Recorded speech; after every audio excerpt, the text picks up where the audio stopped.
Chapter 21, in which the old man launches forth into his favourite theme and relates a story about a queer client. "Aha," said the old man, a brief description of whose manner and appearance concluded the last chapter. "Aha. Who was talking about the inns?" "I was, sir," replied Mr. Pickwick. "I was observing what singular old places they are." "You," said the old man contemptuously.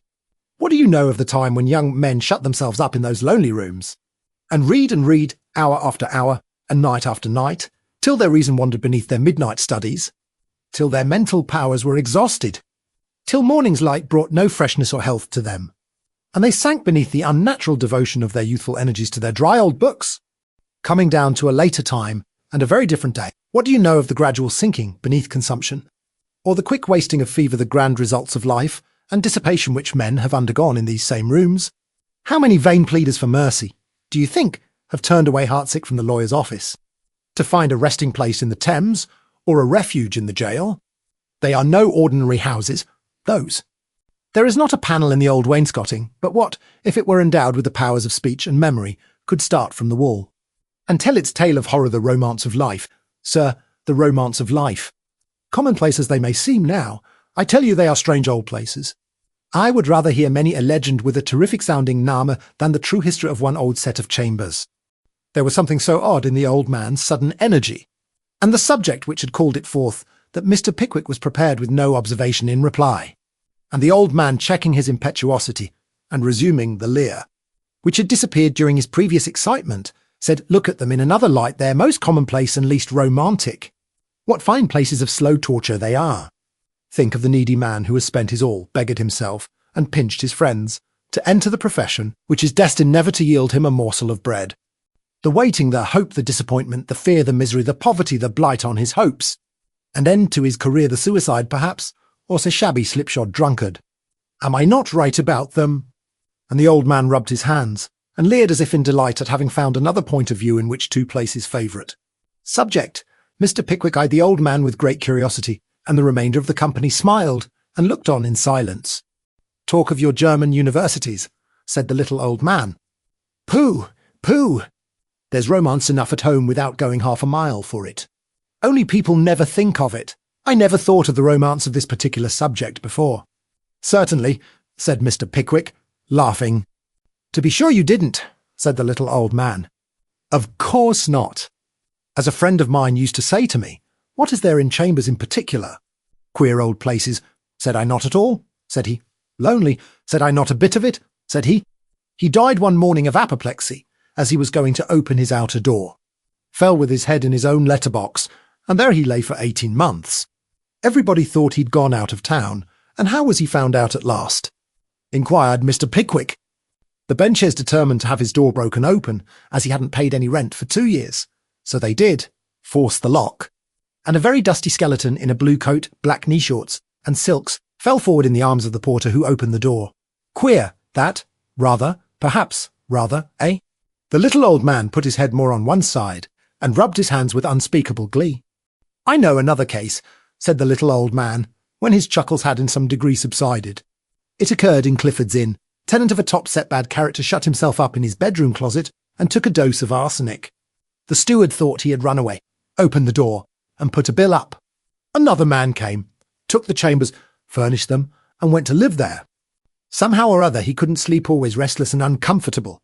Odd, says he. I'll make the other room my bedchamber, and this my sitting room. He made the change, and slept very well at night, but suddenly found that, somehow, he couldn't read in the evening. He got nervous and uncomfortable, and used to be always snuffing his candles and staring about him. I can't make this out, said he, when he came home from the play one night, and was drinking a glass of cold grog, with his back to the wall. In order that he mightn't be able to fancy there was any one behind him, I can't make it out, said he. And just then his eyes rested on the little closet that had been always locked up, and a shudder ran through his whole frame from top to toe.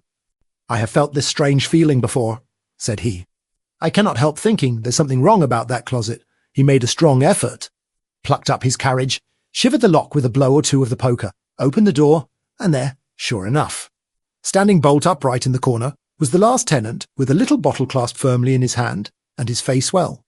As the little old man concluded, he looked round on the attentive faces of his wondering auditory with a smile of grim delight. What strange things these are you tell us of, sir, said Mr. Pickwick, minutely scanning the old man's countenance by the aid of his glasses. Strange, said the little old man. Nonsense. You think them strange, because you know nothing about it. They are funny, but not uncommon. Funny, exclaimed Mr. Pickwick involuntarily. Yes, funny, are they not? Replied the little old man, with a diabolical leer. And then, without pausing for an answer, he continued. I knew another man let me see 40 years ago now who took an old, damp, rotten set of chambers in one of the most ancient inns that had been shut up and empty 4 years and years before. There were lots of old women's stories about the place, and it certainly was very far from being a cheerful one. But he was poor, and the rooms were cheap, and that would have been quite a sufficient reason for him if they had been 10 times worse than they really were. He was obliged to take some mouldering fixtures that were on the place, and, among the rest, was a great lumbering wooden press for papers, with large glass doors and a green curtain inside. A pretty useless thing for him, for he had no papers to put in it. And his clothes, he carried them about with him, and said wasn't he very hard work, either. Well, he had moved in all his furniture, it wasn't quite a truckful, and had sprinkled it about the room, so as to make the 4 chairs look as much like a dozen as possible, and was sitting down before the fire at night, drinking the first glass of 2 gallons of whisky he had ordered on credit, wondering whether it would ever be paid for, and if so, in how many years' time, when his eyes encountered the glass doors of the wooden press. Ah, says he, if I hadn't been obliged to take that ugly article at the old broker's valuation, I might have got something comfortable for the money. I'll tell you what it is, old fellow, he said, speaking aloud to the press, having nothing else to speak to. If it wouldn't cost more to break up your old carcass than it would ever be worth afterward, I'd have a fire out of you in less than no time.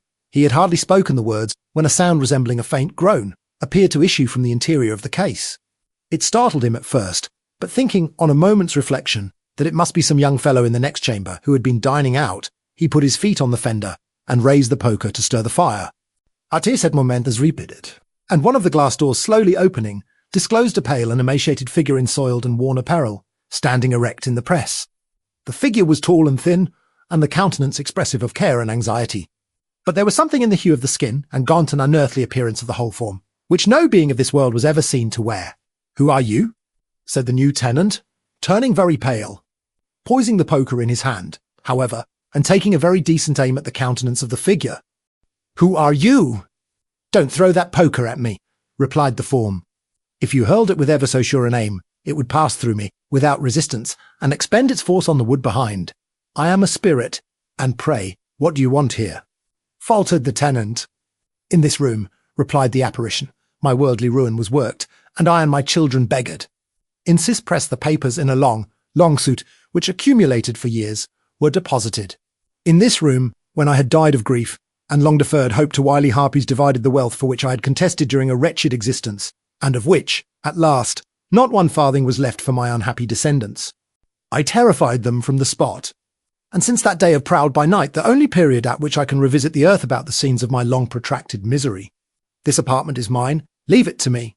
If you insist upon making your appearance here, said the tenant, who had had time to collect his presence of mind during this prosy statement of the ghosts, I shall give up possession with the greatest pleasure.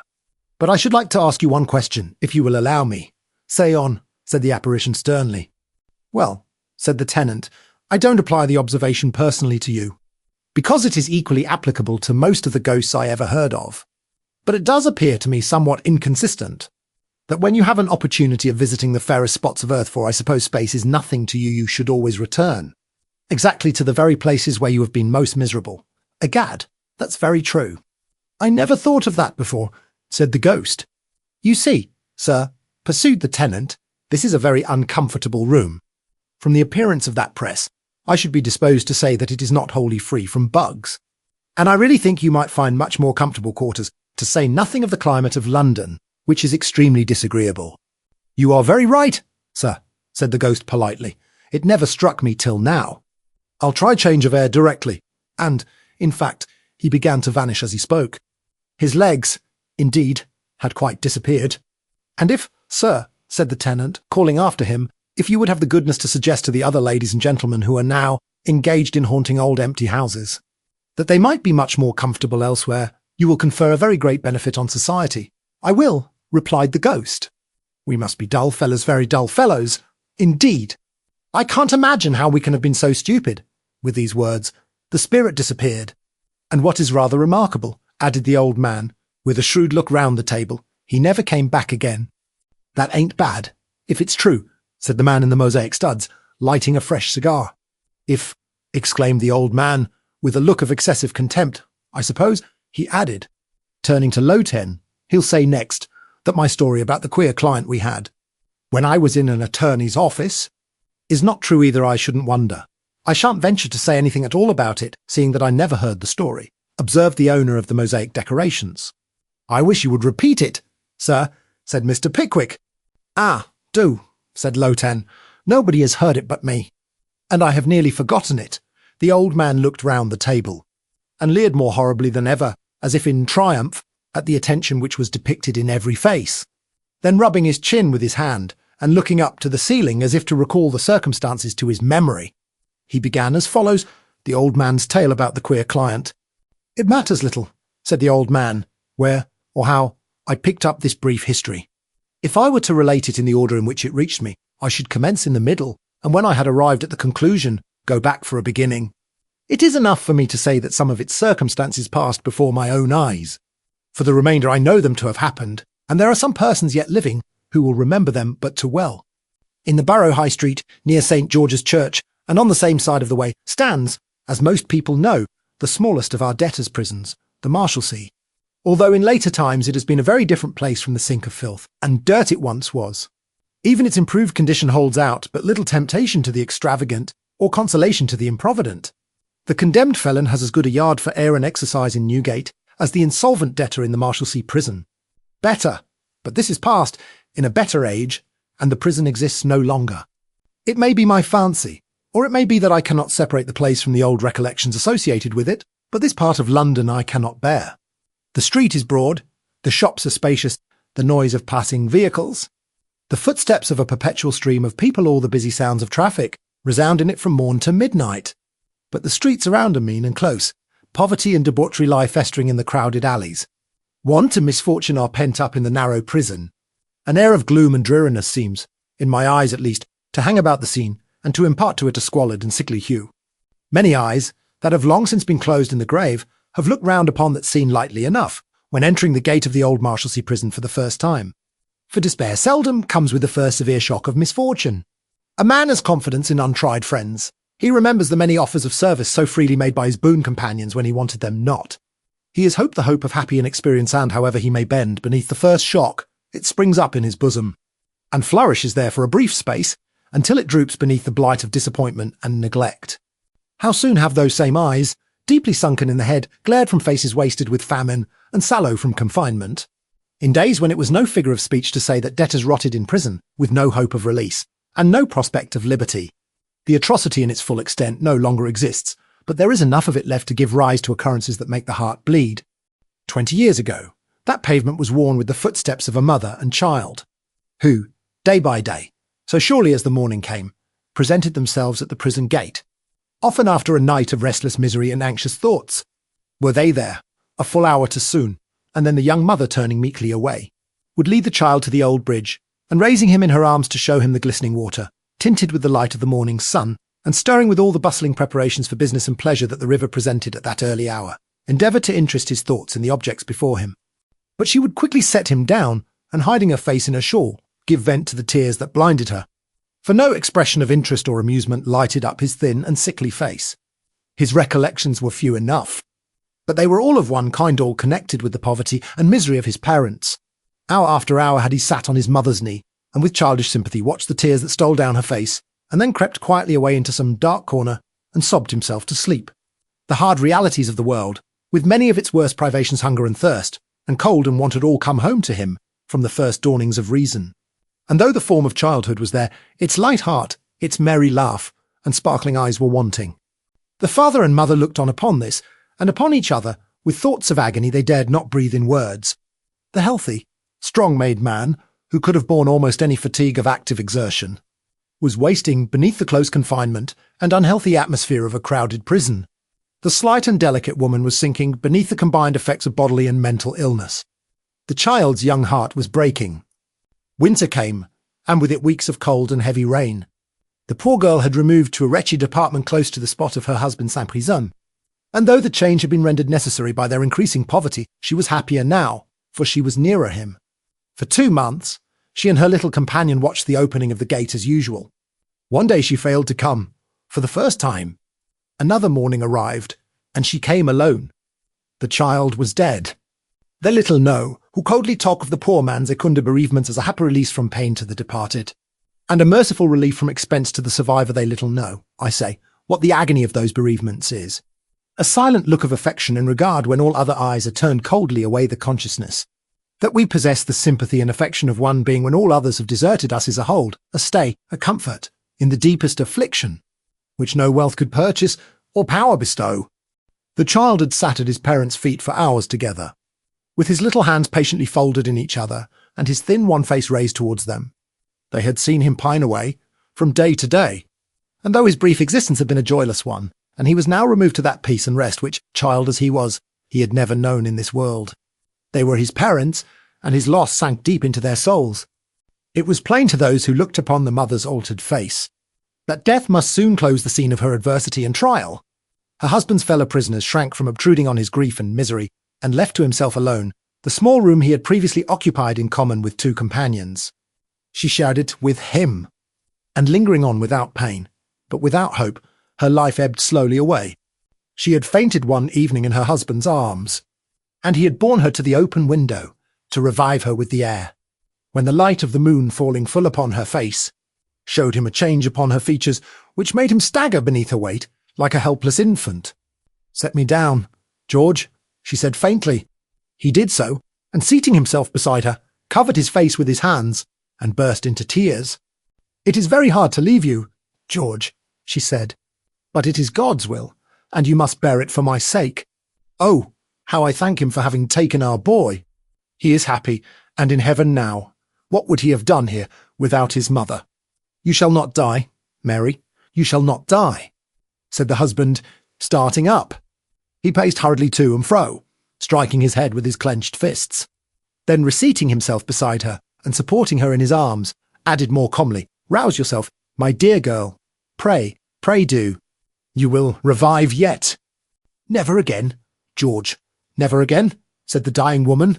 "Let them lay me by my poor boy now, but promise me that if ever you leave this dreadful place and should grow rich, you will have us removed to some quiet country churchyard, a long way off, very far from here, where we can rest in peace. Dear George, promise me you will." I do," said the man, throwing himself passionately on his knees before her. "Speak to me, Mary, another word. One look, but one." He ceased to speak, for the arm that clasped his neck grew stiff and heavy. A deep sigh escaped from the wasted form before him. The lips moved, and a smile played upon the face. But the lips were pallid, and the smile faded into a rigid and ghastly stare. He was alone in the world. That night, in the silence and desolation of his miserable room, the wretched man knelt down by the dead body of his wife, and called on God to witness a terrible oath, that from that hour he devoted himself to revenge her death and that of his child, that thenceforth to the last moment of his life his whole energy should be directed to this one object, that his revenge should be protracted and terrible, that his hatred should be undying and inextinguishable, and should hunt its object through the world. The deepest despair, and passion scarcely human, had made such fierce ravages on his face and form in that one night, that his companions in misfortune shrank affrighted from him as he passed by.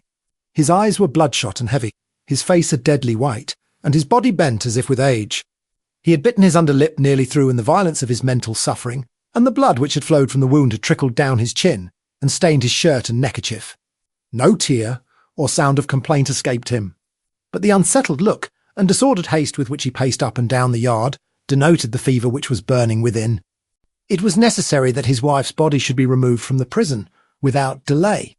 He received the communication with perfect calmness and acquiesced in its propriety. Nearly all the inmates of the prison had assembled to witness its removal. They fell back on either side when the widower appeared. He walked hurriedly forward and stationed himself, alone, in a little railed area close to the lodge gate, from whence the crowd, with an instinctive feeling of delicacy, had retired. The rude coffin was borne slowly forward on men's shoulders. A dead silence pervaded the throng, broken only by the audible lamentations of the women, and the shuffling steps of the bearers on the stone pavement. They reached the spot where the bereaved husband stood, and stopped. He laid his hand upon the coffin, and mechanically adjusting the paw with which it was covered, motioned them onward. The turnkeys in the prison lobby took off their hats as it passed through, and in another moment the heavy gate closed behind it. He looked vacantly upon the crowd, and fell heavily to the ground. Although for many weeks after this, he was watched, night and day. In the wildest ravings of fever, neither the consciousness of his loss, nor the recollection of the vow he had made, ever left him for a moment. Scenes changed before his eyes, place succeeded place, and event followed event, in all the hurry of delirium. But they were all connected in some way with the great object of his mind. He was sailing over a boundless expanse of sea, with a blood-red sky above, and the angry waters lashed into fury beneath, boiling and eddying up, on every side. There was another vessel before them, toiling and labouring in the howling storm, her canvas fluttering in ribbons from the mast, and her deck thronged with figures who were lashed to the sides, over which huge waves every instant burst, sweeping away some devoted creatures into the foaming sea. Onward they bore, amidst the roaring mass of water, with a speed and force which nothing could resist, and striking the stem of the foremost vessel, crushed her beneath their keel. From the huge whirlpool which the sinking wreck occasioned, arose a shriek so loud and shrill the death cry of 100 drowning creatures, blended into one fierce yell that it rung far above the war cry of the elements, and echoed and re-echoed till it seemed to pierce air, sky, and ocean. But what was that old grey head that rose above the water's surface, and with looks of agony and screams for aid, buffeted with the waves? One look, and he had sprung from the vessel's side, and with vigorous strokes was swimming towards it. He reached it. He was close upon it. They were his features. The old man saw him coming, and vainly strove to elude his grasp. But he clasped him tight, and dragged him beneath the water. Down, down with him, 50 fathoms down. His struggles grew fainter and fainter, until they wholly ceased. He was dead. He had killed him, and had kept his oath. He was traversing the scorching sands of a mighty desert, barefoot and alone. The sand choked and blinded him. Its fine thin grains entered the very pores of his skin, and irritated him almost to madness. Gigantic masses of the same material, carried forward by the wind, and shone through by the burning sun, stalked in the distance like pillars of living fire. The bones of men, who had perished in the dreary waste, lay scattered at his feet. A fearful light fell on everything around. So far as the eye could reach, nothing but objects of dread and horror presented themselves. Vainly striving to utter a cry of terror, with his tongue cleaving to his mouth, he rushed madly forward. Armed with supernatural strength, he waded through the sand, until, exhausted with fatigue and thirst, he fell senseless on the earth. What fragrant coolness revived him? What gushing sound was that? Water. It was indeed a well, and the clear fresh stream was running at his feet. He drank deeply of it, and throwing his aching limbs upon the bank, sank into a delicious trance. The sound of approaching footsteps roused him. An old grey-headed man tottered forward to slake his burning thirst. It was he again. He wound his arms round the old man's body, and held him back. He struggled, and shrieked for water for but one drop of water to save his life. But he held the old man firmly, and watched his agonies with greedy eyes. And when his lifeless head fell forward on his bosom, he rolled the corpse from him with his feet. When the fever left him, and consciousness returned, he awoke to find himself rich and free, to hear that the parent who would have let him die in jail would, who had let those who were far dearer to him than his own existence die of want, and sickness of heart that medicine cannot cure had been found dead in his bed of down. He added all the heart to leave his son a beggar, but proud even of his health and strength, had put off the act till it was too late, and now might gnash his teeth in the other world at the thought of the wealth his remissness had left him. He awoke to this, and he awoke to more, to recollect the purpose for which he lived, and to remember that his enemy was his wife's own father, the man who had cast him into prison, and who, when his daughter and her child sued at his feet for mercy, had spurned them from his door. Oh, how he cursed the weakness that prevented him from being up and active in his scheme of vengeance.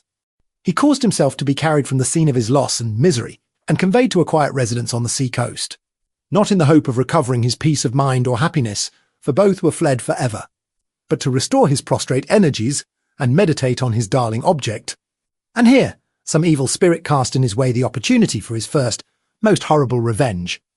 It was summer-time, and wrapped in his gloomy thoughts, he would issue from his solitary lodgings early in the evening, and wandering along a narrow path beneath the cliffs, to a wild and lonely spot that had struck his fancy in his ramblings, seat himself on some fallen fragment of the rock, and burying his face in his hands, remain there for hours, sometimes until night had completely closed in, and the long shadows of the frowning cliffs above his head cast a thick, black darkness on every object near him.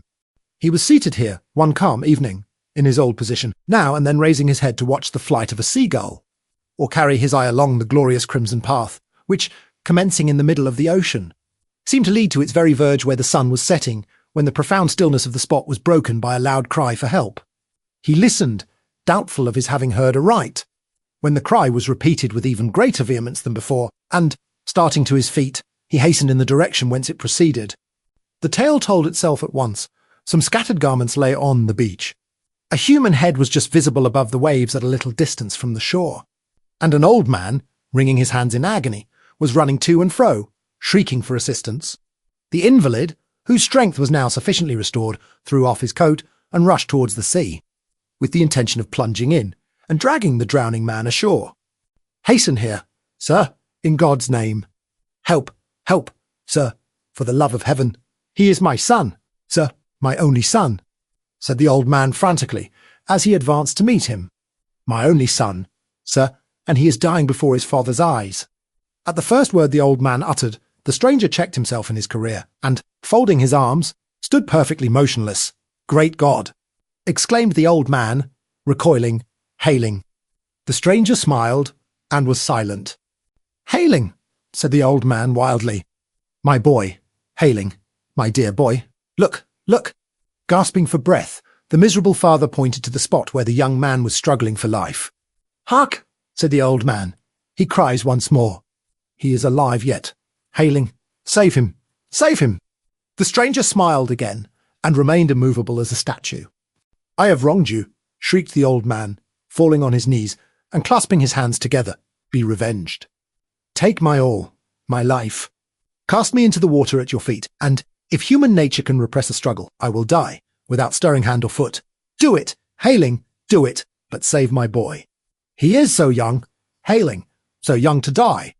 "Listen," said the stranger, grasping the old man fiercely by the wrist.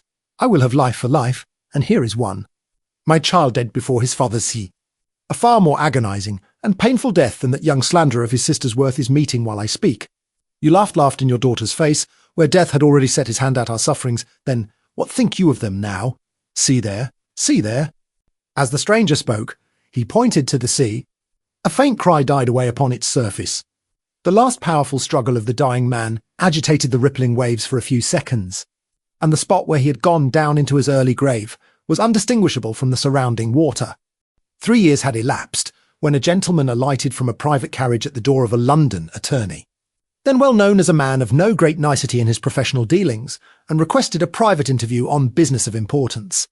Although evidently not past the prime of life, his face was pale, haggard, and dejected, and it did not require the acute perception of the man of business to discern at a glance.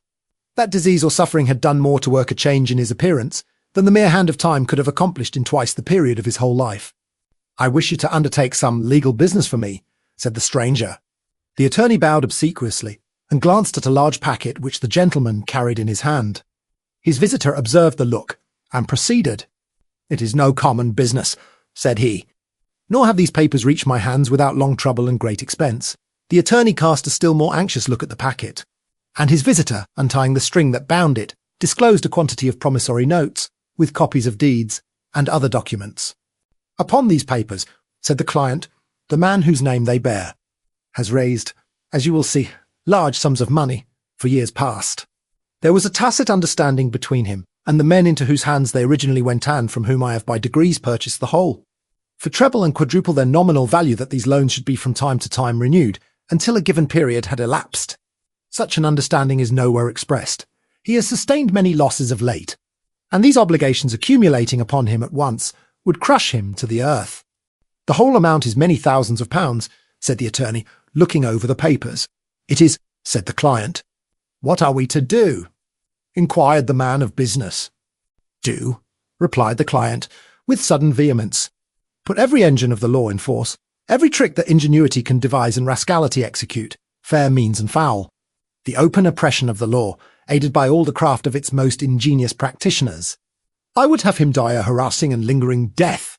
Ruin him, seize and sell his lands and goods, drive him from house and home, and drag him forth a beggar in his old age, to die in a common jail.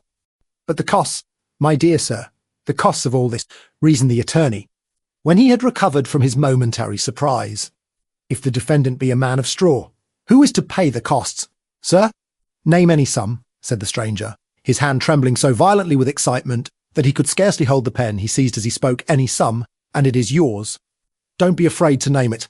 Man, I shall not think it dear, if you gain my object. The attorney named a large sum, at hazard, as the advance he should require to secure himself against the possibility of loss, but more with the view of ascertaining how far his client was really disposed to go than with any idea that he would comply with the demand. The stranger wrote a cheque upon his banker for the whole amount and left him. The draft was duly honoured, and the attorney, finding that his strange client might be safely relied upon, commenced his work in earnest. For more than 2 years afterwards, Mr. Hayling would sit whole days together in his office poring over the papers as they accumulated, and reading again and again, his eyes gleaming with joy, the letters of remonstrance, the prayers for a little delay, the representations of the certain ruin in which the opposite party must be involved, which poured in as suit after suit, and process after process, was commenced. To all applications for a brief indulgence, there was but one reply: the money must be paid. Land, house, furniture, each in its turn, was taken under some one of the numerous executions which were issued, and the old man himself would have been immured in prison had he not escaped the vigilance of the officers, and fled. The implacable animosity of Hayling, so far from being satiated by the success of his persecution, increased 100-fold with the ruin he inflicted. On being informed of the old man's flight, his fury was unbounded. He gnashed his teeth with rage, tore the hair from his head, and assailed with horrid imprecations the men who had been entrusted with the writ. He was only restored to comparative calmness by repeated assurances of the certainty of discovering the fugitive. Agents were sent in quest of him, in all directions. Every stratagem that could be invented was resorted to, for the purpose of discovering his place of retreat. But it was all in vain. Half a year had passed over, and he was still undiscovered. At length, late one night, Hayling, of whom nothing had been seen for many weeks before, appeared at his attorney's private residence, and sent up word that a gentleman wished to see him instantly, before the attorney, who had recognised his voice from above stairs, could order the servant to admit him. He had rushed up the staircase, and entered the drawing-room pale and breathless. Having closed the door, to prevent being overheard, he sank into a chair, and said, in a low voice, "Hush! I have found him at last." "No," said the attorney. "Well done, my dear sir, well done." "He lies concealed in a wretched lodging in Camden Town," said Hayling. "Perhaps it is as well we did lose sight of him, for he has been living alone there, in the most abject misery, all the time. And he is poor, very poor." "Very good," said the attorney. "You will have the caption made to-morrow, of course?" "Yes," replied Hayling. "Stay. No, the next day. You are surprised at my wishing to postpone it," he added, with a ghastly smile. "But I had forgotten. The next day is an anniversary in his life. Let it be done, then." "Very good," said the attorney. "Will you write down instructions for the officer?" "No, let him meet me here, at 8 in the evening, and I will accompany him myself." They met on the appointed night, and, hiring a hackney coach, directed the driver to stop at that corner of the old Pancras Road, at which stands the parish workhouse. By the time they alighted there, it was quite dark, and, proceeding by the dead wall in front of the veterinary hospital, they entered a small by-street, which is, or was at that time, called Little College Street, and which, whatever it may be now, was in those days a desolate place enough, surrounded by little else than fields and ditches. Having drawn the travelling cap he had on half over his face, and muffled himself in his cloak, Hayling stopped before the meanest-looking house in the street, and knocked gently at the door. It was at once opened by a woman, who dropped a curtsy of recognition, and Hayling, whispering the officer to remain below, crept gently upstairs, and, opening the door of the front room, entered at once. The object of his search and his unrelenting animosity, now a decrepit old man, was seated at a bare deal table, on which stood a miserable candle. He started on the entrance of the stranger, and rose feebly to his feet. "What now? What now?" said the old man. "What fresh misery is this? What do you want here?" "A word with you," replied Hayling. As he spoke, he seated himself at the other end of the table, and, throwing off his cloak and cap, disclosed his features. The old man seemed instantly deprived of speech. He fell backward in his chair, and, clasping his hands together, gazed on the apparition with a mingled look of abhorrence and fear. "This day 6 years," said Hayling. "I claimed the life you owed me for my child's, beside the lifeless form of your daughter. Old man, I swore to live a life of revenge. I have never swerved from my purpose for a moment's space. But if I had one thought of her uncomplaining, suffering look as she drooped away, or of the starving face of our innocent child, would have nerved me to my task. My first act of requital you well remember, this is my last. The old man shivered, and his hands dropped powerless by his side. I leave England tomorrow, said Hayling, after a moment's pause.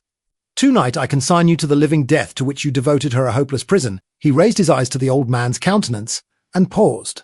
He lifted the light to his face, set it gently down, and left the apartment. You had better see to the old man, he said to the woman as he opened the door, and motioned the officer to follow him into the street. I think he is ill. The woman closed the door, ran hastily upstairs, and found him lifeless.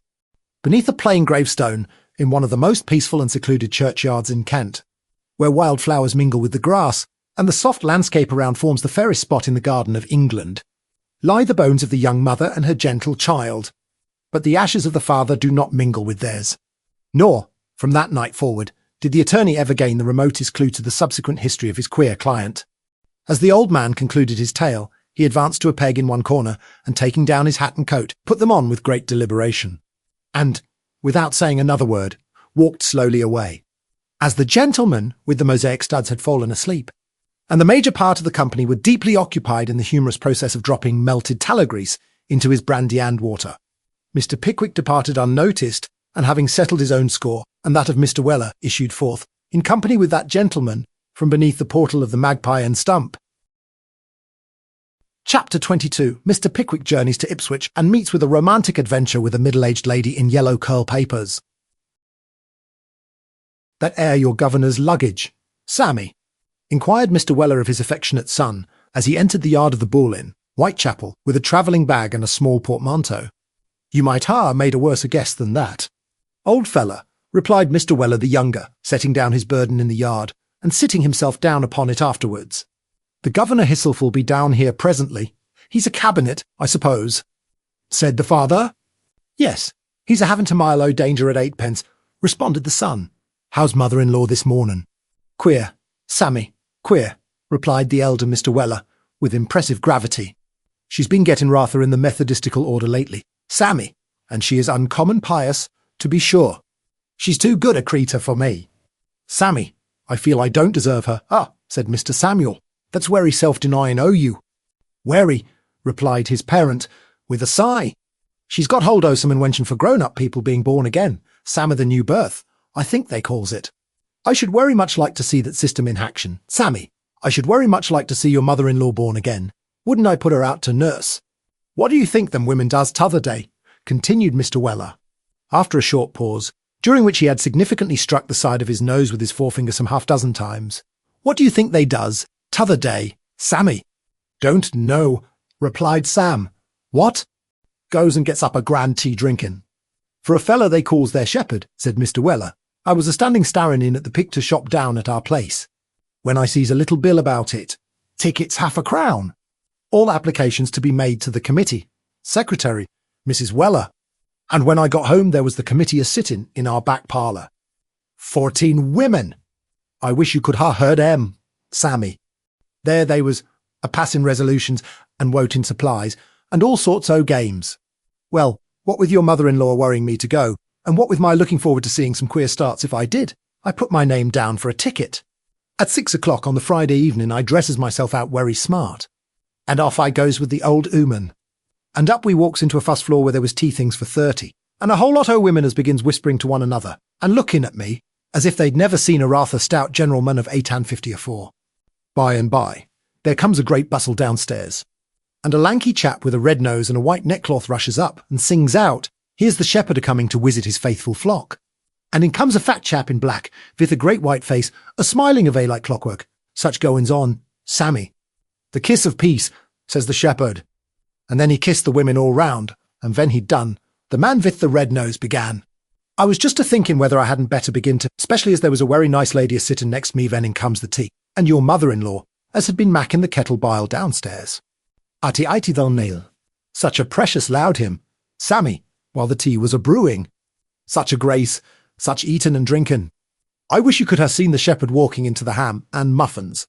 I never see such a chap to eat and drink never. The red-nosed man warn't by no means the sort of person you'd like to grub by contract, but he was nothin' to the shepherd. Well, after the tea was over, they sang another hymn, and then the shepherd began to preach, and very well he did it, considering how heavy the muffins must have lied on his chest. Presently he pulls up, all of a sudden, and hollers out, "Where is the sinner? Where is the miserable sinner?" Upon which all the women looked at me, and began to groan as if they was a-dying. I thought it was rather sing'lar, but howsoever, I says nothing. Presently he pulls up again, and looking very hard at me, says, "Where is the sinner? Where is the miserable sinner?" And all the women groans again, 10 times louder than afore. I got rather savage at this, so I takes a step or two forward and says, "My friend," says I, "did you apply that air observation to me?" Stead of begging my pardon as any gentleman would ha' done, he got more abusive than ever, called me a wessel, Sammy a wessel of wrath, and all sorts o' names. So my blood being regularly up, I first gave him 2 or 3 for himself, and then 2 or 3 more to hand over to the man with the red nose, and walked off. I wish you could have heard how the women screamed, Sammy. Then they picked up the shepherd from underneath the table hollow. Here's the governor, the size of life. As Mr. Weller spoke, Mr. Pickwick dismounted from a cab and entered the yard. "Fine mornin', sir," said Mr. Weller, senior. "Beautiful indeed," replied Mr. Pickwick. "Beautiful indeed," echoes a red-haired man with an inquisitive nose and green spectacles, who had unpacked himself from a cab at the same moment as Mr. Pickwick. "Going to Ipswich, sir?" "I am," replied Mr. Pickwick. "Extraordinary coincidence." "So am I." Mr. Pickwick bowed. "Going outside?" said the red-haired man. Mr. Pickwick bowed again. "Bless my soul, how remarkable I am going outside, too," said the red-haired man. "We are positively going together," and the red-haired man, who was an important-looking, sharp-nosed, mysterious-spoken personage, with a bird-like habit of giving his head a jerk every time he said anything, smiled as if he had made one of the strangest discoveries that ever fell to the lot of human wisdom. "I am happy in the prospect of your company, sir," said Mr. Pickwick. "Ah," said the newcomer, "it's a good thing for both of us, isn't it? Company. You see, company is as it's a very different thing from solitude, ain't it?" "There's no denying that air," said Mr. Weller, joining in the conversation, with an affable smile. "That's what I call a self-evident proposition, as the dog's meat man said. When the housemaid told him he wanted a gentleman, "Ah," said the red-haired man, surveying Mr. Weller from head to foot with a supercilious look. "Friend of yours, sir?" "Not exactly a friend," replied Mr. Pick-in-all-or-team. "The fact is, he is my servant, but I allow him to take a good many liberties. For, between ourselves, I flatter myself he is an original, and I am rather proud of him." "Ah," said the red-haired man, "that, you see, is a matter of taste. I am not fond of anything original. I don't like it. Don't see the necessity for it. What's your name, sir?" "Here is my card, sir," replied Mr. Pickwick, much amused by the abruptness of the question and the singular manner of the stranger. "Ah," said the red-haired man, placing the card in his pocket-book. "Pickwick. Very good. I like to know a man's name.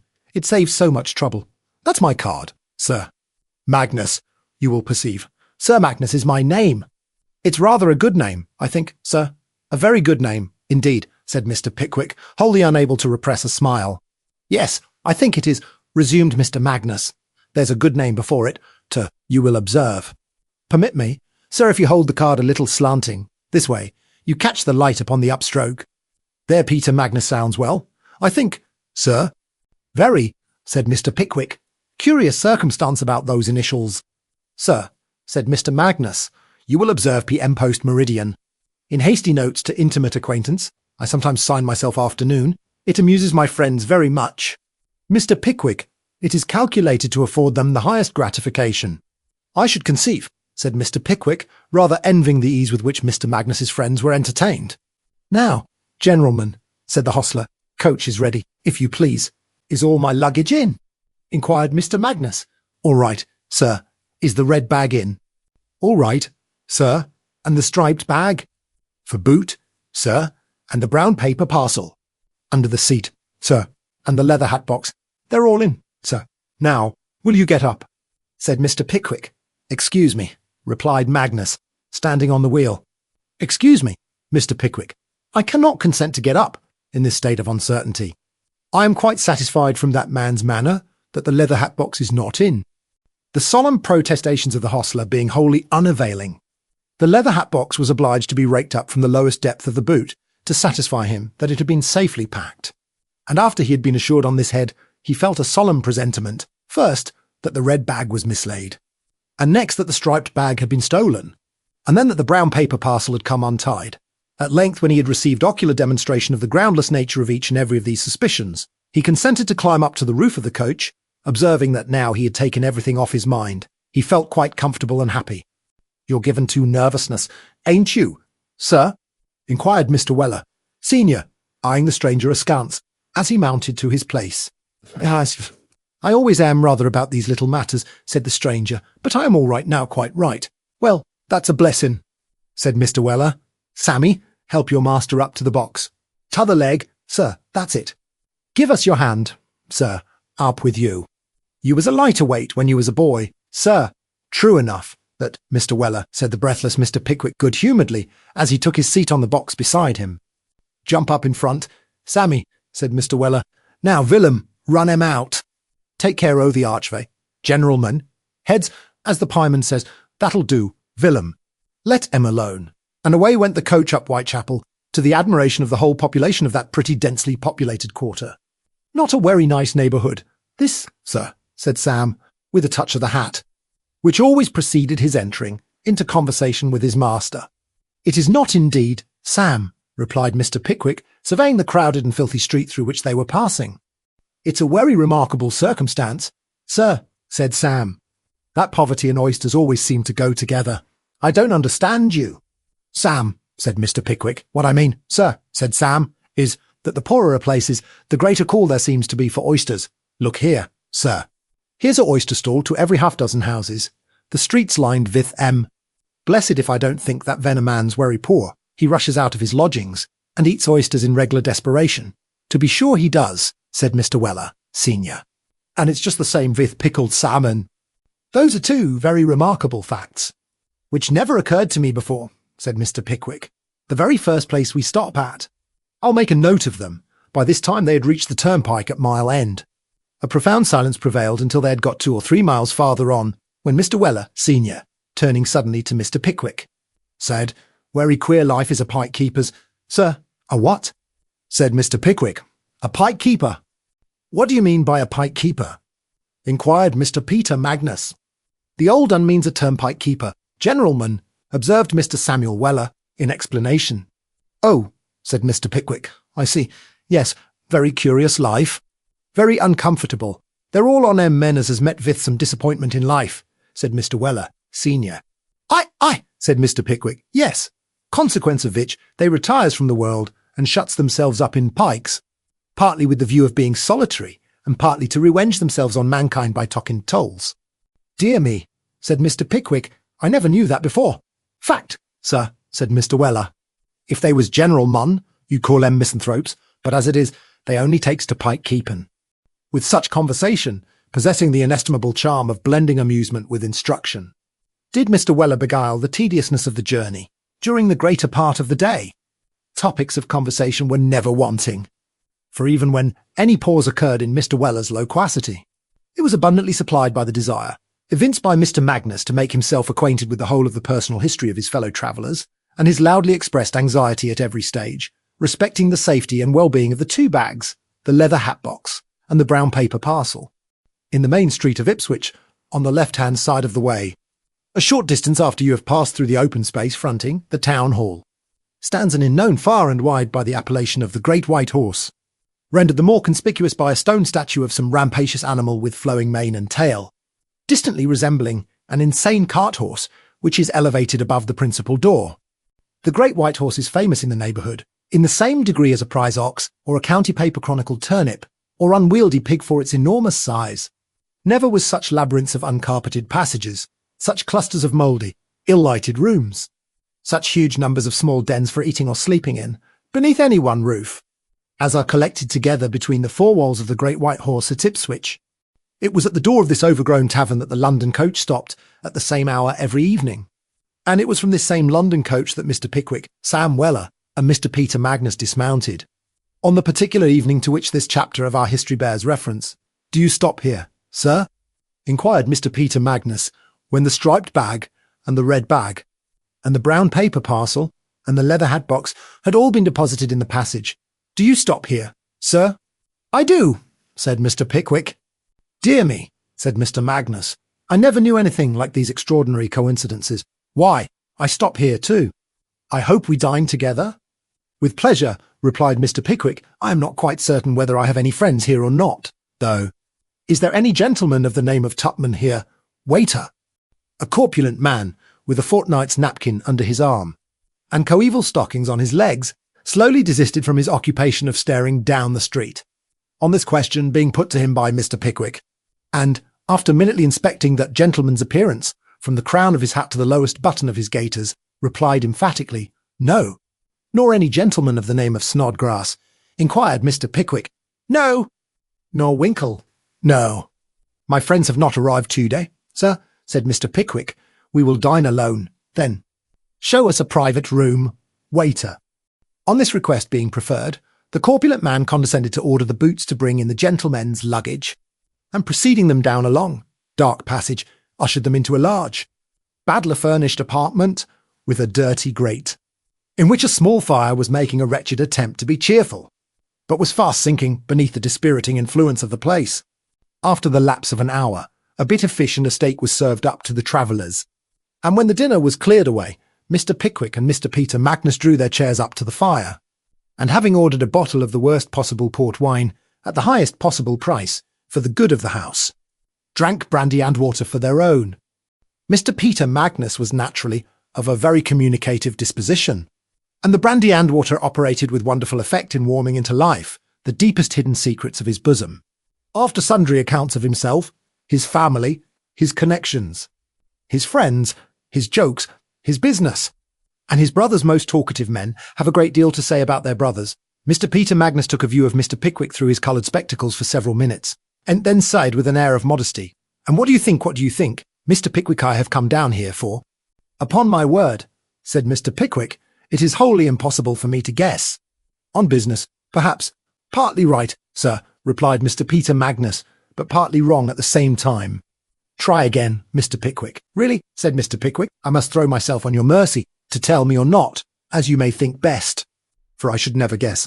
If I were to try all night, why, then, he, said Mr. Peter Magnus, with a bashful titter. "What should you think, Mr. Pickwick, if I had come down here to make a proposal, sir, eh? He. "Think that you are very likely to succeed," replied Mr. Pickwick, with one of his beaming smiles. "Ah," said Mr. Magnus, "but do you really think so, Mr. Pickwick? Do you, though?" "Certainly," said Mr. Pickwick. "No. But you're joking, though. I am not, indeed." "Why, then," said Mr. Magnus, "to let you into a little secret, I think so too.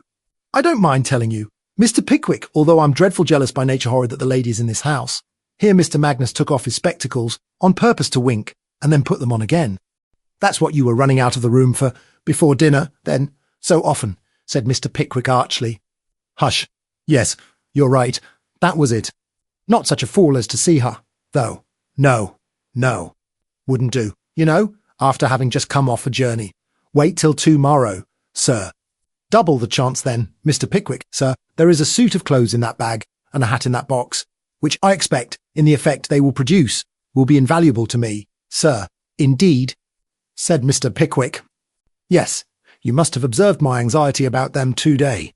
I do not believe that such another suit of clothes, and such a hat, could be bought for money."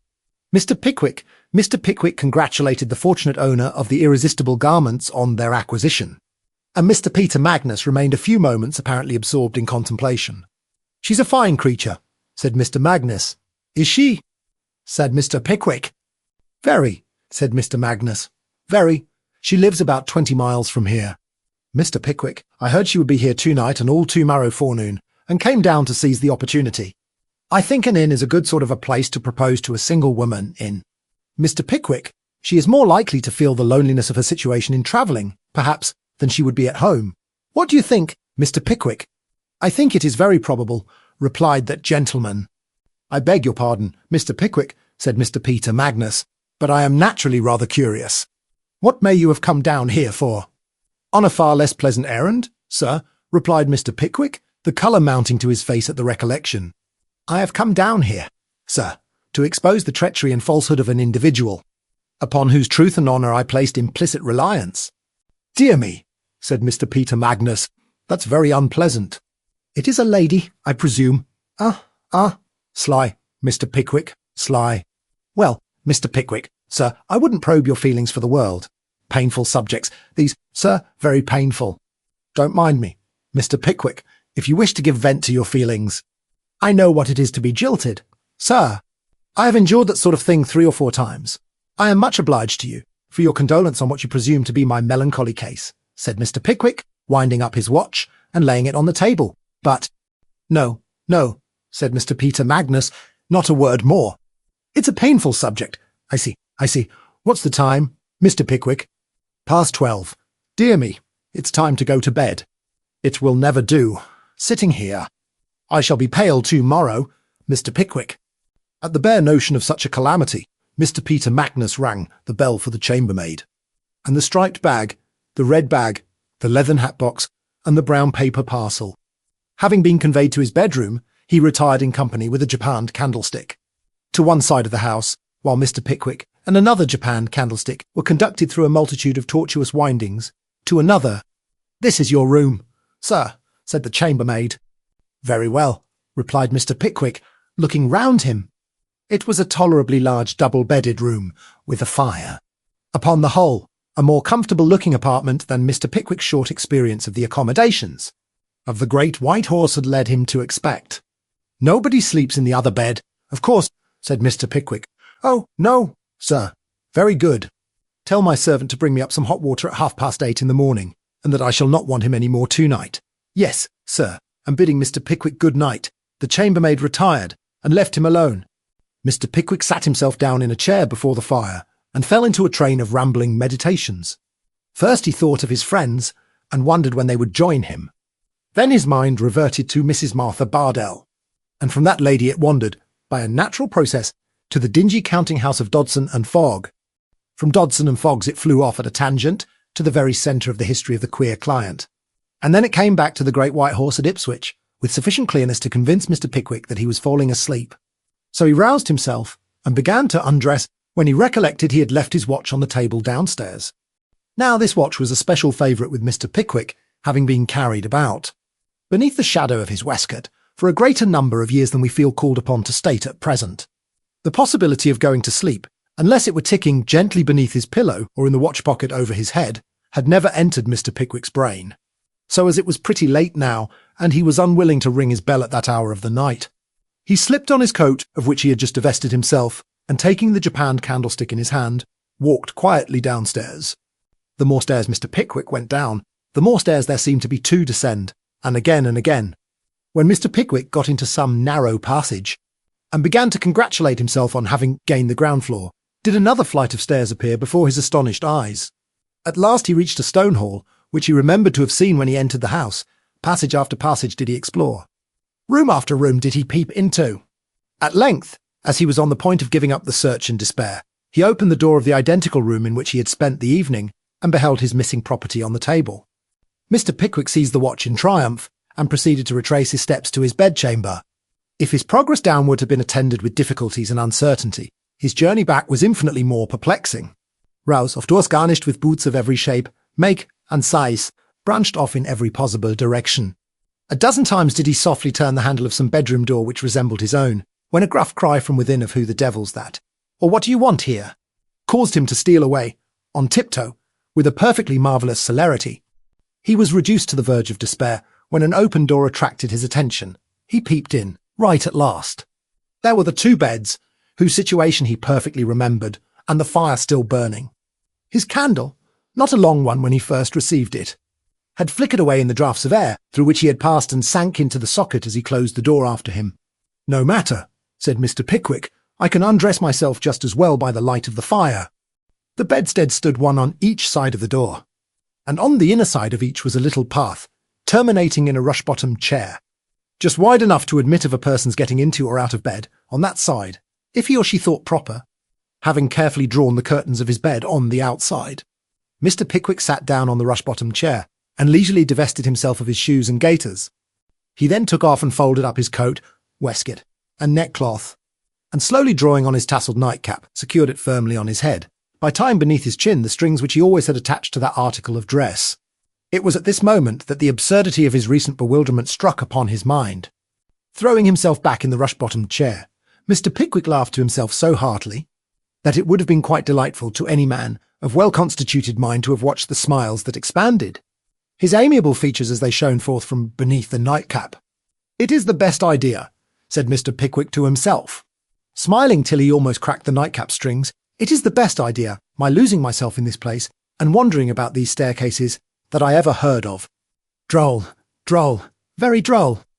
Here Mr. Pickwick smiled again, a broader smile than before, and was about to continue the process of undressing, in the best possible humour, when he was suddenly stopped by a most unexpected interruption, to wit, the entrance into the room of some person with a candle, who, after locking the door, advanced to the dressing-table, and set down the light upon it.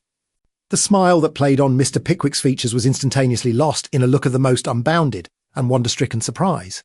The person, whoever it was, had come in so suddenly and with so little noise, that Mr. Pickwick had had no time to call out or oppose their entrance. Who could it be? A robber? Some evil-minded person who had seen him come upstairs with a handsome watch in his hand, perhaps. What was he to do? The only way in which Mr. Pickwick could catch a glimpse of his mysterious visitor with the least danger of being seen himself was by creeping on to the bed and peeping out from between the curtains on the opposite side. To this manoeuvre he accordingly resorted, keeping the curtains carefully closed with his hand, so that nothing more of him could be seen than his face and nightcap, and putting on his spectacles, he mustered up courage and looked out. Mr. Pickwick almost fainted with horror and dismay. Standing before the dressing-glass was a middle-aged lady, in yellow curl papers, busily engaged in brushing what ladies call their back hair. However the unconscious middle-aged lady came into that room, it was quite clear that she contemplated remaining there for the night, for she had brought a rushlight and shade with her, which, with praiseworthy precaution against fire, she had stationed in a basin on the floor, where it was glimmering away like a gigantic lighthouse in a particularly small piece of water. "Bless my soul," thought Mr. Pickwick, "what a dreadful thing." "Hem," said the lady, and in went Mr. Pickwick's head with automaton-like rapidity. "I never met with anything so awful as this," thought poor Mr. Pickwick, the cold perspiration starting in drops upon his nightcap. "Never. This is fearful." It was quite impossible to resist the urgent desire to see what was going forward, so out went Mr. Pickwick's head again. The prospect was worse than before. The middle-aged lady had finished arranging her hair, had carefully enveloped it in a muslin nightcap with a small plaited border, and was gazing pensively on the fire. "This matter is growing alarming," reasoned Mr. Pickwick with himself. "I can't allow things to go on in this way. By the self-possession of that lady, it is clear to me that I must have come into the wrong room. If I call out, she alarm the house. But if I remain here, the consequences will be still more frightful." Mr. Pickwick, it is quite unnecessary to say, was one of the most modest and delicate-minded of mortals. The very idea of exhibiting his nightcap to a lady overpowered him. But he had tied those confounded strings in a knot, and, do what he would, he couldn't get it off. The disclosure must be made. There was only one other way of doing it. He shrunk behind the curtains and called out very loudly, "Ha-hum!" That the lady started at this unexpected sound was evident, by her falling up against the rushlight shade. That she persuaded herself it must have been the effect of imagination was equally clear. For when Mr. Pickwick, under the impression that she had fainted away stone-dead with fright, ventured to peep out again, she was gazing pensively on the fire as before. Most extraordinary female this, thought Mr. Pickwick, popping in again. "Ha-hum!" These last sounds, so like those in which, as legends inform us, the ferocious giant Blunderbore was in the habit of expressing his opinion that it was time to lay the cloth, were too distinctly audible to be again mistaken for the workings of fancy. "Gracious heaven," said the middle-aged lady. "What's that?" It's only a gentleman, ma'am," said Mr. Pickwick from behind the curtains. "A gentleman?" said the lady with a terrific scream. "It's a—" thought Mr. Pickwick. "A strange man," shrieked the lady. Another instant and the house would be alarmed. Her garments rustled as she rushed towards the door. "Ma'am," said Mr. Pickwick, thrusting out his head in the extremity of his desperation. "Ma'am." Now, although Mr. Pickwick was not actuated by any definite object in putting out his head, it was instantaneously productive of a good effect. The lady, as we have already stated, was near the door. She must pass it to reach the staircase, and she would most undoubtedly have done so by this time. Had not the sudden apparition of Mr. Pickwick's nightcap driven her back into the remotest corner of the apartment, where she stood staring wildly at Mr. Pickwick, while Mr. Pickwick in his turn stared wildly at her. "Wretch," said the lady, covering her eyes with her hands, "what do you want here?" "Nothing, ma'am." "Nothing whatever?" "Ma'am," said Mr. Pickwick earnestly. "Nothing?" said the lady, looking up. "Nothing, ma'am, upon my honour," said Mr. Pickwick, nodding his head so energetically that the tassel of his nightcap danced again. "I am almost ready to sink, ma'am." Beneath the confusion of addressing a lady in my nightcap here, the lady hastily snatched off hers. "But I can't get it off. Ma'am," here Mr. Pickwick gave it a tremendous tug, in proof of the statement. "It is evident to me, ma'am, now, that I have mistaken this bedroom for my own. I had not been here 5 minutes, ma'am, when you suddenly entered it. If this improbable story be really true, sir," said the lady, sobbing violently, "you will leave it instantly." "I will, ma'am, with the greatest pleasure," replied Mr. Pickwick. "Instantly, sir," said the lady. "Certainly, ma'am," interposed Mr. Pickwick, "very quickly." "Certainly, ma'am." I am very sorry, ma'am," said Mr. Pickwick, making his appearance at the bottom of the bed, "to have been the innocent occasion of this alarm and emotion." "Deeply sorry, ma'am."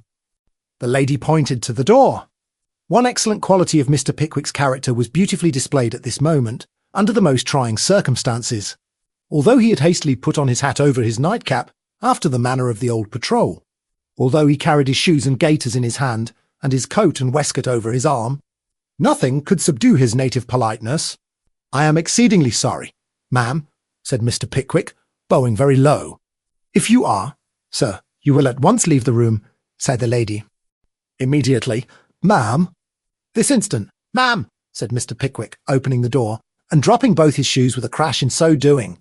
"I trust, ma'am," resumed Mr. Pickwick, gathering up his shoes, and turning round to bow again, "I trust, ma'am, that my unblemished character and the devoted respect I entertain for your sex will plead as some slight excuse for this." But before Mr. Pickwick could conclude the sentence, the lady had thrust him into the passage and locked and bolted the door behind him. Whatever grounds of self-congratulation Mr. Pickwick might have for having escaped so quietly from his late awkward situation, his present position was by no means enviable. He was alone, in an open passage, in a strange house in the middle of the night, half-dressed. It was not to be supposed that he could find his way in perfect darkness to a room which he had been wholly unable to discover with a light, and if he made the slightest noise in his fruitless attempts to do so, he stood every chance of being shot at, and perhaps killed, by some wakeful traveller. He had no resource but to remain where he was until daylight appeared. So after groping his way a few paces down the passage, and, to his infinite alarm, stumbling over several pairs of boots in so doing, Mr. Pickwick crouched into a little recess in the wall to wait for morning as philosophically as he might. He was not destined, however, to undergo this additional trial of patience, for he had not been long ensconced in his present concealment when, to his unspeakable horror, a man, bearing a light, appeared at the end of the passage. His horror was suddenly converted into joy, however, when he recognised the form of his faithful attendant. It was indeed Mr. Samuel Weller, who, after sitting up thus late, in conversation with the boots, who was sitting up for the mail, was now about to retire to rest. "Sam," said Mr. Pickwick, suddenly appearing before him, "where's my bedroom?" Mr. Weller stared at his master with the most emphatic surprise, and it was not until the question had been repeated several times that he turned round and led the way to the long-sought apartment. "Sam," said Mr. Pickwick, as he got into bed, "I have made one of the most extraordinary mistakes tonight that ever were heard of." "Very likely, sir," replied Mr. Weller dryly. "But of this I am determined, Sam," said Mr. Pickwick, "that if I were to stop in this house for 6 months, I would never trust myself about it alone again." "That's the very prudentest resolution as you could come to." "Sir," replied Mr. Weller, "you rather want somebody to look after you." "Sir, when your judgment goes out a-visiting. What do you mean by that, Sam?" said Mr. Pickwick. He raised himself in bed and extended his hand as if he were about to say something more, but suddenly checking himself, turned round and bade his valet good night. "Night, sir," replied Mr. Weller. He paused when he got outside the door, shook his head, walked on, stopped, snuffed, the candle, shook his head again, and, finally, proceeded slowly to his chamber, apparently buried in the profoundest meditation. Chapter 23, in which Mr. Samuel Weller begins to devote his energies to the return match between himself and Mr. Trotter. in a small room in the vicinity of the stable-yard, betimes in the morning, which was ushered in by Mr. Pickwick's adventure with the middle-aged lady in the yellow curl papers, sat Mr. Weller, senior, preparing himself for his journey to London. He was sitting in an excellent attitude for having his portrait taken. And itius. It is very possible that at some earlier period of his career, Mr. Weller's profile might have presented a bold and determined outline. His face, however, had expanded under the influence of good living and a disposition remarkable for resignation, and its bold, fleshy curves had so far extended beyond the limits originally assigned them, that unless you took a full view of his countenance in front, it was difficult to distinguish more than the extreme tip of a very rubicund nose.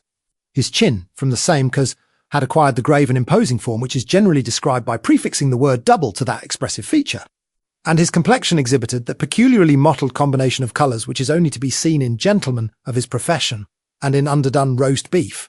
Round his neck he wore a crimson travelling shawl, which merged into his chin by such imperceptible gradations that it was difficult to distinguish the folds of the one from the folds of the other. Over this he mounted a long waistcoat of a broad pink stripe pattern, and over that again a wide-skirted green coat ornamented with large brass buttons, whereof the two which garnished the waist were so far apart that no man had ever beheld them both at the same time.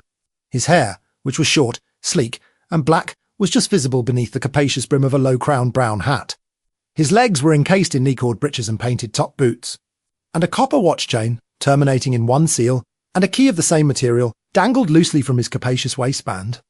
We have said that Mr. Weller was engaged in preparing for his journey to London. He was taking sustenance. In fact, on the table before him stood a pot of ale, a cold round of beef, and a very respectable-looking loaf, to each of which he distributed his favours in turn with the most rigid impartiality.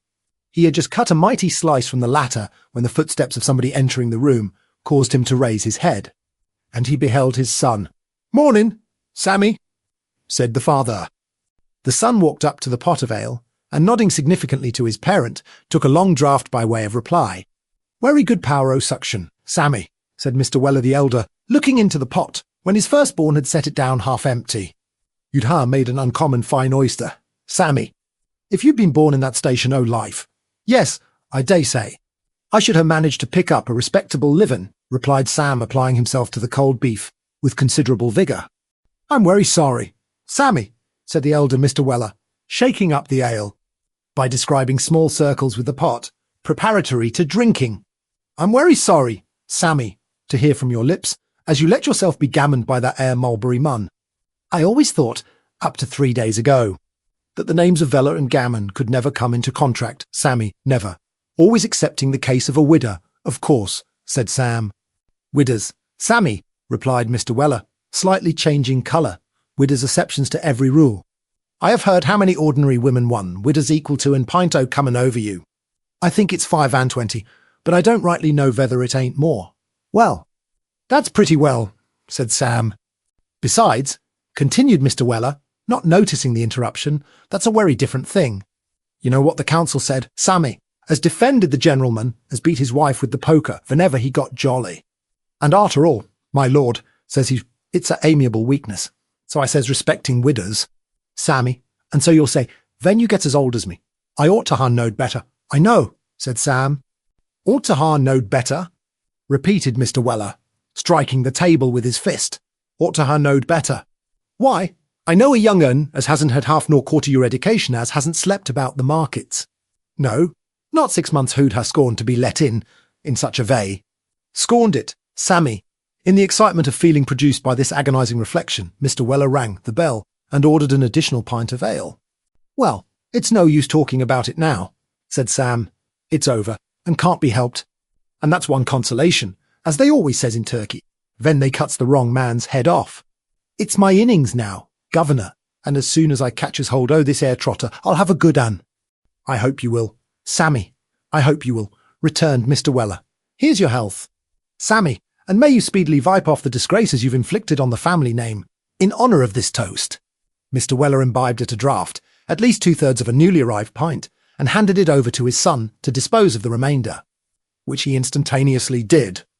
"And now, Sammy," said Mr. Weller, consulting a large double-faced silver watch that hung at the end of the copper chain. "Now, it's time I was up at the office to get my way bill and see the coach loaded. For coaches, Sammy, is like guns they requires to be loaded with very great care. Afore they go off, at this parental and professional joke, Mr. Weller, Jr., smiled a filial smile. His revered parent continued in a solemn tone. I'm a-going to leave you, Samuel, my boy, and there's no telling when I shall see you again. Your mother-in-law may have been too much for me, or 1,000 things may have happened by the time you next hears any news o' the celebrated Mr. Weller o' the Bell Savage. The family name depends you, Samuel, what secunda right by it. Upon all little pints o' breeding, I know I may trust you as well as if it was my own self. So I've only this here one little bit of advice to give you. If ever you gets to upwards o' 50, and feels disposed to go marrying anybody no matter who, just you shut yourself up in your own room, if you've got one, and person yourself offhand. Hong and swalger, so don't you have nothing to say to set. Person yourself, Samuel, my boy, person yourself, and you'll be glad on it afterwards. With these affecting words, Mr. Weller looked steadfastly on his son, and turning slowly upon his heel, disappeared from his sight. In the contemplative mood which these words had awakened, Mr. Samuel Weller walked forth from the Great White Horse when his father had left him, and bending his steps towards St. Clement's Church, endeavoured to dissipate his melancholy by strolling among its ancient precincts. He had lied about for some time, when he found himself in a retired spot, a kind of courtyard of venerable appearance which he discovered had no other outlet than the turning by which he had entered. He was about retracing his steps when he was suddenly transfixed to the spot by a sudden appearance, and the mode and manner of this appearance we now proceed to relate. Mr. Samuel Weller had been staring up at the old brick houses now, and then, in his deep abstraction, bestowing a wink upon some healthy-looking servant girl as she drew up a blind, or threw open a bedroom window, when the green gate of a garden at the bottom of the yard opened, and a man, having emerged therefrom, closed the green gate very carefully after him, and walked briskly towards the very spot where Mr. Weller was standing. Now, taking this as an isolated fact, unaccompanied by any attendant circumstances, there was nothing very extraordinary in it, because in many parts of the world men do come out of gardens, close green gates after them, and even walk briskly away, without attracting any particular share of public observation. It is clear, therefore, that there must have been something in the man, or in his manner, or both, to attract Mr. Weller's particular notice. Whether there was or not, we must leave the reader to determine when we have faithfully recorded the behaviour of the individual in question. When the man had shut the green gate after him, he walked, as we have said twice already, with a brisk pace up the courtyard. But he no sooner caught sight of Mr. Weller than he faltered, and stopped, as if uncertain, for the moment, what course to adopt. As the green gate was closed behind him, and there was no other outlet but the one in front, however, he was not long in perceiving that he must pass Mr. Samuel Weller to get away. He therefore resumed his brisk pace, and advanced, staring straight before him. The most extraordinary thing about the man was that he was contorting his face into the most fearful and astonishing grimaces that ever were beheld. Nature's handiwork never was disguised with such extraordinary artificial carving as the man had overlaid his countenance with in one moment. "Well," said Mr. Weller to himself, as the man approached, "this is wery odd. I could have swore it was him." Up came the man, and his face became more frightfully distorted than ever as he drew nearer. "I could take my oath to that 'ere black hair and mulberry suit," said Mr. Weller. "Only I never see such a face as that afore." As Mr. Weller said this, the man's features assumed an unearthly twinge, perfectly hideous. He was obliged to pass very near Sam, however, and the scrutinising glance of that gentleman enabled him to detect, under all these appalling twists of feature, something to like the small eyes of Mr. Job Trotter to be easily mistaken. "Hollo, you sir," shouted Sam fiercely. The stranger stopped. "Hollo," repeated Sam, still more gruffly.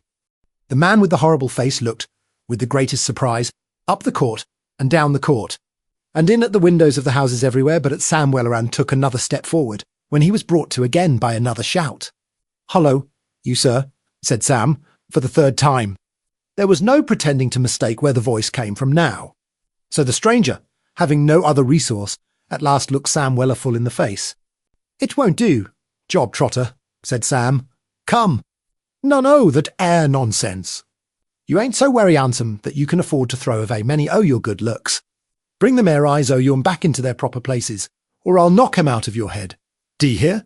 As Mr. Weller appeared fully disposed to act up to the spirit of this address, Mr. Trotter gradually allowed his face to resume its natural expression, and then, giving a start of joy, exclaimed, "What do I see? Mr. Walker?" "Ah," replied Sam, "you're very glad to see me, ain't you?" "Glad?" exclaimed Job Trotter. "Oh, Mr. Walker, if you had but known how I have looked forward to this meeting. It is too much, Mr. Walker. I cannot bear it, indeed I cannot. And with these words, Mr. Trotter burst into a regular inundation of tears and, flinging his arms around those of Mr. Weller, embraced him closely, in an ecstasy of joy. "Get off!"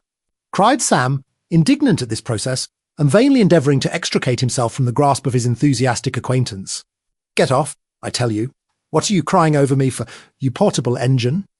"Because I am so glad to see you," replied Job Trotter, gradually releasing Mr. Weller, as the first symptoms of his pugnacity disappeared. "Oh, Mr. Walker, this is too much! Too much!" echoed Sam. "I think it is too much, Rother. Now, what have you got to say to me?" Mr. Trotter made no reply, for the little pink pocket handkerchief was in full force. "What have you got to say to me, afore I knock your head off?" repeated Mr. Weller in a threatening manner. "Eh," said Mr. Trotter, with a look of virtuous surprise. "What have you got to say to me?" "I, Mr. Walker?" "Don't call me Walker. My name's Veller. You know, that well enough. What have you got to say to me?" "Bless you, Mr. Walker Weller, I mean a great many things. If you will come away somewhere where we can talk comfortably. If you knew how I have looked for you, Mr. Weller, very hard, indeed, I suppose?" said Sam dryly. "Very, very, sir," replied Mr. Trotter, without moving a muscle of his face. "But shake hands, Mr. Weller." Sam eyed his companion for a few seconds, and then, as if actuated by a sudden impulse, complied with his request. "How?" said Job Trotter, as they walked away. "How is your dear, good master? Oh, he is a worthy gentleman, Mr. Weller. I hope he didn't catch cold that dreadful night." "Sir," there was a momentary look of deep slyness in Job Trotter's eye as he said this, which ran a thrill through Mr. Weller's clenched fist, as he burned with a desire to make a demonstration on his ribs. Sam constrained himself, however, and replied that his master was extremely well. "Oh, I am so glad," replied Mr. Trotter. "Is he here? Is yourn?" asked Sam, by way of reply. "Oh, yes, he is here, and I grieve to say, Mr. Weller, he is going on worse than ever." Ah, said Sam. "Oh, shocking terrible. At a boarding school?" said Sam. "No, not at a boarding school," replied Job Trotter, with the same sly look which Sam had noticed before. "Not at a boarding school? At the house with the green gate?" said Sam, eyeing his companion closely. No, not there," replied Job, with a quickness very unusual to him. "Not there. What was you a-doing there?" asked Sam, with a sharp glance. "Got inside the gate by accident, perhaps?" "Why, Mr. Weller," replied Job, "I don't mind telling you my little secrets. Because, you know, we took such a fancy for each other when we first met. You recollect how pleasant we were that morning?" "Oh, yes," said Sam, impatiently. "I remember. Well, replied Job, speaking with great precision, and in the low tone of a man who communicates an important secret. "In that house with the green gate, Mr. Weller, they keep a good many servants, so I should think, from the look on it," interposed Sam. "Yes," continued Mr. Trotter, "and one of them is a cook who has saved up a little money, Mr. Weller, and is desirous, if she can establish herself in life, to open a little shop in the chandlery way, you see." Yes, Mr. Weller. "Well, sir, I met her at a chapel that I go to. A very neat little chapel in this town, Mr. Weller, where they sing the number for collection of hymns, which I generally carry about with me. In a little book, which you may perhaps have seen in my hand, and I got a little intimate with her, Mr. Weller, and from that, an acquaintance sprung up between us, and I may venture to say, Mr. Weller, that I am to be the chandler."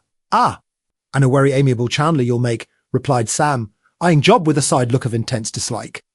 "The great advantage of this, Mr. Weller," continued Job, his eyes filling with tears as he spoke, "will be that I shall be able to leave my present disgraceful service with that bad man, and to devote myself to a better and more virtuous life. More like the way in which I was brought up." "Mr. Weller, you must have been very nicely brought up," said Sam. "Oh, very, Mr. Weller, very," replied Job. At the recollection of the purity of his youthful days, Mr. Trotter pulled forth the pink handkerchief and wept copiously. "You must have been an uncommon nice boy to go to school with," said Sam.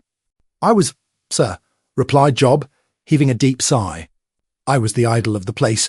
"Ah," said Sam, "I don't wonder at it. What a comfort you must have been to your blessed mother at these words."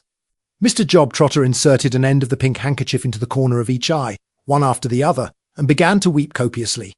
"What's the matter with the man?" said Sam, indignantly. "Chelsea Waterworks is nothing to you. What are you melting with now? The consciousness o' villainy? I cannot keep my feelings down, Mr. Weller, said Job, after a short pause. To think that my master should have suspected the conversation I had with yours, and so dragged me away in a post-chaise, and after persuading the sweet young lady to say she knew nothing of him, and bribing the schoolmistress to do the same, deserted her for a better speculation. Oh, Mr. Weller, it makes me shudder. Oh, that was the vay, was it? Said Mr. Weller. To be sure it was, replied Job. Vell, said Sam, as they had now arrived near the hotel, I want to have a little bit o' talk with you, Job. So if you're not particular engaged, I should like to see you at the Great White Horse tonight. Somewheres about 8 o'clock. I shall be sure to come, said Job. Yes, you'd better, replied Sam, with a very meaning look. Or else I shall perhaps be a skin arter you, at the other side of the green gate, and then I might cut you out. You know, I shall be sure to be with you, sir, said Mr. Trotter, and wringing Sam's hand with the utmost fervour, he walked away.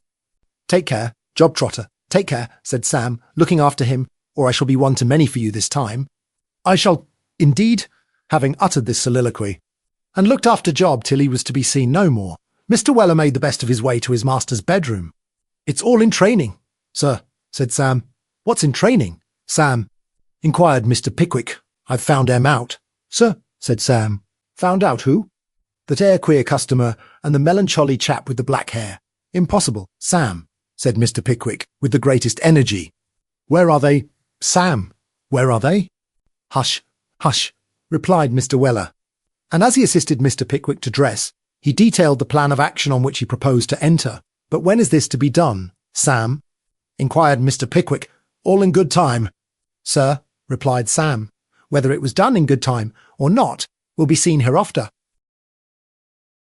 Chapter 24, wherein Mr. Peter Magnus grows jealous, and the middle-aged lady apprehensive, which brings the Pickwickians within the grasp of the law. When Mr. Pickwick descended to the room in which he and Mr. Peter Magnus had spent the preceding evening, he found that gentleman with the major part of the contents of the 2 bags, the leathern hat box, and the brown paper parcel, displaying to all possible advantage on his person, while he himself was pacing up and down the room in a state of the utmost excitement and agitation. Good morning, sir, said Mr. Peter Magnus. What do you think of this, sir? Very effective indeed, replied Mr. Pickwick, surveying the garments of Mr. Peter Magnus with a good-natured smile. Yes, I think it'll do, said Mr. Magnus. Mr. Pickwick, sir, I have sent up my card. Have you? Sighed Mr. Pickwick, and the waiter brought back word that she would see me at 11, sir. It only wants a quarter now. Very near the time, said Mr. Pickwick. Yes, it is rather near, replied Mr. Magnus, rather too near to be pleasant, eh? Mr. Pickwick, sir? Confidence is a great thing in these cases, observed Mr. Pickwick. I believe it is. Sir, said Mr. Peter Magnus. I am very confident, sir. Really, Mr. Pickwick, I do not see why a man should feel any fear in such a case as this, sir. What is it, sir? There's nothing to be ashamed of. It's a matter of mutual accommodation, nothing more. Husband on one side, wife on the other. That's my view of the matter, Mr. Pickwick.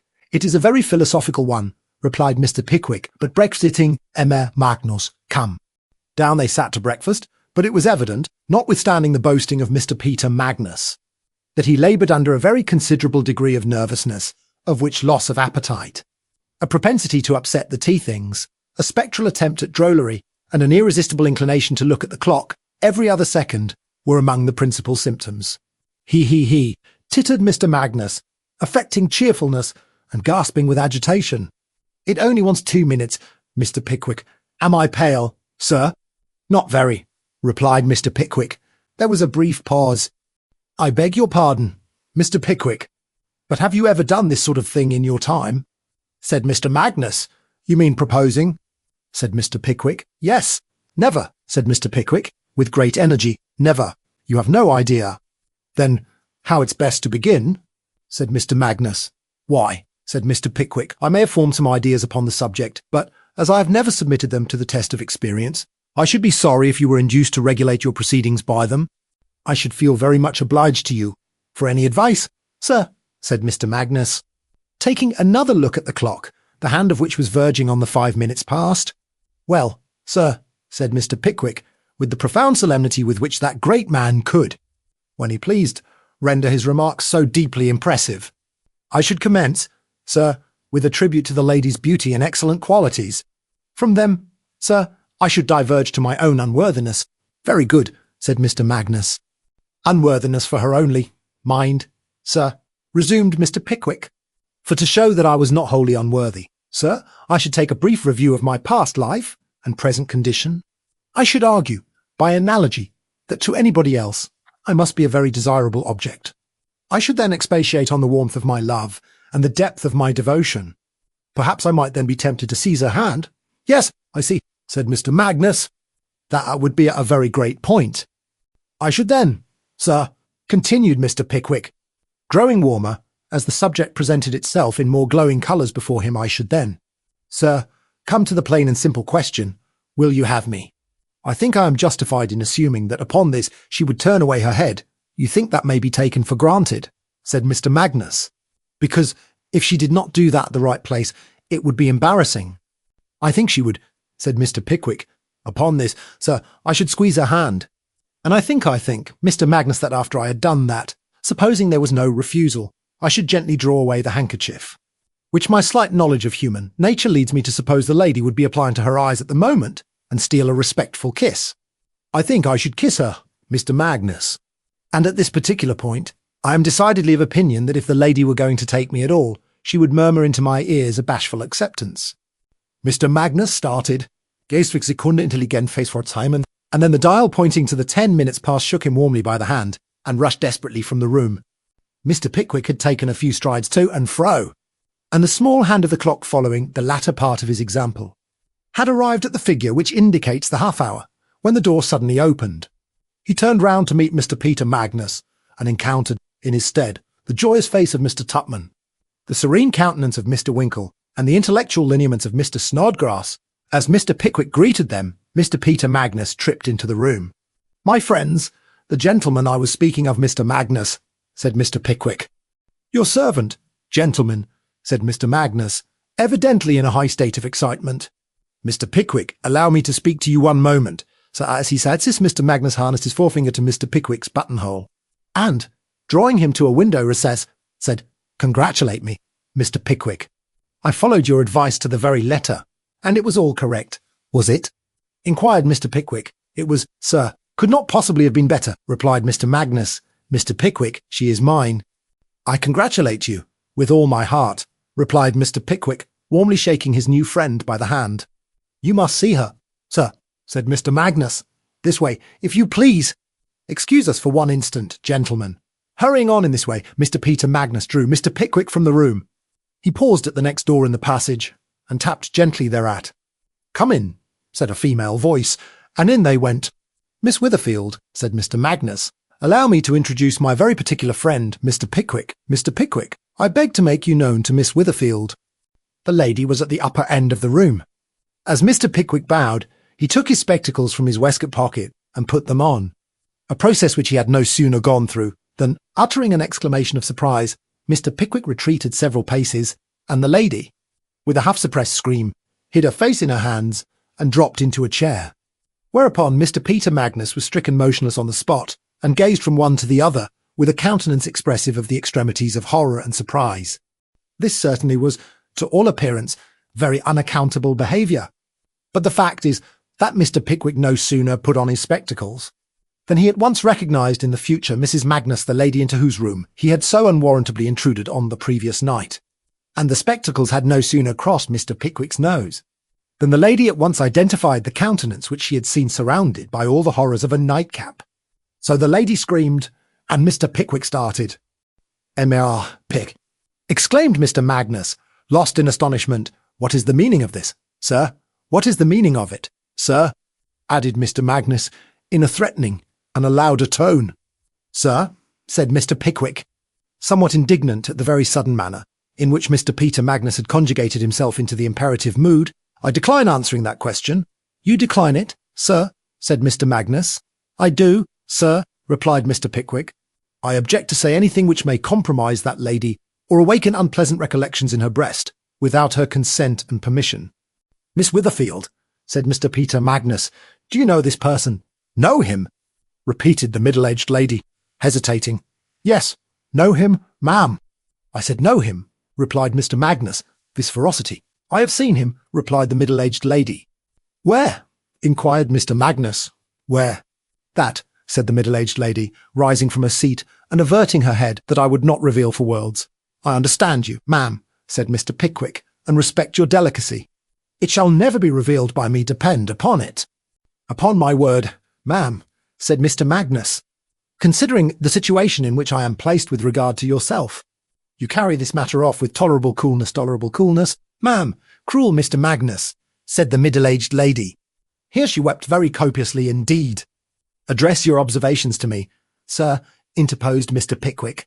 I alone am to blame, if anybody be. Oh, you alone are to blame, are you, sir? Said Mr. Magnus. I see through this, sir. You repent of your determination now. Do you? My determination? Said Mr. Pickwick. Your determination, sir. Oh, don't stare at me, sir, said Mr. Magnus. I recollect your words last night, sir. You came down here, sir, to expose the treachery and falsehood of an individual on whose truth and honour you had placed implicit reliance, eh? Here Mr. Peter Magnus indulged in a prolonged sneer, and taking off his green spectacles, which he probably found superfluous in his fit of jealousy, rolled his little eyes about, in a manner frightful to behold. Eh? Said Mr. Magnus. And then he repeated the sneer with increased effect. But you shall answer it, sir. Answer what? Said Mr. Pickwick. Never mind, sir, replied Mr. Magnus, striding up and down the room. Never mind. There must be something very comprehensive in this phrase of never mind, for we do not recollect to have ever witnessed a quarrel in the street, at a theatre, public room, or elsewhere, in which it has not been the standard reply to all belligerent inquiries. Do you call yourself a gentleman, sir? Never mind, sir. Did I offer to say anything to the young woman, sir? Never mind, sir. Do you want your head knocked up against that wall, sir? Never mind, sir.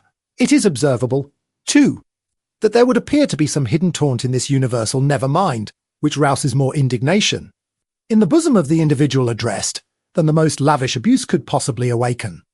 We do not mean to assert that the application of this brevity to himself struck exactly that indignation to Mr. Pickwick's soul, which it would infallibly have roused in a vulgar breast. We merely record the fact that Mr. Pickwick opened the room door and abruptly called out, "Tupman, come here!" Mr. Tupman immediately presented himself with a look of very considerable surprise. "Tupman," said Mr. Pickwick, "a secret of some delicacy, in which that lady is concerned, is the cause of a difference which has just arisen between this gentleman and myself, when I assure him, in your presence, that it has no relation to himself, and is not in any way connected with his affairs. I need hardly beg you to take notice that if he continue to dispute it, he expresses a doubt of my veracity, which I shall consider extremely insulting." As Mr. Pickwick said this, he looked encyclopedias at Mr. Peter Magnus.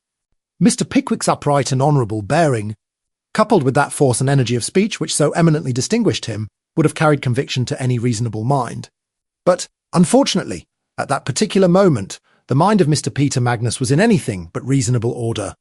Consequently, instead of receiving Mr. Pickwick's explanation as he ought to have done, he forthwith proceeded to work himself into a red-hot, scorching, consuming passion, and to talk about what was due to his own feelings, and all that sort of thing, adding force to his declamation by striding to and fro, and pulling his hair amusements which he would very occasionally, by shaking his fist in Mr. Pickwick's philanthropic countenance. Mr. Pickwick, in his turn, conscious of his own innocence and rectitude, and irritated by having unfortunately involved the middle-aged lady in such an unpleasant affair, was not so quietly disposed as was his wont. The consequence was that words ran high, and voices higher, and at length Mr. Magnus told Mr. Pickwick he should hear from him, to which Mr. Pickwick replied, with laudable politeness, that the sooner he heard from him the better, whereupon the middle-aged lady rushed in terror from the room, out of which Mr. Tupman dragged Mr. Pickwick, leaving Mr. Peter Magnus to himself and meditation. If the middle-aged lady had mingled much with the busy world, or had profited at all by the manners and customs of those who make the laws and set the fashions, she would have known that this sort of ferocity is the most harmless thing in nature. But as she had lived for the most part in the country, and never read the parliamentary debates, she was little versed in these particular refinements of civilized life. Accordingly, when she had gained her bedchamber, bolted herself in, and began to meditate on the scene she had just witnessed, the most terrific pictures of slaughter and destruction presented themselves to her imagination, among which a full-length portrait of Mr. Peter Magnus borne home by for men, with the embellishment of a whole barrelful of bullets in his left side, was among the very least. The more the middle-aged lady meditated, the more terrified she became, and at length she determined to repair to the house of the principal magistrate of the town and request him to secure the persons of Mr. Pickwick and Mr. Tupman without delay. To this decision the middle-aged lady was impelled by a variety of considerations, the chief of which was the incontestable proof it would afford of her devotion to Mr. Peter Magnus and her anxiety for his safety. She was too well acquainted with his jealous temperament to venture the slightest allusion to the real cause of her agitation on beholding Mr. Pickwick, and she trusted to her own influence and power of persuasion with the little man to quell his boisterous jealousy, supposing that Mr. Pickwick were removed, and no fresh quarrel could arise. Filled with these reflections, the middle-aged lady arrayed herself in her bonnet and shawl, and repaired to the mayor's dwelling straightway. Now George Nupkins, Esquire, the principal magistrate aforesaid, was as grand a personage as the fastest walker would find out between sunrise and sunset on the 21st of June, which being, according to the almanacs, the longest day in the whole year, would naturally afford him the longest period for his search. On this particular morning, Mr. Nupkins was in a state of the utmost excitement and irritation, for there had been a rebellion in the town. All the day scholars at the largest day school had conspired to break the windows of an obnoxious apple seller, and had hooted the beadle and pelted the constabulary an elderly gentleman in top boots, who had been called out to repress the tumult, and who had been a peace officer, man and boy, for half a century at least. And Mr. Nupkins was sitting in his easy chair, frowning with majesty, and boiling with rage. When a lady was announced on pressing, private, and particular business, Mr. Nupkins looked calmly terrible, and commanded that the lady should be shown in, which command, like all the mandates of emperors and magistrates and other great potentates of the earth, was forthwith obeyed, and Miss Witherfield, interestingly agitated, was ushered in accordingly. "Muzzle," said the magistrate. Muzzle was an undersized footman, with a long body and short legs. "Muzzle." "Yes, your worship." "Place a chair and leave the room." "Yes, your worship." "Now, ma'am, will you state your business?" said the magistrate. "It is of a very painful kind, sir," said Miss Witherfield. "Very likely, ma'am," said the magistrate. "Compose your feelings, ma'am." Here Mr. Nupkins looked benignant. "And then tell me what legal business brings you here, ma'am." Here the magistrate triumphed over the man, and he looked stern again. "It is very distressing to me, sir, to give this information," said Miss Witherfield, "but I fear a duel is going to be fought here." "Here, ma'am," said the magistrate. "Where, ma'am?" "In Ipswich." "In Ipswich, ma'am. A duel in Ipswich." The magistrate, "Perfection, impossible, maitaram. Nothing of the kind can be contemplated in this town. I am persuaded." "Bless my soul. Ma'am, are you aware of the activity of our local magistracy? Do you happen to have heard, ma'am, that I rushed into a prize ring on the 4th of May last, attended by only 60 special constables, and, at the hazard of falling a sacrifice to the angry passions of an infuriated multitude, prohibited a pugilistic contest between the Middlesex dumpling and the Suffolk bantam? A duel in Ipswich, ma'am. I do not think, said the magistrate, reasoning with himself, that any two men can have had the hardihood to plan such a breach of the peace in this town. My information is, unfortunately, but too correct, said the middle-aged lady. I was present at the quarrel. It's a most extraordinary thing, said the astounded magistrate. Muzzle. Yes, your worship. Send Mr. Jinks here, directly, instantly. Yes, your worship. Muzzle retired, and a pale, sharp-nosed, half-fed, shabbily-clad clerk of middle age entered the room. Mr. Jinks, said the magistrate. Mr. Jinks.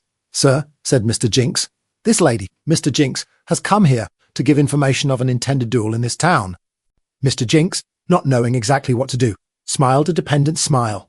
What are you laughing at, Mr. Jinks? Said the magistrate. Mr. Jinks looked serious instantly. Mr. Jinks, said the magistrate, you're a fool.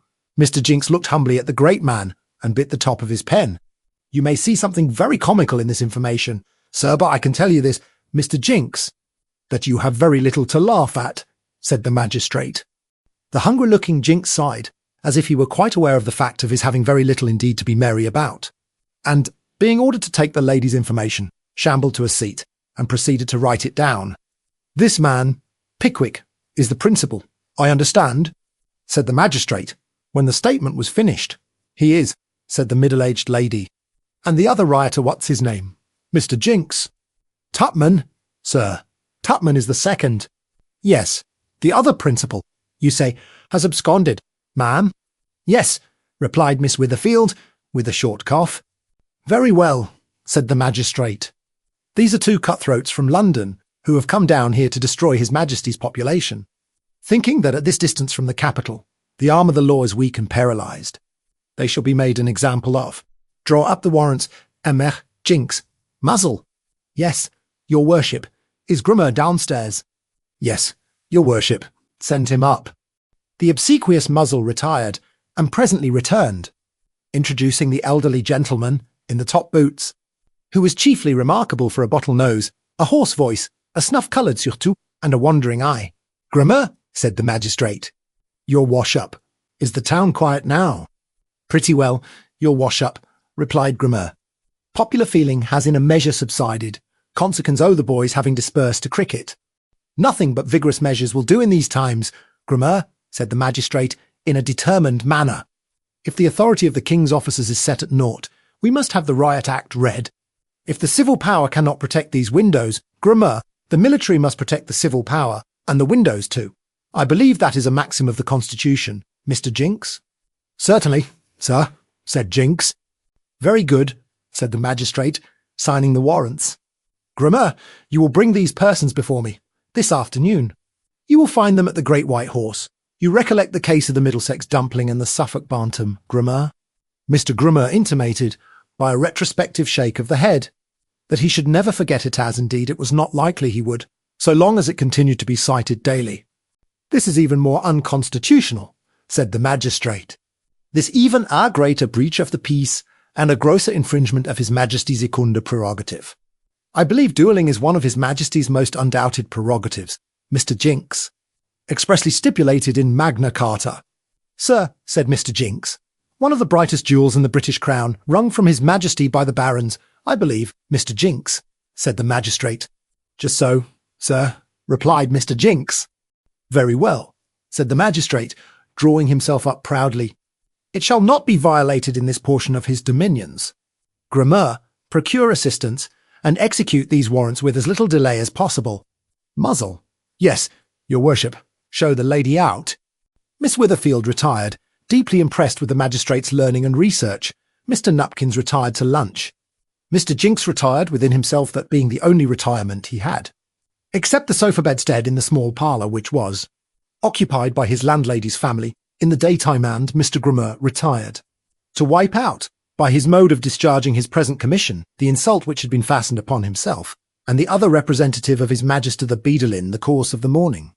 While these resolute and determined preparations for the conservation of the King's peace were pending, Mr. Pickwick and his friends, wholly unconscious of the mighty events in progress, had sat quietly down to dinner, and very talkative and companionable they all were. Mr. Pickwick was in the very act of relating his adventure of the preceding night, to the great amusement of his followers, Mr. Tupman especially, when the door opened and a somewhat forbidding countenance peeped into the room. The eyes in the forbidding countenance looked very earnestly at Mr. Pickwick for several seconds, and were to all appearance satisfied with their investigation. For the body to which the forbidding countenance belonged slowly brought itself into the apartment, and presented the form of an elderly individual in top boots, not to keep the reader any longer in suspense. In short, the eyes were the wandering eyes of Mr. Grummer, and the body was the body of the same gentleman. Mr. Grummer's mode of proceeding was professional, but peculiar. His first act was to bolt the door on the inside. His second, to polish his head and countenance very carefully with a cotton handkerchief. His third, to place his hat, with the cotton handkerchief in it, on the nearest chair. And his fourth, to produce from the breast pocket of his coat a short truncheon, surmounted by a brazen crown, with which he beckoned to Mr. Pickwick with a grave and ghost-like air. Mr. Snodgrass was the first to break the astonished silence. He looked steadily at Mr. Grummer for a brief space, and then said emphatically, "This is a private room." "Sir, a private room." Mr. Grummer shook his head and replied, "No room's private to His Majesty when the street door's once passed. That's law. Some people maintains that an Englishman's house is his castle. That's gammon." The Pickwickians gazed on each other with wondering eyes. "Which is Mr. Tupman?" inquired Mr. Grummer. He had an intuitive perception of Mr. Pickwick. He knew him at once. "My name's Tupman," said that gentleman. "My name's Law," said Mr. Grummer. "What?" said Mr. Tupman. "Law," replied Mr. Grummer. "Law, civil power, and executive, them's my titles. Here's my authority." Blank Tupman Blank Pickwick against the peace of our suffering lots, a king statute in the case made, and provided and all regular. I apprehend you, Pickwick. Tupman the aforesaid. What do you mean by this insolence? Said Mr. Tupman, starting up. Leave the room. Hollow, said Mr. Grammar, retreating very expeditiously to the door, and opening it an inch or two, doubly. Well, said a deep voice from the passage. Come forward, doubly, at the word of command, a dirt-faced man, something over 6 feet high, and stout in proportion, squeezed himself through the half-open door, making his face very red in the process, and entered the room. Is the other specials outside, doubly? Inquired Mr. Grammar. Mr. Doubly, who was a man of few words, nodded assent. Order in the division under your charge, doubly, said Mr. Grammar. Mr. Doubly did as he was desired, and 6 men, each with a short truncheon and a brass crown, flocked into the room. Mr. Grammar pocketed his staff and looked at Mr. Doubly. Mr. Doubly pocketed his staff and looked at the division. The division pocketed their staves and looked at Messrs. Tupman and Pickwick. Mr. Pickwick and his followers rose as one man. What is the meaning of this atrocious intrusion upon my privacy? Said Mr. Pickwick. Brooders, apprehend me, said Mr. Tupman. What do you want here? Scoundrels, said Mr. Snodgrass. Mr. Winkle said nothing, but he fixed his eyes on Grammar, and bestowed a look upon him, which, if he had had any feeling, must have pierced his brain. As it was, however, it had no visible effect on him whatever. When the executive perceived that Mr. Pickwick and his friends were disposed to resist the authority of the law, they very significantly turned up their coat sleeves, as if knocking them down in the first instance, and taking them up afterwards, were a mere professional act which had only to be thought of to be done, as a matter of course. This demonstration was not lost upon Mr. Pickwick. He conferred a few moments with Mr. Tupman apart, and then signified his readiness to proceed to the mayor's residence, merely the parties then, and there assembled, to take notice that it was his firm intention to resent this monstrous invasion of his privileges as an Englishman the instant he was at liberty. Whereat the parties then and there assembled laughed very heartily, with the single exception of Mr. Grammar, who seemed to consider that any slight cast upon the divine right of magistrates was a species of blasphemy not to be tolerated. But when Mr. Pickwick had signified his readiness to bow to the laws of his country, and just when the waiters and hostlers and chambermaids and postboys, who had anticipated a delightful commotion from his threatened obstinacy, began to turn away, disappointed and disgusted, a difficulty arose which had not been foreseen. With every sentiment of veneration for the constituted authorities, Mr. Pickwick resolutely protested against making his appearance in the public streets, surrounded and guarded by the officers of justice. Like a common criminal, Mr. Grammar, in the then disturbed state of public feeling, for it was half-holiday, and the boys had not yet gone home, as resolutely protested against walking on the opposite side of the way, and taking Mr. Pickwick's parole that he would go straight to the magistrates.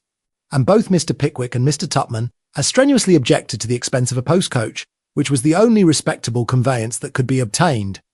The dispute ran high, and the dilemma lasted long, and just as the executive were on the point of overcoming Mr. Pickwick's objection to walking to the magistrates, by the trite expedient of carrying him thither, it was recollected that there stood in the inn-yard an old sedan chair, which, having been originally built for a gouty gentleman with funded property, would hold Mr. Pickwick and Mr. Tupman at least as conveniently as a modern post-chaise. The chair was hired and brought into the hall. Mr. Pickwick and Mr. Tupman squeezed themselves inside and pulled down the blinds. A couple of chairmen were speedily found, and the procession started in grand order. The specials surrounded the body of the vehicle. Mr. Grammar and Mr. Doubly marched triumphantly in front. Mr. Snodgrass and Mr. Winkle walked arm in arm behind, and the unsoaped of Ipswich brought up the rear. The shopkeepers of the town, although they had a very indistinct notion of the nature of the offence, could not but be much edified and gratified by this spectacle. Here was the strong arm of the law, coming down with 20 gold beta force upon 2 offenders from the metropolis itself. The mighty engine was directed by their own magistrate and worked by their own officers, and both the criminals, by their united efforts, were securely shut up in the narrow compass of one sedan chair. Many were the expressions of approval and admiration which greeted Mr. Grammar as he headed the cavalcade, staff in hunt. Loud and long were the shouts raised by the unsoaped, and amidst these united testimonials of public approbation, the procession moved slowly and majestically along. Mr. Weller, habited in his morning jacket with the black calico sleeves, was returning in a rather desponding state from an unsuccessful survey of the mysterious house with the green gate, when, raising his eyes, he beheld a crowd pouring down the street, surrounding an object which had very much the appearance of a sedan chair. Willing to divert his thoughts from the failure of his enterprise, he stepped aside to see the crowd pass, and finding that they were cheering away, very much to their own satisfaction, forthwith began by way of raising his spirits to cheer to, with all his might and main. Mr. Grimmer passed, and Mr. Doubly passed, and the sedan passed, and the bodyguard of specials passed, and Sam was still responding to the enthusiastic cheers of the mob, and waving his hat about, as if he were in the very last extreme of the wildest joy, though. Of course, he had not the faintest idea of the matter in hand, when he was suddenly stopped by the unexpected appearance of Mr. Winkle and Mr. Snodgrass. "What's the row, gentlemen?" cried Sam. "Who have they got in this here watchbox in mourning?" Both gentlemen replied together, but their words were lost in the tumult. "Who is it?" cried Sam again. Once more was a joint reply returned, and, though the words were inaudible, Sam saw by the motion of the two pairs of lips that they had uttered the magic word Pickwick. This was enough. In another minute Mr. Weller had made his way through the crowd, stopped the chairman, and confronted the portly Grimmer. "Hollo, old gentleman," said Sam. "Who have you got in this here conveyance?" "Stand back," said Mr. Grimmer, whose dignity, like the dignity of a great many other men, had been wondrously augmented by a little popularity. "Knock him down. If he don't," said Mr. Doubly, "I'm very much obliged to you." "Old gentleman," replied Sam, "for consulting my convenience. And I'm still more obliged to the other gentleman, who looks as if he'd just escaped from a giant's carry-on, for his very handsome suggestion. But I should prefer your giving me an answer to my question, if it's all the same to you. How are you, sir?" This last observation was addressed with a patronising air to Mr. Pickwick, who was peeping through the front window. Mr. Grimmer, perfectly speechless with indignation, dragged the truncheon with the brass crown from its particular pocket and flourished it before Sam's eyes. "Ah," said Sam, "it's very pretty, especially the crown, which is uncommon like the real one." "Stand back," said the outraged Mr. Grimmer, by way of adding force to the command. He thrust the brass emblem of royalty into Sam's neckcloth with one hand, and seized Sam's collar with the other, a compliment which Mr. Weller returned by knocking him down out of hand, having previously, with the utmost consideration, knocked down a chairman for him to lie upon. Whether Mr. Winkle was seized with a temporary attack of that species of insanity which originates in a sense of injury, or animated by this display of Mr. Weller's valour, is uncertain. But certain it is that he no sooner saw Mr. Grimmer fall than he made a terrific onslaught on a small boy who stood next him, whereupon Mr. Snodgrass, in a truly Christian spirit, and in order that he might take no one unawares, announced in a very loud tone that he was going to begin, and proceeded to take off his coat with the utmost deliberation. He was immediately surrounded and secured, and it is but common justice both to him and Mr. Winkle to say that they did not make the slightest attempt to rescue either themselves or Mr. Weller, who, after a most vigorous resistance, was overpowered by numbers and taken prisoner. The procession then reformed. The chairmen resumed their stations, and the march was recommenced. Mr. Pickwick's indignation during the whole of this proceeding was beyond all bounds. He could just see Sam upsetting the specials and flying about in every direction. And that was all he could see, for the sedan doors wouldn't open and the blinds wouldn't pull up. At length, with the assistance of Mr. Tupman, he managed to push open the roof, and mounting on the seat, and steadying himself as well as he could by placing his hand on that gentleman's shoulder, Mr. Pickwick proceeded to address the multitude, to dwell upon the unjustifiable manner in which he had been treated, and to call upon them to take notice that his servant had been first assaulted. In this order they reached the magistrate's house, the chairman trotting, the prisoners following, Mr. Pickwick oratorising, and the crowd shouting. Chapter 25, showing, among a variety of pleasant matters, how majestic and impartial Mr. Nupkins was, and how Mr. Weller returned Mr. Job Trotter's shuttlecock as heavily as IT came with another matter, which will be found in its place. Violent was Mr. Weller's indignation as he was borne along. Numerous were the allusions to the personal appearance and demeanour of Mr. Grimmer and his companion, and valorous were the defiances to any 6 of the gentlemen present, in which he vented his dissatisfaction. Mr. Snodgrass and Mr. Winkle listened with gloomy respect to the torrent of eloquence which their leader poured forth from the sedan chair, and the rapid course of which not all Mr. Tupman's earnest entreaties to have the lid of the vehicle closed were able to check for an instant. But Mr. Weller's anger quickly gave way to curiosity when the procession turned down the identical courtyard in which he had met with the runaway job trotter, and curiosity was exchanged for a feeling of the most gleeful astonishment when the all-important Mr. Grimmer, commanding the sedan-bearers to halt, advanced with dignified and portentous steps to the very green gate from which Job Trotter had emerged, and gave a mighty pull at the bell handle which hung at the side thereof. At the foot of a flight of steps leading to the house door, which was guarded on either side by an American aloe in a green tub, the sedan chair stopped. Mr. Pickwick and his friends were conducted into the hall, whence, having been previously announced by Muzzle and ordered in by Mr. Nupkins, they were ushered into the worshipful presence of that public-spirited officer. The scene was an impressive one, well calculated to strike terror to the hearts of culprits, and to impress them with an adequate idea of the stern majesty of the law. In front of a big bookcase, in a big chair, behind a big table, and before a big volume, sat Mr. Nupkins, looking a full size larger than any one of them, big as they were. The table was adorned with piles of papers, and above the farther end of it appeared the head and shoulders of Mr. Jinks, who was busily engaged in looking as busy as possible. The party having all entered, Muzzle carefully closed the door, and placed himself behind his master's chair to await his orders. Mr. Nupkins threw himself back with thrilling solemnity, and scrutinised the faces of his unwilling visitors. "Now, Grammar, who is that person?" said Mr. Nupkins, pointing to Mr. Pickwick, who, as the spokesman of his friends, stood hat in hand, bowing with the utmost politeness and respect. "This here's Pickwick, your wash-up," said Grammar. "Come, none o' set ere old strike-a-light," interposed Mr. Weller, elbowing himself into the front rank. "Beg your pardon, sir, but this here officer yourn in the gambooge tops. Lever a decent living as o master o the ceremony." "This here," sir, continued Mr. Weller, thrusting Grammar aside, and addressing the magistrate with pleasant familiarity. "This here is S. Pickwick, Esquire. This here's Mr. Tupman. That air's Mr. Snodgrass. And farther on next him on the t'other side, Mr. Winkle, all very nice gentlemen, sir, as you'll be very happy to have the acquaintance on. So the sooner you commits these here officers yourn to the treadmill for a month or two, the sooner we shall begin to be on a pleasant understanding. Business first, pleasure arterwards, as King Richard III said when he stabbed the t'other king in the Tower, afore he smothered the babbies."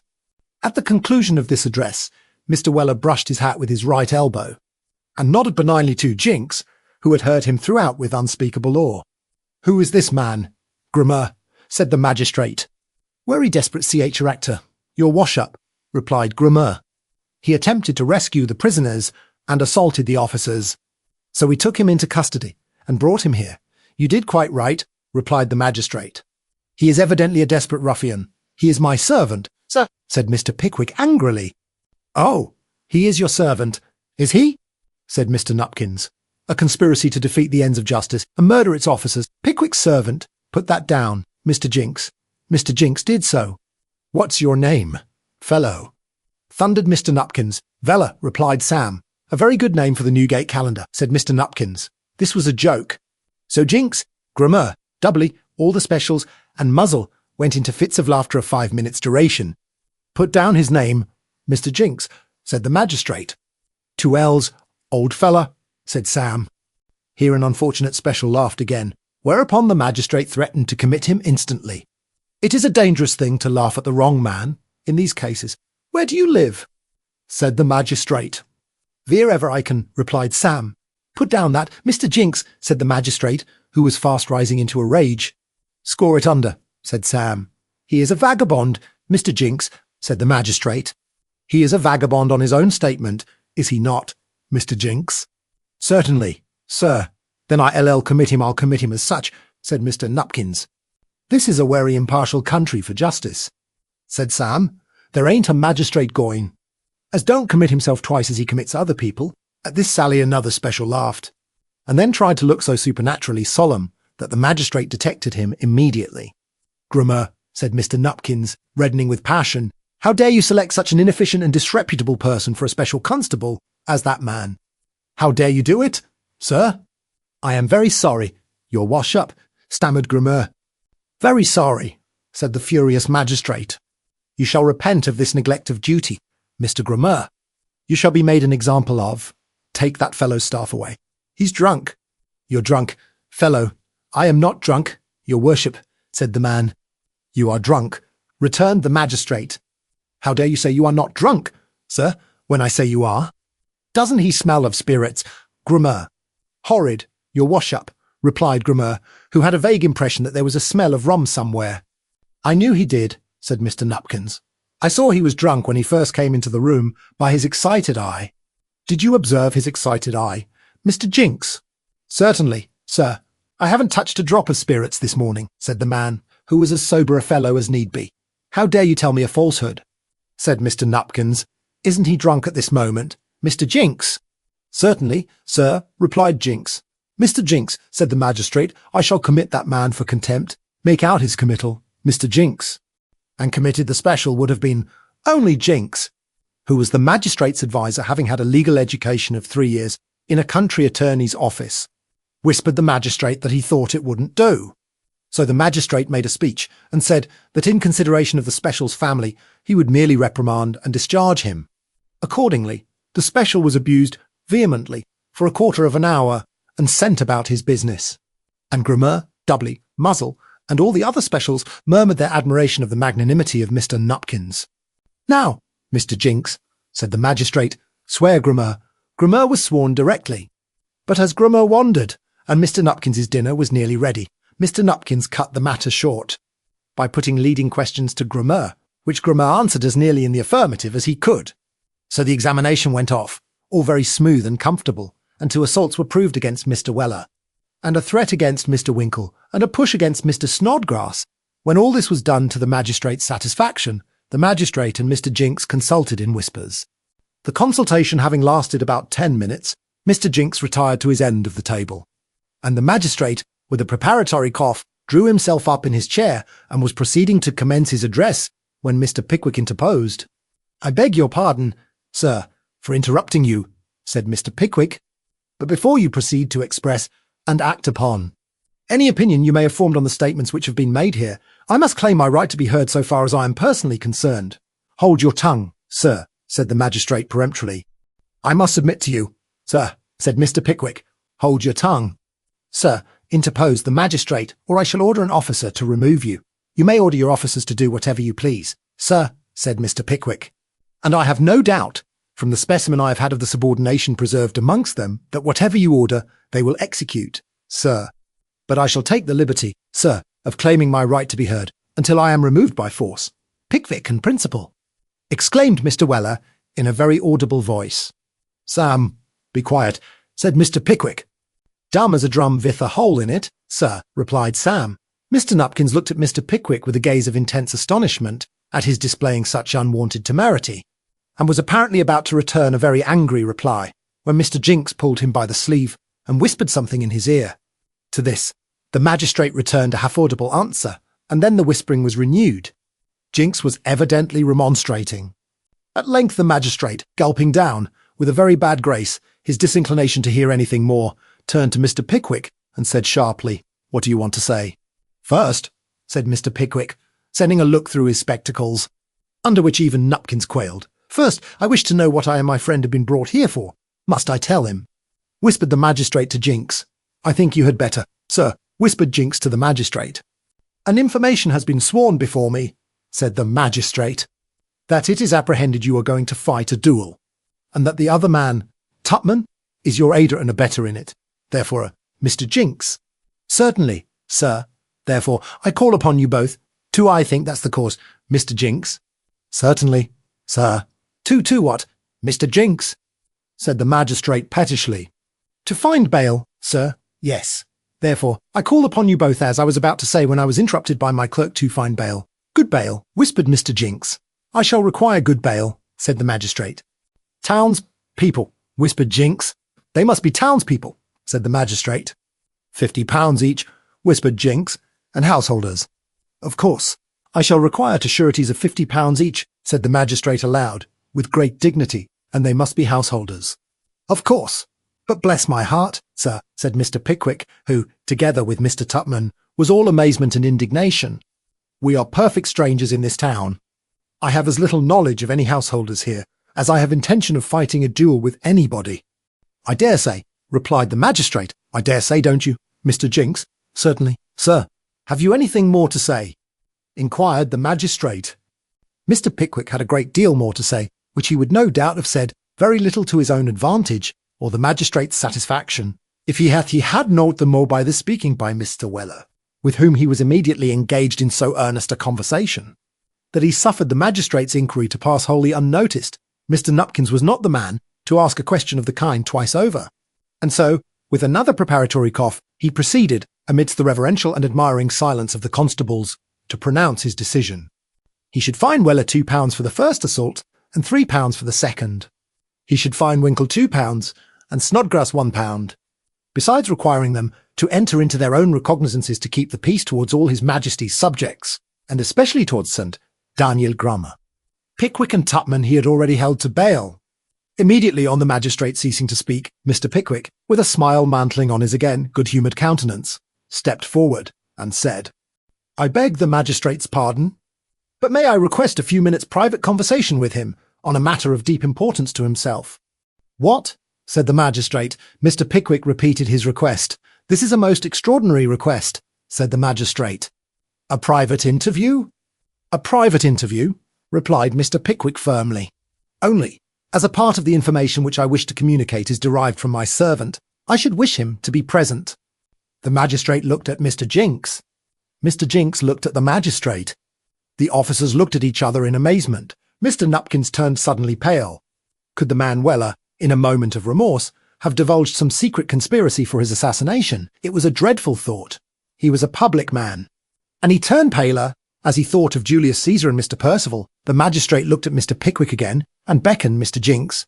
"What do you think of this request, Mr. Jinks?" murmured Mr. Nupkins.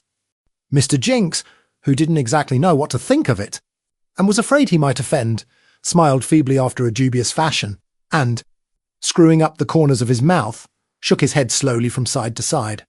"Mr. Jinks," said the magistrate gravely, "you are an ass at this little expression of opinion."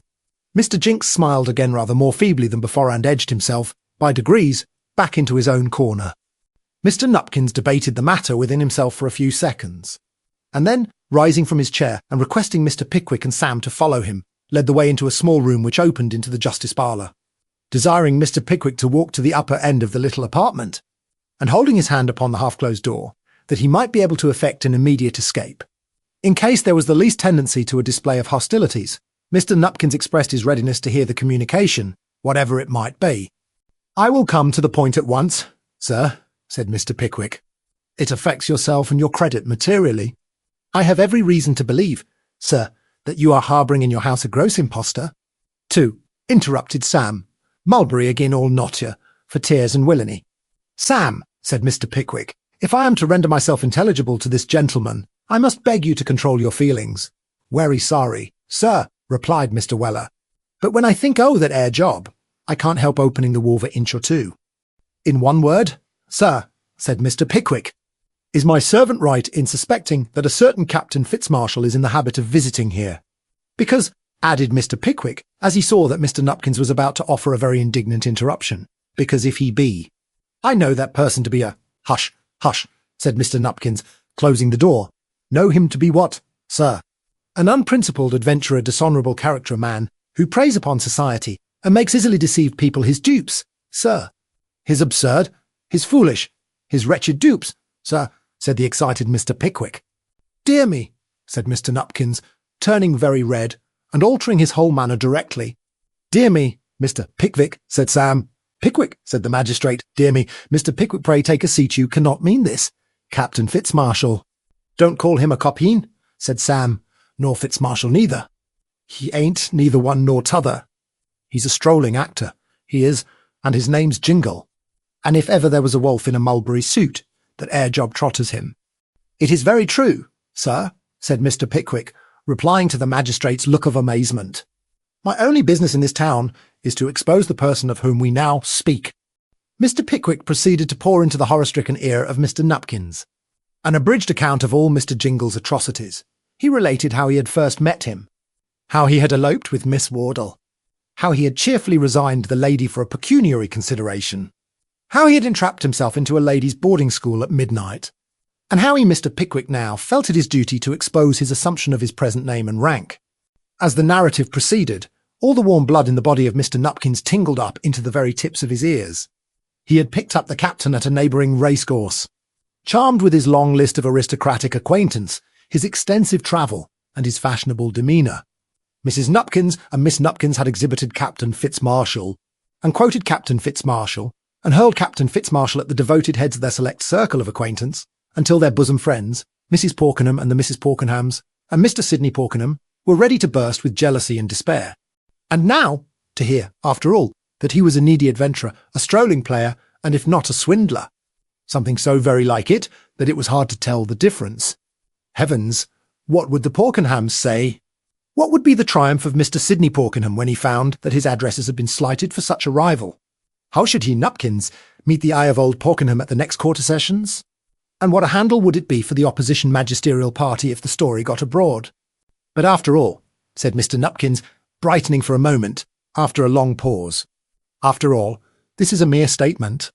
Captain Fitzmarshall is a man of very engaging manners, and, I dare say, has many enemies. What proof have you of the truth of these representations? Confront me with him, said Mr. Pickwick. That is all I ask, and all I require. Confront him with me and my friends here. You will want no further proof. Why, said Mr. Nupkins, that might be very easily done, for he will be here tonight, and then there would be no occasion to make the matter public. Just for the young man's own sake, you know. I should like to consult Mrs. Nupkins on the propriety of the step, in the first instance, though. At all events, Mr. Pickwick, we must dispatch this legal business before we can do anything else. Pray step back into the next room. Into the next room they went. Grammar, said the magistrate, in an awful voice. Your wash-up, replied Grammar, with the smile of a favourite. Come, sir, said the magistrate sternly, don't let me see any of this levity here. It is very unbecoming, and I can assure you that you have very little to smile at. Was the account you gave me just now strictly true? Now, be careful, sir. Your wash-up, stammered Grammar. Oh, you are confused, are you? Said the magistrate. Mr. Jinks, you observe this confusion? Certainly, sir, replied Jinks. Now, said the magistrate. Repeat your statement, Grammar, and again I warn you to be careful. Mr. Jinks, take his words down. The unfortunate Grammar proceeded to restate his complaint, but what between Mr. Jinks's taking down his words, and the magistrate's taking them up, his natural tendency to rambling, and his extreme confusion? He managed to get involved, in something under 3 minutes, in such a mass of entanglement and contradiction, that Mr. Nupkins at once declared he didn't believe him. So the fines were remitted, and Mr. Jinks found a couple of bail in no time. And all these solemn proceedings having been satisfactorily concluded, Mr. Grammar was ignominiously ordered out, an awful instance of the instability of human greatness, and the uncertain tenure of great men's favour. Mrs. Nupkins was a majestic female in a pink gauze turban and a light brown wig. Miss Nupkins possessed all her mamma's haughtiness without the turban, and all her ill nature without the wig. And whenever the exercise of these two amiable qualities involved mother and daughter in some unpleasant dilemma, as they not infrequently did, they both concurred in laying the blame on the shoulders of Mr. Nupkins. Accordingly, when Mr. Nupkins sought Mrs. Nupkins, and detailed the communication which had been made by Mr. Pickwick, Mrs. Nupkins suddenly recollected that she had always expected something of the kind, that she had always said it would be so, that her advice was never taken, that she really did not know what Mr. Nupkins supposed she was, and so forth. The idea, said Miss Nupkins, forcing a tear of very scanty proportions into the corner of each eye, the idea of my being made such a fool of. Ah, you may thank your papa, my dear, said Mrs. Nupkins. How I have implored and begged that man to inquire into the captain's family connections. How I have urged and entreated him to take some decisive step. I am quite certain nobody would believe it quite. But, my dear, said Mr. Nupkins, don't talk to me, you aggravating thing. Don't, said Mrs. Nupkins. My love, said Mr. Nupkins, you professed yourself very fond of Captain Fitzmarshall. You have constantly asked him here, my dear, and you have lost no opportunity of introducing him elsewhere. Didn't I say so? Henrietta, cried Mrs. Nupkins, appealing to her daughter with the air of a much-injured female. Didn't I say that your papa would turn round and lay all this at my door? Didn't I say so? Here Mrs. Nupkins sobbed. Oh, pa, remonstrated Miss Nupkins, and here she sobbed too. Isn't it too much, when he has brought all this disgrace and ridicule upon us, to taunt me with being the cause of it? Exclaimed Mrs. Nupkins. How can we ever show ourselves in society? Said Miss Nupkins. How can we face the Porkenhams? Cried Mrs. Nupkins. Or the Griggs? Cried Miss Nupkins. Or the Slum-in-Towkins? Cried Mrs. Nupkins. But what does your papa care? What is it to him? At this dreadful reflection, Mrs. Nupkins wept mental anguish, and Miss Nupkins followed on the same side.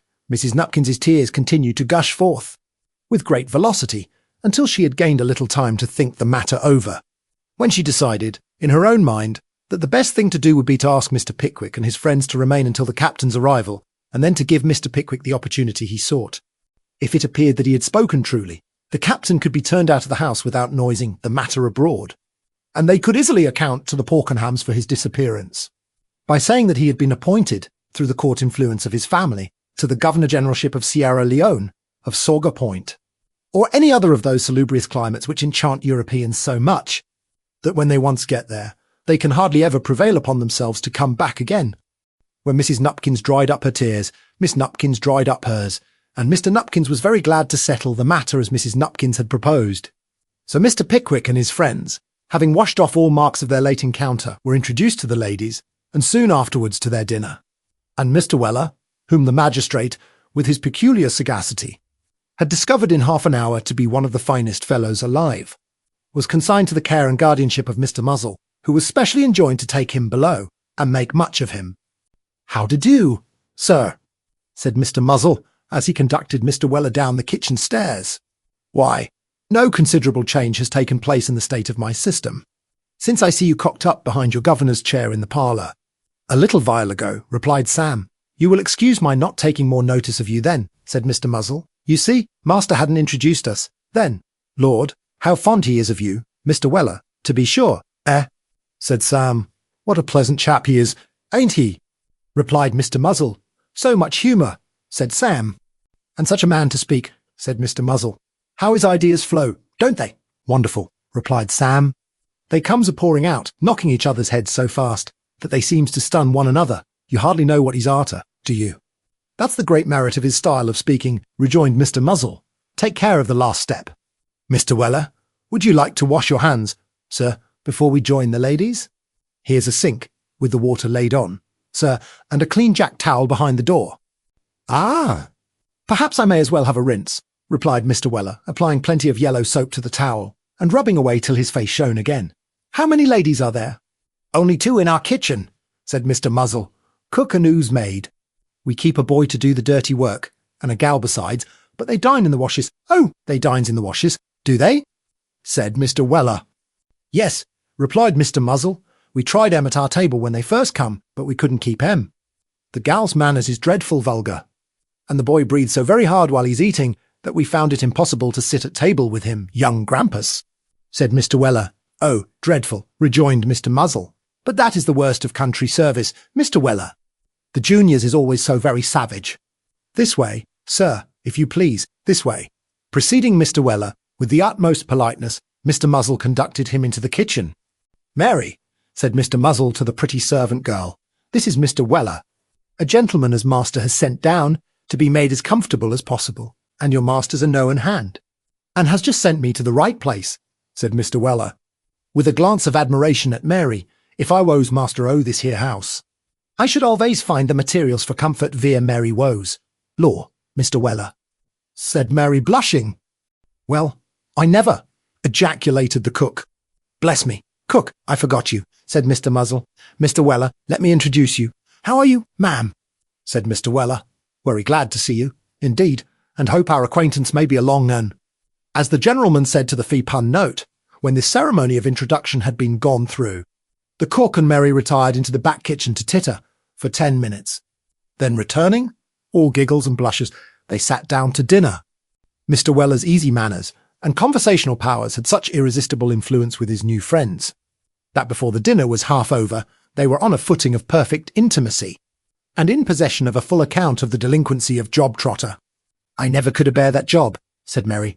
"No more you never ought to, my dear," replied Mr. Weller. "Why not?" inquired Mary. "'Cause ugliness and swindling never ought to be familiar with elegance and virtue," replied Mr. Weller. "Ought they, Mr. Muzzle?" "Not by no means," replied that gentleman. Here Mary laughed, and said the cook had made her, and the cook laughed, and said she hadn't. "I ha'n't got a glass," said Mary. "Drink with me." "My dear," said Mr. Weller, "put your lips to this here tumbler, and then I can kiss you by deputy." "For shame, Mr. Weller," said Mary. "What's a shame, my dear?" "Talkin' in that way." "Nonsense, it ain't no harm. It's not to her." "Ain't it, cook?" "Don't ask me. Impudence," replied the cook in a high state of delight. And hereupon the cook and Mary laughed again, till what between the beer and the cold meat, and the laughter combined, The latter young lady was brought to the verge of choking, an alarming crisis from which she was only recovered by sundry pats on the back, and other necessary attentions, most delicately administered by Mr. Samuel Weller.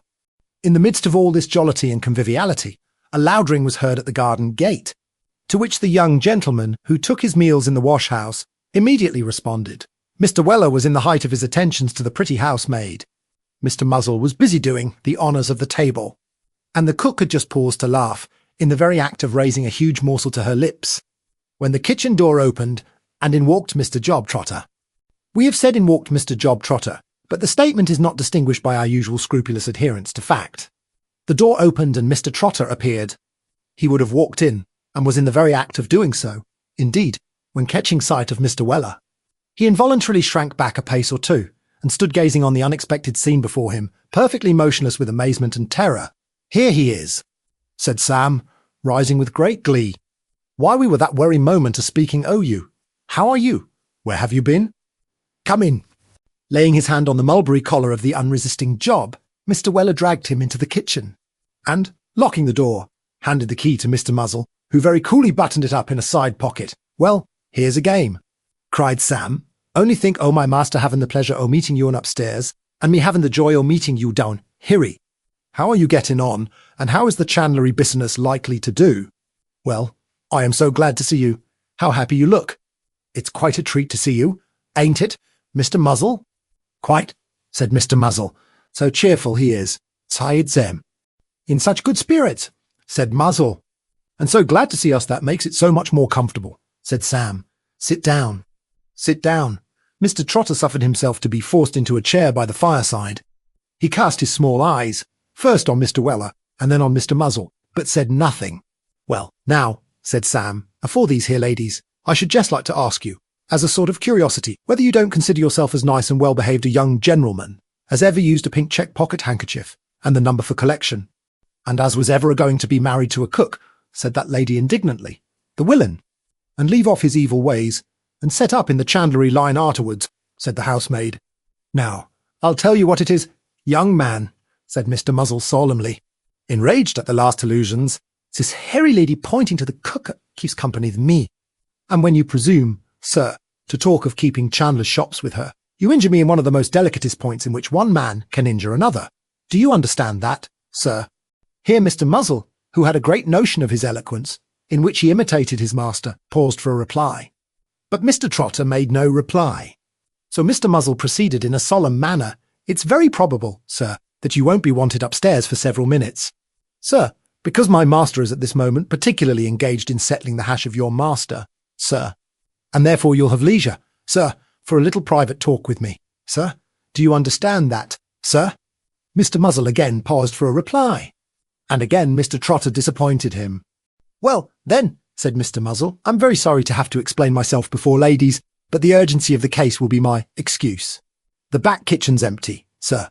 If you will step in there, sir, Mr. Weller will see fair, and we can have mutual satisfaction till the bell rings. Follow me, sir." As Mr. Muzzle uttered these words, he took a step or two towards the door, and, by way of saving time, began to pull off his coat as he walked along. Now, the cook no sooner heard the concluding words of this desperate challenge, and saw Mr. Muzzle about to put it into execution, than she uttered a loud and piercing shriek, and rushing on Mr. Jobtrotter, who rose from his chair on the instant, tore and buffeted his large flat face with an energy peculiar to excited females, and twining her hands in his long black hair, tore therefrom about enough to make 5 or 6 dozen of the very largest sized mourning rings.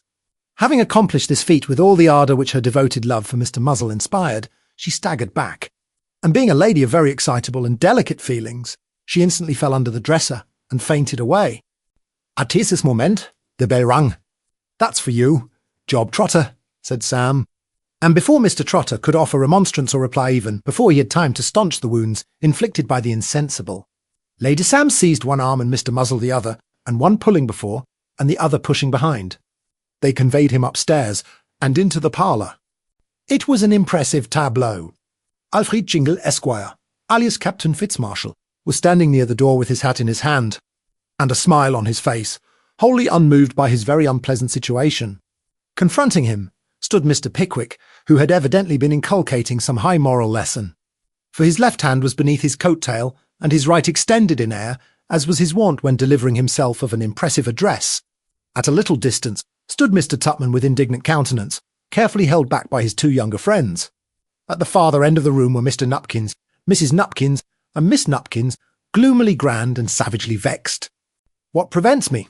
said Mr. Nupkins, with magisterial dignity.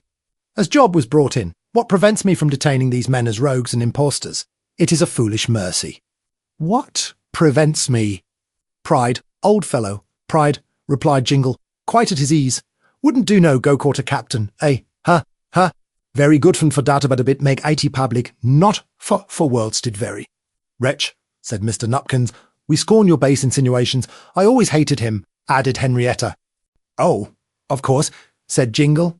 "Tall young man, old lover Sidney Porkin, and rich fine fella, not so rich as Captain, though, eh? Turn him away off with him anything for Captain nothing, like Captain anywhere all the girls raving mad, eh? Job, eh?" Here Mr. Jingle laughed very heartily, and Job, rubbing his hands with delight, uttered the first sound he had given vent to since he entered the house, a low, noiseless chuckle, which seemed to intimate that he enjoyed his laugh too much to let any of it escape in sound. "Mr. Nupkins," said the elder lady, "this is not a fit conversation for the servants to overhear. Let these wretches be removed." "Certainly, my dear," said Mr. Nupkins. "Muzzle!" "Your worship, open the front door." "Yes, your worship, leave the house," said Mr. Nupkins, waving his hand emphatically. Jingle smiled and moved towards the door. "Stay," said Mr. Pickwick. Jingle stopped. "I might," said Mr. Pickwick, "have taken a much greater revenge for the treatment I have experienced at your hands, and that of your hypocritical friend there." Job Trotter bowed with great politeness, and laid his hand upon his heart. "I say," said Mr. Pickwick, growing gradually angry, "that I might have taken a greater revenge. But I content myself with exposing you, which I consider a duty I owe to society. This is a leniency, sir, which I hope you will remember." When Mr. Pickwick arrived at this point, Job Trotter, with facetious gravity, applied his hand to his ear, as if desirous not to lose a syllable he uttered. "And I have only to add, sir," said Mr. Pickwick, now thoroughly angry, "that I consider you a rascal, and our ruffian and worse than any man I ever saw, or heard of, except that pious and sanctified vagabond in the mulberry livery." "Ha, ha," said Jingle. "Good fellow. Pickwick fine heart stout old boy, but must not be passionate bad thing. Very by see you again some day, keep up your spirits now. Job Trot." With these words, Mr. Jingle stuck on his hat in his old fashion, and strode out of the room. Job Trotter paused, looked round, smiled, and then with a bow of mock solemnity to Mr. Pickwick, and a wink to Mr. Weller, the audacious slyness of which baffles all description, followed the footsteps of his hopeful master. "Sam," said Mr. Pickwick, as Mr. Weller was following. "Sir, stay here." Mr. Weller seemed uncertain. "Stay here," repeated Mr. Pickwick. "Mayn't I polish that air job off, in the front garden?" said Mr. Weller. "Certainly not," replied Mr. Pickwick. "Mayn't I kick him out? Oh, the gate, sir?" said Mr. Weller. "Not on any account," replied his master. For the first time since his engagement, Mr. Weller looked, for a moment, discontented and unhappy, but his countenance immediately cleared up, for the wily Mr. Muzzle, by concealing himself behind the street door, and rushing violently out, at the right instant, contrived with great dexterity to overturn both Mr. Jingle and his attendant down the flight of steps into the American aloe tubs that stood beneath. "Having discharged my duty, sir," said Mr. Pickwick to Mr. Nupkins, "I will, with my friends, bid you farewell.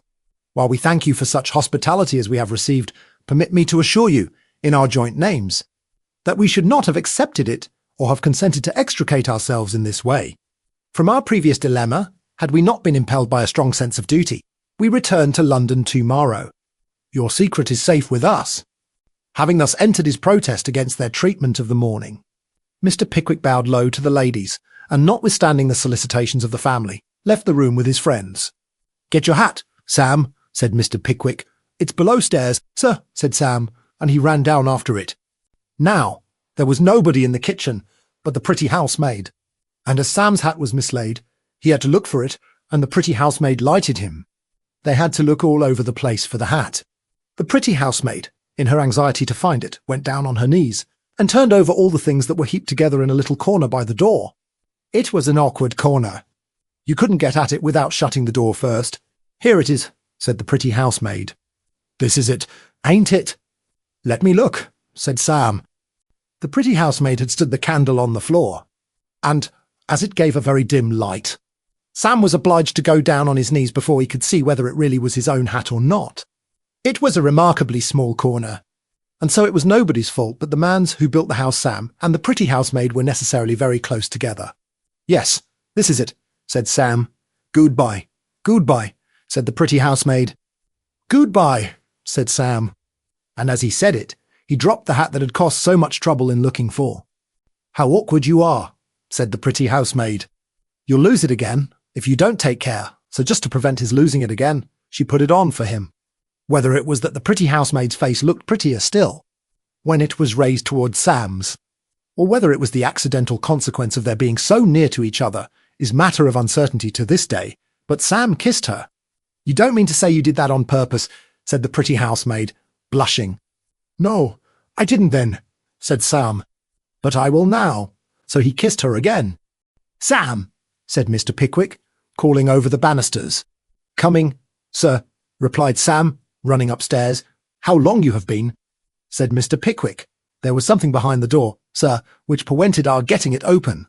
"For ever so long, sir," replied Sam, and this was the first passage of Mr. Weller's first love. Chapter 26, which contains a brief account of the progress of the action of Bardell against Pickwick.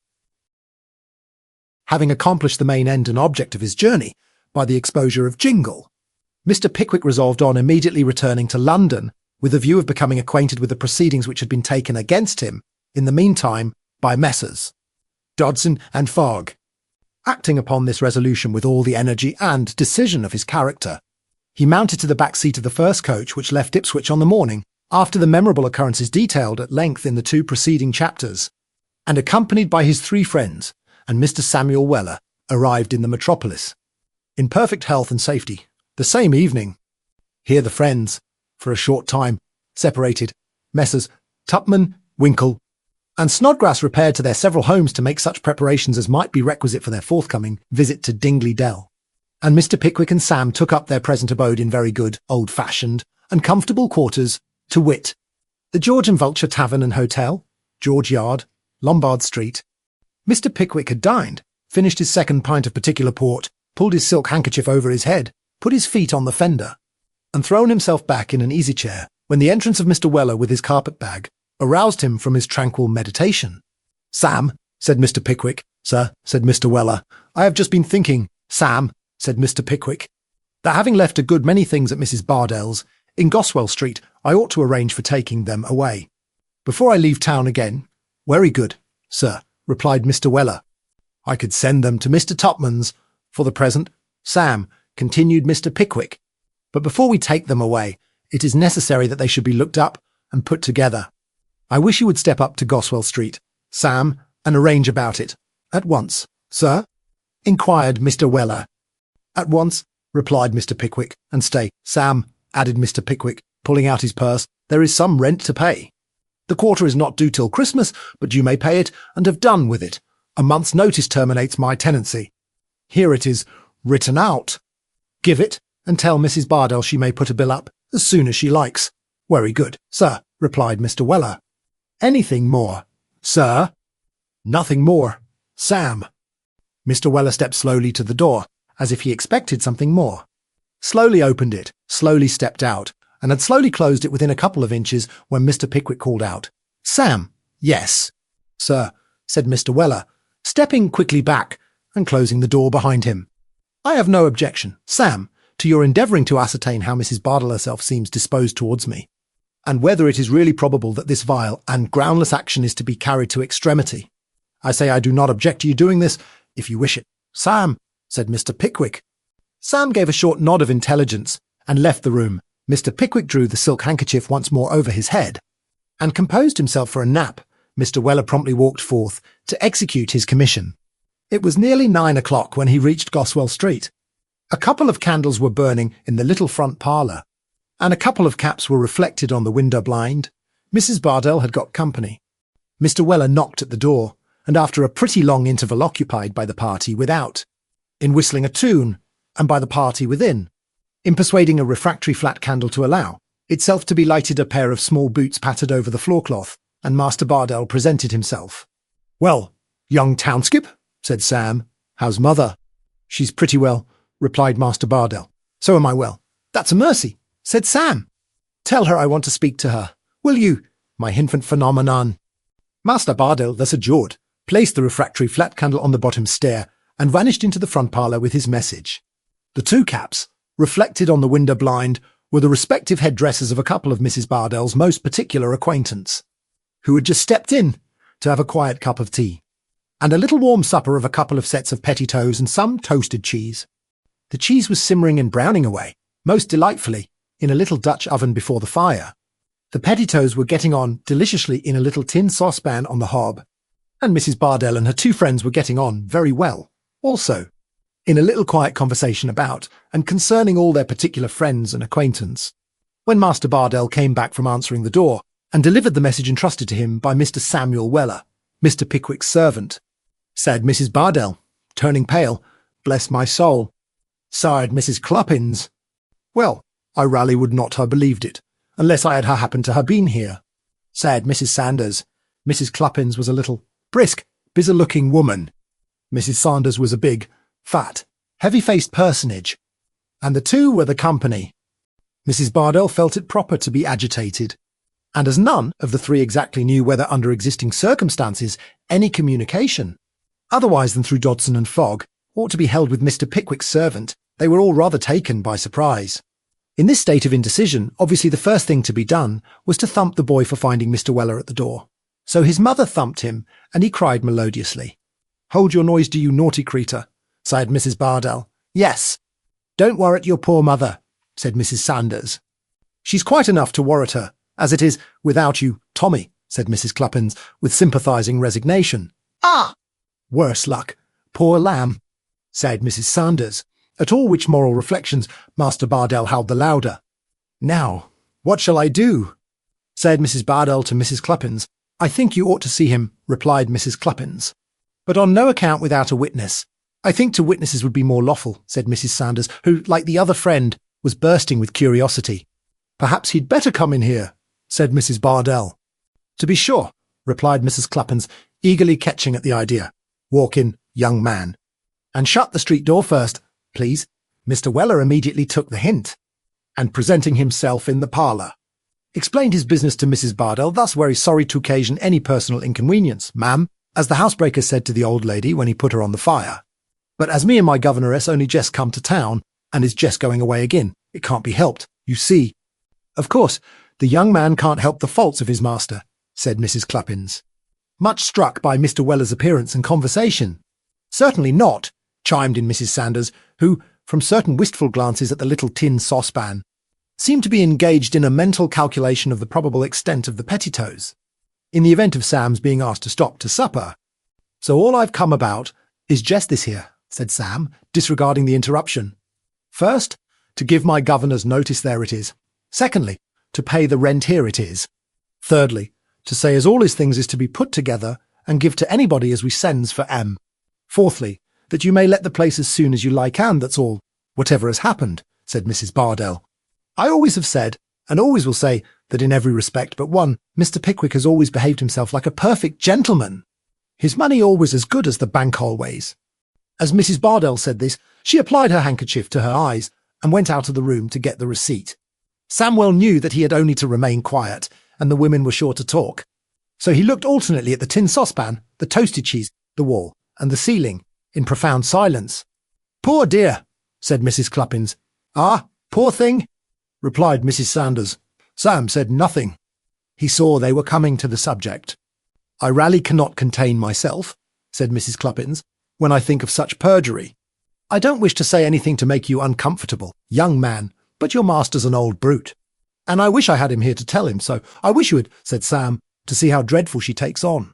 Going moping about, and taking no pleasure in nothing, except when a friend comes in out of charity, to sit with her, and make her comfortable," resumed Mrs. Cluppins, glancing at the tin saucepan and the Dutch oven. "It's shocking." "Barbarious," said Mrs. Sanders. "And your master, young man, a gentleman with money, as could never feel the expense of a wife, no more than nothing," continued Mrs. Cluppins, with great volubility. "Why, there ain't the faintest shade of an excuse for his behaviour. Why don't he marry her?" "Ah," said Sam, "to be sure. That's the question. question. Indeed, retorted Mrs. Cluppins, she'd question him, if she'd my spirit. Howsever, there is law for us women, miserable creatures as they'd make us, if they could, and that your master will find out, young man, to his cost, afore he's 6 months older. At this consolatory reflection, Mrs. Cluppins bridled up and smiled at Mrs. Sanders, who smiled back again. The action's going on, and no mistake, thought Sam, as Mrs. Bardell re-entered with the receipt. Here's the receipt, Mr. Weller, said Mrs. Bardell, and here's the change. And I hope you'll take a little drop of something to keep the cold out, if it's only for old acquaintance' sake, Mr. Weller. Sam saw the advantage he should gain, and at once acquiesced. Whereupon Mrs. Bardell produced, from a small closet, a black bottle and a wine-glass. And so great was her abstraction, in her deep mental affliction, that, after filling Mr. Weller's glass, she brought out 3 more wine-glasses, and filled them too. Look, Mrs. Bardell, said Mrs. Cluppins, see what you've been and done. Well, that is a good one, ejaculated Mrs. Sanders.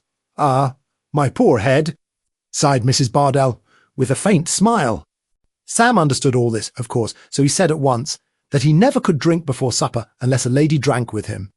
A great deal of laughter ensued, and Mrs. Sanders volunteered to humour him, so she took a slight sip out of her glass. Then Sam said it must go all round, so they all took a slight sip. Then little Mrs. Cluppins proposed as a toast, success to Bardell agin Pickwick, and then the ladies emptied their glasses in honour of the sentiment, and got very talkative directly. I suppose you've heard Votas going forward, Mr. Weller? Sighed Mrs. Bardell. I've heard something on it, replied Sam. It's a terrible thing to be dragged before the public. In that way, Mr. Weller, said Mrs. Bardell. But I see now that it's the only thing I ought to do, and my lawyers, Mr. Dodson and Fogg, tell me that, with the evidence as we shall call, we must succeed. I don't know what I should do, Mr. Weller, if I didn't. The mere idea of Mrs. Bardell's failing in her action affected Mrs. Sanders so deeply that she was under the necessity of refilling and re-emptying her glass immediately, feeling, as she said afterwards, that if she hadn't had the presence of mind to do so, she must have dropped. When is it expected to come on? Inquired Sam. Either in February or March, replied Mrs. Bardell. What a number of witnesses there'll be, won't there? Sighed Mrs. Cluppins. Ah, won't there? Replied Mrs. Sanders. And won't Mr. Dodson and Fogg be wild if the plaintiff shouldn't get it? Added Mrs. Cluppins, when they do it all on speculation. Ah, won't they? Said Mrs. Sanders. But the plaintiff must get it, resumed Mrs. Cluppins. I hope so, said Mrs. Bardell. Oh, there can't be any doubt about it, rejoined Mrs. Sanders. Vell, said Sam, rising and setting down his glass, all I can say is that I wish you may get it. Thank ye, Mr. Weller, said Mrs. Bardell fervently. And of them Dodson and Foggs, as does these sort o' things on spec, continued Mr. Weller, as well as for the other kind and generous people o' the same profession, as sets people by the ears, free gratis for nothing, and sets their clerks to work to find out little disputes among their neighbours and acquaintances as vants settling.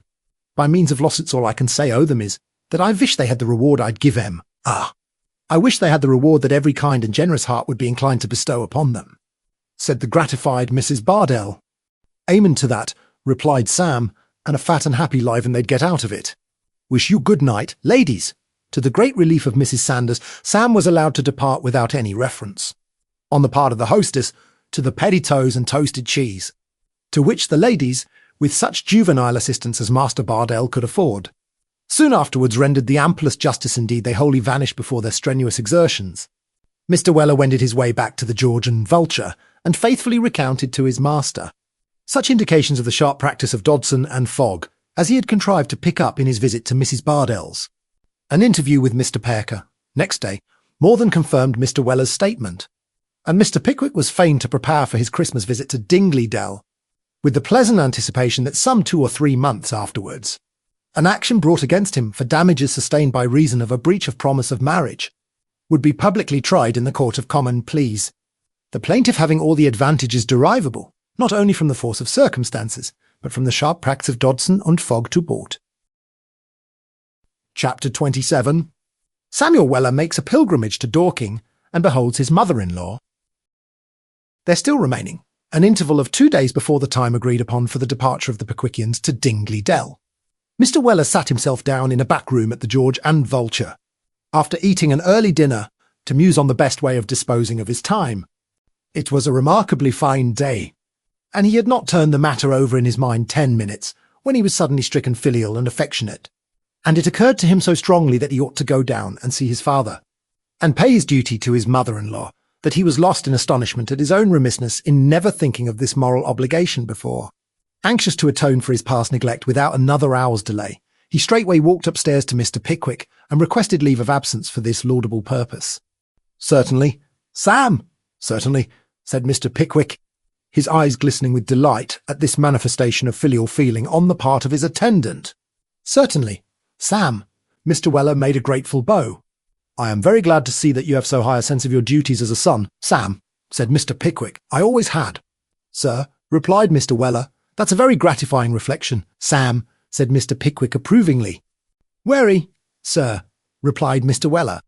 "If ever I wanted anything, oh my father, I always asked for it in a very respectful and obliging manner. If he didn't give it me, I took it, for fear I should be led to do anything wrong through not having it. I saved him a world o' trouble this way, sir. That's not precisely what I meant." "Sam," said Mr. Pickwick, shaking his head with a slight smile. "All good feelin', sir, the very best intentions. As the gentleman said when he run away from his wife 'cause she seemed unhappy with him," replied Mr. Weller. "You may go, Sam," said Mr. Pickwick. "Thank ye, sir," replied Mr. Weller, and having made his best bow and put on his best clothes, Sam planted himself on the top of the Arundel coach and journeyed on to Dorking. The Marquis of Granby, in Mrs. Weller's time, was quite a model of a roadside public house of the better class, just large enough to be convenient and small enough to be snug. On the opposite side of the road was a large signboard on a high post, representing the head and shoulders of a gentleman with an apoplectic countenance, in a red coat with deep blue facings, and a touch of the same blue over his three-cornered hat, for a sky. Over that again were a pair of flags. Beneath the last button of his coat were a couple of cannon, and the whole formed an expressive and undoubted likeness of the Marquis of Granby of glorious memory. The bar window displayed a choice collection of geranium plants and a well-dusted row of spirit phials. The open shutters bore a variety of golden inscriptions, eulogistic of good beds and neat wines, and the choice group of countrymen and hostlers lounging about the stable door and horse trough afforded presumptive proof of the excellent quality of the ale and spirits which were sold within. Sam Weller paused, when he dismounted from the coach, to note all these little indications of a thriving business with the eye of an experienced traveller, and having done so, stepped in at once, highly satisfied with everything he had observed. "Now, then," said a shrill female voice the instant Sam thrust his head in at the door. "What do you want, young man?" Sam looked round in the direction whence the voice proceeded. It came from a rather stout lady of comfortable appearance, who was seated beside the fireplace in the bar, blowing the fire to make the kettle boil for tea. She was not alone, for on the other side of the fireplace, sitting bolt upright in a high-backed chair, was a man in threadbare black clothes, with a back almost as long and stiff as that of the chair itself, who caught Sam's most particular and especial attention at once. He was a prim-faced, red-nosed man, with a long, thin countenance, and a semi-rattlesnake sort of eye, rather sharp, but decidedly bad. He wore very short trousers, and black cotton stockings, which, like the rest of his apparel, were particularly rusty. His looks were starched, but his white neckerchief was not, and its long limp end straggled over his closely buttoned waistcoat in a very uncouth and unpicturesque fashion. A pair of old-worn beaver gloves, a broad-brimmed hat, and a faded green umbrella, with plenty of whalebone sticking through the bottom, as if to counterbalance the want of a handle at the top, lay on a chair beside him, and, being disposed in a very tidy and careful manner, seemed to imply that the red-nosed man, whoever he was, had no intention of going away in a hurry. To do the red-nosed man justice, he would have been very far from wise if he had entertained any such intention, for, to judge from all appearances, he must have been possessed of a most desirable circle of acquaintance, if he could have reasonably expected to be more comfortable anywhere else. The fire was blazing brightly under the influence of the bellows, and the kettle was singing gaily under the influence of both. A small tray of tea things was arranged on the table. A plate of hot buttered toast was gently simmering before the fire, and the red-nosed man himself was busily engaged in converting a large slice of bread into the same agreeable edible through the instrumentality of a long brass toasting fork. Beside him stood a glass of reeking hot pineapple rum and water, with a slice of lemon in it, and every time the red-nosed man stopped to bring the round of toast to his eye, with the view of ascertaining how it got on, he imbibed a drop or two of the hot pineapple rum and water, and smiled upon the rather stout lady as she blew the fire. Sam was so lost in the contemplation of this comfortable scene that he suffered the first inquiry of the rather stout lady to pass unheeded. It was not until it had been twice repeated, each time in a shriller tone, that he became conscious of the impropriety of his behaviour. "Governor in?" inquired Sam, in reply to the question. "No, he isn't," replied Mrs. Weller. For the rather stout lady was no other than the quondam relict and sole executrix of the dead and gone Mr. Clark. "No, he isn't, and I don't expect him, either. I suppose he's driven up today. Z.M. "He may be, or he may not," replied Mrs. Weller, buttering the round of toast which the red-nosed man had just finished. "I don't know, and, what's more, I don't care. Ask a blessing." Mr. Stiggins. The red-nosed man did as he was desired, and instantly commenced on the toast with fierce voracity. The appearance of the red-nosed man had induced Sam, at first sight, to more than half suspect that he was the deputy shepherd of whom his estimable parent had spoken. The moment he saw him eat, all doubt on the subject was removed, and he perceived at once that if he purposed to take up his temporary quarters where he was, he must make his footing good without delay. He therefore commenced proceedings by putting his arm over the half-door of the bar, coolly unbolting it, and leisurely walking in. "Mother-in-law," said Sam, "how are you?" "Why, I do believe he is a Weller," said Mrs. W., raising her eyes to Sam's face with no very gratified expression of countenance. "I rather think he is," said the imperturbable Sam. "And I hope this here reverend gentleman, LL excuse me saying that I wish I was the Weller as owns you."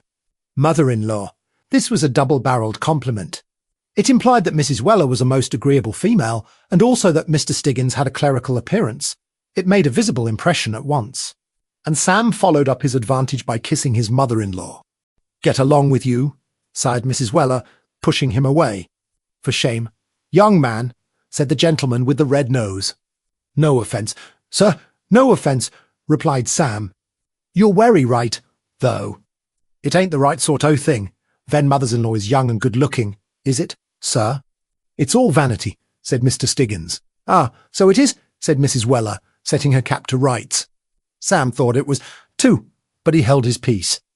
The deputy shepherd seemed by no means best pleased with Sam's arrival, and when the first effervescence of the compliment had subsided, even Mrs. Weller looked as if she could have spared him without the smallest inconvenience.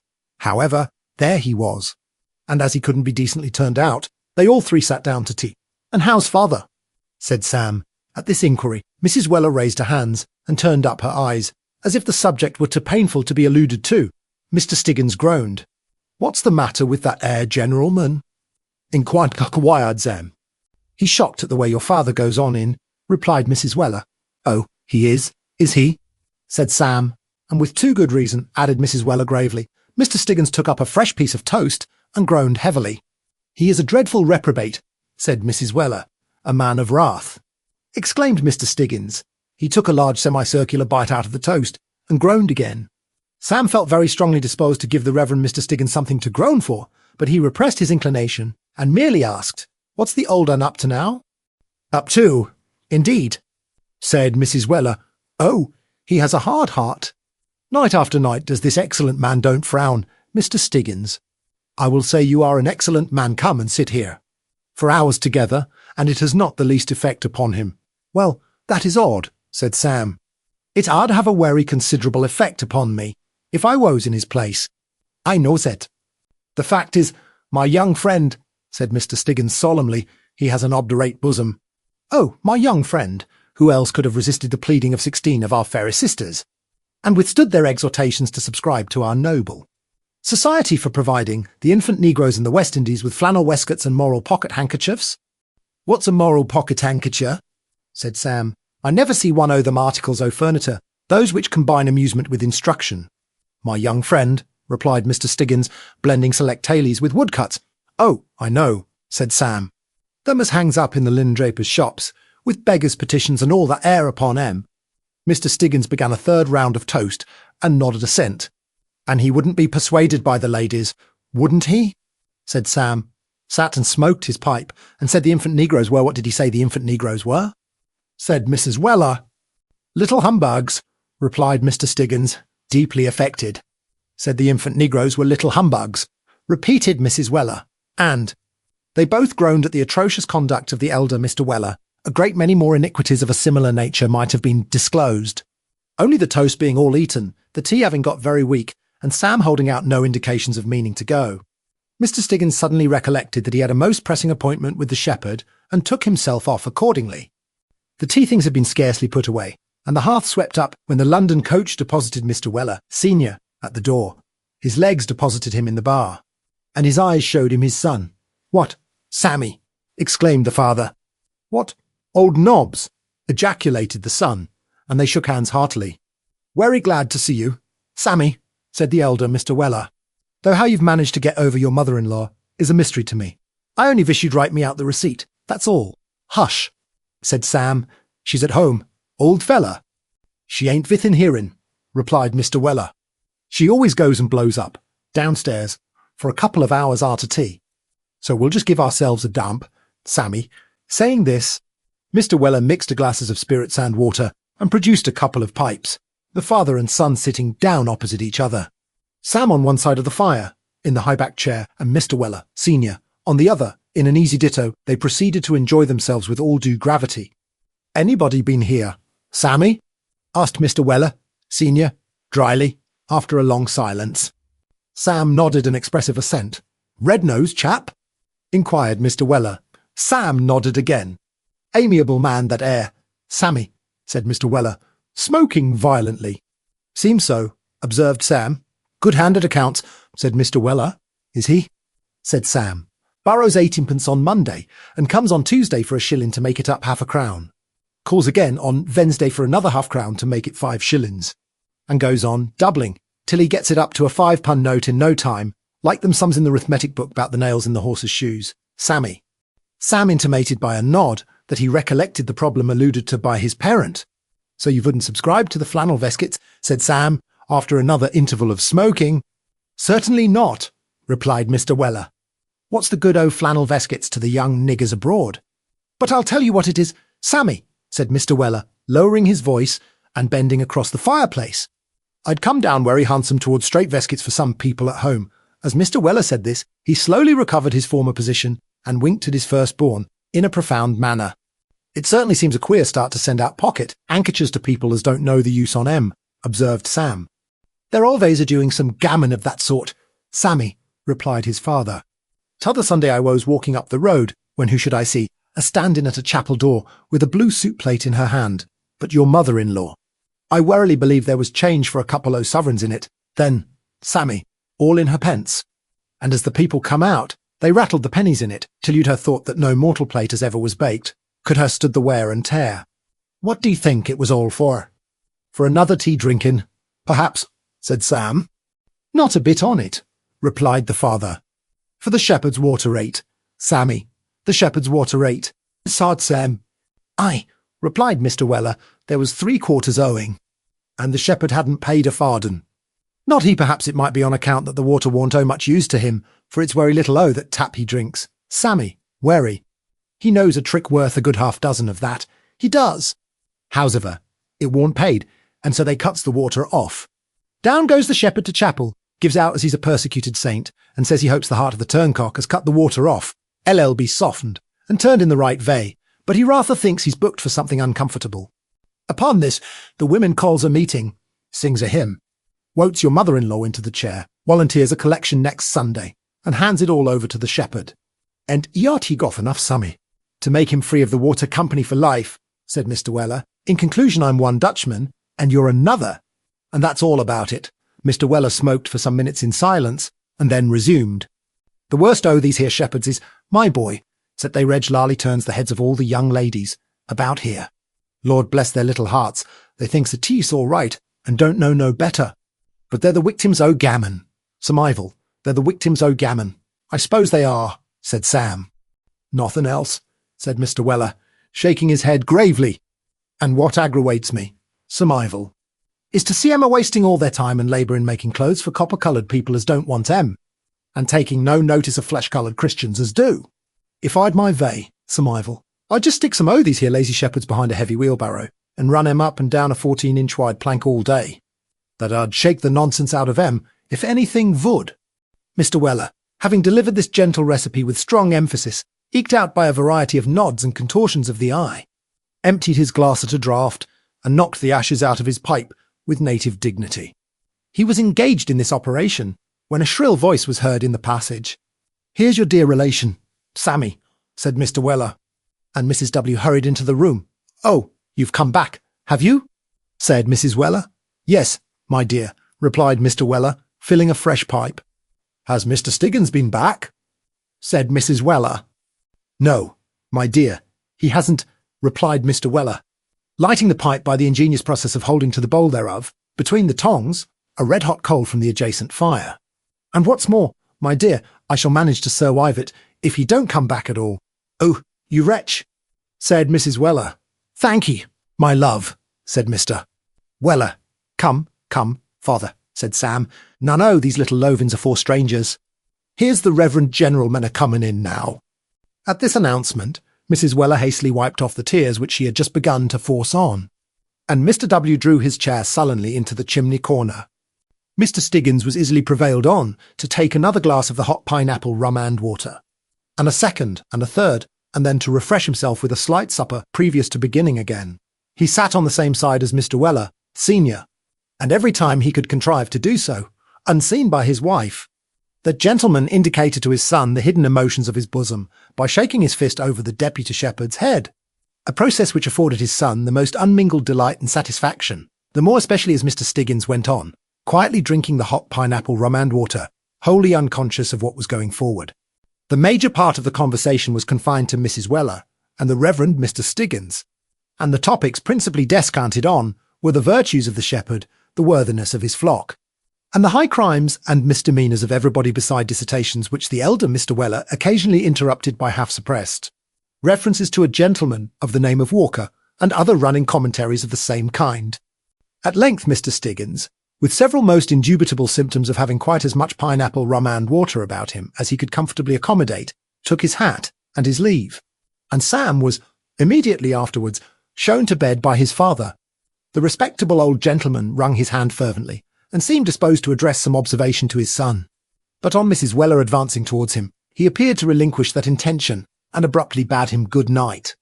Sam was up betimes next day, and having partaken of a hasty breakfast, prepared to return to London. He had scarcely set foot without the house, when his father stood before him. "Going, Sammy?" inquired Mr. Weller. "Off at once," replied Sam. "I wish you could muffle that air Stiggins." "And take him with you," said Mr. Weller. "I am ashamed on you," said Sam reproachfully. "What do you let him show his red nose in the Marquis O'Granby at all for?" Mr. Weller the elder fixed on his son an earnest look, and replied, "'Cause I'm a married man." "Surmival, 'cause I'm a married man." "Then you're a married man. Surmival, you'll understand a good many things as you don't understand now.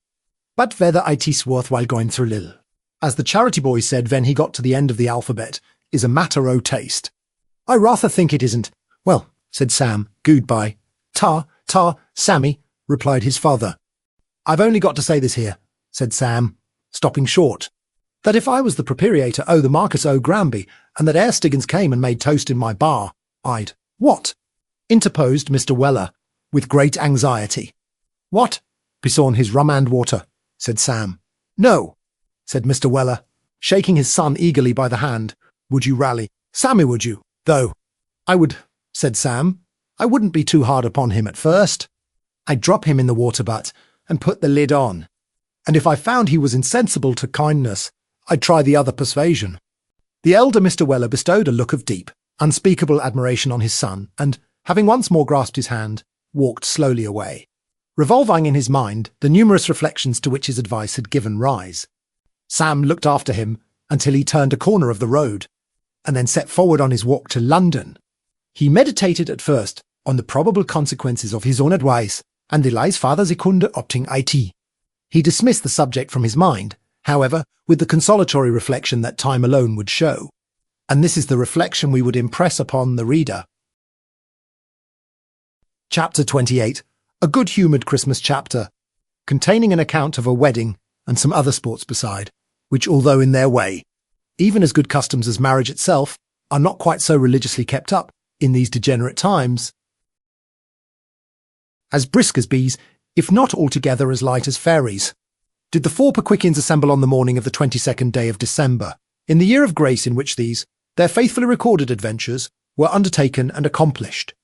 Christmas was close at hand, in all his bluff and hearty honesty, It was the season of hospitality, merriment, and open-heartedness. The old year was preparing, like an ancient philosopher, to call his friends around him, and amidst the sound of feasting and revelry to pass gently and calmly away. Gay and merry was the time. And right gay and merry were at least for the numerous hearts that were gladdened by its coming. And numerous indeed are the hearts to which Christmas brings a brief season of happiness and enjoyment. How many families, whose members have been dispersed and scattered far and wide, in the restless struggles of life, are then reunited, and meet once again in that happy state of companionship and mutual goodwill, which is a source of such pure and unalloyed delight, and one so incompatible with the cares and sorrows of the world, that the religious belief of the most civilized nations, and the rude traditions of the roughest savages, alike number it among the first joys of a future condition of existence, provided for the blessed and happy. How many old recollections, and how many dormant sympathies, does Christmas time awaken? We write these words now, many miles distant from the spot at which, year after year, we met on that day, a merry and joyous circle. Many of the hearts that throbbed so gaily then have ceased to beat. Many of the looks that shone so brightly then have ceased to glow. The hands we grasped have grown cold. The eyes we sought have hid their lustre in the grave. And yet the old house, the room, the merry voices and smiling faces, the jest, the laugh, the most minute and trivial circumstances connected with those happy meetings, crowd upon our mind at each recurrence of the season, as if the last assemblage had been but yesterday. Happy, happy Christmas, that can win us back to the delusions of our childish days, that can recall to the old man the pleasures of his youth, that can transport the sailor and the traveller, thousands of miles away, back to his own fireside and his quiet home.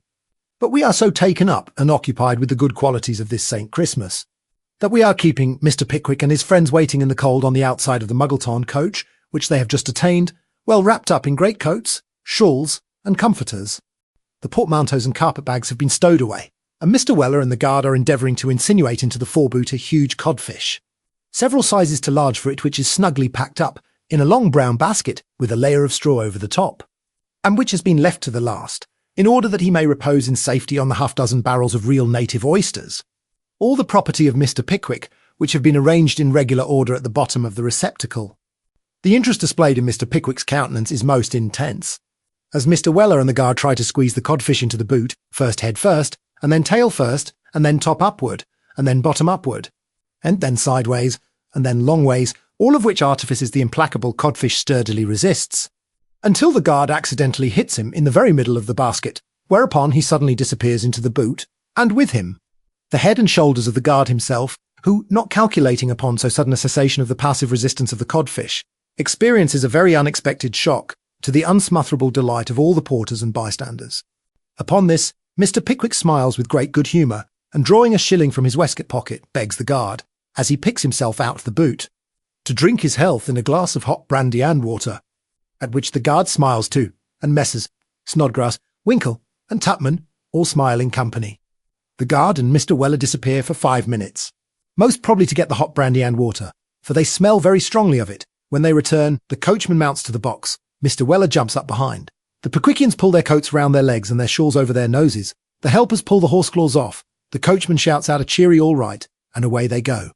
They have rumbled through the streets and jolted over the stones, and at length reach the wide and open country. The wheels skim over the hard and frosty ground, and the horses, bursting into a canter at a smart crack of the whip, step along the road as if the load behind them coach. Passengers, codfish, oyster barrels, and all were but a feather at their heels. They have descended a gentle slope and enter upon a level, as compact and dry as a solid block of marble, 2 miles long. Another crack of the whip, and on they speed at a smart gallop, the horses tossing their heads and rattling the harness, as if in exhilaration at the rapidity of the motion, while the coachman, holding whip and reins in one hand, takes off his hat with the other, and resting it on his knees, pulls out his handkerchief and wipes his forehead, partly because he has a habit of doing it, and partly because it's as well to show the passengers how cool he is, and what an easy thing it is to drive four in hand, when you have had as much practice as he has. Having done this very leisurely, otherwise the effect would be materially impaired, he replaces his handkerchief, pulls on his hat, adjusts his gloves, squares his elbows, cracks the whip again, and on they speed, more merrily than before. A few small houses, scattered on either side of the road, betoken the entrance to some town or village.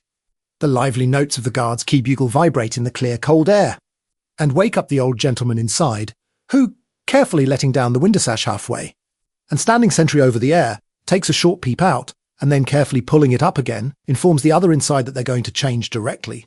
On which the other inside wakes himself up and determines to postpone his next nap until after the stoppage. Again, the bugle sounds lustily forth and rouses the cottager's wife and children, who peep out at the house door and watch the coach till it turns the corner, when they once more crouch round the blazing fire and throw on another log of wood against Father comes home, while Father himself, a full mile off, has just exchanged a friendly nod with the coachman, and turned round to take a good long stare at the vehicle as it whirls away.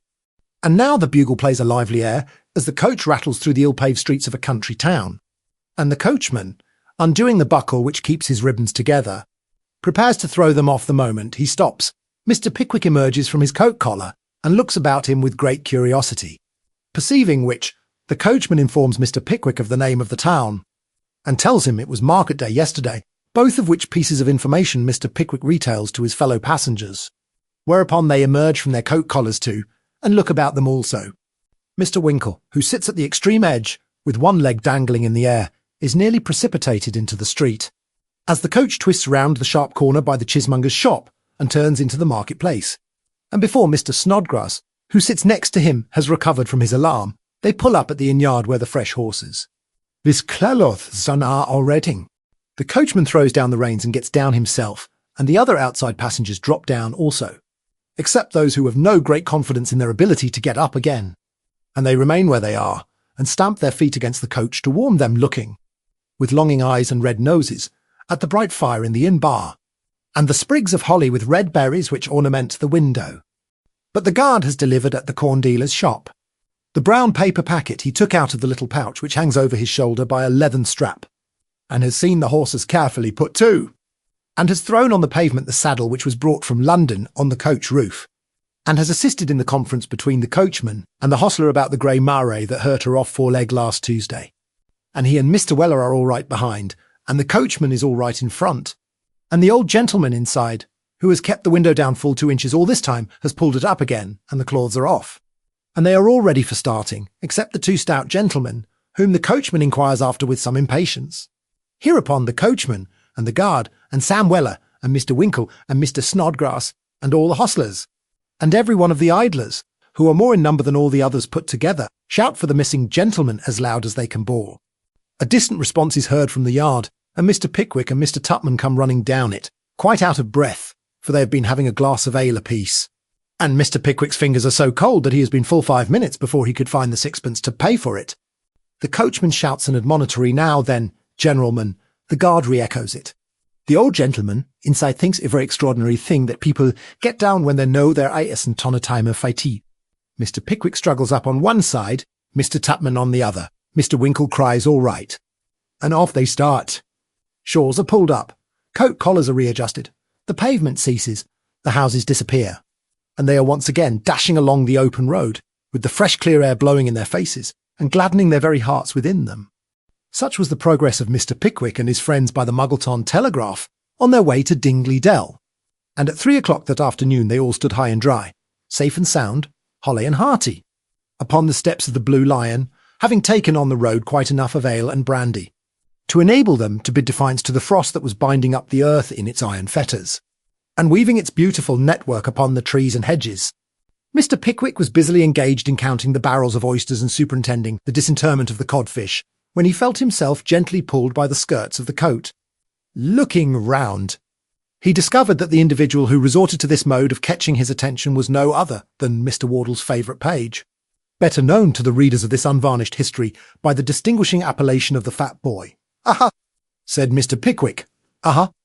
said the fat boy. As he said it, he glanced from the codfish to the oyster barrels and chuckled joyously. He was fatter than ever.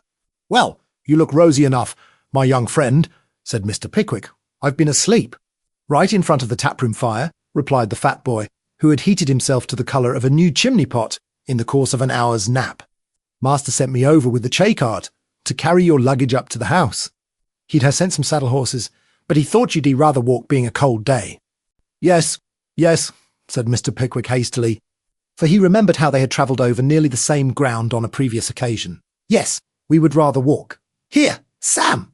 "Sir," said Mr. Weller, "help Mr. Wardle's servant to put the packages into the cart, and then ride on with him."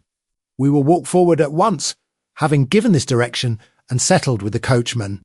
Mr. Pickwick and his 3 friends struck into the footpath across the fields and walked briskly away, leaving Mr. Weller and the fat boy confronted together for the first time. Sam looked at the fat boy with great astonishment, but without saying a word, and began to stow the luggage rapidly away in the cart, while the fat boy stood quietly by, and seemed to think it a very interesting sort of thing to see Mr. Weller working by himself. "There," said Sam, throwing in the last carpet bag. "There they are." "Yes," said the fat boy, in a very satisfied tone. "There they are." "Well, young 20-stun," said Sam, "you're a nice specimen of a prize boy. You are." "Thanky," said the fat boy. "You ain't got nothing on your mind as makes you fret yourself, have you?" inquired Sam. "Not as I knows on," replied the fat boy. "I should rather ha' thought, to look at you, that you was a-labouring under an unrequited attachment to some young 'ooman," said Sam. The fat boy shook his head.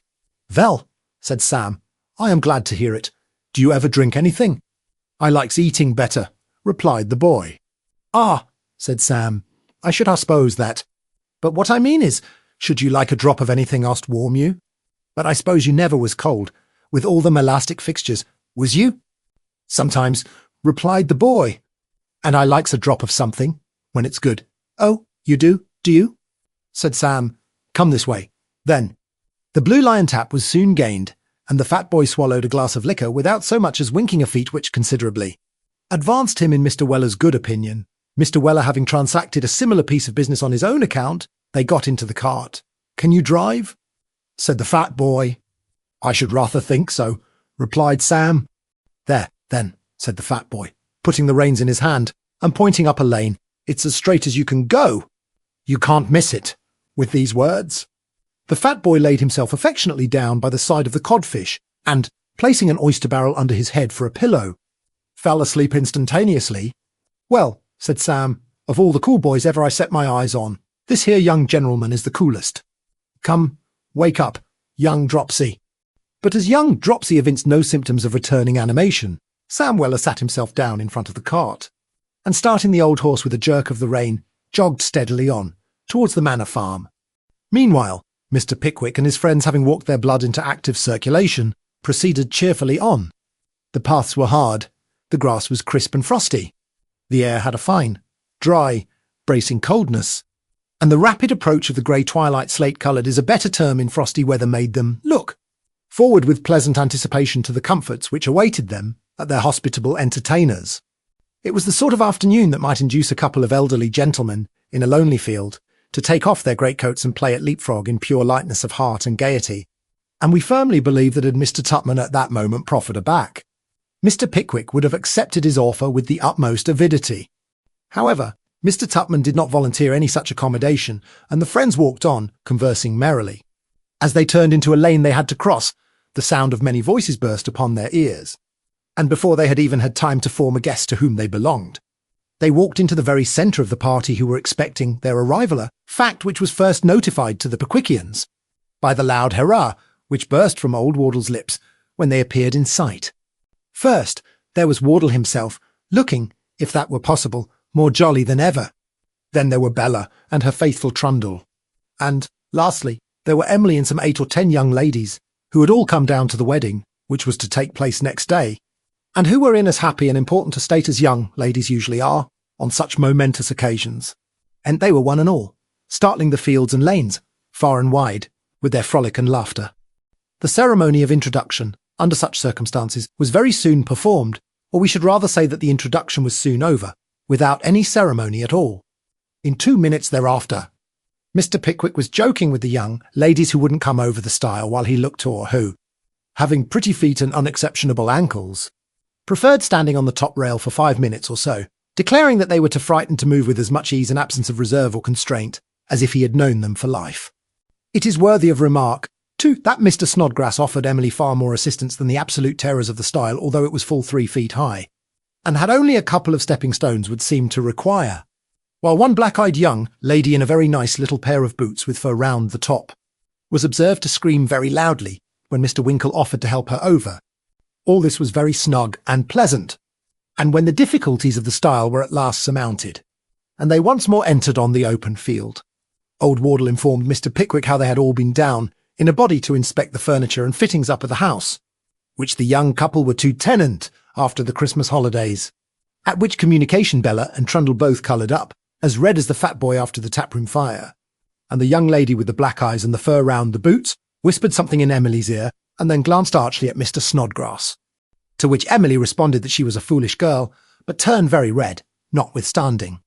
And Mr. Snodgrass, who was as modest as all great geniuses usually are, felt the crimson rising to the crown of his head and devoutly wished, in the inmost recesses of his own heart, that the young lady aforesaid, with her black eyes and her archness and her boots with the fur round the top, were all comfortably deposited in the adjacent county. But if they were social and happy outside the house, what was the warmth and cordiality of their reception when they reached the farm? The very servants grinned with pleasure at sight of Mr. Pickwick, and Emma bestowed a half demure, half impudent, and all pretty look of recognition on Mr. Tupman, which was enough to make the statue of Bonaparte in the passage unfold his arms and clasp her within them. The old lady was seated with customary state in the front parlour, but she was rather cross and, by consequence, most particularly deaf. She never went out herself, unlike a great many other old ladies of the same stamp. She was apt to consider it an act of domestic treason, if anybody else took the liberty of doing what she couldn't. So, bless her old soul, she sat as upright as she could in her great chair, and looked as fierce as might be Anne that was benevolent after all. "Mother," said Wardle, "Mr. Pickwick, you recollect him."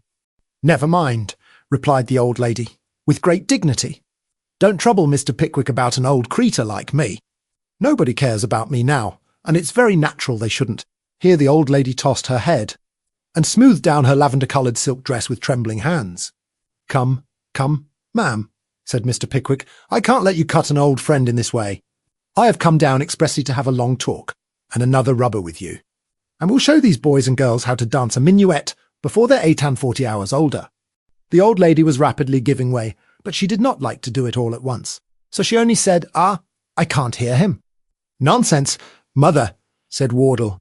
"Come, come, don't be cross. There's a good soul. Recollect Bella. Come, you must keep her spirits up, poor girl." The good old lady heard this, for her lip quivered as her son said it. But age has its little infirmities of temper, and she was not quite brought round yet. So she smoothed down the lavender-coloured dress again, and turning to Mr. Pickwick said, Mr. Pickwick, young people was very different when I was a girl."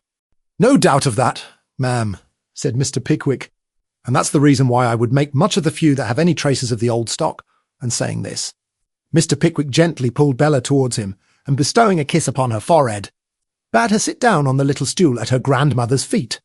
Whether the expression of her countenance, as it was raised towards the old lady's face, called up a thought of old times, or whether the old lady was touched by Mr. Pickwick's affectionate good nature, or whatever was the cause, she was fairly melted. So she threw herself on her granddaughter's neck, and all the little ill-humour evaporated in a gush of silent tears. A happy party they were, that night. Sedate and solemn were the score of rubbers in which Mr. Pickwick and the old lady played together. Uproarious was the mirth of the round table. Long after the ladies had retired, did the hot elder wine, well qualified with brandy and spice, go round and round and round again, and sound was the sleep and pleasant were the dreams that followed. It is a remarkable fact that those of Mr. Snodgrass bore constant reference to Emily Wardle, and that the principal figure in Mr. Winkle's visions was a young lady with black eyes, an arch smile, and a pair of remarkably nice boots with fur round the tops. Mr. Pickwick was awakened early in the morning by a hum of voices and a pattering of feet, sufficient to rouse even the fat boy from his heavy slumbers. He sat up in bed and listened. The female servants and female visitors were running constantly to and fro, and there were such multitudinous demands for hot water, such repeated outcries for needles and thread, and so many half-suppressed entreaties of, "Oh, do come and tie me, there's a dear," that Mr. Pickwick in his innocence began to imagine that something dreadful must have occurred when he grew more awake, and remembered the wedding. The occasion being an important one, he dressed himself with peculiar care and descended to the breakfast room. There were all the female servants in a brand new uniform of pink muslin gowns with white bows in their caps, running about the house in a state of excitement and agitation which it would be impossible to describe. The old lady was dressed out in a brocaded gown, which had not seen the light for 20 years, saving and excepting such truant rays as had stolen through the chinks in the box in which it had been laid by.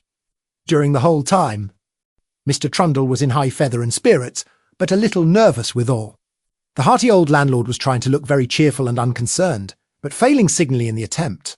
All the girls were in tears and white muslin, except a select 2 or 3, who were being honoured with a private view of the bride and bridesmaids, upstairs.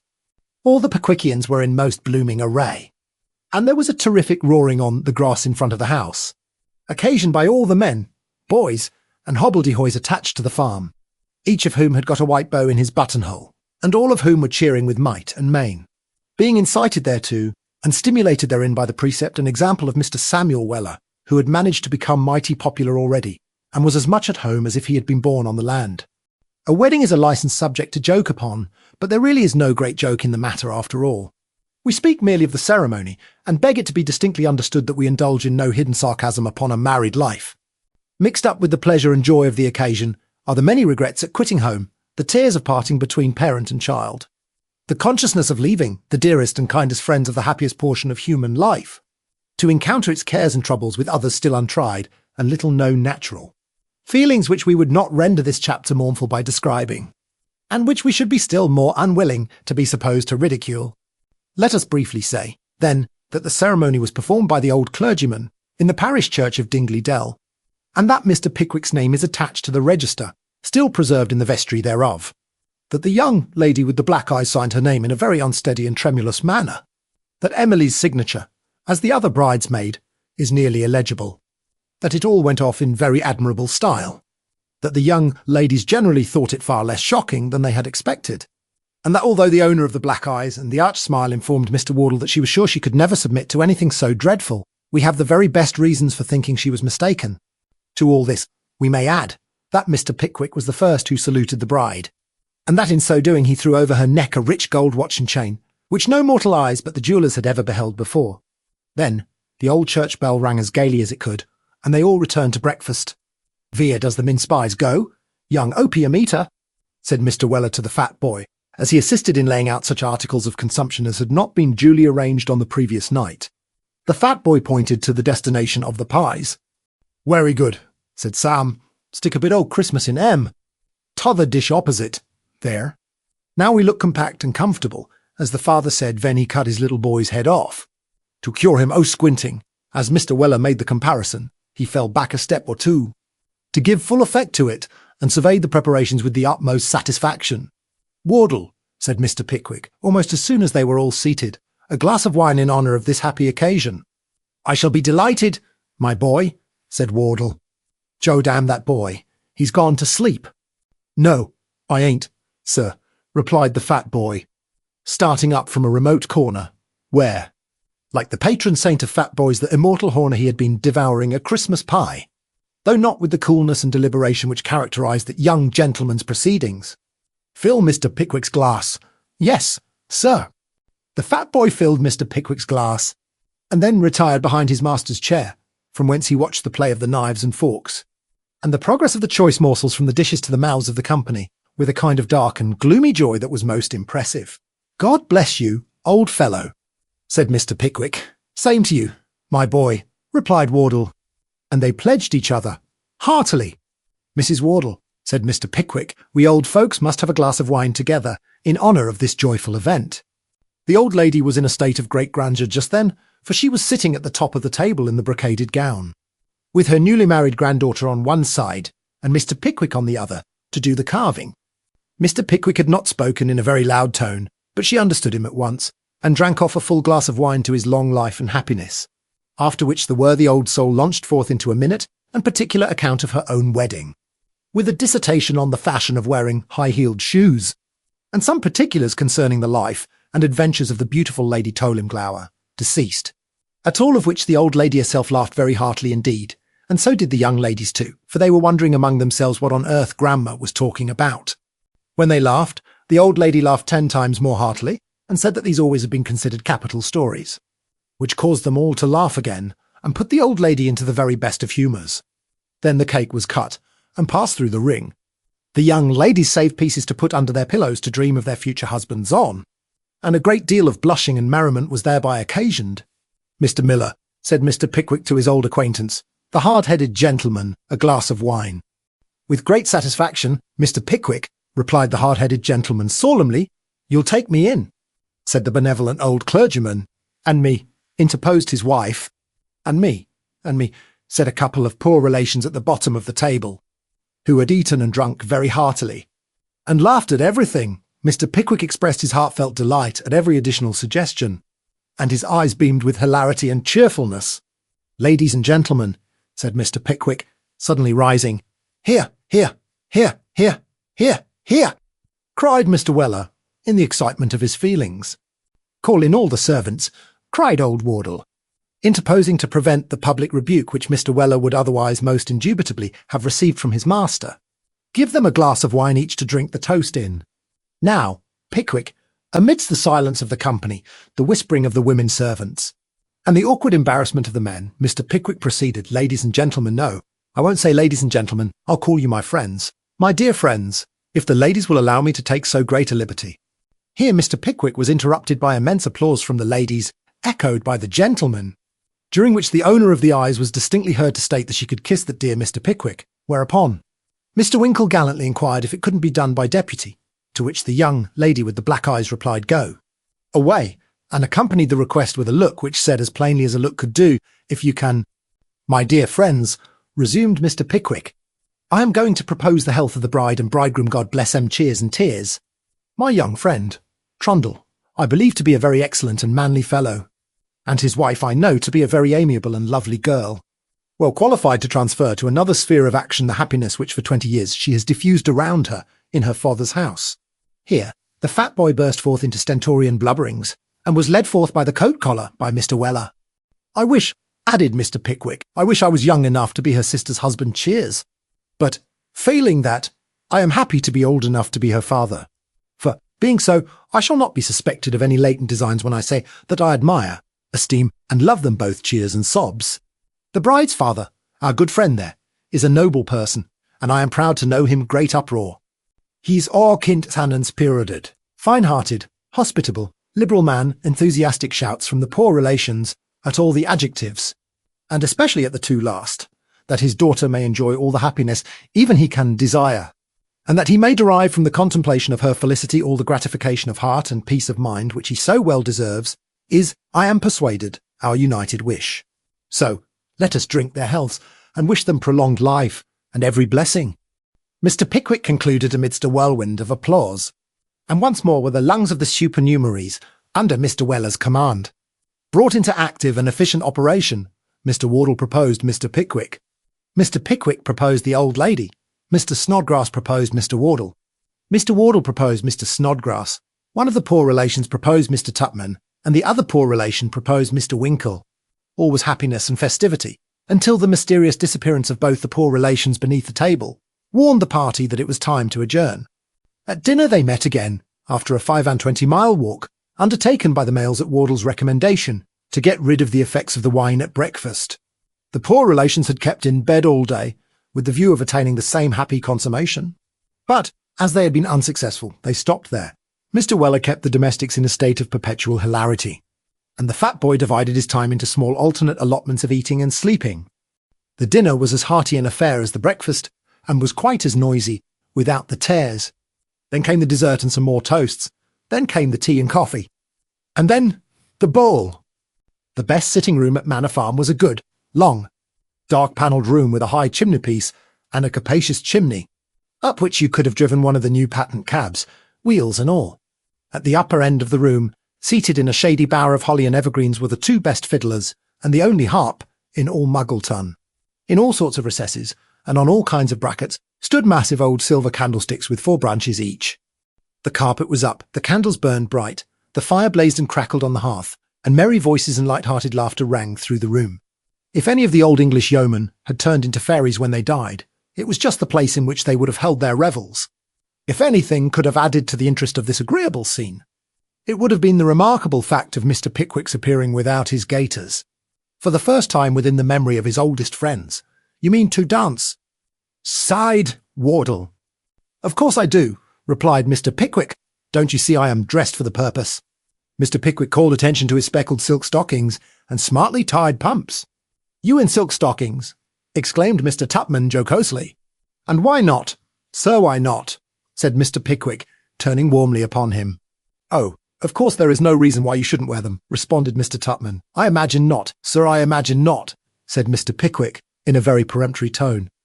Mr. Tupman had contemplated a laugh, but he found it was a serious matter. So he looked grave and said they were a pretty pattern. I hope they are, said Mr. Pickwick, fixing his eyes upon his friend. You see nothing extraordinary in the stockings. As stockings, I trust, sir, certainly not.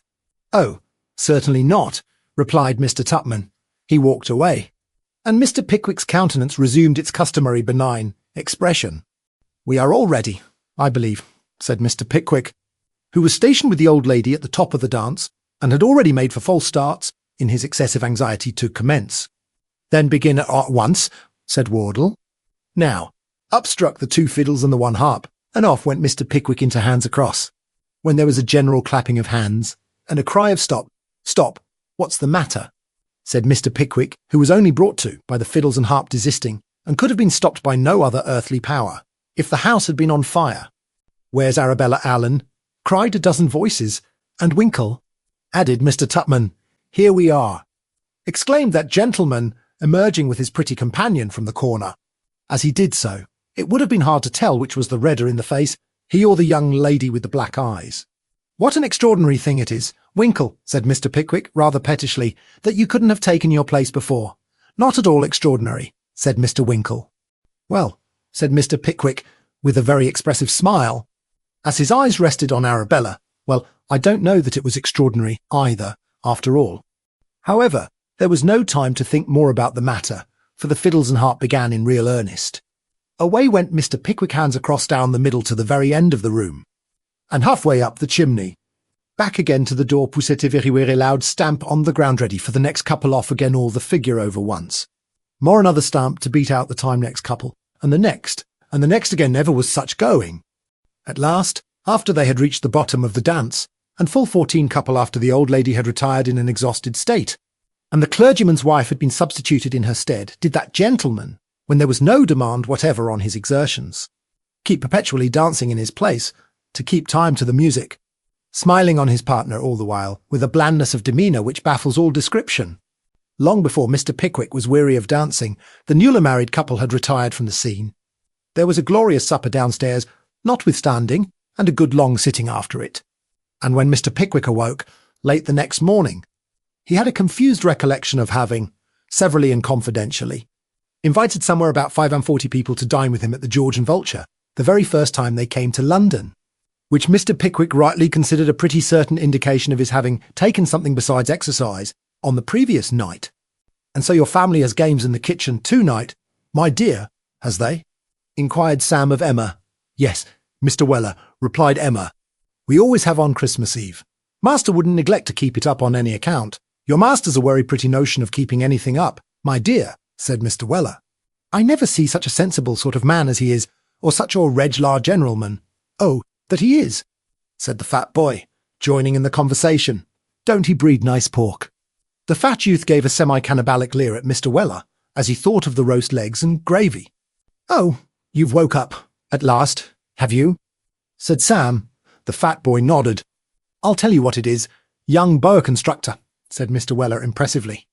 If you don't sleep a little less, and exercise a little more, when you comes to be a man you'll lay yourself open to the same sort of personal inconvenience as was inflicted on the old gentleman, as wore the pigtail. What did they do to him? Inquired the fat boy, in a faltering voice. I'm a-going to tell you, replied Mr. Weller. He was one o' the largest patterns as was ever turned out reg'lar fat man, as hadn't caught a glimpse of his own shoes for 45 year. Law! Exclaimed Emma. No, that he hadn't, my dear, said Mr. Weller. And if you'd put an exact model of his own legs on the dining table afore him, he wouldn't ha' known 'em. Well, he always walks to his office with a very handsome gold watch chain hanging out, about 1.25 foot, and a gold watch in his fob pocket as was worth I'm afraid to say how much, but as much as a watch can be a large, heavy, round manufacture, as stout for a watch as he was for a man, and with a big face in proportion. You'd better not carry that 'ere watch, says the old gentleman's friends. You'll be robbed on it, says they. Shall I? Says he. Yes, you will, says they. Well, says he, I should like to see the thief as could get this here watch out, for I'm blessed if I ever can. It's such a tight fit, says he, and whenever I vants to know what's o'clock. I'm obliged to stare into the baker's shops, he says. Well, then he laughs as hearty as if he was a-going to pieces, and out he walks again with his powdered head and pigtail, and rolls down the Strand with the chain hanging out further than ever, and the great round watch almost busting through his grey kersey smalls. They whoop in all London as didn't they pull at that chain, that's a chain a break, and to watch 'em out. So they soon got tired of dragging such a heavy old gentleman along the pavement, and he'd go home and laugh till the pigtail vibrated like the pendulum of a Dutch clock. At last, one day the old gentleman was a-rolling along, and he sees a pickpocket as he knowed by sight, a-coming up arm in arm with a little boy with a very large head. Here's a game, says the old gentleman to himself, they're a-going to have another try, but it won't do. So he begins a-chuckling very hearty, when, all of a sudden, the little boy leaves hold of the pickpocket's arm, and rushes head foremost straight into the old gentleman's stomach, and for a moment doubles him right up with the pain. Murder. Says the old gentleman. All right, sir, says the pickpocket, a-whispering in his ear. And when he come straight again, the watch and chain was gone. And what's worse than that, the old gentleman's digestion was all wrong ever afterwards, to the very last day of his life. So just you look about you, young fella, and take care you don't get too fat. As Mr. Weller concluded this moral tale, with which the fat boy appeared much affected, they all three repaired to the large kitchen, in which the family were by this time assembled, according to annual custom on Christmas Eve, observed by old Wardle's forefathers from time immemorial. From the centre of the ceiling of this kitchen, old Wardle had just suspended, with his own hands, a huge branch of mistletoe. And this same branch of mistletoe instantaneously gave rise to a scene of general and most delightful struggling and confusion, in the midst of which Mr. Pickwick, with a gallantry that would have done honour to a descendant of Lady Tollenglower herself, took the old lady by the hand, led her beneath the mystic branch, and saluted her in all courtesy and decorum. The old lady submitted to this piece of practical politeness with all the dignity which befitted so important and serious a solemnity. But the younger ladies, not being so thoroughly imbued with a superstitious veneration for the custom, or imagining that the value of a salute is very much enhanced if it cost a little trouble to obtain it, screamed and struggled, and ran into corners, and threatened and remonstrated, and did everything but leave the room, until some of the less adventurous gentlemen were on the point of desisting, when they all at once found it useless to resist any longer, and submitted to be kissed with a good grace. Mr. Winkle kissed the young lady with the black eyes, and Mr. Snodgrass kissed Emily, and Mr. Weller, not being particular about the form of being under the mistletoe, kissed Emma and the other female servants, just as he caught them. As to the poor relations, they kissed everybody, not even excepting the plainer portions of the young lady visitors, who, in their excessive confusion, ran right under the mistletoe as soon as it was hung up, without knowing it. Wardle stood with his back to the fire, surveying the whole scene with the utmost satisfaction, and the fat boy took the opportunity of appropriating to his own use, and summarily devouring a particularly fine mince pie that had been carefully put by for somebody else.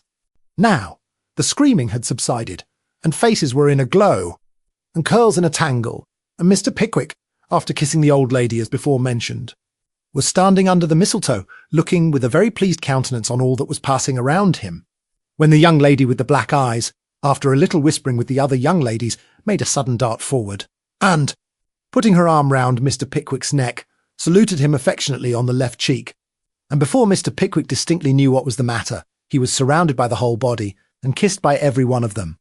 It was a pleasant thing to see Mr. Pincer of the group now pull this, and then set, and first kitchen, and then on the nose, and then on the spectacles, and to hear the peals of laughter which were raised on every side.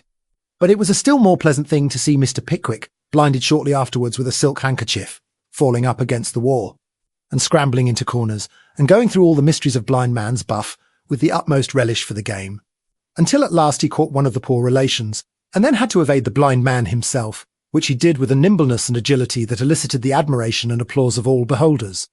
The poor relations caught the people who they thought would like it, and, when the game flagged, got caught themselves. When they all tired of blind man's buff, there was a great game at Snapdragon, and when fingers enough were burned with that, and all the raisins were gone, they sat down by the huge fire of blazing logs to a substantial supper and a mighty bowl of wassail, something smaller than an ordinary washhouse copper, in which the hot apples were hissing and bubbling with a rich look and a jolly sound that were perfectly irresistible. "This," said Mr. Pickwick, looking round him, "this is, indeed, comfort. Our invariable custom," replied Mr. Wardle. "Everybody sits down with us on Christmas Eve, as you see them, now servants and all. And here we wait until the clock strikes 12 to usher Christmas in and beguile the time with forfeits and old stories. Trundle, My boy, rake up the fire. Up flew the bright sparks in myriads as the logs were stirred. The deep red blaze sent forth a rich glow that penetrated into the farthest corner of the room and cast its cheerful tint on every face. "Come," said Wardle, "a song, a Christmas song. I'll give you one, in default of a better." "Bravo," said Mr. Pickwick. "Fill up," cried Wardle. "It will be 2 hours. Good, before you see the bottom of the bowl through the deep rich colour of the wassail. Fill up all round, and now for the song." Thus saying, the merry old gentleman, in a good, round, sturdy voice, commenced without more ado, "O Christmas carol I care not for spring. On his fickle wing let the blossoms and buds be born. He woos them amain with his treacherous rein, and he scatters them ere the morn.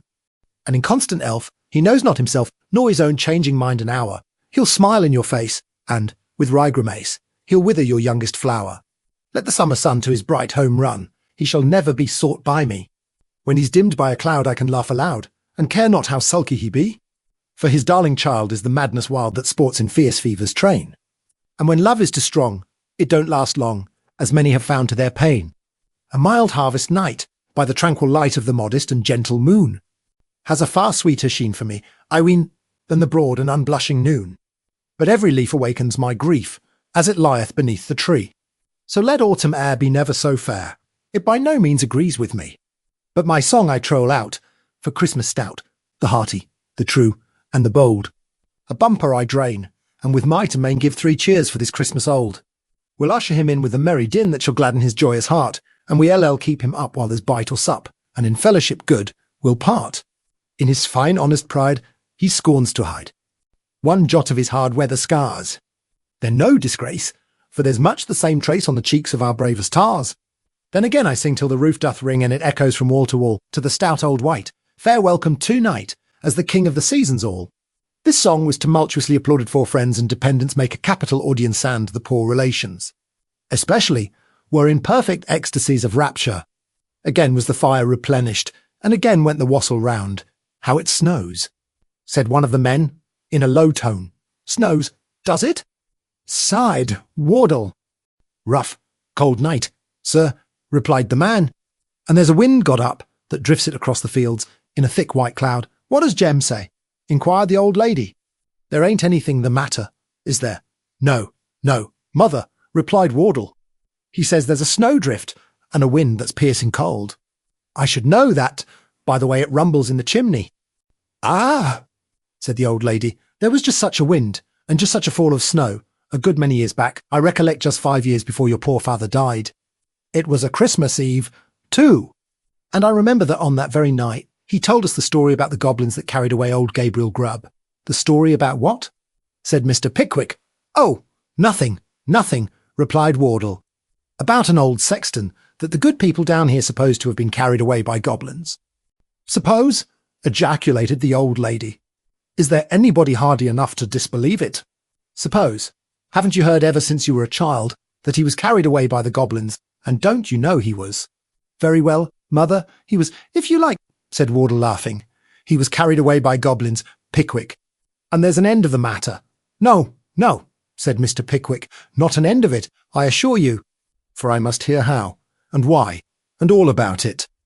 Wardle smiled as every head was bent forward to hear, and filling out the wassail with no stinted hand, nodded a health to Mr. Pickwick, and began as follows. "But bless our editorial heart, what a long chapter we have been betrayed into. We had quite forgotten all such petty restrictions as chapters, we solemnly declare. So here goes, to give the goblin a fair start in a new one. A clear stage and no favour for the goblins, ladies and gentlemen, if you please." Chapter 29. The Story of the Goblins Who Stole a Sexton.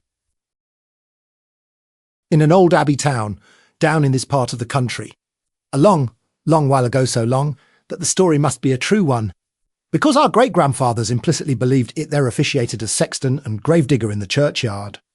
Van Gabriel Group. It by no means follows that because a man is a sexton and constantly surrounded by the emblems of mortality, therefore he should be a morose and melancholy man. Your undertakers are the merriest fellows in the world, and I once had the honour of being on intimate terms with a mute, who in private life and off duty was as comical and jocose a little fellow as ever chirped out a devil-may-care song, without a hitch in his memory, or drained off a good stiff glass without stopping for breath. But notwithstanding these precedents to the contrary, Gabriel Grubb was an ill-conditioned, cross-grained, surly fellow, a morose and lonely man, who consorted with nobody but himself and an old wicker bottle which fitted into his large deep waistcoat pocket and who eyed each merry face, as it passed him by, with such a deep scowl of malice and ill-humour, as it was difficult to meet without feeling something the worse for. A little before twilight, one Christmas Eve, Gabriel shouldered his spade, lighted his lantern, and betook himself towards the old churchyard, for he had got a grave to finish by next morning, and, feeling very low, he thought it might raise his spirits, perhaps, if he went on with his work at once. As he went his way, up the ancient street, he saw the cheerful light of the blazing fires gleam through the old casements, and heard the loud laugh and the cheerful shouts of those who were assembled around them. He marked the bustling preparations for next day's cheer, and smelled the numerous savoury odours consequent thereupon, as they steamed up from the kitchen windows in clouds.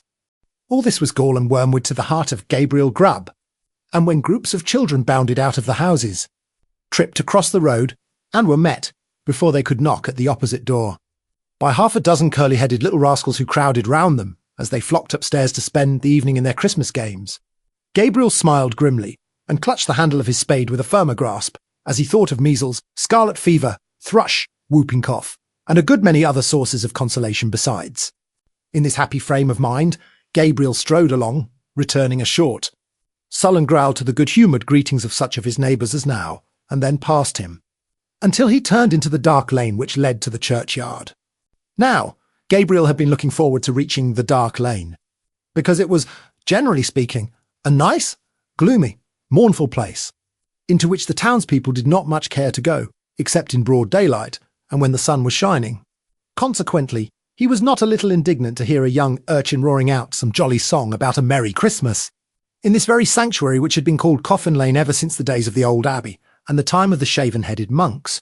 As Gabriel walked on, and the voice drew nearer, he found it proceeded from a small boy, who was hurrying along to join one of the little parties in the old street, and who, partly to keep himself company, and partly to prepare himself for the occasion, was shouting out the song at the highest pitch of his lungs. So Gabriel waited until the boy came up, and then dodged him into a corner, and rapped him over the head with his lantern 5 or 6 times, just to teach him to modulate his voice. And as the boy hurried away with his hand to his head, singing quite a different sort of tune, Gabriel Grubb chuckled very heartily to himself, and entered the churchyard, locking the gate behind him. He took off his coat, set down his lantern, and getting into the unfinished grave, worked at it for an hour or so with right good will. But the earth was hardened with the frost, and it was no very easy matter to break it up and shovel it out. And although there was a moon, it was a very young one, and shed little light upon the grave, which was in the shadow of the church. At any other time, these obstacles would have made Gabriel Grubb very moody and miserable. But he was so well pleased with having stopped the small boys singing, that he took little heed of the scanty progress he had made, and looked down into the grave, when he had finished work for the night, with grim satisfaction, murmuring as he gathered up his things, "Brave lodgings for one, brave lodgings for one, a few feet of cold earth, when life is done. A stone at the head, a stone at the feet, a rich, juicy meal for the worms to eat, rank grass overhead, and damp clay around, brave lodgings for one, these in holy ground.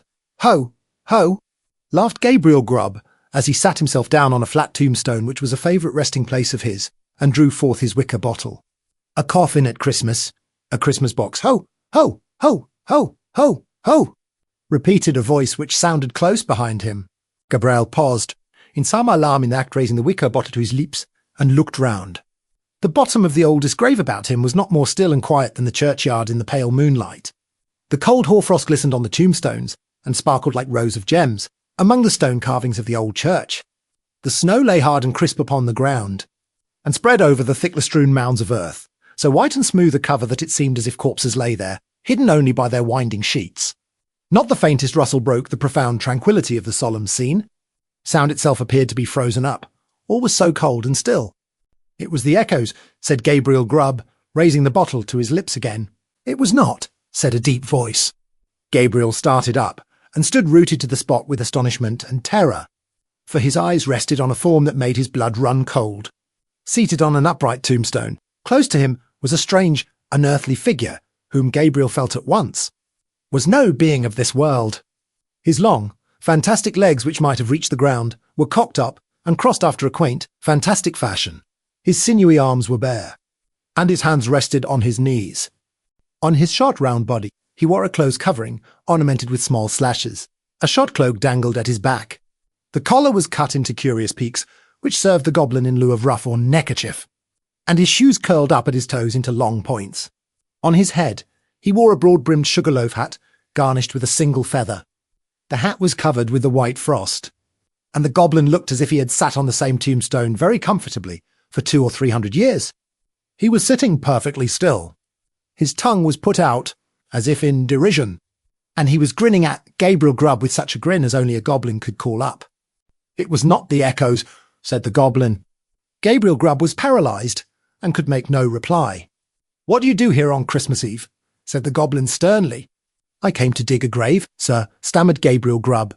"What man wanders among graves and churchyards on such a night as this?" cried the goblin.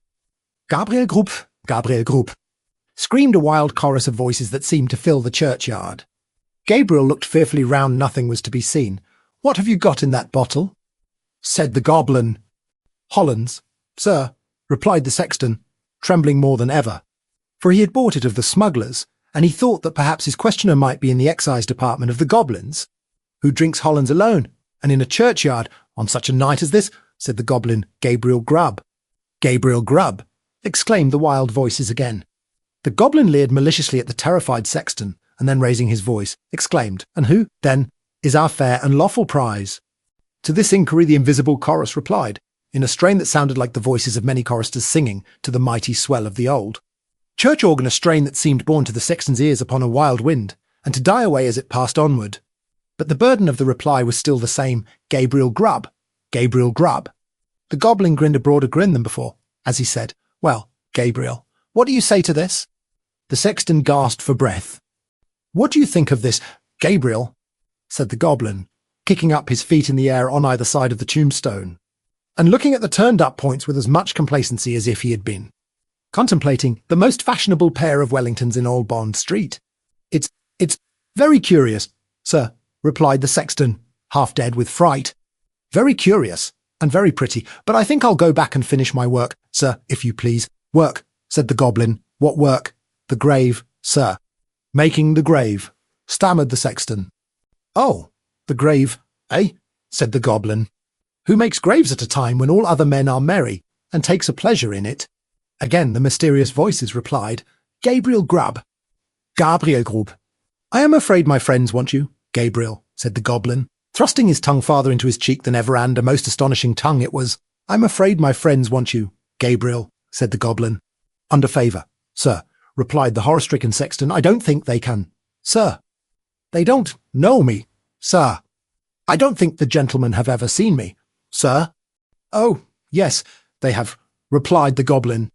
"We know the man with the sulky face and grim scowl that came down the street tonight, throwing his evil looks at the children and grasping his burying spade the tighter. We know the man who struck the boy in the envious malice of his heart, because the boy could be merry, and he could not. We know him, we know him." Here the goblin gave a loud, shrill laugh, which the echoes returned 20-fold, and throwing his legs up in the air, stood upon his head, or rather upon the very point of his sugarloaf hat, on the narrow edge of the tombstone, whence he threw a somerset with extraordinary agility, right to the sexton's feet, at which he planted himself in the attitude in which tailors generally sit upon the shop-board. I am afraid I must leave you, sir," said the sexton, making an effort to move.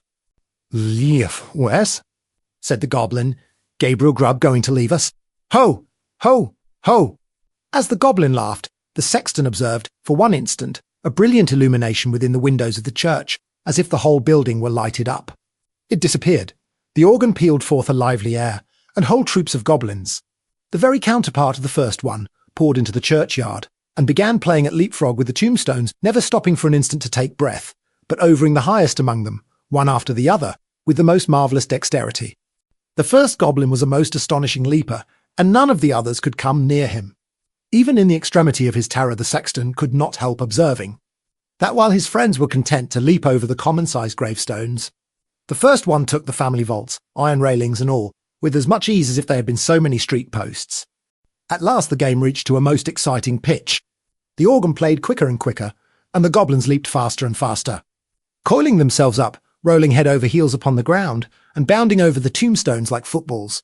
The sexton's brain whirled round with the rapidity of the motion he beheld. and his legs reeled beneath him as the spirits flew before his eyes, when the Goblin King, suddenly darting towards him, laid his hand upon his collar and sank with him through the earth. When Gabriel Grubb had had time to fetch his breath, which the rapidity of his descent had for the moment taken away, he found himself in what appeared to be a large cavern, surrounded on all sides crowds of goblins, ugly and grim. In the centre of the room, on an elevated seat, was stationed his friend of the churchyard, and close behind him stood Gabriel Grubb himself, without power of motion. "Cold too, knight," said the king of the goblins. "Very cold. A glass of something warm here." At this command, half a dozen officious goblins, with a perpetual smile upon their faces, whom Gabriel Grubb imagined to be courtiers, on that account hastily disappeared and presently returned with a goblet of liquid fire, which they presented to the king. "Ah," cried the goblin, whose cheeks and throat were transparent as he tossed down the flame, "this warms one. Indeed. Bring a bumper of the same for Mr. Grubb." It was in vain for the unfortunate sexton to protest that he was not in the habit of taking anything warm at night. One of the goblins held him while another poured the blazing liquid down his throat. The whole assembly screeched with laughter as he coughed and choked, and wiped away the tears which gushed plentifully from his eyes after swallowing the burning draught. "And now," said the king, fantastically poking the taper corner of his sugar-loaf hat into the sexton's eye, and thereby occasioning him the most exquisite pain, "and now show the man of misery and gloom a few of the pictures from our own great storehouse." As the goblin said this, a thick cloud which obscured the remoter end of the cavern rolled gradually away, and disclosed, apparently at a great distance, a small and scantily furnished, but neat and clean apartment. A crowd of little children were gathered round a bright fire, clinging to their mother's gown and gambling around her chair. The mother occasionally rose and drew aside the window curtain as if to look for some expected object. A frugal meal was ready spread upon the table, and an elbow chair was placed near the fire. A knock was heard at the door. The mother opened it, and the children crowded round her and clapped their hands for joy as their father entered. He was wet and weary, and shook the snow from his garments, as the children crowded round him, and seizing his cloak, hat, stick, and gloves, Vespasian ran with them from the room.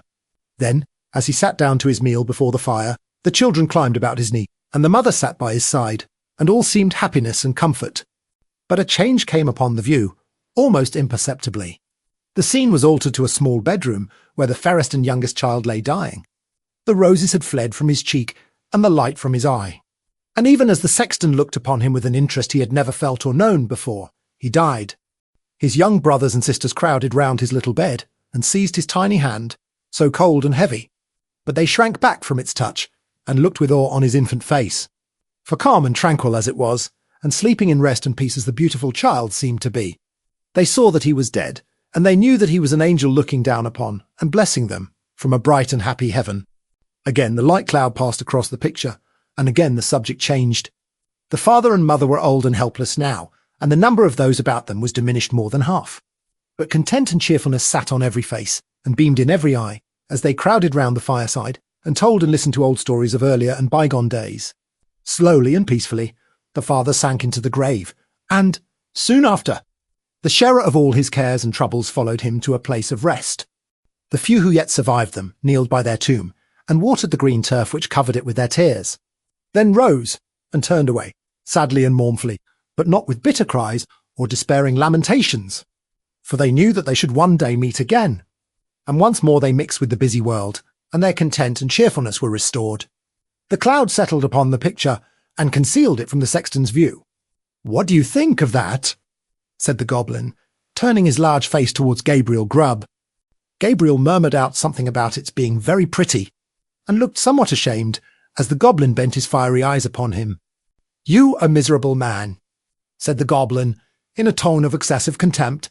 "You!" He appeared disposed to add more, but indignation choked his utterance, so he lifted up one of his very pliable legs, and, flourishing it above his head a little, to ensure his aim, administered a good sound kick to Gabriel Grubb. Immediately after which, all the goblins in waiting crowded round the wretched sexton, and kicked him without mercy, according to the established and invariable custom of courtiers upon earth, who kick whom royalty kicks, and hug whom royalty hugs. "Show him some more," said the king of the goblins. At these words, the cloud was dispelled, and a rich and beautiful landscape was disclosed to view. There is just such another, to this day, within half a mile of the old abbey town. The sun shone from out the clear blue sky, the water sparkled beneath his rays, and the trees looked greener, and the flowers more gay, beneath its cheering influence.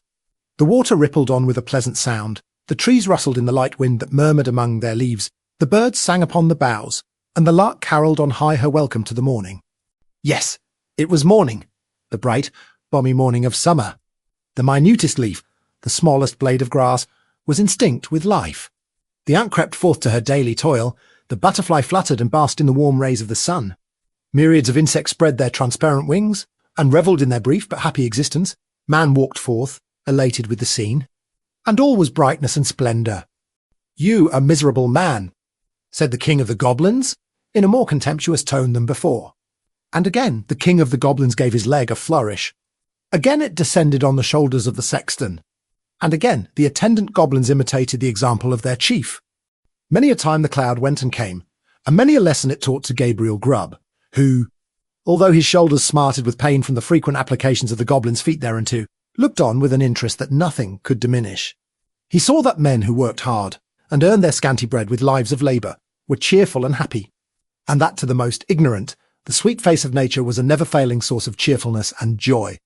He saw those who had been delicately nurtured and tenderly brought up, cheerful under privations, and superior to suffering that would have crushed many of a rougher grain, because they bore within their own bosoms the materials of happiness, contentment, and peace. He saw that women, the tenderest and most fragile of all God's creatures, were the oftenest superior to sorrow, adversity, and distress, and he saw that it was because they bore, in their own hearts, an inexhaustible wellspring of affection and devotion. Above all, he saw that men like himself, who snarled at the mirth and cheerfulness of others, were the foulest weeds on the fair surface of the earth. And setting all the good of the world against the evil, he came to the conclusion that it was a very decent and respectable sort of world after all. No sooner had he formed it than the cloud which had closed over the last picture seemed to settle on his senses and lull him to repose. One by one, the goblins faded from his sight, and, as the last one disappeared, he sank to sleep. The day had broken when Gabriel Grubb awoke and found himself lying at full length on the flat gravestone in the churchyard, with the wicker bottle lying empty by his side, and his coat, spade, and lantern, all well whitened by the last night's frost, scattered on the ground. The stone on which he had first seen the goblin seated stood bolt upright before him, and the grave at which he had worked the night before was not far off. At first, he began to doubt the reality of his adventures, but the acute pain in his shoulders when he attempted to rise assured him that the kicking of the goblins was certainly not ideal. He was staggered again by observing no traces of footsteps in the snow on which the goblins had played at leapfrog with the gravestones. But he speedily accounted for this circumstance when he remembered that, being spirits, they would leave no visible impression behind them. So Gabriel Grubb got on his feet as well as he could, for the pain in his back, and, brushing the frost off his coat, put it on and turned his face towards the town. But he was an altered man, and he could not bear the thought of returning to a place where his repentance would be scoffed at and his reformation disbelieved. He hesitated for a few moments, and then turned away to wander where he might and seek his bread elsewhere. The lantern, the spade, and the wicker bottle were found, that day, in the churchyard. There were a great many speculations about the sexton's fate, at first, but it was speedily determined that he had been carried away by the goblins, and there were not wanting some very credible witnesses who had distinctly seen him whisked through the air on the back of a chestnut horse blind of one eye, vis the hindquarters of a lion, and the tail of a bear. At length all this was devoutly believed, and the new sexton used to exhibit to the curious, for a trifling emolument, a good-sized piece of the church weathercock which had been accidentally kicked off by the aforesaid horse in his aerial flight, and picked up by himself in the churchyard a year or two afterwards. Unfortunately, these stories were somewhat disturbed by the unlooked-for reappearance of Gabriel Grubb himself, some 10 years afterwards, a ragged, contented, rheumatic old man. He told his story to the clergyman, and also to the mayor, and in course of time it began to be received as a matter of history, in which form it has continued down to this very day. The believers in the weathercock tale, having misplaced their confidence once, were not easily prevailed upon to part with it again, so they looked as wise as they could, shrugged their shoulders, touched their foreheads, and murmured something about Gabriel Grubb having drunk all the Hollands, and then fallen asleep on the flat tombstone, and they affected to explain what he supposed he had witnessed in the goblin's cavern by saying that he had seen the world and grown wiser. But this opinion, which was by no means a popular one at any time, gradually died off. And be the matter how it may, as Gabriel Grubb was afflicted with rheumatism to the end of his days. This story has at least one moral, if it teach no better one, and that is, that if a man turn sulky and drink by himself at Christmas time, he may make up his mind to be not a bit the better for it, let the spirits be never so good, or let them be even as many degrees beyond proof, as those which Gabriel Grubb saw in the Goblin's Cavern. Chapter 30. How the Pickwickians made and cultivated the acquaintance of a couple of nice young men belonging to one of the liberal professions, how they disported themselves on the ice, and how their visit came to a conclusion. "Well, Sam," said Mr. Pickwick, as that favoured servitor entered his bedchamber with his warm water on the morning of Christmas Day, still frosty. "Water in the wash-hand basins a mask o' ice, sir," responded Sam. "Severe weather, Sam," observed Mr. Pickwick. "Fine time for them, as he's well wropped up," as the polar bear said to himself. "Then he was practising his skating," replied Mr. Weller. "I shall be down in a quarter of an hour, Sam," said Mr. Pickwick, untying his nightcap. "Wery good, sir," replied Sam. "There's a couple o' sawbones downstairs." "A couple of what?" exclaimed Mr. Pickwick, sitting up in bed. "A couple o' sawbones," said Sam. "What's a sawbones?" inquired Mr. Pickwick, not quite certain whether it was a live animal or something to eat. "What? Don't you know what a sawbones is, sir?" inquired Mr. Weller. "I thought everybody knowed as a sawbones was a surgeon." "Oh, a surgeon," said Mr. Pickwick with a smile. "Just that, sir," replied Sam. "These here ones as is below, though, ain't reg'lar thoroughbred sawbones. They're only in trainin'. In other words, they're medical students, I suppose," said Mr. Pickwick. Sam Weller nodded assent. "I am glad of it," said Mr. Pickwick, casting his nightcap energetically on the counterpane. "They are fine fellows, very fine fellows, with judgments matured by observation and reflection, and tastes refined by reading and study." "I am very glad of it. There are smoking cigars by the kitchen fire," said Sam. "Ah," observed Mr. Pickwick, rubbing his hands, overflowing with kindly feelings and animal spirits. "Just what I like to see." "And one on M," said Sam, not noticing his master's interruption. "One on M's got his legs on the table, and is a-drinking brandy neat, while the t'other one him in the barnacles has got a barrel o' oysters atween his knees, which he's a-opening like steam. And as fast as he eats 'em, he takes a-aim with the shells at young Dropsy, who's a-sittin' down fast asleep. In the chimbley corner, eccentricities of genius, Sam," said Mr. Pickwick. "You may retire."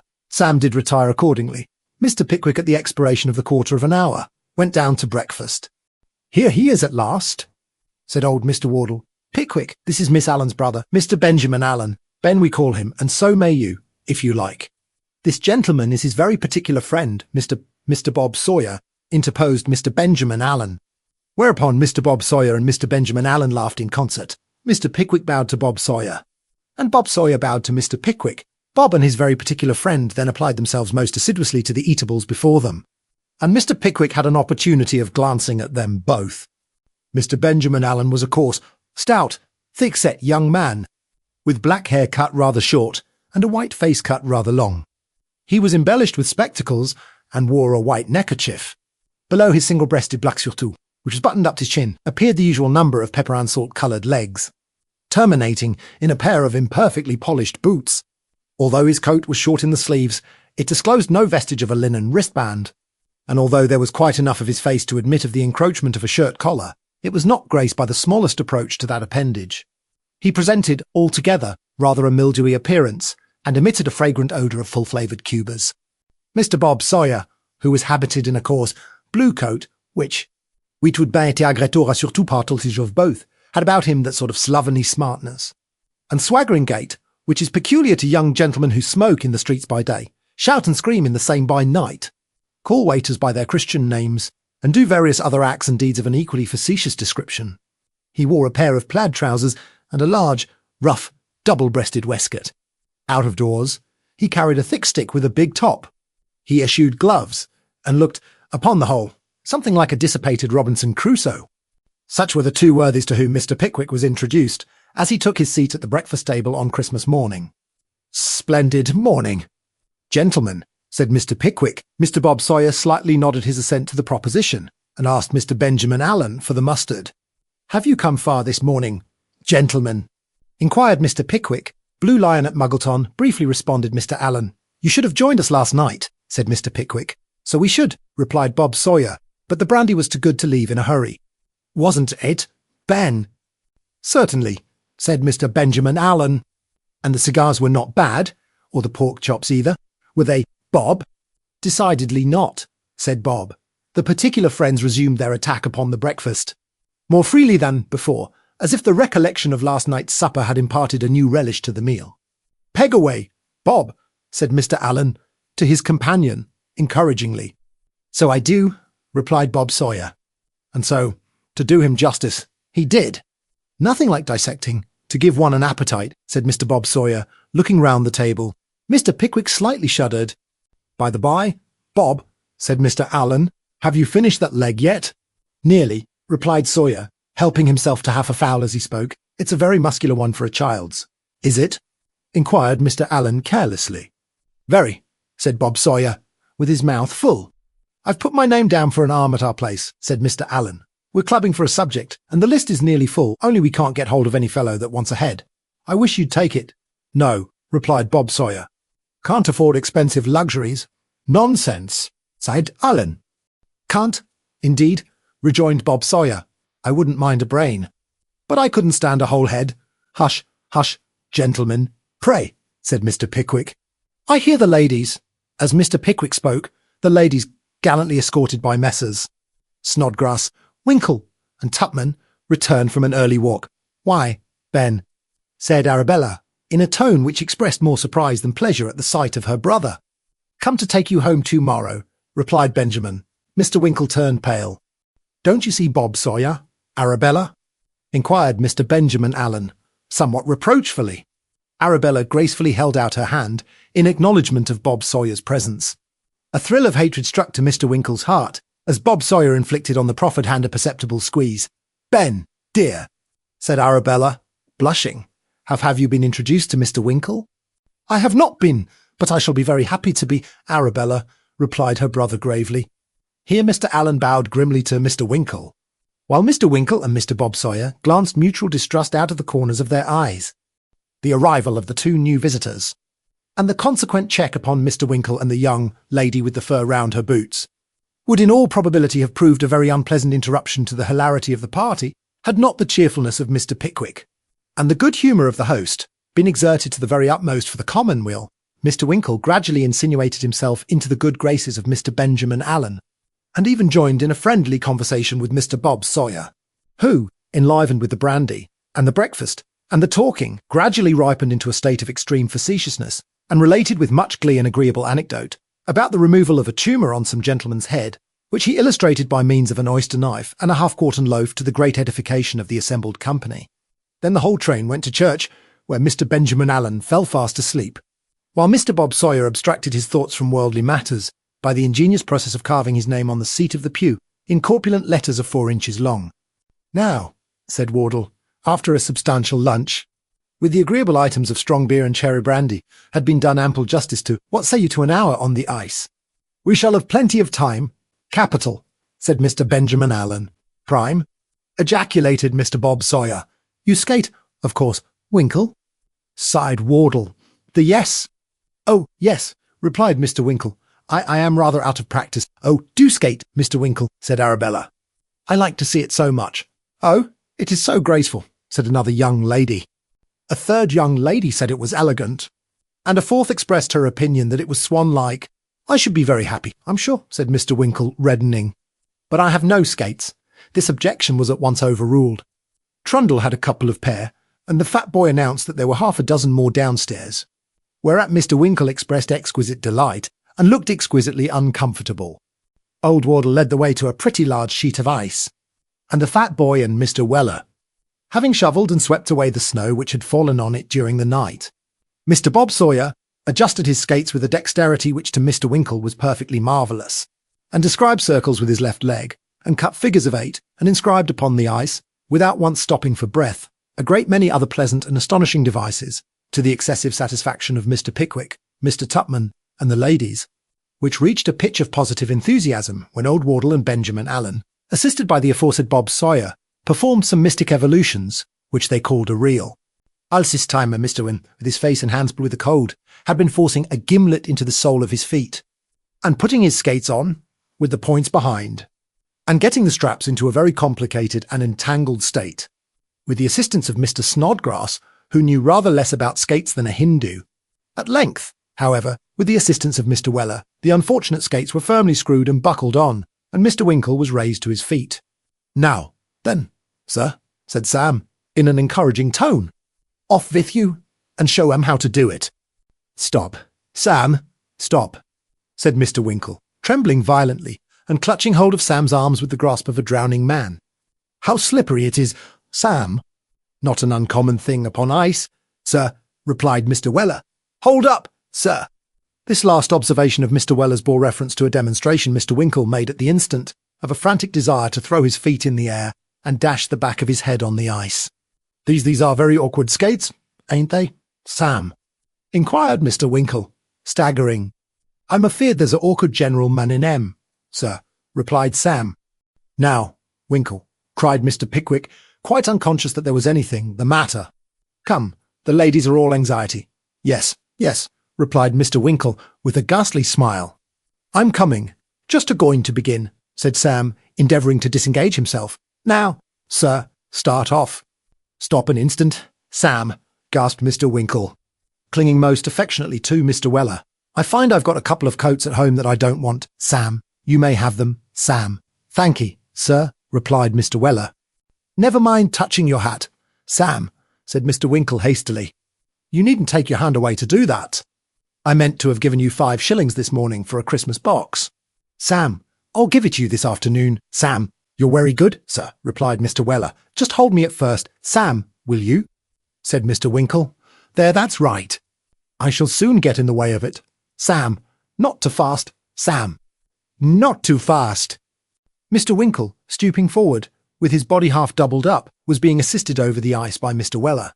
In a very singular and unswan-like manner, when Mr. Pickwick most innocently shouted from the opposite bank, "Sam!" "Sir? Here, I want you." "Let go, sir," said Sam. "Don't you hear the governor a-call in?" "Let go, sir." With a violent effort, Mr. Weller disengaged himself from the grasp of the agonised Pickwickian, and, in so doing, administered a considerable impetus to the unhappy Mr. Winkle, with an accuracy which no degree of dexterity or practice could have ensured. That unfortunate gentleman bore swiftly down into the centre of the reel, at the very moment when Mr. Bob Sawyer was performing a flourish of unparalleled beauty. Mr. Winkle struck wildly against him, and with a loud crash they both fell heavily down. Mr. Pickwick ran to the spot. Bob Sawyer had risen to his feet, but Mr. Winkle was far too wise to do anything of the kind, in skates. He was seated on the ice, making spasmodic efforts to smile, but anguish was depicted on every lineament of his countenance. "Are you hurt?" inquired Mr. Benjamin Allen, with great anxiety. "Not much," said Mr. Winkle, rubbing his back very hard. "I wish you'd let me bleed you," said Mr. Benjamin, with great eagerness. "No, thank you," replied Mr. Winkle hurriedly. "I really think you had better," said Allen. "Thank you," replied Mr. Winkle. "I'd rather not. What do you think, Mr. Pickwick?" inquired Bob Sawyer. Mr. Pickwick was excited and indignant. He beckoned to Mr. Weller and said in a stern voice, "Take his skates off." "No." "But really I had scarcely begun," remonstrated Mr. Winkle. "Take his skates off," repeated Mr. Pickwick firmly. The command was not to be resisted. Mr. Winkle allowed Sam to obey it in silence. "Lift him up," said Mr. Pickwick. Sam assisted him to rise. Mr. Pickwick retired a few paces apart from the bystanders, and, beckoning his friend to approach, fixed a searching look upon him and uttered in a low, but distinct and emphatic tone, these remarkable words, "You're a humbug, sir." "A what?" said Mr. Winkle, starting. "A humbug, sir. I will speak plainer, if you wish it. An impostor, sir." With those words, Mr. Pickwick turned slowly on his heel and rejoined his friends. While Mr. Pickwick was delivering himself of the sentiment just recorded, Mr. Weller and the fat boy, having by their joint endeavours cut out a slide, were exercising themselves thereupon in a very masterly and brilliant manner. Sam Weller, in particular, was displaying that beautiful feat of fancy sliding which is currently denominated knocking at the cobbler's door, and which is achieved by skimming over the ice on one foot and occasionally giving a postman's knock upon it with the other. It was a good long slide, and there was something in the motion which Mr. Pickwick, who was very cold with standing still, could not help envying. "It looks a nice warm exercise, that, doesn't it?" he inquired of Wardle, when that gentleman was thoroughly out of breath. by reason of the indefatigable manner in which he had converted his legs into a pair of compasses, and drawn complicated problems on the ice. "Ah, it does, indeed," replied Wardle. "Do you slide?" "I used to do so, on the gutters, when I was a boy," replied Mr. Pickwick. "Try it now," said Wardle. "Oh, do, please, Mr. Pickwick," cried all the ladies. "I should be very happy to afford you any amusement," replied Mr. Pickwick, "but I haven't done such a thing these 30 years. Pooh, pooh, nonsense," said Wardle, dragging off his skates with the impetuosity which characterized all his proceedings. "Here, I'll keep you company. Come along." And away went the good-tempered old fellow down the slide, with a rapidity which came very close upon Mr. Weller, and beat the fat boy all to nothing. Mr. Pickwick paused, considered, pulled off his gloves and put them in his hat, took 2 or 3 short runs, balked himself as often, and at last took another run, and went slowly and gravely down the slide, with his feet about 1.25 yards apart, amidst the gratified shouts of all the spectators. "Keep the pot a Boleyn, sir," said Sam, and down went Wardle again, and then Mr. Pickwick, and then Sam, and then Mr. Winkle, and then Mr. Bob Sawyer, and then the fat boy, and then Mr. Snodgrass, following closely upon each other's heels, and running after each other with as much eagerness as if their future prospects in life depended on their expedition. It was the most intensely interesting thing to observe the manner in which Mr. Pickwick performed his share in the ceremony, to watch the torture of anxiety with which he viewed the person behind, gaining upon him at the imminent hazard of tripping him up, to see him gradually expend the painful force he had put on at first, and turn slowly round on the slide, with his face towards the point from which he had started, to contemplate the playful smile which mantled on his face when he had accomplished the distance, and the eagerness with which he turned round when he had done so and ran after his predecessor, his black gaiters tripping pleasantly through the snow, and his eyes beaming cheerfulness and gladness through his spectacles. And when he was knocked down, which happened upon the average every 3rd round, it was the most invigorating sight that can possibly be imagined, to behold him gather up his hat, gloves, and handkerchief with a glowing countenance, and resume his station in the rank, with an ardour and enthusiasm that nothing could abate. The sport was at its height, the sliding was at the quickest, the laughter was at the loudest, when a sharp smart crack was heard. There was a quick rush towards the bank, a wild scream from the ladies, and a shout from Mr. Tupman. A large mass of ice disappeared. The water bubbled up over it. Mr. Pickwick's hat, gloves, and handkerchief were floating on the surface. And this was all of Mr. Pickwick that anybody could see. Dismay and anguish were depicted on every countenance. The males turned pale, and the females fainted. Mr. Snodgrass and Mr. Winkle grasped each other by the hand and gazed at the spot where their leader had gone down, with frenzied eagerness, while Mr. Tupman, by way of rendering the promptest assistance, and at the same time conveying to any persons who might be within hearing the clearest possible notion of the catastrophe, ran off across the country at his utmost speed, screaming fire, with all his might. It was at this moment, when old Wardle and Sam Weller were approaching the hole with cautious steps, and Mr. Benjamin Allen was holding a hurried consultation with Mr. Bob Sawyer on the advisability of bleeding the company generally, as an improving little bit of professional practice it was at this very moment, that a face, head, and shoulders emerged from beneath the water, and disclosed the features and spectacles of Mr. Pickwick. "Keep yourself up for an instant, for only 1 instant," bawled Mr. Snodgrass. "Yes, do, let me implore you for my sake," roared Mr. Winkle, deeply affected. The adjuration was rather unnecessary, the probability being that if Mr. Pickwick had declined to keep himself up for anybody else's sake, it would have occurred to him that he might as well do so, for his own. "Do you feel the bottom there, old fellow?" said Wardle. "Yes, certainly," replied Mr. Pickwick, wringing the water from his head and face and gasping for breath. "I fell upon my back. I couldn't get on my feet at first." The clay upon so much of Mr. Pickwick's coat as was yet visible bore testimony to the accuracy of this statement, and as the fears of the spectators were still further relieved by the fat boy's suddenly recollecting that the water was nowhere more than 5 feet deep, prodigies of valour were performed to get him out. After a vast quantity of splashing, and cracking, and struggling, Mr. Pickwick was at length fairly extricated from his unpleasant position, and once more stood on dry land. "Oh, he'll catch his death of cold," said Emily. "Dear old thing," sighed Arabella. "Let me wrap this shawl round you, Mr. Pickwick." "Ah, that's the best thing you can do," said Wardle. "And when you've got it on, run home as fast as your legs can carry you, and jump into bed directly." A dozen shawls were offered on the instant. 3 or 4 of the thickest having been selected, Mr. Pickwick was wrapped up and started off, under the guidance of Mr. Weller.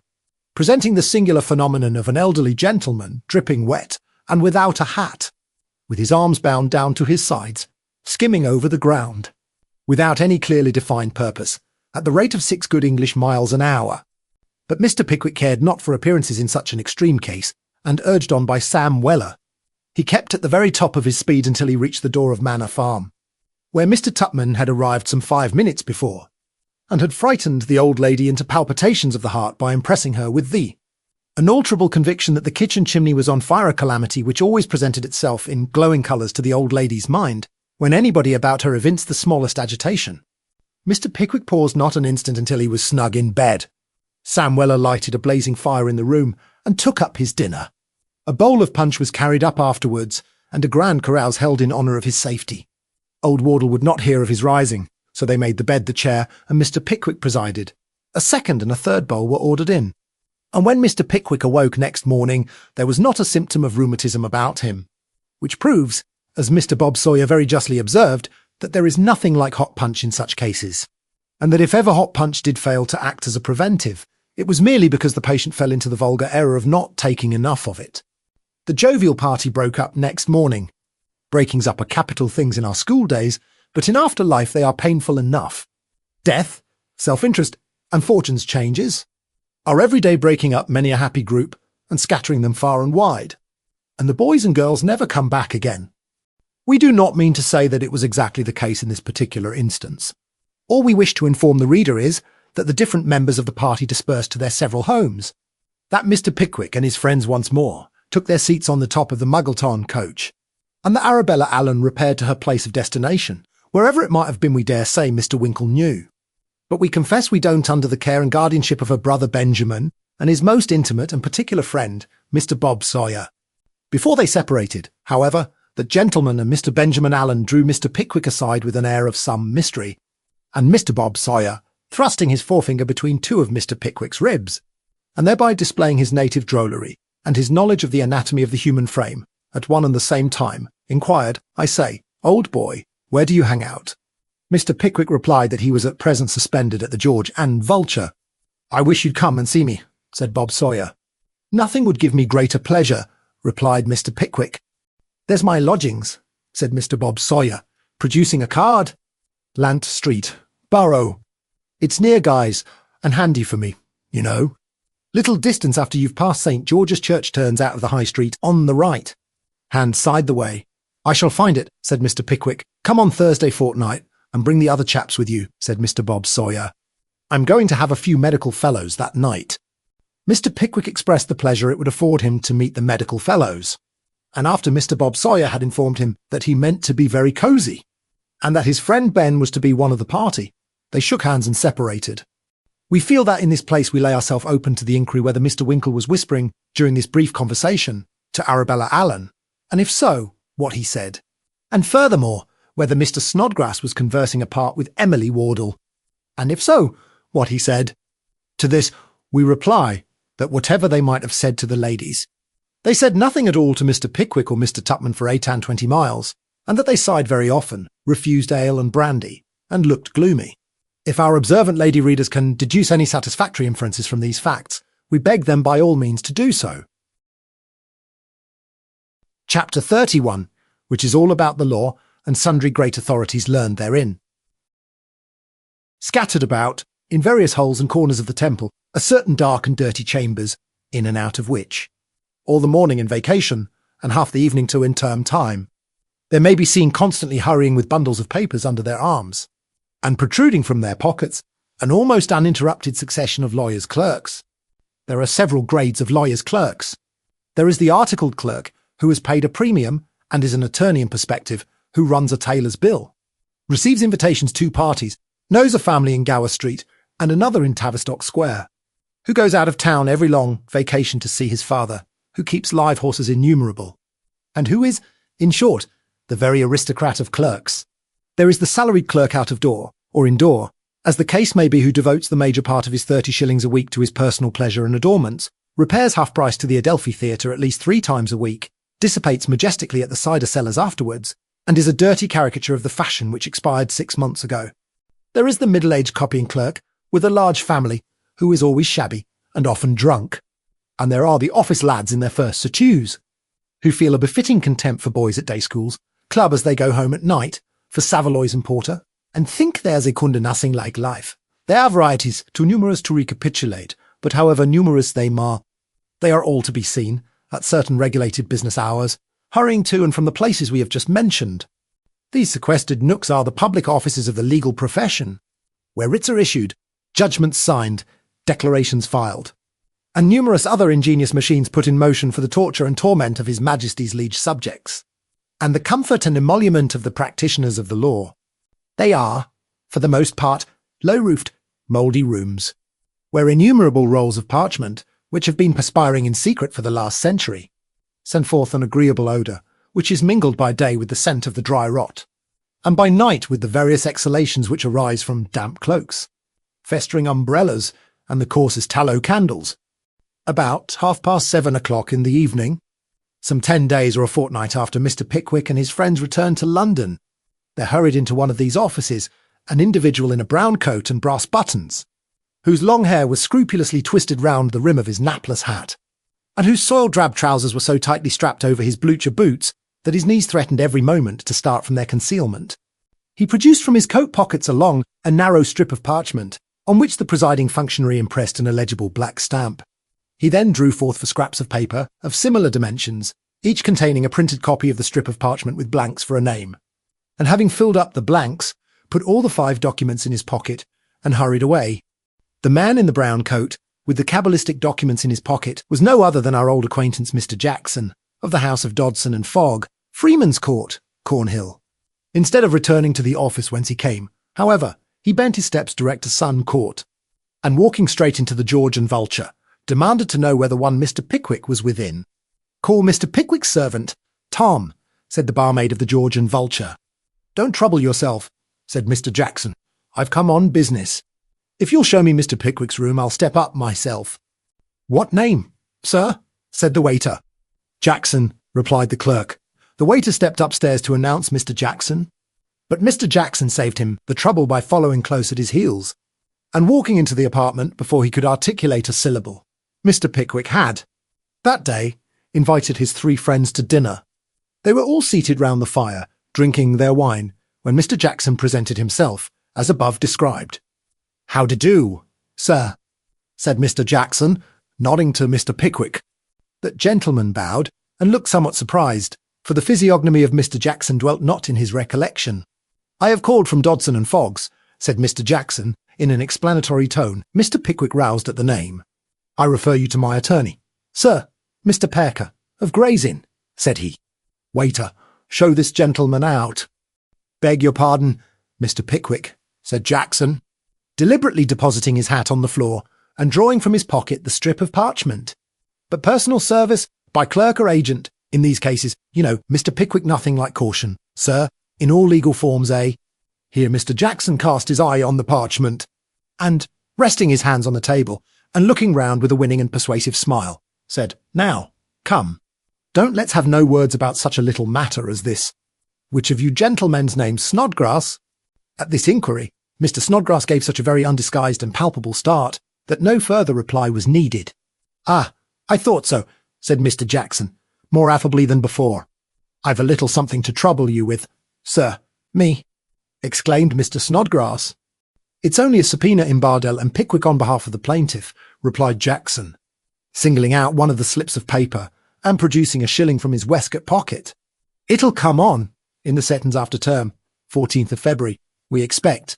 We've marked it a special jury cause, and it's only 10 down the paper. That's yours, Mr. Snodgrass." As Jackson said this, he presented the parchment before the eyes of Mr. Snodgrass and slipped the paper and the shilling into his hand. Mr. Tupman had witnessed this process in silent astonishment, when Jackson, turning sharply upon him, said, "I think I ain't mistaken when I say your name's Tupman, am I?" Mr. Tupman looked at Mr. Pickwick, but, perceiving no encouragement in that gentleman's widely opened eyes to deny his name, said, "Yes, my name is Tupman, sir, and that other gentleman's Mr. Winkle, I think," said Jackson. Mr. Winkle faltered out a reply in the affirmative, and both gentlemen were forthwith invested with a slip of paper and a shilling each by the dexterous Mr. Jackson. "Now," said Jackson, "I'm afraid you'll think me rather troublesome, but I want somebody else. If it ain't inconvenient. I have Samuel Weller's name here, Mr. Pickwick. Send my servant here. Waiter, said Mr. Pickwick. The waiter retired, considerably astonished, and Mr. Pickwick motioned Jackson to a seat. There was a painful pause, which was at length broken by the innocent defendant. I suppose, sir, said Mr. Pickwick, his indignation rising while he spoke, I suppose, sir, that it is the intention of your employers to seek to criminate me upon the testimony of my own friends. Mr. Jackson struck his forefinger several times against the left side of his nose, to intimate that he was not there to disclose the secrets of the prison house, and playfully rejoined, not knowing. Can't say for what other reason. Sir, pursued Mr. Pickwick, are these subpoenas served upon them, if not for this? Very good, Plant, Mr. Pickwick, replied Jackson, slowly shaking his head, but it won't do. No harm in trying, but there's little to be got out of me. Here Mr. Jackson smiled once more upon the company, and, applying his left thumb to the tip of his nose, worked a visionary coffee mill with his right hand, thereby performing a very graceful piece of pantomime then much in vogue, but now, unhappily, almost obsolete, which was familiarly denominated taking a grinder. No, Mr. Pickwick, said Jackson, in conclusion, Parker's people must guess what we've served these subpoenas for. If they can't, they must wait till the action comes on, and then they'll find out. Mr. Pickwick bestowed a look of excessive disgust on his unwelcome visitor, and would probably have hurled some tremendous anathema at the heads of Messrs. Dodson and Fogg, had not Samson transet interrupted him Samuel Weller? Said Mr. Jackson, inquiringly. "Va know the truest things as you've said for many a long year," replied Sam, in a most composed manner. "Here's a subpoena for you, Mr. Weller," said Jackson. "What's that, and in English?" inquired Sam. "Here's the original," said Jackson, declining the required explanation. "Which, side same?" "This," replied Jackson, shaking the parchment. "Oh, that's the rinnel, is it?" said Sam. "Well, I mate a very glad you've seen the rinnel, 'cause it's a gratifying sort o' thing, and eases one's mind so much. And here's the shilling," said Jackson. "It's from Dodson and Fogg's, and it's uncommon handsome o' Dodson and Fogg, as knows so little of me, to come down with a present," said Sam. "I feel it as a very high compliment, sir. It's a very honourable thing to them, as they knows how to reward merit wherever they meets it. Besides which, it's affecting to one's feelings." As Mr. Weller said this, he inflicted a little friction on his right eyelid, with the sleeve of his coat, after the most approved manner of actors when they are in domestic pathetics. Mr. Jackson seemed rather puzzled by Sam's proceedings, but, as he had served the subpoenas, and had nothing more to say, he made a feint of putting on the one glove which he usually carried in his hand, for the sake of appearances, and returned to the office to report progress. Mr. Pickwick slept little that night. His memory had received a very disagreeable refresher on the subject of Mrs. Bardell's action. He breakfasted betimes next morning, and, desiring Sam to accompany him, set forth towards Gray's Inn Square. "Sam," said Mr. Pickwick, looking round when they got to the end of Cheapside. "Sir," said Sam, stepping up to his master. "Which way?" "Up Newgate Street." Mr. Pickwick did not turn round immediately, but looked vacantly in Sam's face for a few seconds, and heaved a deep sigh. "What's the matter, sir?" inquired Sam. "This action, Sam," said Mr. Pickwick, "is expected to come on the 14th of next month. Remarkable coincidence that sir," replied Sam. "Why remarkable, Sam?" inquired Mr. Pickwick. "Walentine's Day, sir," responded Zem. "Reg'lar good day for a breach o." Promised trial. Mr. Weller's smile awakened no gleam of mirth in his master's countenance.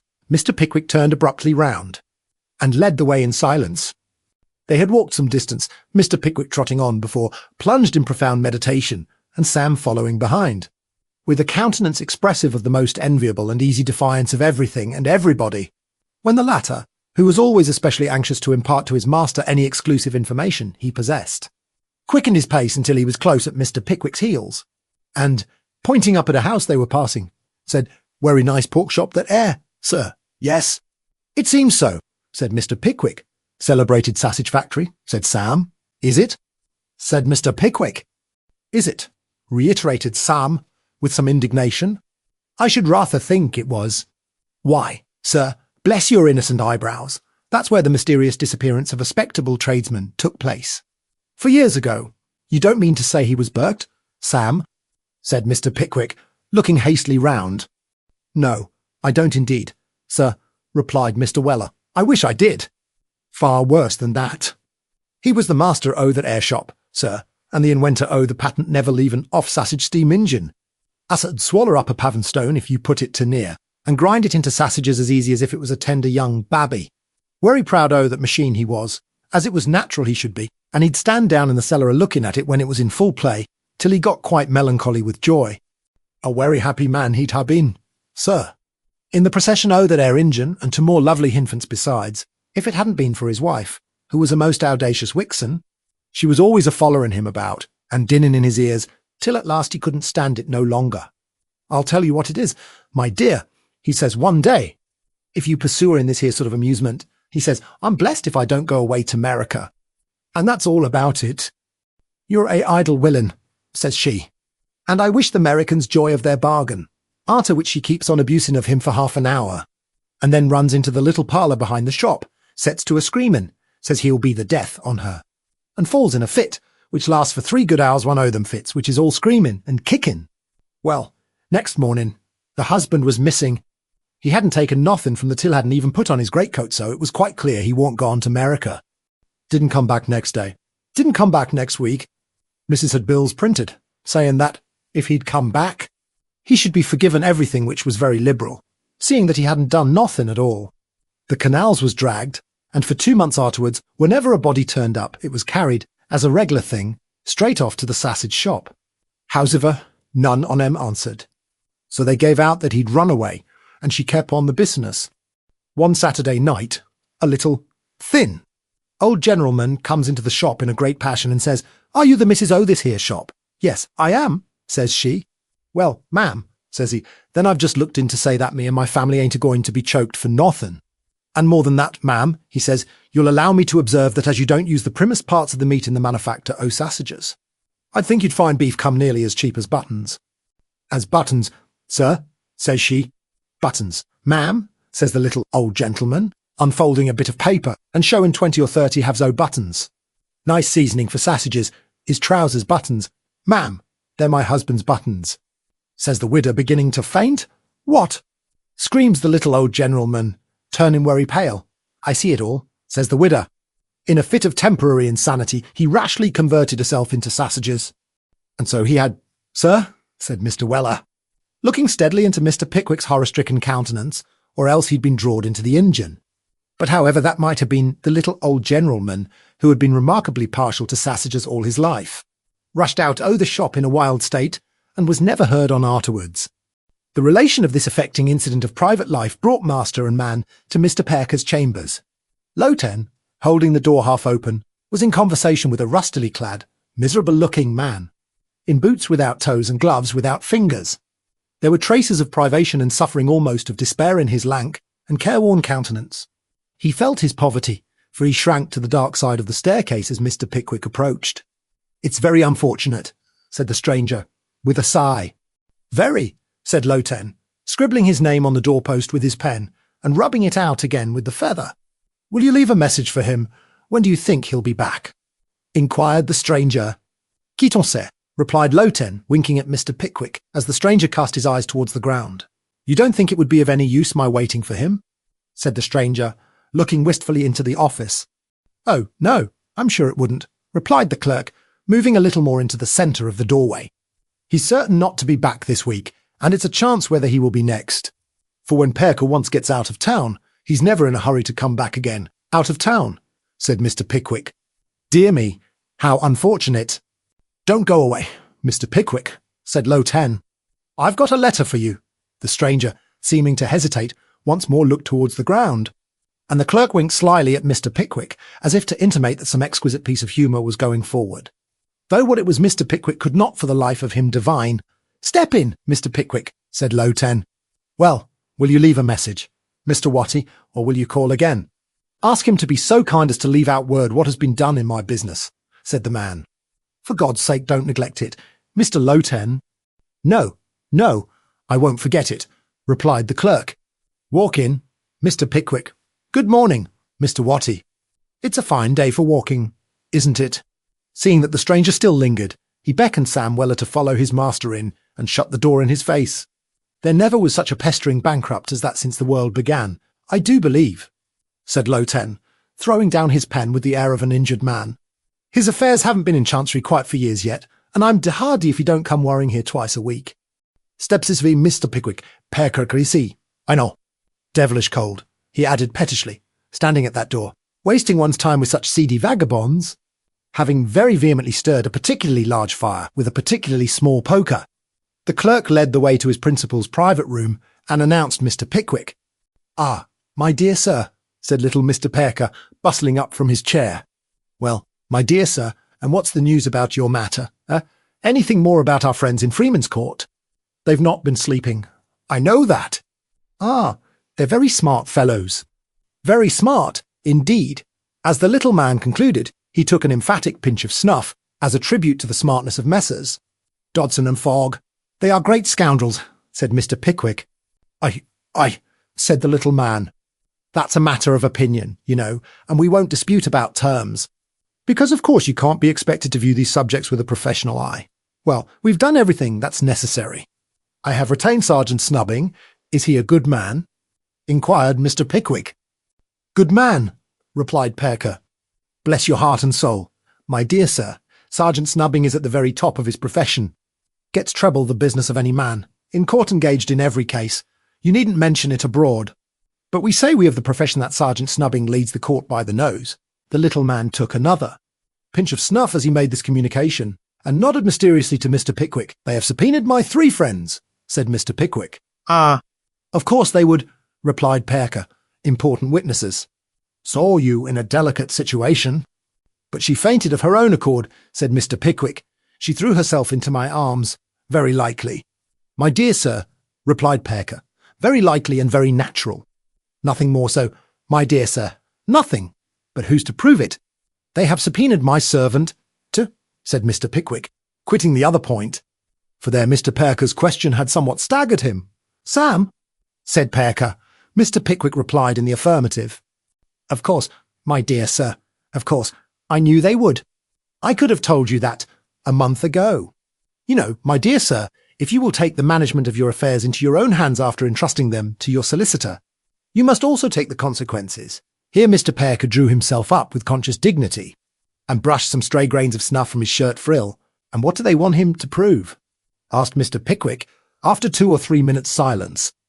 "That you sent him up to the plaintiffess to make some offer of a compromise, I suppose," replied Perker. "It don't matter much, though. I don't think many counsel could get a great deal out of him.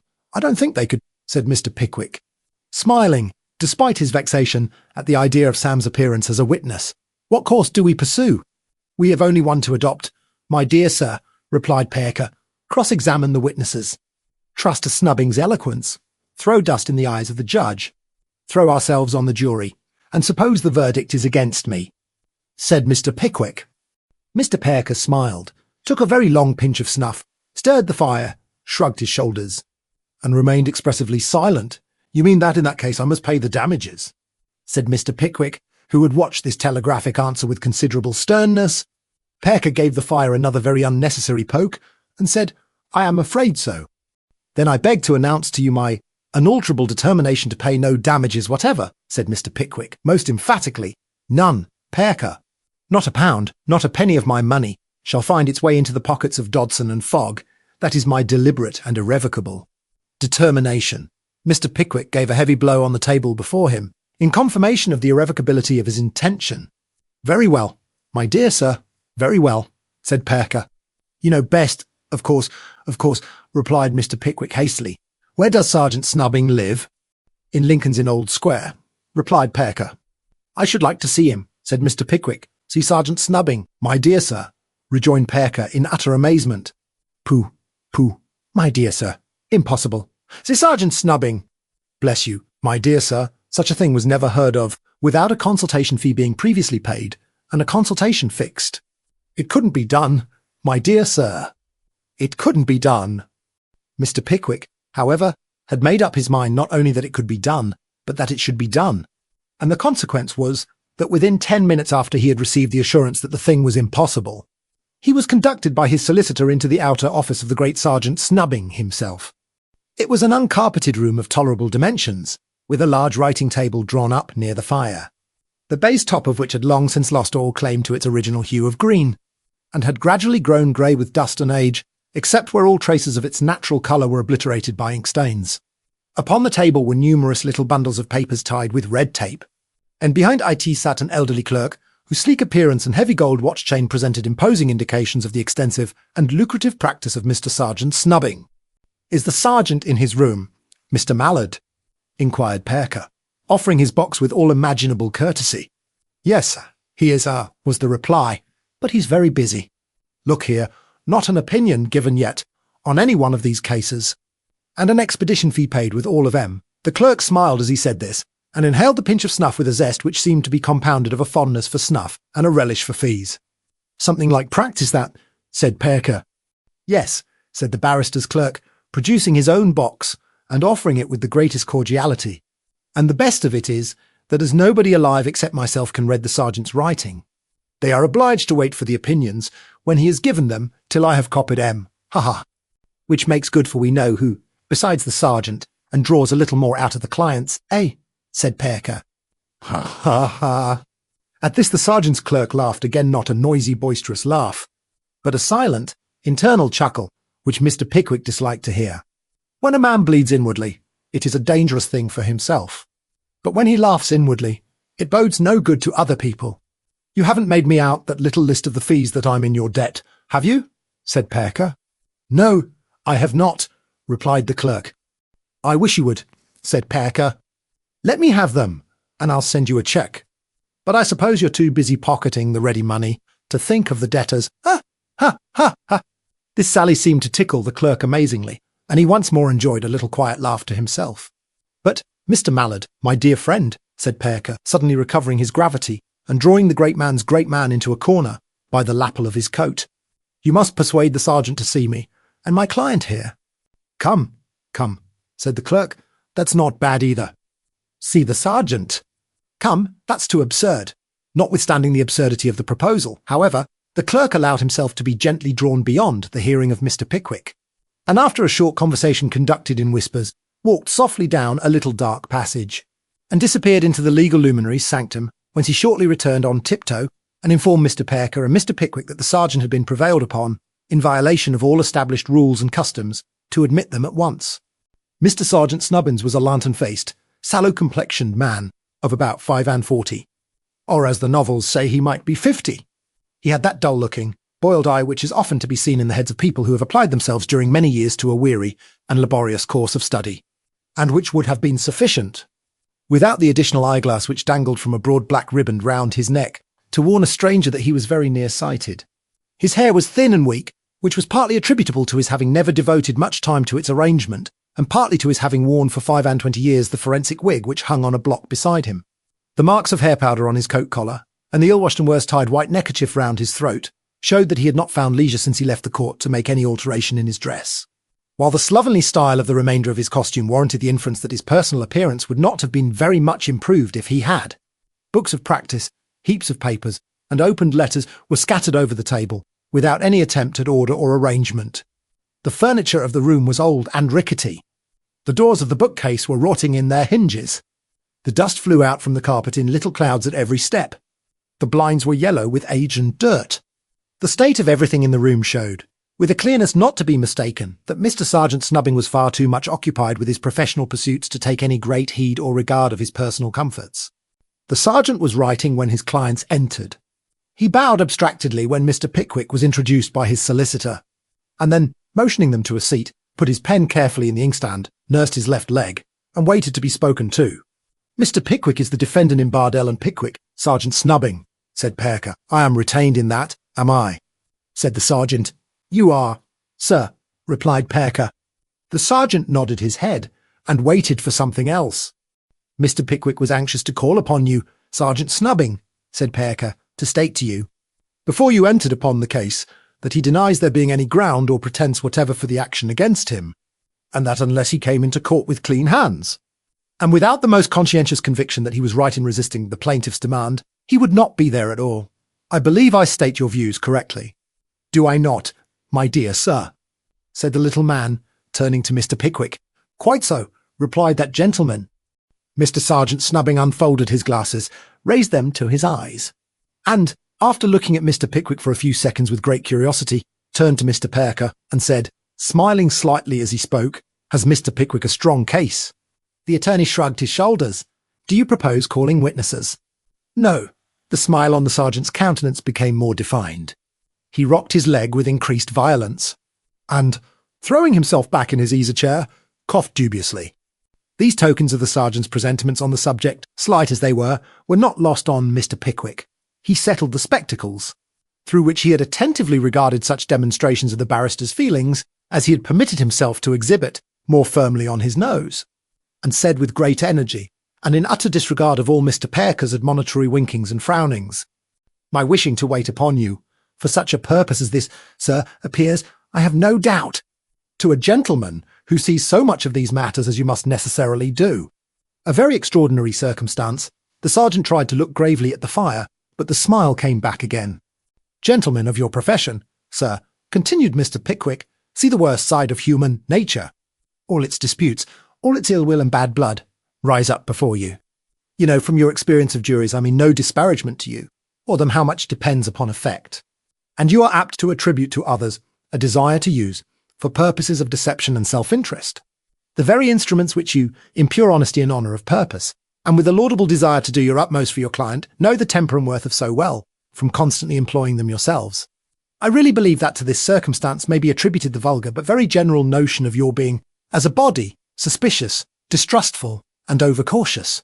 Conscious as I am, sir, of the disadvantage of making such a declaration to you, under such circumstances, I have come here because I wish you distinctly to understand, as my friend Mr. Perker has said, that I am innocent of the falsehood laid to my charge. And although I am very well aware of the inestimable value of your assistance, sir, I must beg to add that unless you sincerely believe this, I would rather be deprived of the aid of your talents than have the advantage of them." Long before the close of this address, which we are bound to say was of a very prosy character for Mr. Pickwick, the sergeant had relapsed into a state of abstraction. After some minutes, however, during which he had reassumed his pen, he appeared to be again aware of the presence of his clients. Raising his head from the paper, he said, rather snappishly, "Who is with me in this case?" "Mr. Funky, Sergeant Snubbing," replied the attorney. "Funky," said the sergeant. "I never heard the name before. He must be a very young man."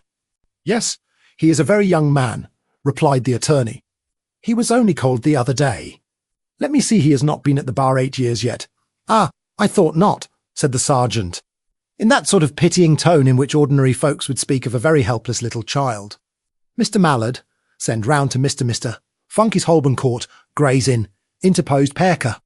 "Holborn Court, by the by, is South Square now, Mr. Funky, and say I should be glad if he'd step here a moment." Mr. Mallard departed to execute his commission, and Sergeant Snubbing relapsed into abstraction until Mr. Funky himself was introduced. Although an infant barrister, he was a full-grown man.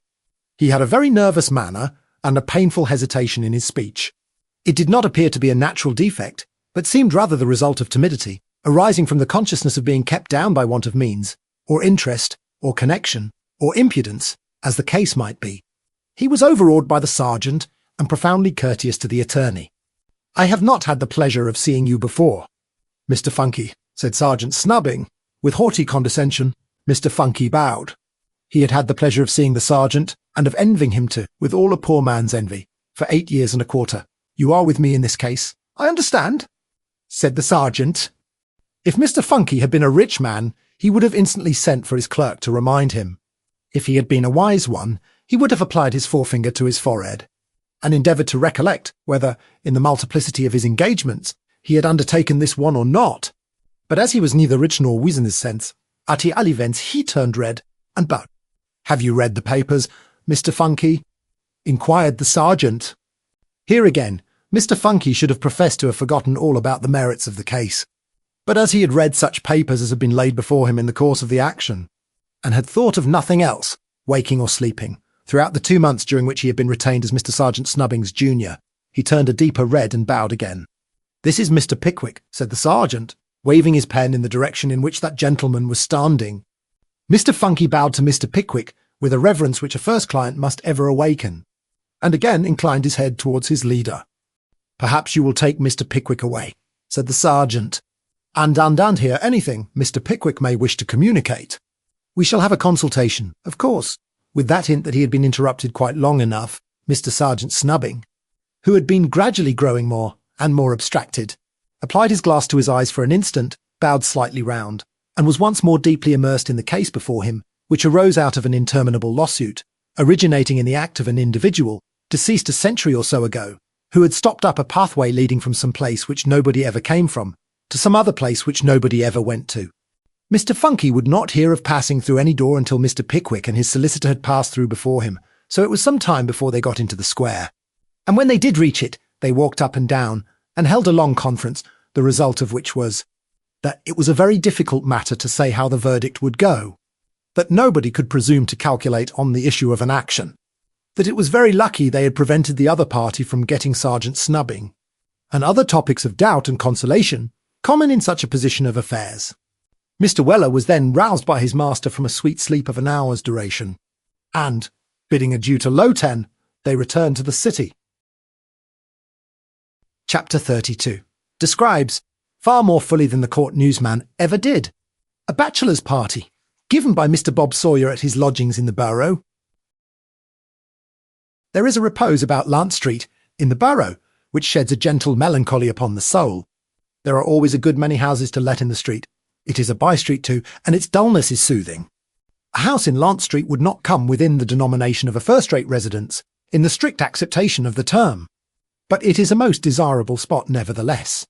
If a man wished to abstract himself from the world, to remove himself from within the reach of temptation, to place himself beyond the possibility of any inducement to look out of the window, we should recommend him by all means go to Lant Street. In this happy retreat are colonised a few clear-starchers, a sprinkling of journeymen, bookbinders, 1 or 2 prison agents for the insolvent court, several small housekeepers who are employed in the docks, a handful of mantua makers, and a seasoning of jobbing tailors. The majority of the inhabitants either direct their energies to the letting of furnished apartments, or devote themselves to the healthful and invigorating pursuit of mangling. The chief features in the still life of the street are green shutters, lodging bills, brass door plates, and bell handles. The principal specimens of animated nature, the potboy, the muffin youth, and the baked potato man. The population is migratory, usually disappearing on the verge of quarter-day, and generally by night. His Majesty's revenues are seldom collected in this happy valley. The rents are dubious, and the water communication is very frequently cut off. Mr. Bob Sawyer embellished one side of the fire, in his first-floor front, early on the evening for which he had invited Mr. Pickwick and Mr. Ben Allen the other. The preparations for the reception of visitors appeared to be completed. The umbrellas in the passage had been heaped into the little corner outside the back parlour door. The bonnet and shawl of the landlady's servant had been removed from the banisters. There were not more than 2 pairs of pattens on the street door mat, and a kitchen candle, with a very long snuff, burned cheerfully on the ledge of the staircase window. Mr. Bob Sawyer had himself purchased the spirits at a wine vaults in High Street, and had returned home preceding the bearer thereof. To preclude the possibility of their delivery at the wrong house, the punch was ready-made in a red pan in the bedroom. A little table, covered with a green baize cloth, had been borrowed from the parlour to play at cards on, and the glasses of the establishment, together with those which had been borrowed for the occasion from the public house, were all drawn up in a tray, which was deposited on the landing outside the door. Notwithstanding the highly satisfactory nature of all these arrangements, there was a cloud on the countenance of Mr. Bob Sawyer as he sat by the fireside. There was a sympathising expression, too, in the features of Mr. Ben Allen, as he gazed intently on the coals, and a tone of melancholy in his voice, as he said, after a long silence, "Well, it is unlucky she should have taken it in her head to turn sour, just on this occasion. She might at least have waited till to-morrow." "That's her malevolence," returned Mr. Bob Sawyer vehemently. "She says that if I can afford to give a party I ought to be able to pay her confounded little bill. How long has it been running?" inquired Mr. Ben Allen. A bill, by the by, is the most extraordinary locomotive engine that the genius of man ever produced. It would keep on running during the longest lifetime, without ever once stopping of its own accord. "Only a quarter, and a month or so," replied Mr. Bob Sawyer. Ben Allen coughed hopelessly, and directed a searching look between the 2 top bars of the stove. "It'll be a deuced unpleasant thing if she takes it into her head to let out, when those fellows are here, won't it?" said Mr. Ben Allen at length. "Horrible," replied Bob Sawyer. "Horrible." A low tap was heard at the room door.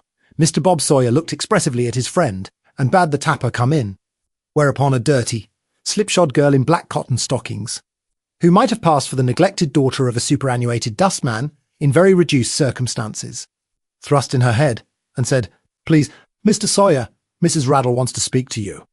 Before Mr. Bob Sawyer could return any answer, the girl suddenly disappeared with a jerk, as if somebody had given her a violent pull behind. This mysterious exit was no sooner accomplished than there was another tap at the door, a smart, pointed tap which seemed to say, "Here I am." "And in I'm coming." Mr. Bob Sawyer glanced at his friend with a look of abject apprehension, and once more cried, "Come in." The permission was not at all necessary, for, before Mr. Bob Sawyer had uttered the words, a little, fierce woman bounced into the room, all in a tremble with passion and pale with rage. "Now, Mr. Sawyer," said the little, fierce woman, trying to appear very calm, "if you'll have the kindness to settle that little bill of mine, I'll thank you, because I've got my rent to pay this afternoon, and my landlord's awaiting below now." Here the little woman rubbed her hands and looked steadily over Mr. Bob Sawyer's head at the wall behind him.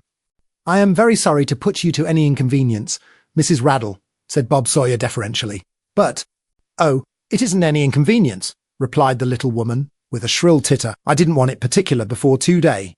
Leastways, as it has to go to my landlord directly, it was as well for you to keep it as me. You promised me this afternoon, Mr. Sawyer, and every gentleman as has ever lived here has kept his word, sir. As of course anybody as calls himself a gentleman does."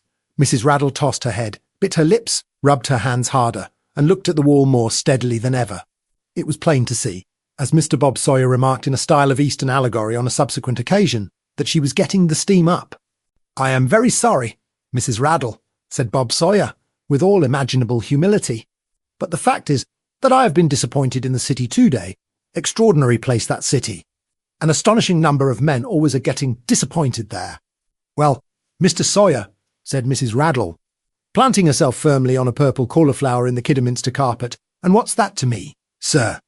I have no doubt, Mrs. Raddle," said Bob Sawyer, blinking this last question, "that before the middle of next week we shall be able to set ourselves quite square and go on a better system afterwards." This was all Mrs. Raddle wanted. She had bustled up to the apartment of the unlucky Bob Sawyer, so bent upon going into a passion, that, in all probability, payment would have rather disappointed her than otherwise. She was in excellent order for a little relaxation of the kind, having just exchanged a few introductory compliments with Mr. R. in the front kitchen. "Do you suppose, Mr. Sawyer," said Mrs. Raddle, elevating her voice for the information of the neighbours, "do you suppose that I'm a-going day after day to let a fellow occupy my lodgings as never thinks of paying his rent? Nor even the very money laid out for the fresh butter and lump sugar that's bought for his breakfast, and the very milk that's took in at the street door? Do you suppose a hard-working and industrious woman, as has lived in this street for 20-year tenure over the way, and 9 year and 3/4 in this very house has nothing else to do but to work herself to death after a parcel of lazy idle fellas, that are always smoking and drinking and lounging, when they ought to be glad to turn their hands to anything that would help them to pay their bills? Do you, my good soul," interposed Mr. Benjamin Allen soothingly, "have the goodness to keep your observations to yourself?" "Sir, I beg," said Mrs. Raddle, suddenly arresting the rapid torrent of her speech, and addressing the third party with impressive slowness and solemnity, "I am not aware, sir, that you have any right to address your conversation to me. I don't think I let these apartments to you, sir." "No, you certainly did not," said Mr. Benjamin Allen. "Very good, sir," responded Mrs. Raddle, with lofty politeness. "Then p'raps, sir, you'll confine yourself to breaking the arms and legs of the poor people in the hospitals, and keep yourself to yourself, sir, or there may be some persons here as will make you, sir." "But you are such an unreasonable woman," remonstrated Mr. Benjamin Allen. "I beg your pardon, young man," said Mrs. Raddle, in a cold perspiration of anger, "but will you have the goodness just to call me that again, sir? I didn't make use of the word in any invidious sense."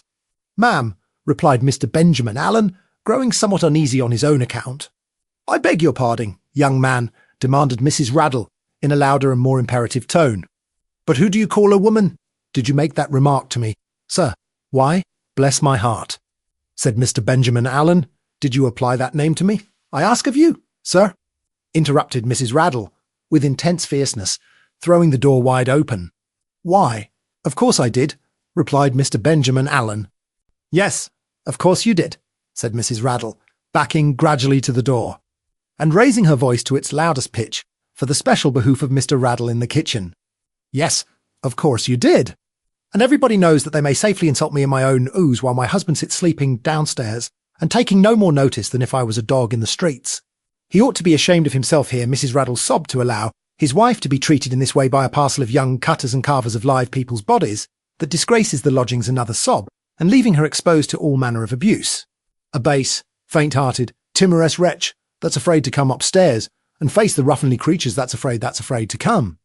Mrs. Raddle paused to listen whether the repetition of the taunt had roused her better half, and finding that it had not been successful, proceeded to descend the stairs with sobs innumerable, when there came a loud double knock at the street door, whereupon she burst into an hysterical fit of weeping, accompanied with dismal moans, which was prolonged until the knock had been repeated 6 times, when, in an uncontrollable burst of mental agony, she threw down all the umbrellas and disappeared into the back parlour, closing the door after her with an awful crash. "Does Mr. Sawyer live here?" said Mr. Pickwick, when the door was opened. "Yes," said the girl. "First floor. It's the door straighter for you when you gets to the top of the stairs." Having given this instruction, the handmaid, who had been brought up among the aboriginal inhabitants of Southwark, disappeared, with the candle in her hand, down the kitchen stairs, perfectly satisfied that she had done everything that could possibly be required of her under the circumstances. Mr. Snodgrass, who entered last, secured the street door, after several ineffectual efforts, by putting up the chain, and the friends stumbled upstairs, where they were received by Mr. Bob Sawyer, who had been afraid to go down, lest he should be waylaid by Mrs. Raddle. "How are you?" said the discomfited student. "Glad to see you take care of the glasses." This caution was addressed to Mr. Pickwick, who had put his hat in the tray. "Dear me," said Mr. Pickwick, "I beg your pardon." "Don't mention it. Don't mention it," said Bob Sawyer. "I'm rather confined for room here, but you must put up with all that when you come to see a young bachelor. Walk in. You've seen this gentleman before, I think." Mr. Pickwick shook hands with Mr. Benjamin Allen, and his friends followed his example. They had scarcely taken their seats when there was another double knock. "I hope that's Jack Hopkins," said Mr. Bob Sawyer. "Hush. Yes, it is. Come up, Jack. Come up." A heavy footstep was heard upon the stairs, and Jack Hopkins presented himself. He wore a black velvet waistcoat with thunder and lightning buttons, and a blue striped shirt with a white false collar. "You're late, Jack," said Mr. Benjamin Allen. "Been detained at Bartholomew's," replied Hopkins. "Anything new?" "No, nothing particular.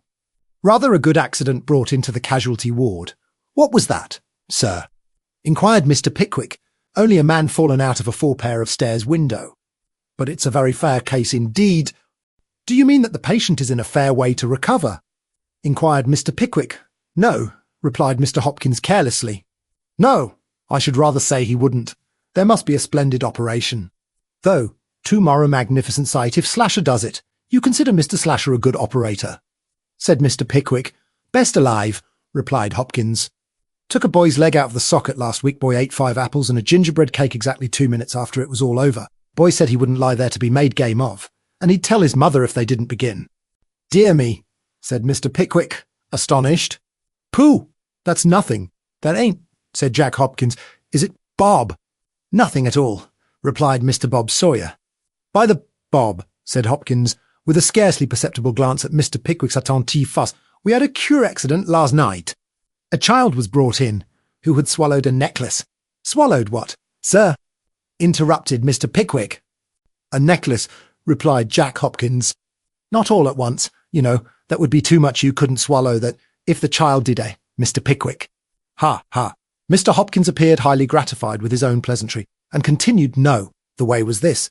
Child's parents were poor people who lived in a court. Child's eldest sister bought a common necklace, made of large black wooden beads. Child, being fond of toys, cribbed the necklace, hid it, played with it, cut the string, and swallowed a bead. Child thought it capital fun, went back next day, and swallowed another bead." "Bless my heart," said Mr. Pickwick. "What a dreadful thing." "I beg your pardon, sir. Go on." "Next day, child swallowed 2 beads. The day after that, he treated himself to 3, and so on, till in a week's time he had got through the necklace -5 and -20 beads in all.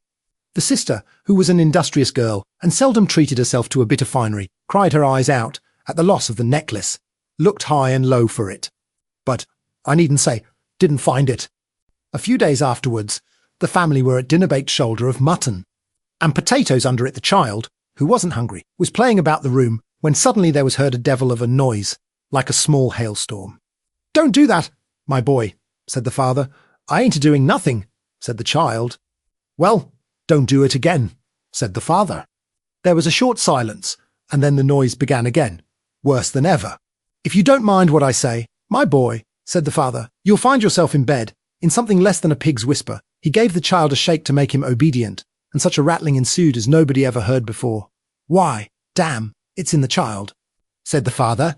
"He's got the croup in the wrong place." "No, I haven't, father," said the child, beginning to cry. "It's the necklace." "I swallowed it, father." The father caught the child up and ran with him to the hospital, the beads in the boy's stomach rattling all the way with the jolting, and the people looking up in the air and down in the cellars to see where the unusual sound came from. "He's in the hospital now," said Jack Hopkins, "and he makes such a devil of a noise when he walks about that they're obliged to muffle him in a watchman's coat for fear he should wake the patients." "That's the most extraordinary case I ever heard of," said Mr. Pickwick, with an emphatic blow on the table. "Oh, that's nothing," said Jack Hopkins. "Is it, Bob?" "Certainly not," replied Bob Sawyer.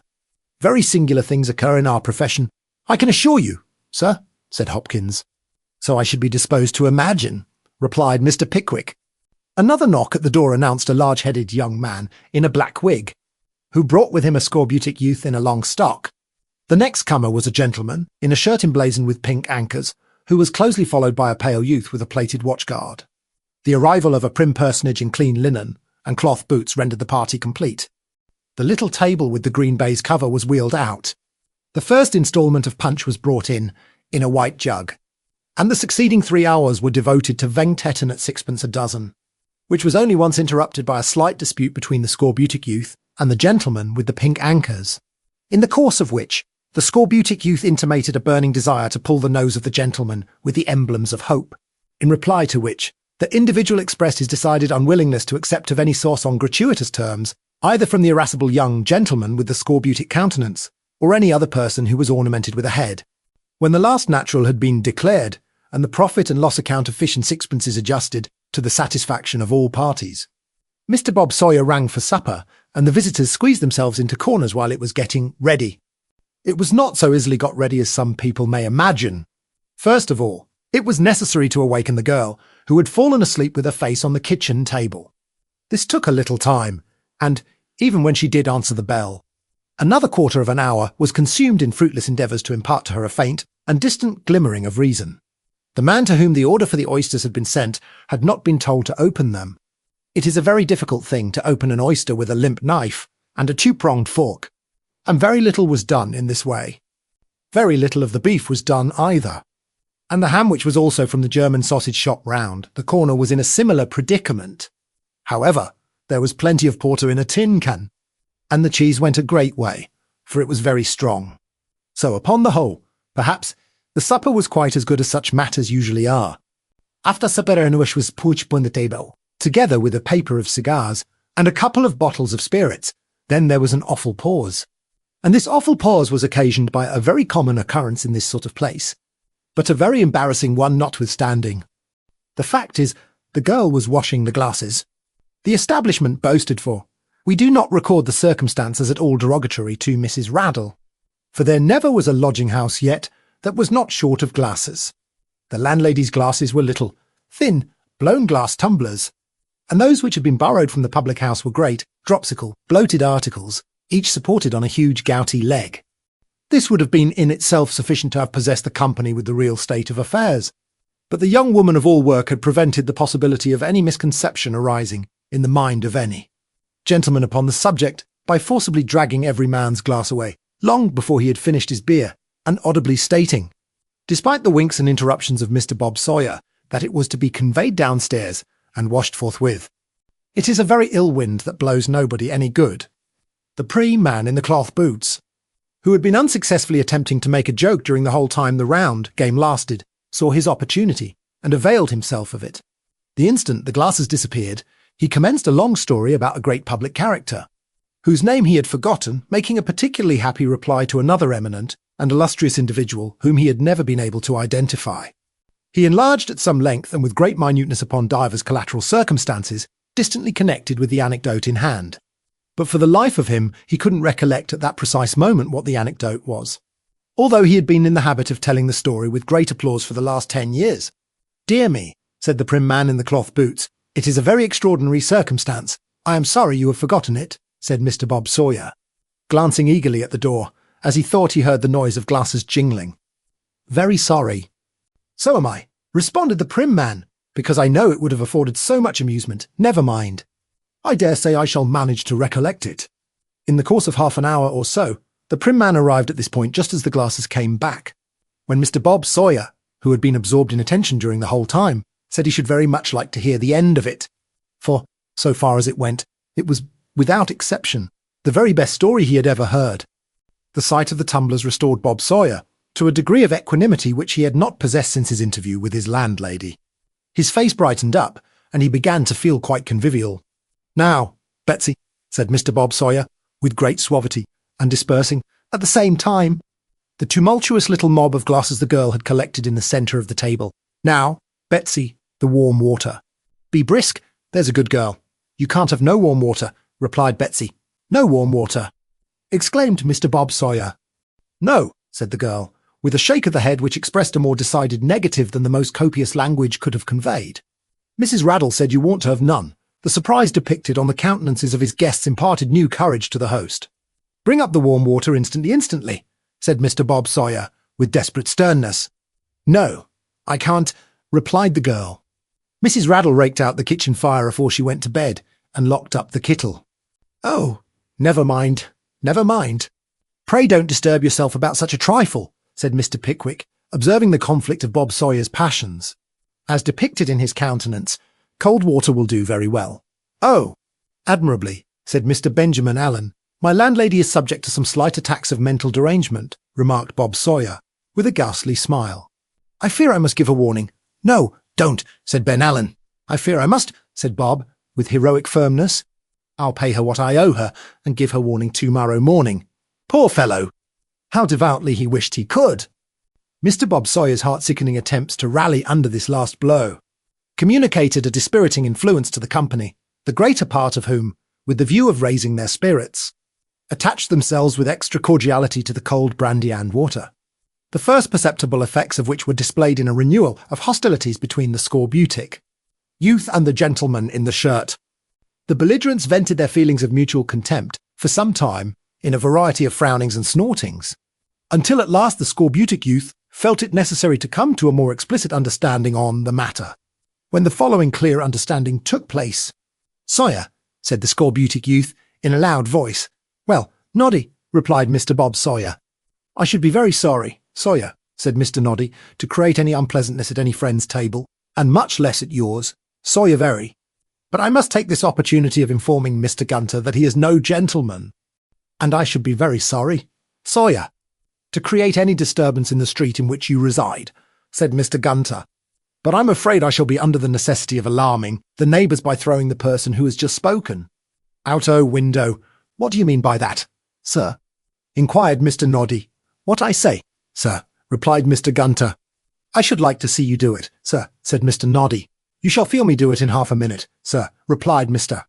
Gunter. "I request that you'll favour me with your card, sir," said Mr. Noddy. "I'll do nothing of the kind, sir," replied Mr. Gunter. "Why not, sir?" inquired Mr. Noddy.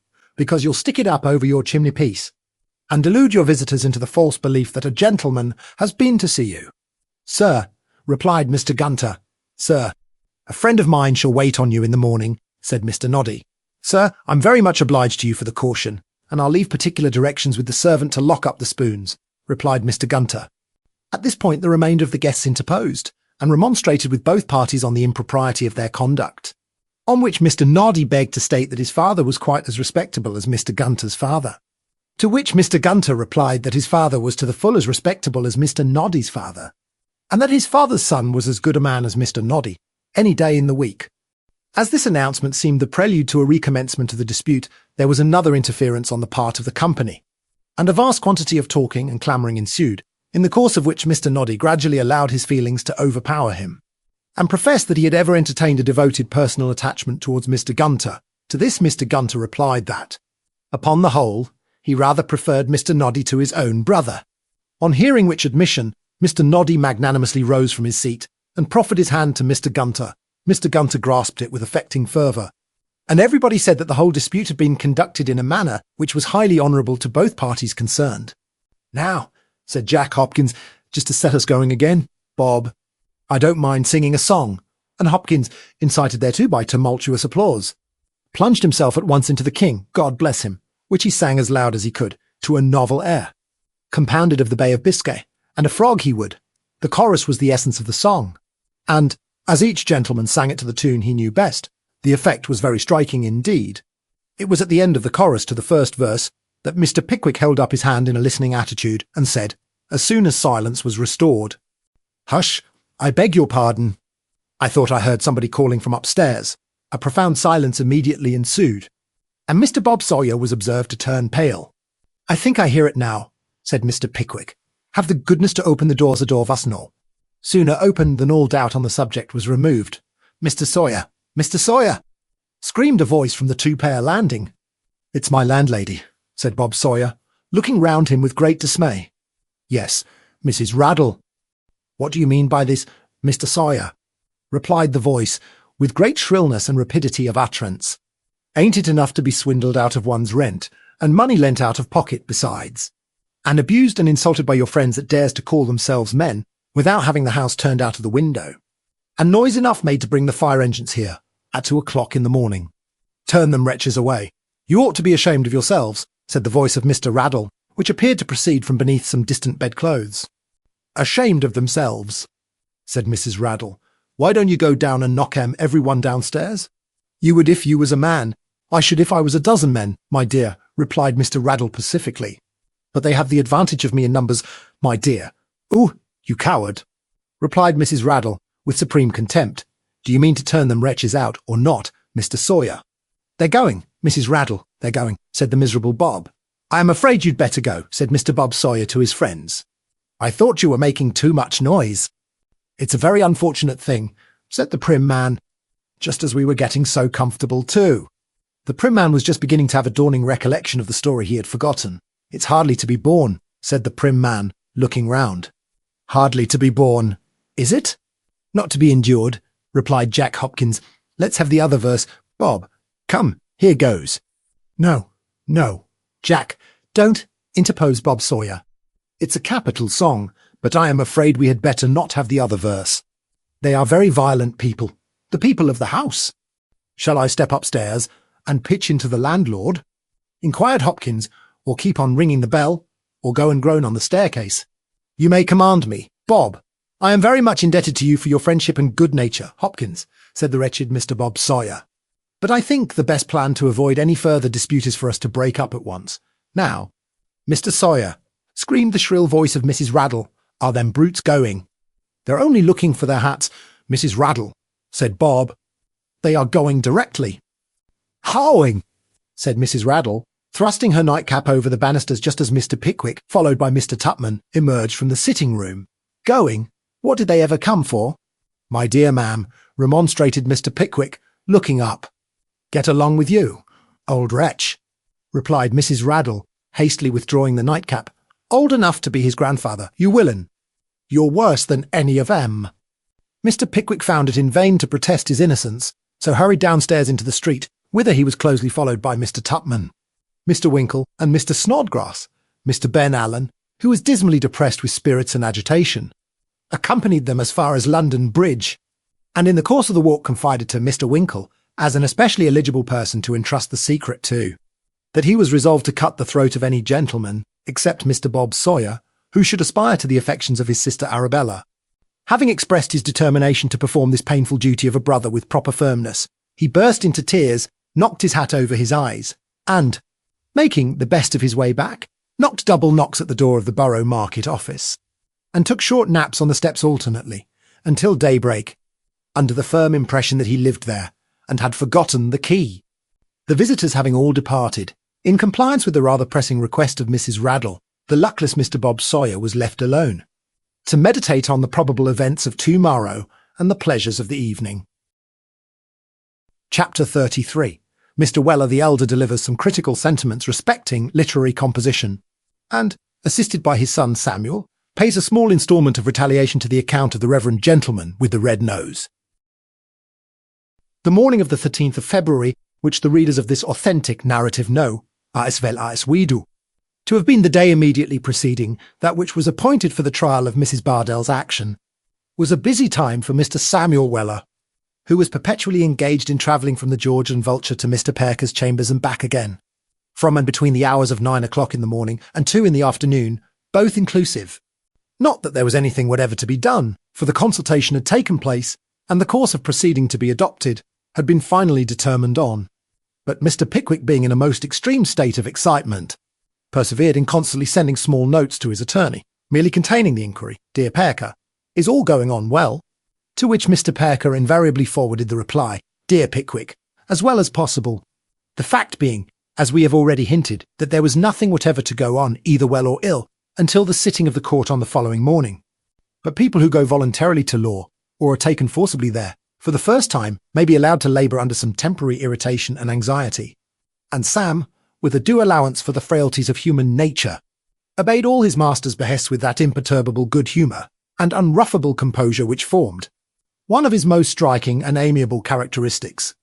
Sam had solaced himself with a most agreeable little dinner, and was waiting at the bar for the glass of warm mixture in which Mr. Pickwick had requested him to drown the fatigues of his morning's walks, when a young boy of about 3 feet high, or thereabouts, in a hairy cap and fustian overalls, whose garb bespoke a laudable ambition to attain in time the elevation of an hostler, entered the passage of the George and Vulture, and looked first up the stairs, and then along the passage, and then into the bar, as if in search of somebody to whom he bore a commission.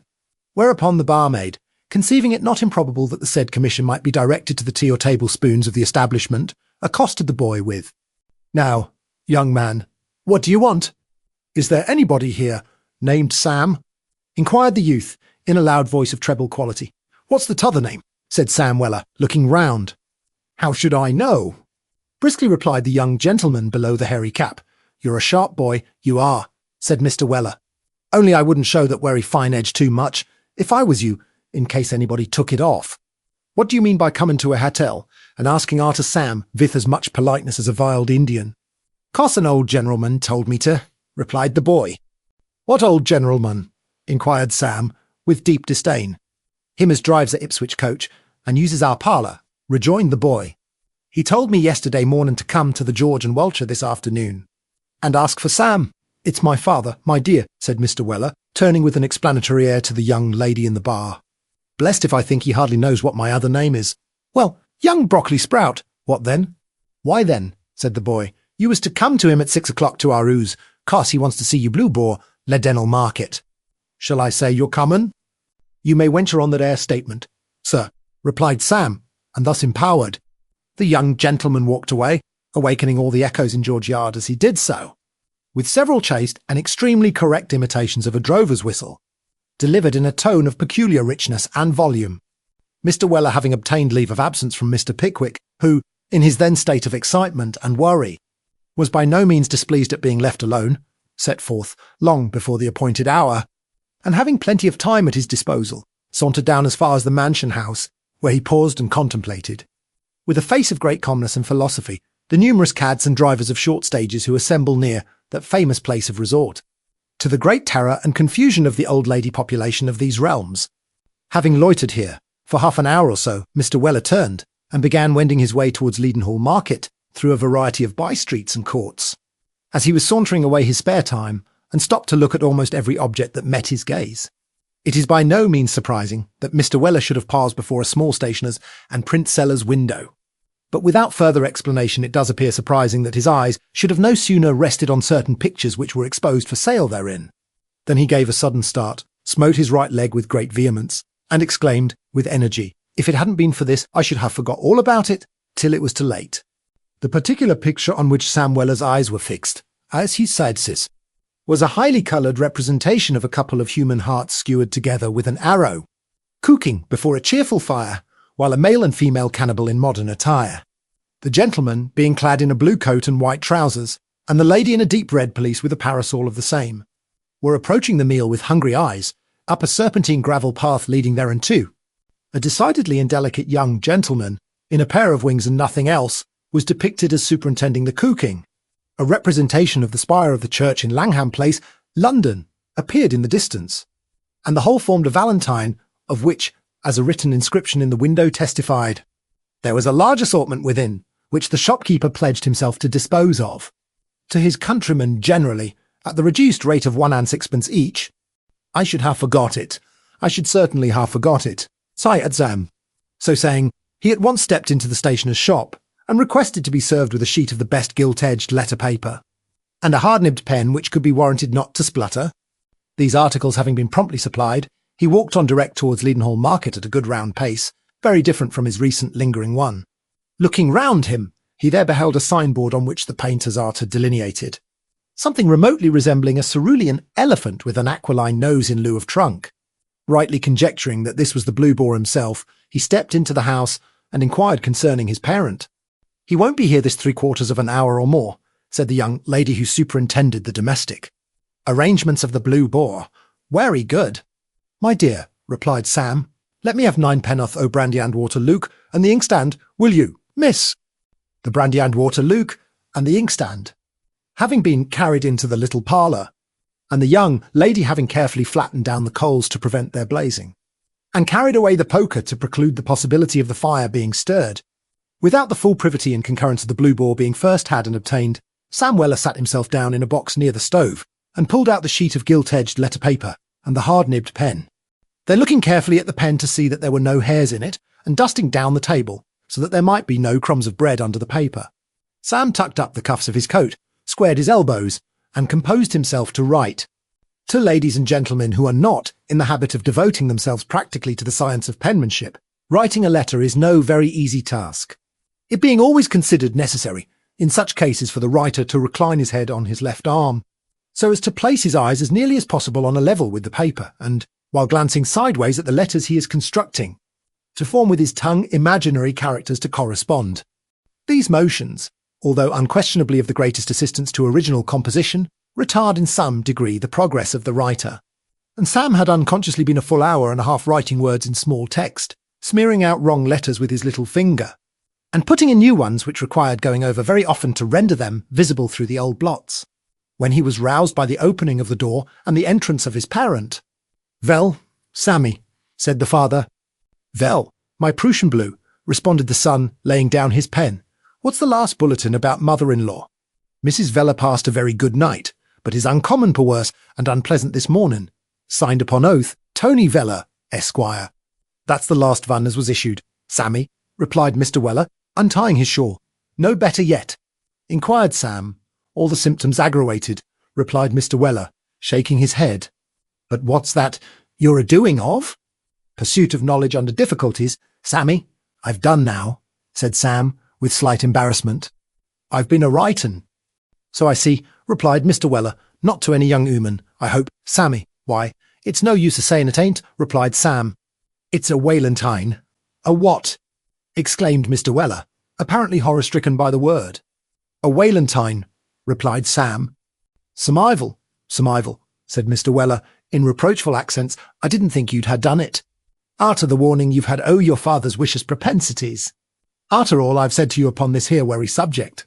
Arter actually seeing and being in the company o' your own mother-in-law, which I should ha' thought was a moral lesson as no man could never ha' forgotten to his dying day.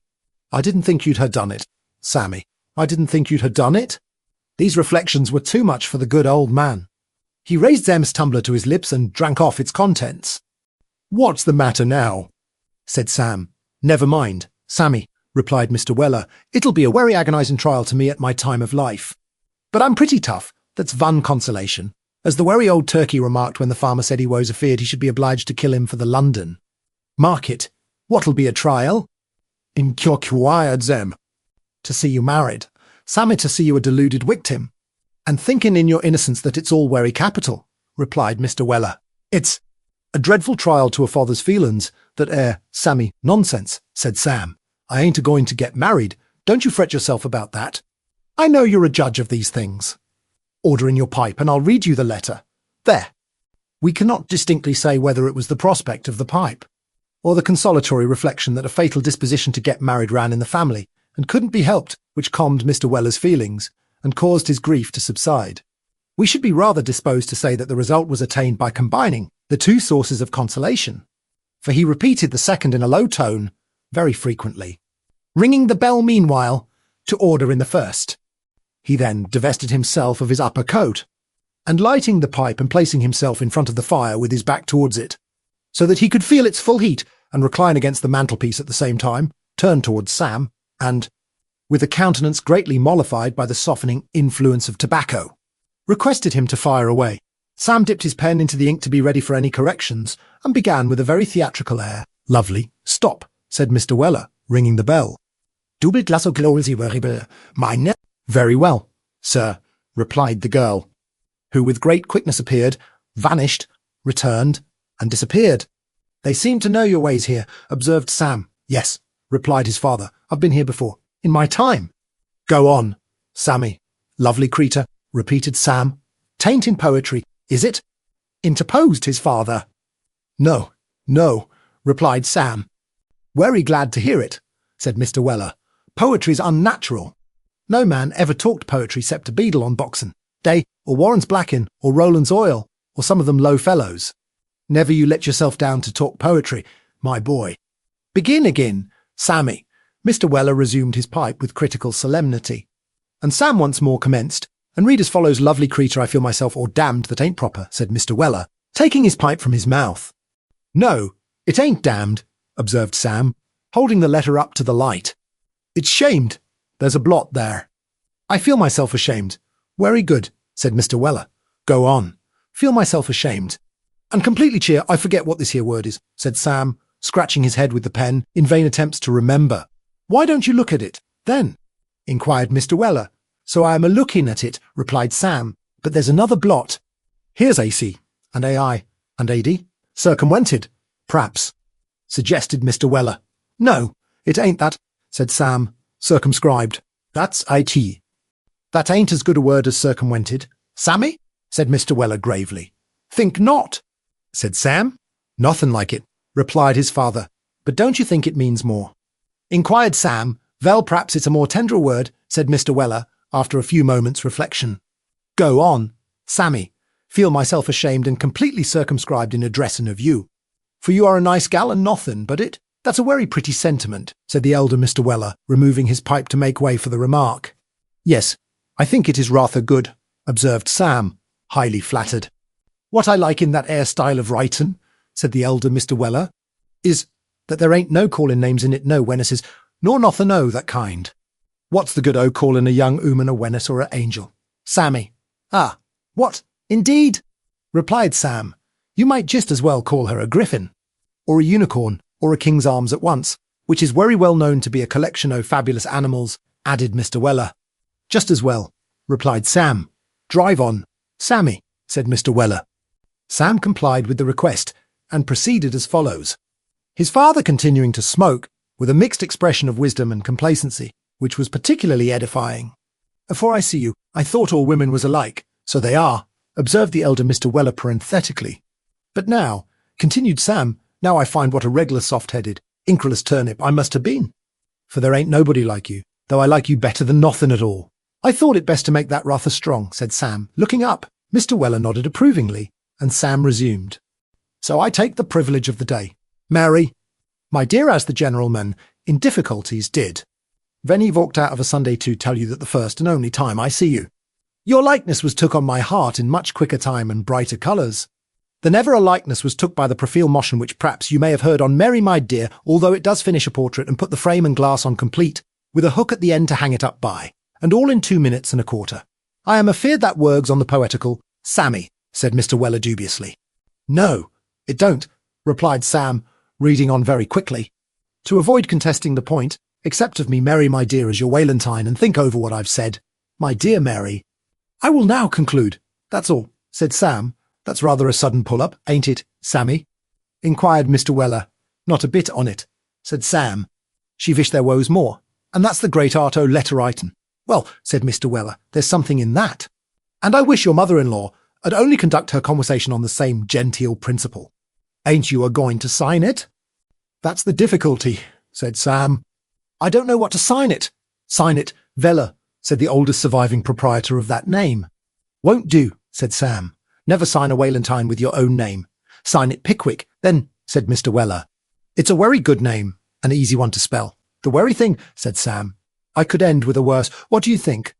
"I don't like it, Sam," rejoined Mr. Weller. "I never knowed a respectable coachman as wrote poetry. 'Cept one, as made an affecting copy o' Worses the night afore he was hung for a highway robbery. And he was only a Camberville man, so even that's no rule." But Sam was not to be dissuaded from the poetical idea that had occurred to him. So he signed the letter, "Your lovesick Pickwick," and having folded it, in a very intricate manner, squeezed a downhill direction in one corner to Mary, housemaid, at Mr. Nupkins's, Mayors, Ipswich, Suffolk, and put it into his pocket, wafered, and ready for the general post.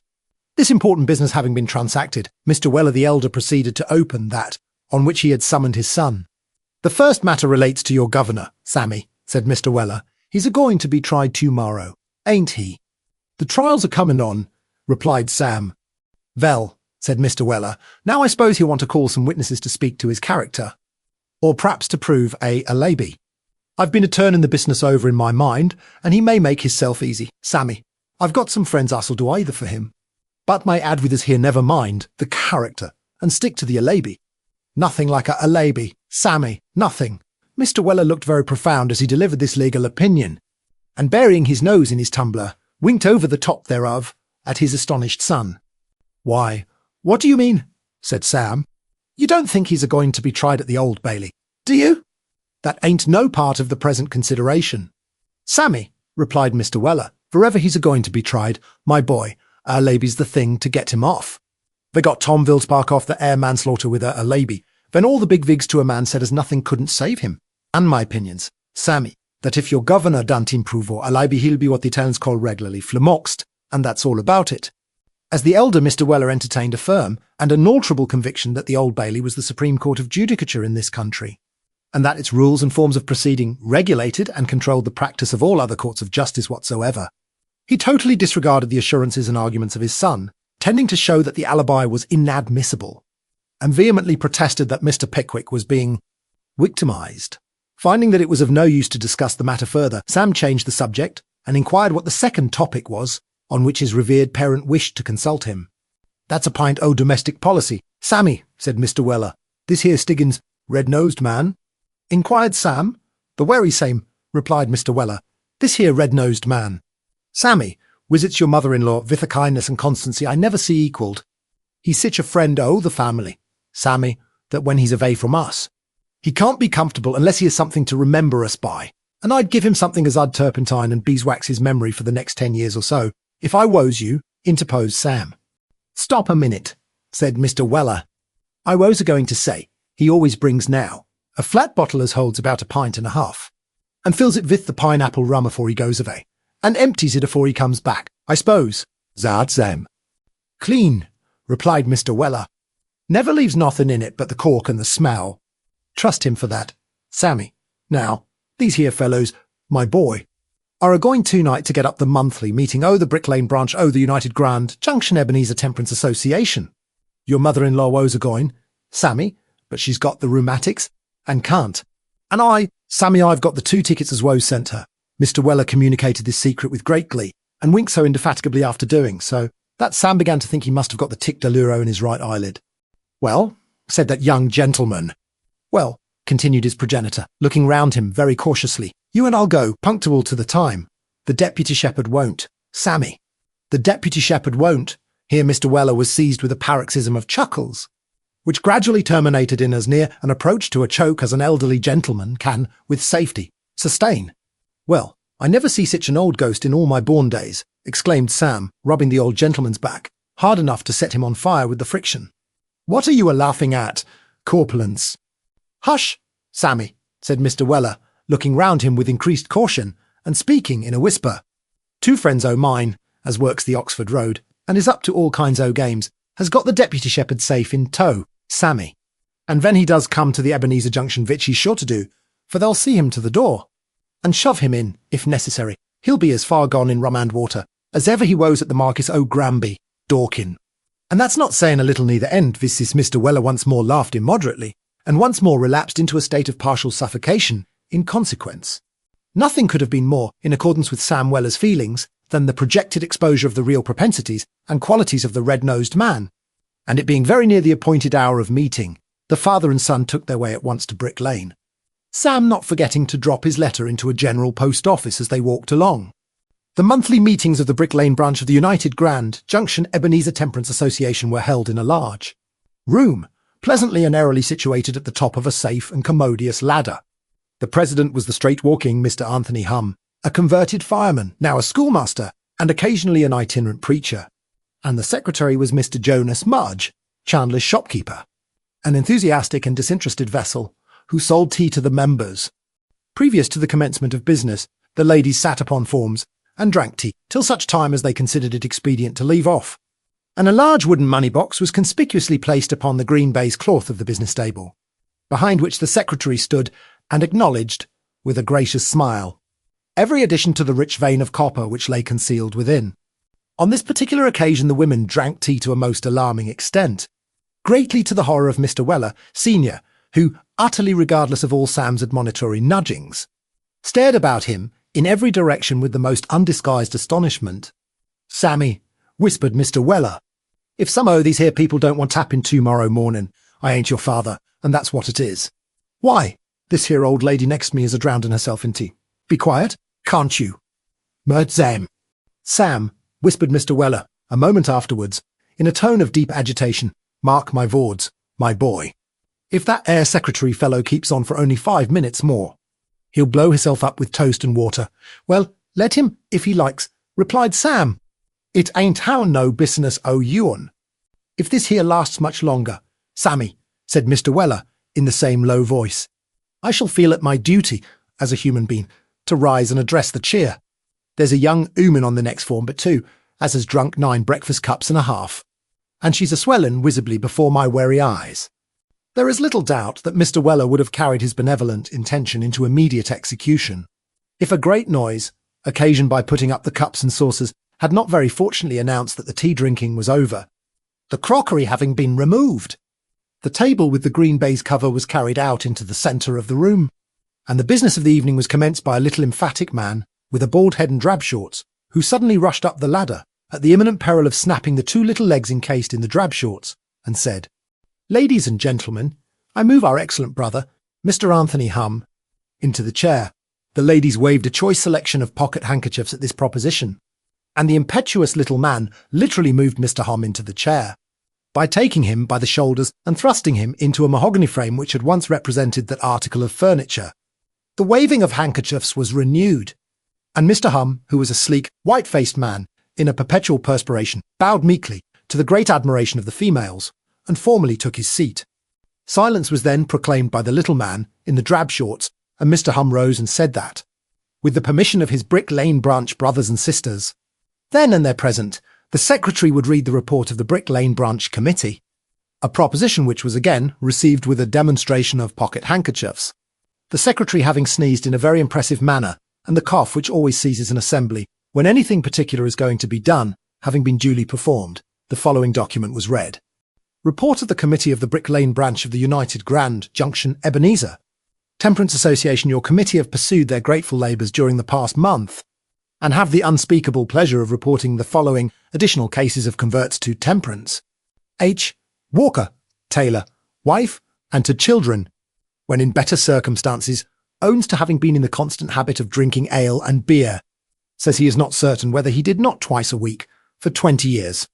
Taste dog's nose, which your committee find upon inquiry to be compounded of warm porter, moist sugar, gin, and nutmeg a-grown, and so it is.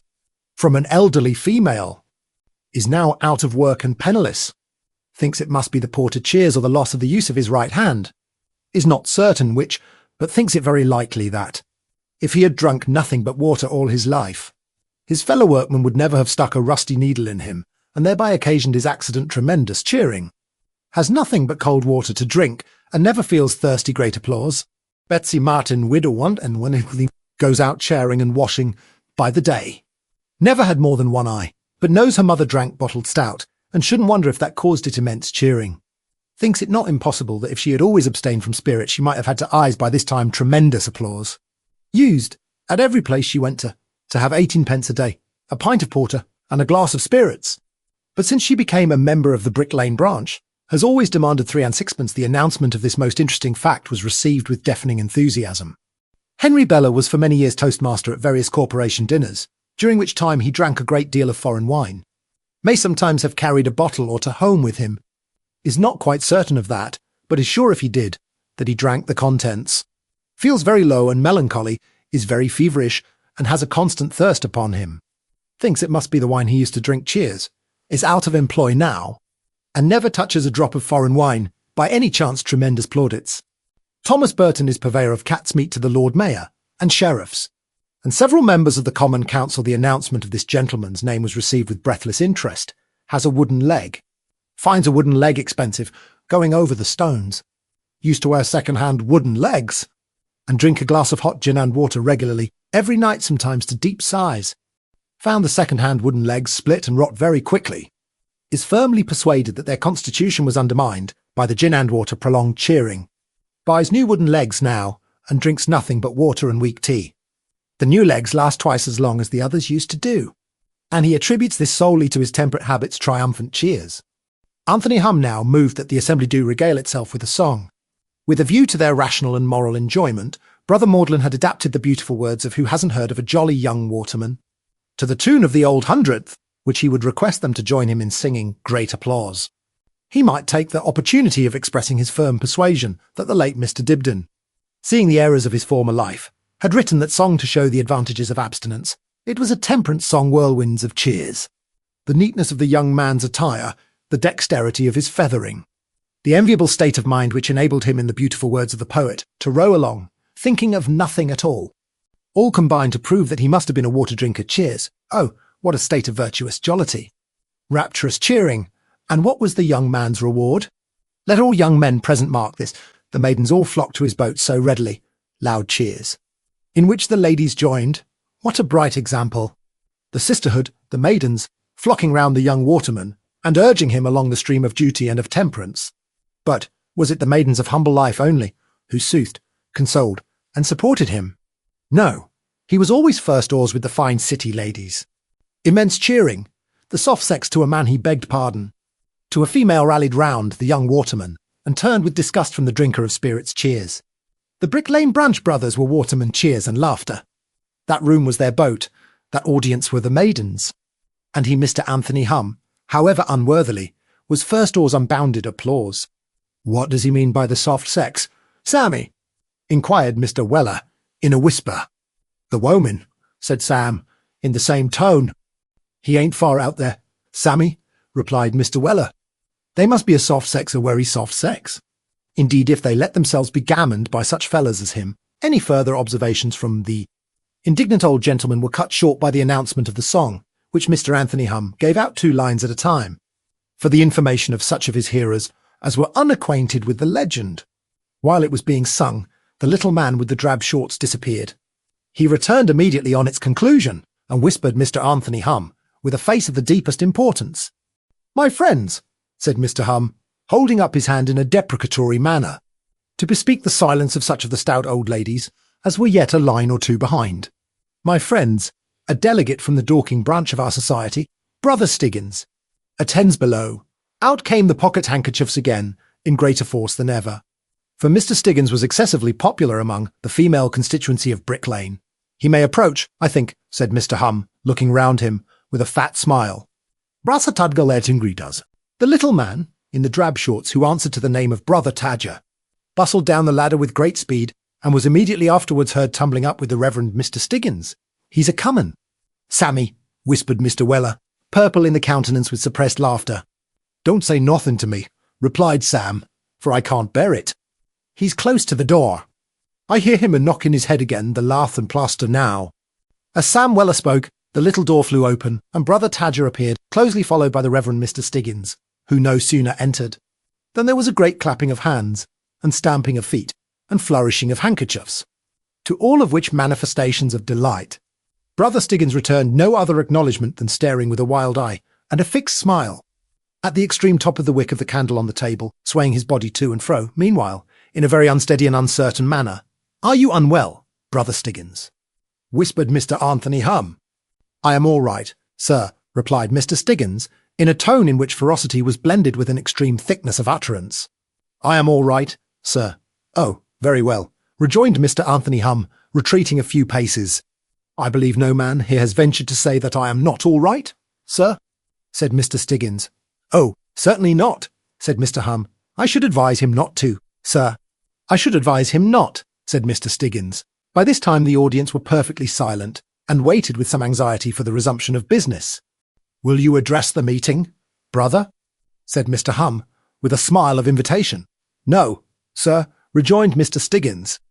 "No, sir, I will not, sir." The meeting looked at each other with raised eyelids, and a murmur of astonishment ran through the room. "It's my opinion, sir," said Mr. Stiggins, unbuttoning his coat, and speaking very loudly. "It's my opinion, sir, that this meeting is drunk, sir. Brother Tadger, sir," said Mr. Stiggins, suddenly increasing in ferocity, and turning sharp round on the little man in the drab shorts. "You are drunk, sir."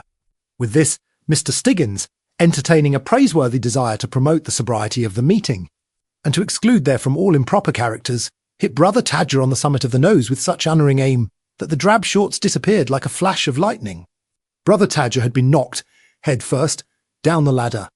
Upon this, the women set up a loud and dismal screaming, and rushing in small parties before their favourite brothers, flung their arms around them to preserve them from danger. An instance of affection which had nearly proved fatal to Hum, who, being extremely popular, was all but suffocated by the crowd of female devotees that hung about his neck and heaped caresses upon him. The greater part of the lights were quickly put out, and nothing but noise and confusion resounded on all sides. "Now, Sammy," said Mr. Weller, taking off his greatcoat with much deliberation, "just you step out and fetch in a watchman.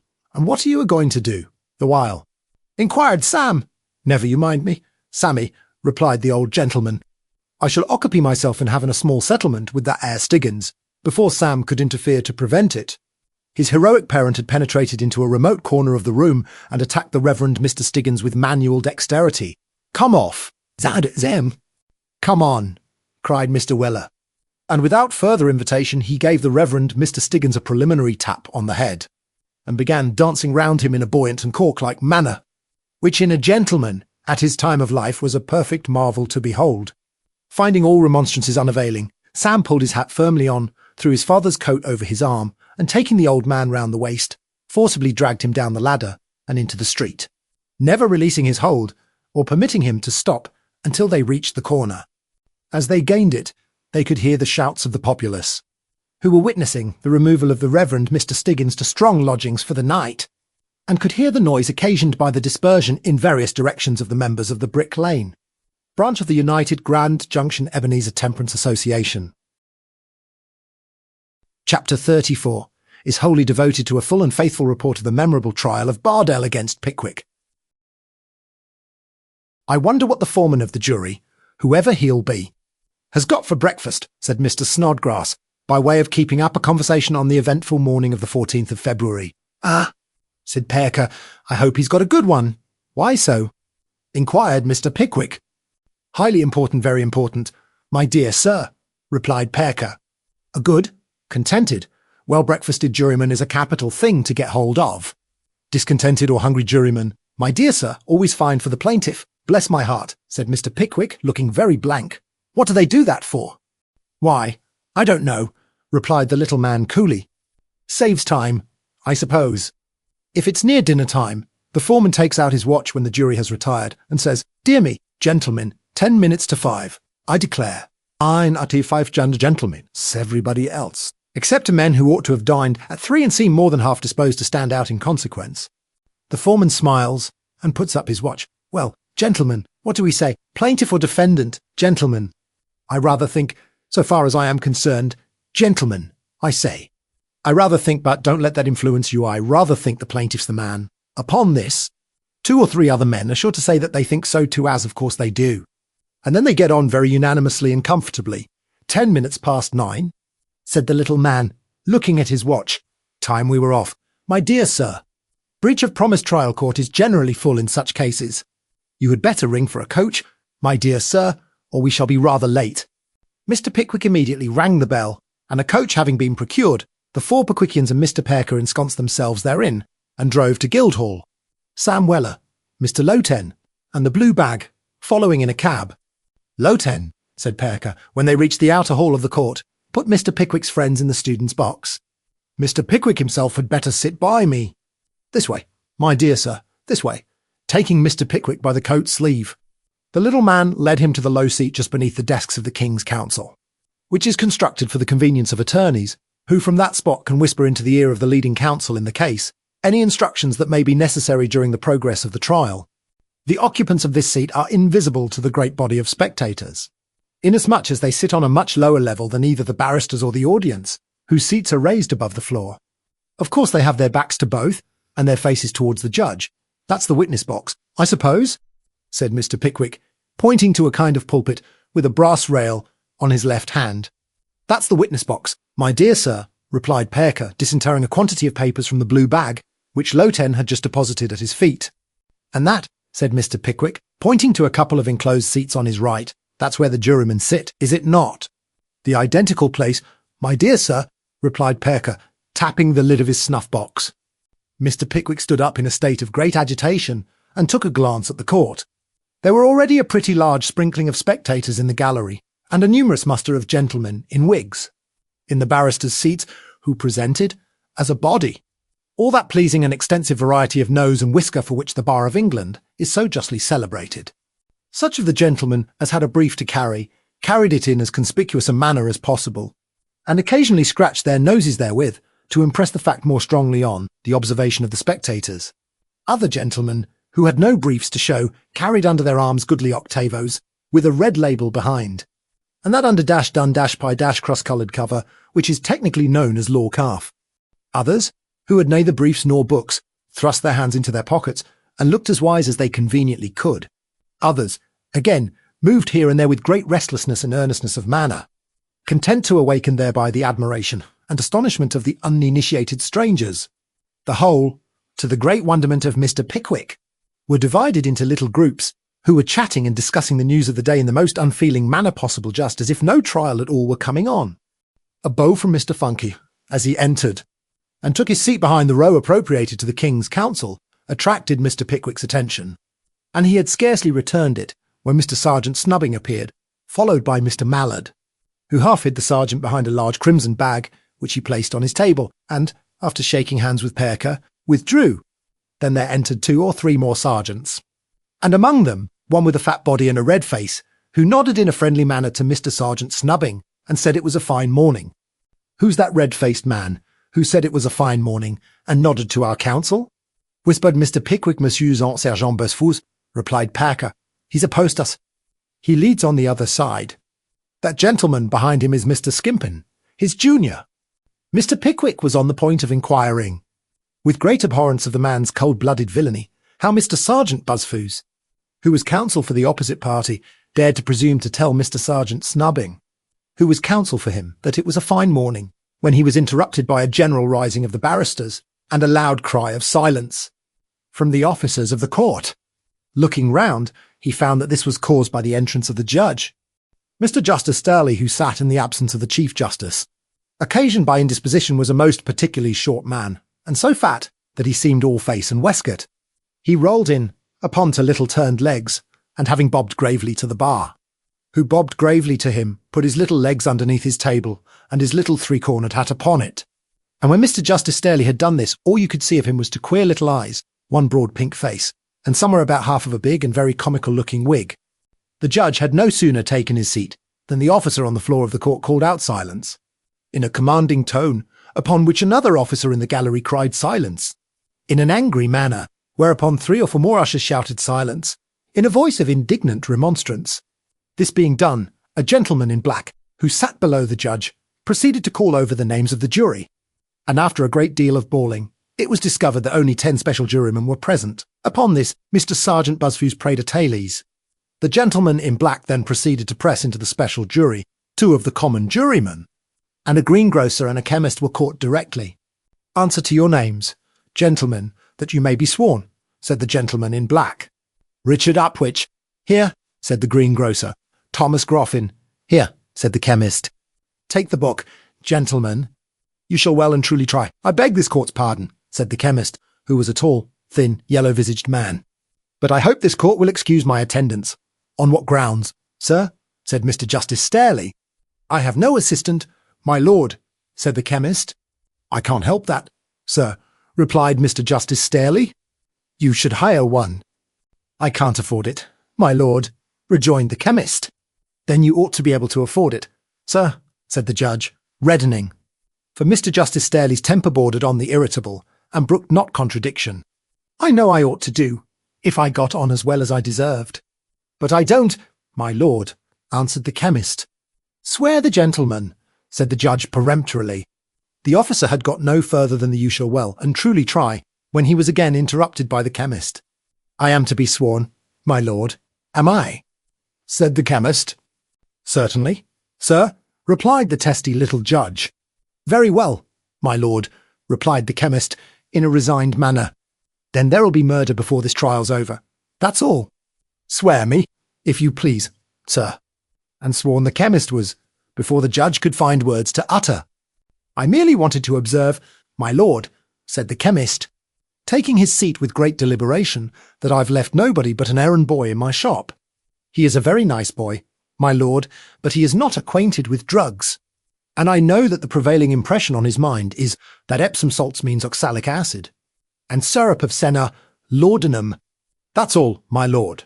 With this, the tall chemist composed himself into a comfortable attitude, and, assuming a pleasant expression of countenance, appeared to have prepared himself for the worst.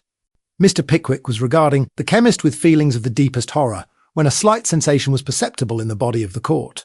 And immediately afterwards Mrs. Bardell, supported by Mrs. Cluppins, was led in and placed, in a drooping state, at the other end of the seat on which Mr. Pickwick sat. An extra-sized umbrella was then handed in by Mr. Dodson, and a pair of pattens by Mr. Fogg, each of whom had prepared a most sympathising and melancholy face for the occasion. Mrs. Sanders then appeared, leading in Master Bardell. At sight of her child, Mrs. Bardell started. Suddenly recollecting herself, she kissed him in a frantic manner. Then, relapsing into a state of hysterical imbecility, the good lady requested to be informed where she was. In reply to this, Mrs. Cluppins and Mrs. Sanders turned their heads away and wept, while Messrs. Dodson and Fogg entreated the plaintiff to compose herself. Sergeant Buzfuz rubbed his eyes very hard with a large white handkerchief, and gave an appealing look towards the jury, while the judge was visibly affected, and several of the beholders tried to cough down their emotion. "Very good notion that indeed," whispered Perker to Mr. Pickwick. "Capital fellows those Dodson and Fogg. Excellent ideas of effect, my dear sir, excellent," as Perker spoke. Mrs. Bardell began to recover by slow degrees, while Mrs. Cluppins, after a careful survey of Master Bardell's buttons and the buttonholes to which they severally belonged, placed him on the floor of the court in front of his mother, a commanding position in which he could not fail to awaken the full commiseration and sympathy of both judge and jury.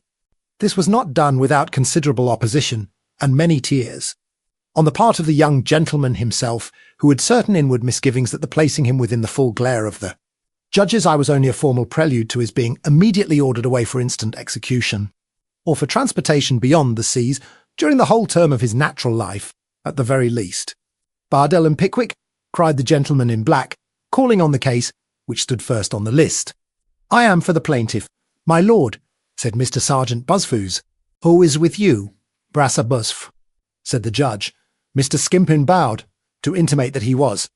"I appear for the defendant, my lord," said Mr. Sergeant Snubbing. "Anybody with you?"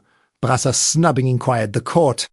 "Mr. Funky, my lord," replied Sergeant Snubbing. "Sergeant Buzfuz and Mr. Skimpin for the plaintiff," said the judge, writing down the names in his notebook and reading as he wrote. "For the defendant, Sergeant Snubbing and Mr. Monkey. Beg your lordship's pardon. Funky?" "Oh, very good," said the judge. "I never had the pleasure of hearing the gentleman's name before."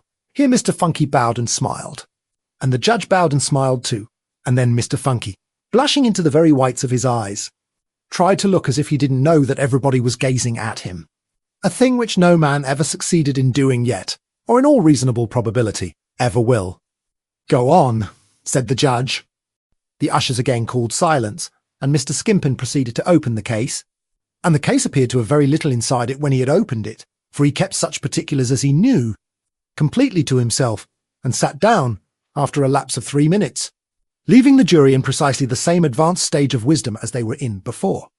Sergeant Buzzfooz then rose with all the majesty and dignity which the grave nature of the proceedings demanded, and having whispered to Dodson, and conferred briefly with Fogg, pulled his gown over his shoulders, settled his wig, and addressed the jury.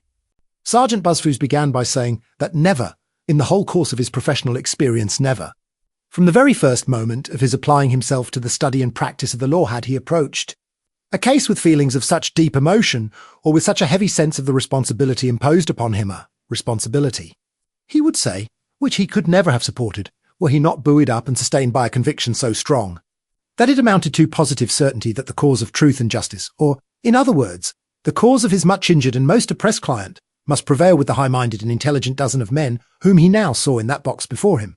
Counsel usually begin in this way, because it puts the jury on the very best terms with themselves, and makes them think what sharp fellows they must be. A visible effect was produced immediately, several jurymen beginning to take voluminous notes with the utmost eagerness. "You have heard from my learned friend, gentlemen," continued Sergeant Buzzfooz. Well, knowing that, from the learned friend alluded to, the gentlemen of the jury had heard just nothing at all. "You have heard from my learned friend, gentlemen, that this is an action for a breach of promise of marriage, in which the damages are laid at £1,500. But you have not heard from my learned friend, inasmuch as it did not come within my learned friend's province to tell you what are the facts and circumstances of the case. Those facts and circumstances, gentlemen, you shall hear detailed by me, and proved by the unimpeachable female whom I will place in that box before you. Here." M.F. Sergeant Buzzfooz, with a tremendous emphasis on the word box, smote his table with a mighty sound, and glanced at Dodson and Fogg, who nodded admiration of the sergeant and indignant defiance of the defendant.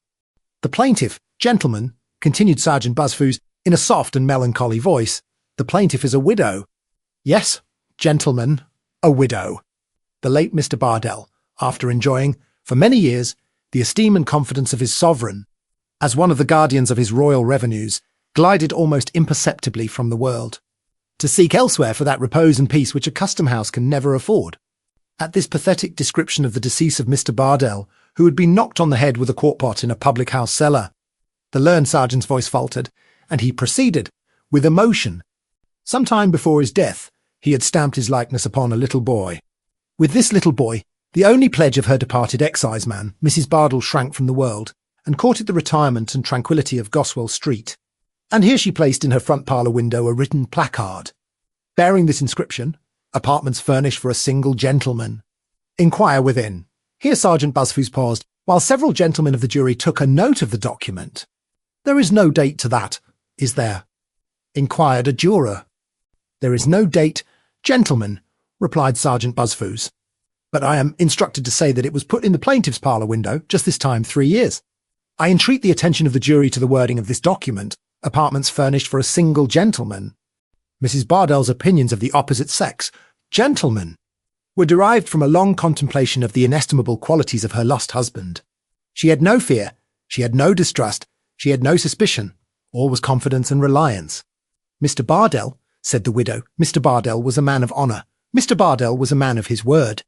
Mr. Bardell was no deceiver, Mr. Bardell was once a single gentleman himself. To single gentlemen I look for protection, for assistance, for comfort, and for consolation. In single gentlemen I shall perpetually see something to remind me of what Mr. Bardell was when he first won my young and untried affections. To a single gentleman, then, shall my lodgings be let, actuated by this beautiful and touching impulse among the best impulses of our imperfect nature. Gentlemen, the lonely and desolate widow dried her tears, furnished her first floor, caught her innocent boy to her maternal bosom, and put the bill up in her parlour window. Did it remain there long? No. The serpent was on the watch, the train was laid, the mine was preparing, the sapper and miner was at work. Before the bill had been in the parlour window 3 days, gentlemen are being erect upon 2 legs, and bearing all the outward semblance of a man, and not of a monster, knocked at the door of Mrs. Bardell's house. He inquired within, he took the lodgings, and on the very next day he entered into possession of them. This man was Pickwick, the defendant. Sergeant Buzzfooz, who had proceeded with such volubility that his face was perfectly crimson, here paused for breath. The silence awoke Mr. Justice Starely, who immediately wrote down something with a pen without any ink in it, and looked unusually profound, to impress the jury with the belief that he always thought most deeply with his eyes shut. Sergeant Buzzfooz proceeded. Of this man Pickwick I will say little. The subject presents but few attractions, And I, gentlemen, am not the man, nor are you, gentlemen, the men, to delight in the contemplation of revolting heartlessness, and of systematic villainy. Here Mr. Pickwick, who had been writhing in silence for some time, gave a violent start, as if some vague idea of assaulting Sergeant Buzzfooze, in the august presence of justice and law, suggested itself to his mind. An admonitory gesture from Parker restrained him, and he listened to the learned gentleman's continuation with a look of indignation, which contrasted forcibly with the admiring faces of Mrs. Cluppins and Mrs. Sanders. "I say systematic villainy, gentlemen," said Sergeant Buzzfooze, looking through Mr. Pickwick and talking at him.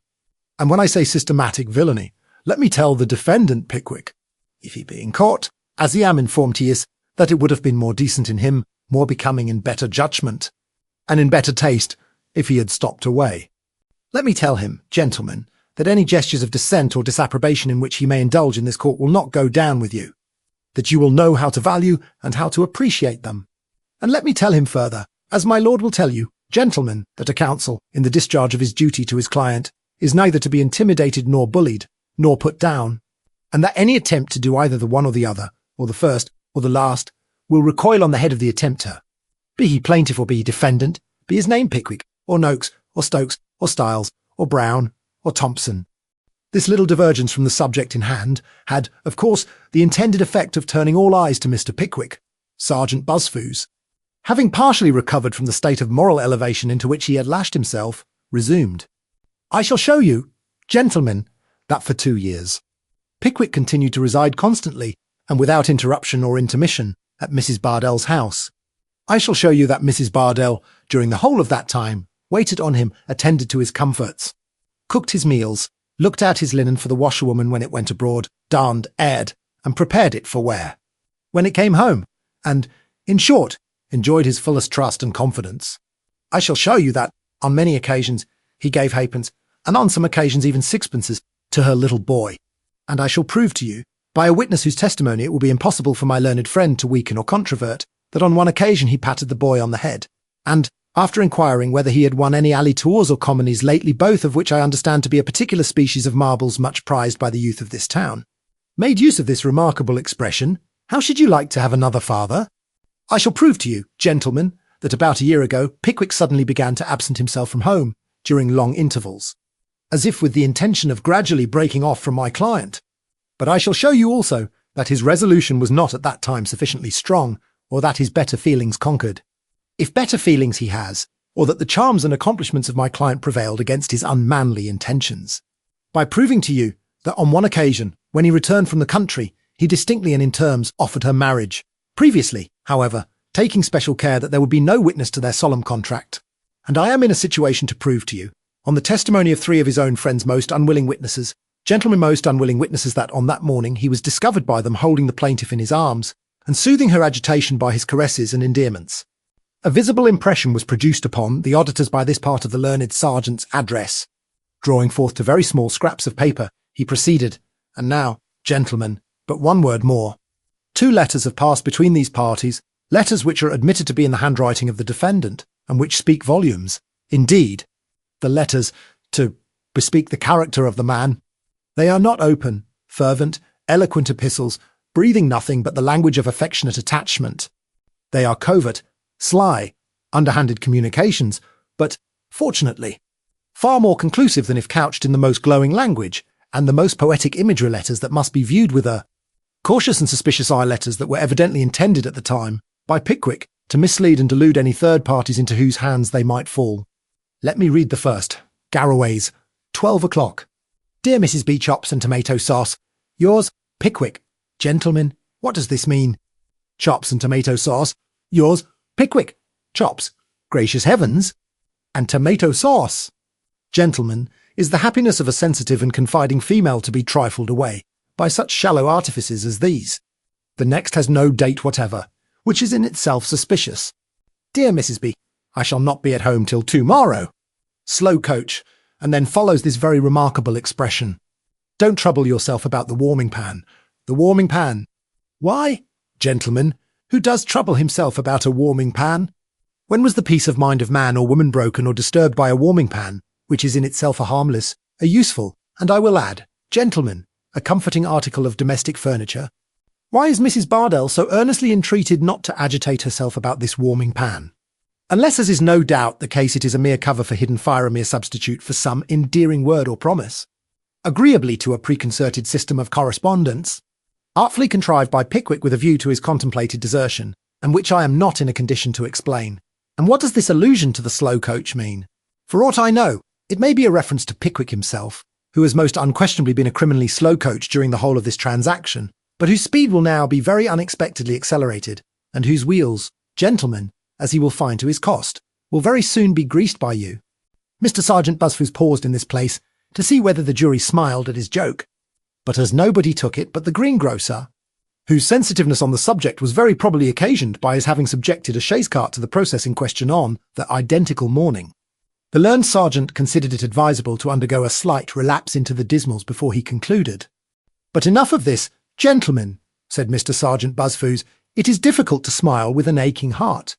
It is ill jesting when our deepest sympathies are awakened. My client's hopes and prospects are ruined, and it is no figure of speech to say that her occupation is gone indeed. The bill is down, but there is no tenant. Eligible single gentlemen pass and repass, but there is no invitation for to inquire within or without. All is gloom and silence in the house. Even the voice of the child is hushed. His infant sports are disregarded when his mother weeps. His alley tours and his comedies are alike neglected. He forgets the long familiar cry of knuckle down, and at tipcheese or odd and even, his hand is out. But Pickwick, gentlemen, Pickwick, the ruthless destroyer of this domestic oasis in the desert of Goswell Street, Pickwick, who has choked up the well and thrown ashes on the sward, Pickwick, who comes before you today with his heartless tomato sauce and warming pans, Pickwick, still rears his head with unblushing effrontery and gazes without a sigh on the ruin he has made. Damages, gentlemen, heavy damages is the only punishment with which you can visit him, the only recompense you can award to my client, and for those damages she now appeals to an enlightened, a high-mind, a right feeling, a conscientieux, a dispassionate, a sympathizing, a contemplative jury of her civilized countrymen. With this beautiful peroration, Mr. Sergeant Buzfuz sat down, and Mr. Justice Starely woke up. Call Elizabeth, Cluppins, said Sergeant Buzfuz, rising a minute afterwards, with renewed vigour. The nearest usher called for Elizabeth Tuppins. Another one, at a little distance off, demanded Elizabeth Jupkins, and a third rushed in a breathless state into King Street, and screamed for Elizabeth Muffins till he was hoarse. Meanwhile, Mrs. Cluppins, with the combined assistance of Mrs. Bardell, Mrs. Sanders, Mr. Dodson, and Mr. Fogg, was hoisted into the witness box, and when she was safely perched on the top step, Mrs. Bardell stood on the bottom one, with the pocket handkerchief and pattens in one hand, and a glass bottle that might hold about 1/4 of a pint of smelling salts in the other, ready for any emergency. Mrs. Sanders, whose eyes were intently fixed on the judge's face, planted herself close by with the large umbrella, keeping her right thumb pressed on the spring with an earnest countenance, as if she were fully prepared to put it up at a moment's notice. Mrs. Cluppins, said Sergeant Buzfuz, pray compose yourself. Ma'am, of course. Directly Mrs. Cluppins was desired to compose herself, she sobbed with increased vehemence, and gave divers alarming manifestations of an approaching fainting fit, or, as she afterwards said, of her feelings being too many for her. Do you recollect, Mrs. Cluppins, said Sergeant Buzfuz, after a few unimportant questions, do you recollect being in Mrs. Bardell's back one pair of stairs on one particular morning in July last, when she was dusting Pickwick's apartment? Yes, my lord and jury, I do, replied Mrs. Cluppins. Mr. Pickwick's sitting room was the first floor front, I believe. Yes, it were, sir, replied Mrs. Cluppins. What were you doing in the back room, ma'am? Inquired the little judge. My lord and jury, said Mrs. Cluppins, with interesting agitation. I will not deceive you. You had better not, ma'am, said the little judge. I was there, resumed Mrs. Cluppins, unbeknown to Mrs. Bardell. I had been out with a little basket, gentlemen, to buy 3 pound of red kidney pataties, which was 3 pound 2pence halfpenny, when I see Mrs. Bardell's street door on the jar. On the what? Exclaimed the little judge. Partly open. My lord, said Sergeant Snubbing. She said on the jar, said the little judge, with a cunning look. It's all the same, my lord, said Sergeant Snubbing. The little judge looked doubtful, and said he'd make a note of it. Mrs. Cluppins then resumed. I walked in, gentlemen, just to say good morning, and went, in a promiscuous manner, upstairs, and into the back room. Gentlemen, there was the sound of voices in the front room, and you listened, I believe, Mrs. Cluppins, said Sergeant Buzfuz. Begging your pardon, sir, replied Mrs. Cluppins, in a majestic manner. I would scorn the action. The voices was very loud, sir, and forced themselves upon my ear. Well, Mrs. Cluppins, you were not listening, but you heard the voices. Was one of those voices Pickwick's? Yes, it were, sir, and Mrs. Cluppins. After distinctly stating that Mr. Pickwick addressed himself to Mrs. Bardell, repeated by slow degrees, and by dint of many questions, the conversation with which our readers are already acquainted. The jury looked suspicious, and Mr. Sergeant Buzfuz smiled as he sat down. They looked positively awful when Sergeant Snubbing intimated that he should not cross-examine the witness, for Mr. Pickwick wished it to be distinctly stated that it was due to her to say that her account was in substance correct. Mrs. Cluppins, having once broken the ice, thought it a favourable opportunity for entering into a short dissertation on her own domestic affairs. So she straightway proceeded to inform the court that she was the mother of 8 children, at that present speaking, and that she entertained confident expectations of presenting Mr. Cluppins with her 9th, somewhere about that day 6 months. At this interesting point, the little judge interposed most irascibly, and the effect of the interposition was that both the worthy lady and Mrs. Sanders were politely taken out of court, under the escort of Mr. Jackson, without further parley. Nathaniel Winkle, said Mr. Skimpin. Here, replied a feeble voice. Mr. Winkle entered the witness box, and having been duly sworn, bowed to the judge with considerable deference. Don't look at me, sir, said the judge sharply, in acknowledgment of the salute. Look at the jury. Mr. Winkle obeyed the mandate, and looked at the place where he thought it most probable the jury might be. For seeing anything in his then state of intellectual complication was wholly out of the question. Mr. Winkle was then examined by Mr. Skimpin, who, being a promising young man of 2 or 3 and 40, was of course anxious to confuse a witness who was notoriously predisposed in favour of the other side, as much as he could. Now, sir, said Mr. Skimpin, have the goodness to let his lordship know what your name is, will you? And Mr. Skimpin inclined his head on one side to listen with great sharpness to the answer, and glanced at the jury meanwhile, as if to imply that he rather expected Mr. Winkle's natural taste for perjury would induce him to give some name which did not belong to him. Winkle, replied the witness. What's your Christian name, sir? Angrily inquired the little judge. Nathaniel, sir. Daniel any other name? Nathaniel, sir, my lord. I mean, Nathaniel Daniel, or Daniel Nathaniel. No, my lord, only Nathaniel, not Daniel at all. What did you tell me it was Daniel for, then, sir? Inquired the judge. I didn't, my lord, replied Mr. Winkle. You did, sir, replied the judge, with a severe frown. How could I have got Daniel on my notes, unless you told me so, sir? This argument was, of course, unanswerable. Mr. Winkle has rather a short memory, my lord, interposed Mr. Skimpin, with another glance at the jury. We shall find means to refresh it before we have quite done with him. I dare say you had better be careful, sir, said the little judge, with a sinister look at the witness. Poor Mr. Winkle bowed, and endeavoured to feign an easiness of manner, which, in his then state of confusion, gave him rather the air of a disconcerted pickpocket.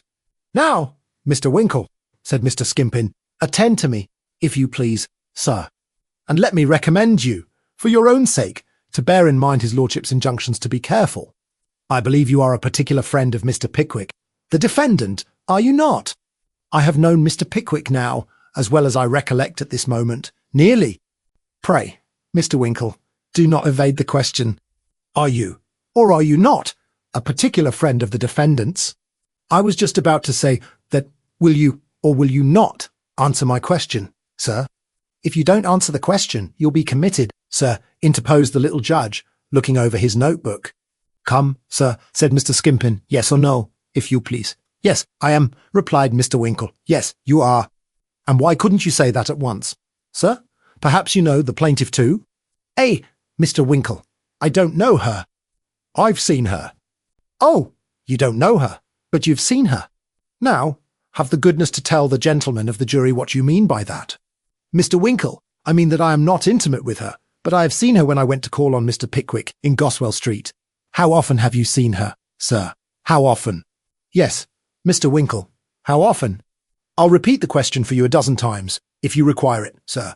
And the learned gentleman, with a firm and steady frown, placed his hands on his hips and smiled suspiciously to the jury. On this question there arose the edifying browbeating, customary on such points. First of all, Mr. Winkle said it was quite impossible for him to say how many times he had seen Mrs. Bardell. Then he was asked if he had seen her 20 times, to which he replied, certainly more than that. Then he was asked whether he hadn't seen her 100 times, whether he couldn't. Swear that he had seen her more than 50 times, whether he didn't know that he had seen her at least 75 times, and so forth. The satisfactory conclusion which was arrived at last, being that he had better take care of himself and mind what he was about. The witness having been by these means reduced to the requisite ebb of nervous perplexity. The examination was continued as follows. Pray, Mr. Winkle, do you remember calling on the defendant Pickwick at these apartments in the plaintiff's house in Goswell Street on one particular morning in the month of July last? Yes, I do. Were you accompanied on that occasion by a friend of the name of Tupman and another by the name of Snodgrass? Yes, I was. Are they here? Yes, they are, replied Mr. Winkle, looking very earnestly towards the spot where his friends were stationed. Pray attend to me, Mr. Winkle, and never mind your friends, said Mr. Skimpin, with another expressive look at the jury. They must tell their stories without any previous consultation with you. If none has yet taken place, another look at the jury. Now, sir, tell the gentlemen of the jury what you saw on entering the defendant's room on this particular morning. Come, out with it, sir. We must have it sooner or later. The defendant, Mr. Pickwick, was holding the plaintiff in his arms. With his hands clasping her waist, replied Mr. Winkle with natural hesitation, and the plaintiff appeared to have fainted away. Did you hear the defendant say anything? I heard him call Mrs. Bardell a good creature, and I heard him ask her to compose herself. For what a situation it was, if anybody should come, or words to that effect. Now, Mr. Winkle, I have only one more question to ask you, and I beg you to bear in mind his lordship's caution. Will you undertake to swear that Pickwick, the defendant, did not say on the occasion in question, My dear Mrs. Bardell, you're a good creature. Compose yourself to this situation, for to this situation you must come, or words to that effect. I didn't understand him, so, certainly, said Mr. Winkle, astounded on this ingenious dovetailing of the few words he had heard. I was on the staircase, and couldn't hear distinctly. The impression on my mind is— The gentlemen of the jury want none of the impressions on your mind, Mr. Winkle, which I fear would be of little service to honest. Straightforward men, interposed Mr. Skimpin, you were on the staircase, and didn't distinctly hear. But you will not swear that Pickwick did not make use of the expressions I have quoted. Do I understand that? No, I will not, replied Mr. Winkle. And down sat Mr. Skimpin with a triumphant countenance. Mr. Pickwick's case had not gone off in so particularly happy a manner, up to this point, that it could very well afford to have any additional suspicion cast upon it. But as it could afford to be placed in a rather better light, if possible, Mr. Funky rose for the purpose of getting something important out of Mr. Winkle in cross-examination. Whether he did get anything important out of him will immediately appear. I believe, Mr. Winkle, said Mr. Funky, that Mr. Pickwick is not a young man. Oh, no, replied Mr. Winkle. Old enough to be my father. You have told my learned friend that you have known Mr. Pickwick a long time. Had you ever any reason to suppose or believe that he was about to be married? Oh, no, certainly not, replied Mr. Winkle with so much eagerness that Mr. Funky ought to have got him out of the box with all possible dispatch. Lawyers hold that there are two kinds of particularly bad witnesses, a reluctant witness and a too willing witness. It was Mr. Winkle's fate to figure in both characters. I will even go further than this, Mr. Winkle, continued Mr. Funky, in a most smooth and complacent manner. Did you ever see anything in Mr. Pickwick's manner and conduct towards the opposite sex to induce you to believe that he ever contemplated matrimony of late years, in any case? Oh, no, certainly not, replied Mr. Winkle.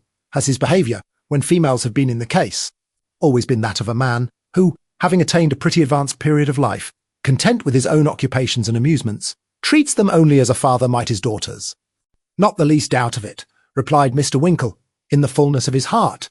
That is so, yes, certainly. You have never known anything in his behaviour towards Mrs. Bardell, or any other female, in the least degree suspicious, said Mr. Funky, preparing to sit down, for Sergeant Snubbing was winking at him. No, replied Mr. Winkle, except on one trifling occasion, which, I have no doubt, might be easily explained. Now, if the unfortunate Mr. Funky had sat down when Sergeant Snubbing had winked at him, or if Sergeant Buzzfuz had stopped this irregular cross-examination at the outset, which he knew better than to do, observing Mr. Winkle's anxiety, and well knowing it would, in all probability, lead to something serviceable to him, this unfortunate admission would not have been elicited. The moment the words fell from Mr. Winkle's lips, Mr. Funky sat down, and Sergeant Snubbing rather hastily told him he might leave the box, which Mr. Winkle prepared to do with great readiness, when Sergeant Buzzfuz stopped him. Stay, Mr. Winkle, stay, said Sergeant Buzzfooz, will your lordship have the goodness to ask him what this one instance of suspicious behaviour towards females on the part of this gentleman, who is old enough to be his father, was? You hear what the learned counsel says, sir, observed the judge. Turning to the miserable and agonised Mr. Winkle, describe the occasion to which you refer, my lord, said Mr. Winkle, trembling with anxiety. I'd rather not. Perhaps so, said the little judge. But you must. Amid the profound silence of the whole court, Mr. Winkle faltered out that the trifling circumstance of suspicion was Mr. Pickwick's being found in a lady's sleeping apartment at midnight, which had terminated, he believed, in the breaking off of the projected marriage of the lady in question, and had led, he knew, to the whole party being forcibly carried before George Nupkins, Esquire, Magistrate and Justice of the Peace, for the borough of Ipswich. You may leave the box, sir, said Sergeant Snubbing. Mr. Winkle did leave the box, and rushed with delirious haste to the George and Vulture, where he was discovered some hours after, by Sir Waiter groaning in a hollow and dismal manner, with his head buried beneath the sofa cushions. Tracy Tupman and Augustus Snodgrass were severally called into the box. Both corroborated the testimony of their unhappy friend, and each was driven to the verge of desperation by excessive badgering. Susanna Sanders was then called and examined by Sergeant Buzzfooz and cross-examined by Sergeant Snubbing. Had always said and believed that Pickwick would marry Mrs. Bardell, knew that Mrs. Bardell's being engaged to Pickwick was the current topic of conversation in the neighbourhood after the fainting in July, had been told it herself by Mrs. Mudbury which kept a mangle, and Mrs. Bunkin which clear-starched, but did not see either Mrs. Mudbury or Mrs. Bunkin in court, had heard Pickwick ask the little boy how he should like to have another father, did not know that Mrs. Bardell was at that time keeping company with the baker, but did know that the baker was then a single man and is now married. Couldn't swear that Mrs. Bardell was not very fond of the baker, but should think that the baker was not very fond of Mrs. Bardell, or he wouldn't have married somebody else. Thought Mrs. Bardell fainted away on the morning in July, because Pickwick asked her to name the day. Knew that she witnessed. Fainted away stone dead when Mr. Sanders asked her to name the day, and believed that everybody as called herself a lady would do the same under similar circumstances. Heard Pickwick ask the boy the question about the marbles, but upon her oath did not know the difference between an alley tour and a commonie. By the court, during the period of her keeping company with Mr. Sanders, had received love letters like other ladies. In the course of their correspondence, Mr. Sanders had often called her a duck, but never chops, nor yet tomato sauce. He was particularly fond of ducks. Perhaps if he had been as fond of chops and tomato sauce, he might have called her that, as a term of affection. Sergeant Buzzfooz now rose with more importance than he had yet exhibited, if that were possible, and vociferated. Call Samuel Weller. It was quite unnecessary to call Samuel Weller, for Samuel Weller stepped briskly into the box the instant his name was pronounced, and placing his hat on the floor and his arms on the rail, took a bird's-eye view of the bar and a comprehensive survey of the bench with a remarkably cheerful and lively aspect. "What's your name, sir?" inquired the judge. "Sam Weller, my lord," replied that gentleman. "Do you spell it with a V or a W?" inquired the judge. "That depends upon the taste and fancy of the speller, my lord," replied Sam. "I never had occasion to spell it more than once or twice in my life. But I spells it with a V." Here a voice in the gallery exclaimed aloud, "Quite right, sir. Survival, quite right." "Put it down, oh we, my lord, put it down. Who is that? Who dares address court?" said the little judge, looking up. "Usher, yes, my lord. Bring that person here instantly." "Yes, my lord." But as the usher didn't find the person, he didn't bring him. And, after a great commotion, all the people who had got up to look for the culprit sat down again. The little judge turned to the witness as soon as his indignation would allow him to speak, and said, "Do you know who that was, sir?" "I rather suspect it was my father, my lord," replied Sam. "Do you see him here now?" said the judge. "No, I don't, my lord," replied Sam, staring right up into the lantern at the roof of the court. "If you could have pointed him out, I would have committed him instantly," said the judge. Sam bowed his acknowledgments and turned, with unimpaired cheerfulness of countenance, towards Sergeant Buzzfooz. "Now, Mr. Weller," said Sergeant Buzzfooz. "Now, sir," replied Sam, "I believe you are in the service of Mr. Pickwick, the defendant in this case." "Speak up, if you please." "Mr. Weller, I mean to speak up, sir," replied Sam. "I am in the service, oh that ere general man, and a very good service it is. Little to do, and plenty to get, I suppose," said Sergeant Buzzfooz, with jocularity. "Oh, quite enough to get, sir." As the soldier said when they ordered him 350 lashes, replied Sam, You must not tell us what the soldier, or any other man, said, Sir, interposed the judge. It's not evidence. Very good, my lord, replied Sam. Do you recollect anything particular happening on the morning when you were first engaged by the defendant? Ay, Mr. Weller, said Sergeant Buzfuz. Yes, I do, sir, replied Sam. Have the goodness to tell the jury what it was. I had a regular new fit-out o' clothes that morning. General men of the jury, said Sam, and that was a very particular and uncommon circumstance with me in those days. Hereupon there was a general laugh, and the little judge, looking with an angry countenance over his desk, said, You had better be careful, sir. So Mr. Pickwick said at the time, My lord, replied Sam, and I was very careful that air suit o' clothes. Very careful indeed, my lord. The judge looked sternly at Sam for full 2 minutes, but Sam's features were so perfectly calm and serene that the judge said nothing, and motioned Sergeant Buzfuz to proceed. Do you mean to tell me, Mr. Weller, said Sergeant Buzfuz, folding his arms emphatically, and turning half round to the jury, as if in mute assurance that he would bother the witness yet, do you mean to tell me, Mr. Weller, that you saw nothing of this fainting on the part of the plaintiff in the arms of the defendant, which you have heard described by the witnesses? Certainly not, replied Sam. I was in the passage till they called me up, and then the old lady was not there. Now, attend, Mr. Weller, said Sergeant Buzfuz, dipping a large pen into the inkstand before him, for the purpose of frightening Sam with a show of taking down his answer. You were in the passage, and yet saw nothing of what was going forward. Have you a pair of eyes, Mr. Weller? Yes, I have a pair of eyes, replied Sam, and that's just it. If they woes a pair o' double million magnifying gas microscopes of hextra power, perhaps I might be able to see through a flight o' stairs and a deal door. But being only eyes, you see my vision limited. It is this answer which was delivered without the slightest appearance of irritation, and with the most complete simplicity and equanimity of manner. The spectators tittered, the little judge smiled, and Sergeant Buzfuz looked particularly foolish. After a short consultation with Dodson and Fogg, the learned sergeant again turned towards Sam, and said, with a painful effort to conceal his vexation, Now, Mr. Weller, I'll ask you a question on another point, if you please. If you please, sir, rejoined Sam, with the utmost good humour. Do you remember going up to Mrs. Bardell's house one night in November last? Oh, yes, very well. Oh, you do remember that, Mr. Weller, said Sergeant Buzfuz, recovering his spirits. I thought we should get at something at last. I rather thought that, too, sir, replied Sam. And at this the spectators tittered again. Well, I suppose you went up to have a little talk about this trial, eh, Mr. Weller?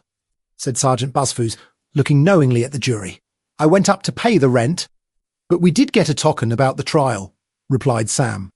Oh, you did get a talking about the trial, said Sergeant Buzfuz, brightening up with the anticipation of some important discovery. Now, what passed about the trial? Will you have the goodness to tell us, Mr. Weller? With all the pleasure in life, sir, replied Sam, after a few unimportant observations from the 2 virtuous females as has been examined here today. The ladies gets into a very great state o' admiration at the honourable conduct of Mr. Dodson and Fogtham to general men, as is set in near you now. This, of course, drew general attention to Dodson and Fogg, who looked as virtuous as possible. The attorneys for the plaintiff, said Mr. Sergeant Buzfuz. Well, they spoke in high praise of the honourable conduct of Messrs. Dodson and Fogg, the attorneys for the plaintiff, did they? Yes, said Sam. They said what a very generous thing it was o' them to have taken up the case on spec, and to charge nothing at all for costs. Unless they got out of Mr. Pickwick. At this very unexpected reply, the spectators tittered again, and Dodson and Fogg, turning very red, leaned over to Sergeant Buzfuz, and in a hurried manner whispered something in his ear. You are quite right, said Sergeant Buzfuz aloud, with affected composure. It's perfectly useless, my lord, attempting to get at any evidence through the impenetrable stupidity of this witness. I will not trouble the court by asking him any more questions. Stand down, sir. Would any other general man like to ask me anything? Inquired Sam, taking up his hat and looking round most deliberately. Not I, Mr. Weller. Thank you, said Sergeant Snubbing, laughing. You may go down, sir, said Sergeant Buzfuz, waving his hand impatiently. Sam went down accordingly, after doing Messrs. Dodson and Fogg's case as much harm as he conveniently could, and saying just as little respecting Mr. Pickwick as might be, which was precisely the object he had had in view all along. I have no objection to admit, my lord, said Sergeant Snubbing, if it will save the examination of another witness, that Mr. Pickwick has retired from business, and is a gentleman of considerable independent property." "Very well," said Sergeant Buzzfooze, putting in the 2 letters to be read. "Then that's my case, my lord." Sergeant Snubbing then addressed the jury on behalf of the defendant, and a very long and a very emphatic address he delivered, in which he bestowed the highest possible eulogiums on the conduct and character of Mr. Pickwick. But inasmuch as our readers are far better able to form a correct estimate of that gentleman's merits and deserts than Sergeant Snubbing could possibly be, we do not feel called upon to enter at any length into the learned gentleman's secunda observations. He attempted to show that the letters which had been exhibited merely related to Mr. Pickwick's dinner, or to the preparations for receiving him in his apartments on his return from some country excursion. It is sufficient to add in general terms that he did the best he could for Mr. Pickwick, and the best, as everybody knows, on the infallible authority of the old adage, could do no more. Mr. Justice Starely summed up in the old established and most approved form. He read as much of his notes to the jury as he could decipher on so short a notice, and made running comments on the evidence as he went along. If Mrs. Bardell were right, it was perfectly clear that Mr. Pickwick was wrong, and if they thought the evidence of Mrs. Cluppins worthy of credence, they would believe it, and if they didn't, why, they wouldn't. If they were satisfied that a breach of promise of marriage had been committed, they would fine for the plaintiff with such damages as they thought proper, and if, on the other hand, it appeared to them that no promise of marriage had ever been given, they would fine for the defendant with no damages at all. The jury then retired to their private room to talk the matter over, and the judge retired to his private room to refresh himself with a mutton chop and a glass of sherry. An anxious quarter of an hour elapsed. The jury came back. The judge was fetched in. Mr. Pickwick put on his spectacles, and gazed at the foreman with an agitated countenance and a quickly beating heart. "Gentlemen," said the individual in black, "are you all agreed upon your verdict?" "We are," replied the foreman. "Do you find for the plaintiff, gentlemen, or for the defendant, for the plaintiff? With what damages, gentlemen?" £750. Mr. Pickwick took off his spectacles, carefully wiped the glasses, folded them into their case, and put them in his pocket. Then, having drawn on his gloves with great nicety, and stared at the foreman all the while, he mechanically followed Mr. Perker and the blue bag out of court. They stopped in a side room while Perker paid the court fees. And here, Mr. Pickwick was joined by his friends. Here, too, he encountered Messrs. Dodson and Fogg, rubbing their hands with every token of outward satisfaction. "Well, gentlemen," said Mr. Pickwick. "Well, sir," said Dodson, "for self and partner. You imagine you'll get your costs, don't you?" "Gentlemen," said Mr. Pickwick. Fogg said they thought it rather probable. Dodson smiled and said they. "You may try, and try, and try again, Messrs." "Dodson and Fogg," said Mr. Pickwick vehemently, "but not 1 farthing of costs or damages do you ever get from me, if I spend the rest of my existence in a debtor's prison." "Ha, ha," laughed Dodson. "You'll think better of that before next term, Mr. Pickwick." He. "We'll soon see about that, Mr. Pickwick," grinned Fogg, speechless with indignation. Mr. Pickwick allowed himself to be led by his solicitor and friends to the door, and they're assisted into a hackney coach, which had been fetched for the purpose, by the ever-watchful Sam Weller. Sam had put up the steps, and was preparing to jump upon the box, when he felt himself gently touched on the shoulder, and, looking round, his father stood before him. The old gentleman's countenance wore a mournful expression, as he shook his head gravely, and said, in warning accents, "I knowed what had come o' this here mode o' doing business. Oh, Sammy, thy warn't there a lady." Chapter 35, in which Mr. Pickwick thinks he had better go to Bath, and goes accordingly. "But surely, my dear sir," said little Perker, as he stood in Mr. Pickwick's apartment on the morning after the trial, "surely you don't really mean really and seriously now, and irritation apart, that you won't pay these costs and damages?" "Not 1 halfpenny," said Mr. Pickwick firmly. "Not 1 halfpenny.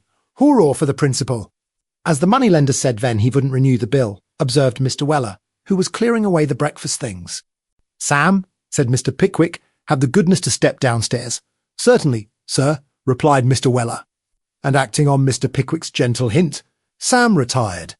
"No, Perker," said Mr. Pickwick, with great seriousness of manner, "my friends here have endeavoured to dissuade me from this determination, but without avail. I shall employ myself as usual, until the opposite party have the power of issuing a legal process of execution against me. And if they are vile enough to avail themselves of it, and to arrest my person, I shall yield myself up with perfect cheerfulness and content of heart." "When can they do this?" They can issue execution, my dear sir, for the amount of the damages and tax costs. Next term, replied Perker, just 2 months hence. My dear sir. Very good, said Mr. Pickwick, until that time. My dear fellow, let me hear no more of the matter. And now, continued Mr. Pickwick, looking round on his friends with a good-humoured smile, and a sparkle in the eye which no spectacles could dim or conceal, the only question is, where shall we go next? Mr. Tupman and Mr. Snodgrass were too much affected by their friend's heroism to offer any reply. Mr. Winkle had not yet sufficiently recovered the recollection of his evidence at the trial to make any observation on any subject, so Mr. Pickwick paused in vain. Well, said that gentleman, if you leave me to suggest our destination. I say Bath. I think none of us have ever been there. Nobody had. And as the proposition was warmly seconded by Perker, who considered it extremely probable that if Mr. Pickwick saw a little change in gaiety he would be inclined to think better of his determination, and worse of a debtor's prison, it was carried unanimously, and Sam was at once dispatched to the White Horse Cellar to take 5 places by the 7:30 o'clock coach next morning.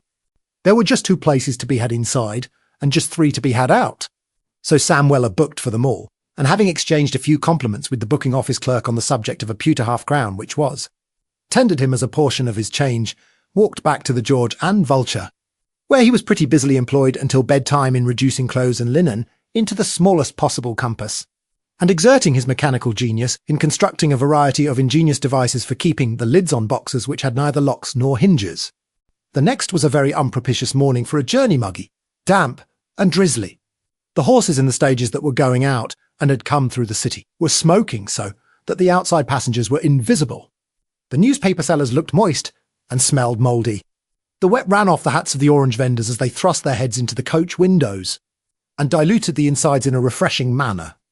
The Jews with the 50-bladed penknives shut them up in despair. The men with the pocketbooks made pocketbooks off them. Watchguards and toasting forks were alike at a discount, and pencil cases and sponges were a drug in the market. Leaving Sam Weller to rescue the luggage from the 7 or 8 porters who flung themselves savagely upon it. The moment the coach stopped, and finding that they were about 20 minutes too early, Mr. Pickwick and his friends went for shelter into the traveller's room, the last resource of human dejection. The traveller's room at the White Horse Cellar is of course uncomfortable. It would be no traveller's room if it were not. It is the right-hand parlour, into which an aspiring kitchen fireplace appears to have walked, accompanied by a rebellious poker, tongs, and shovel. It is divided into boxes for the solitary confinement of travellers, and is furnished with a clock, a looking-glass, and a live waiter, which latter article is kept in a small kennel for washing glasses, in a corner of the apartment. One of these boxes was occupied, on this particular occasion, by a stern-eyed man of about 45, who had a bald and glossy forehead, with a good deal of black hair at the sides and back of his head, and large black whiskers. He was buttoned up to the chin in a brown coat, and had a large sealskin travelling cap, and a greatcoat and cloak lying on the seat beside him.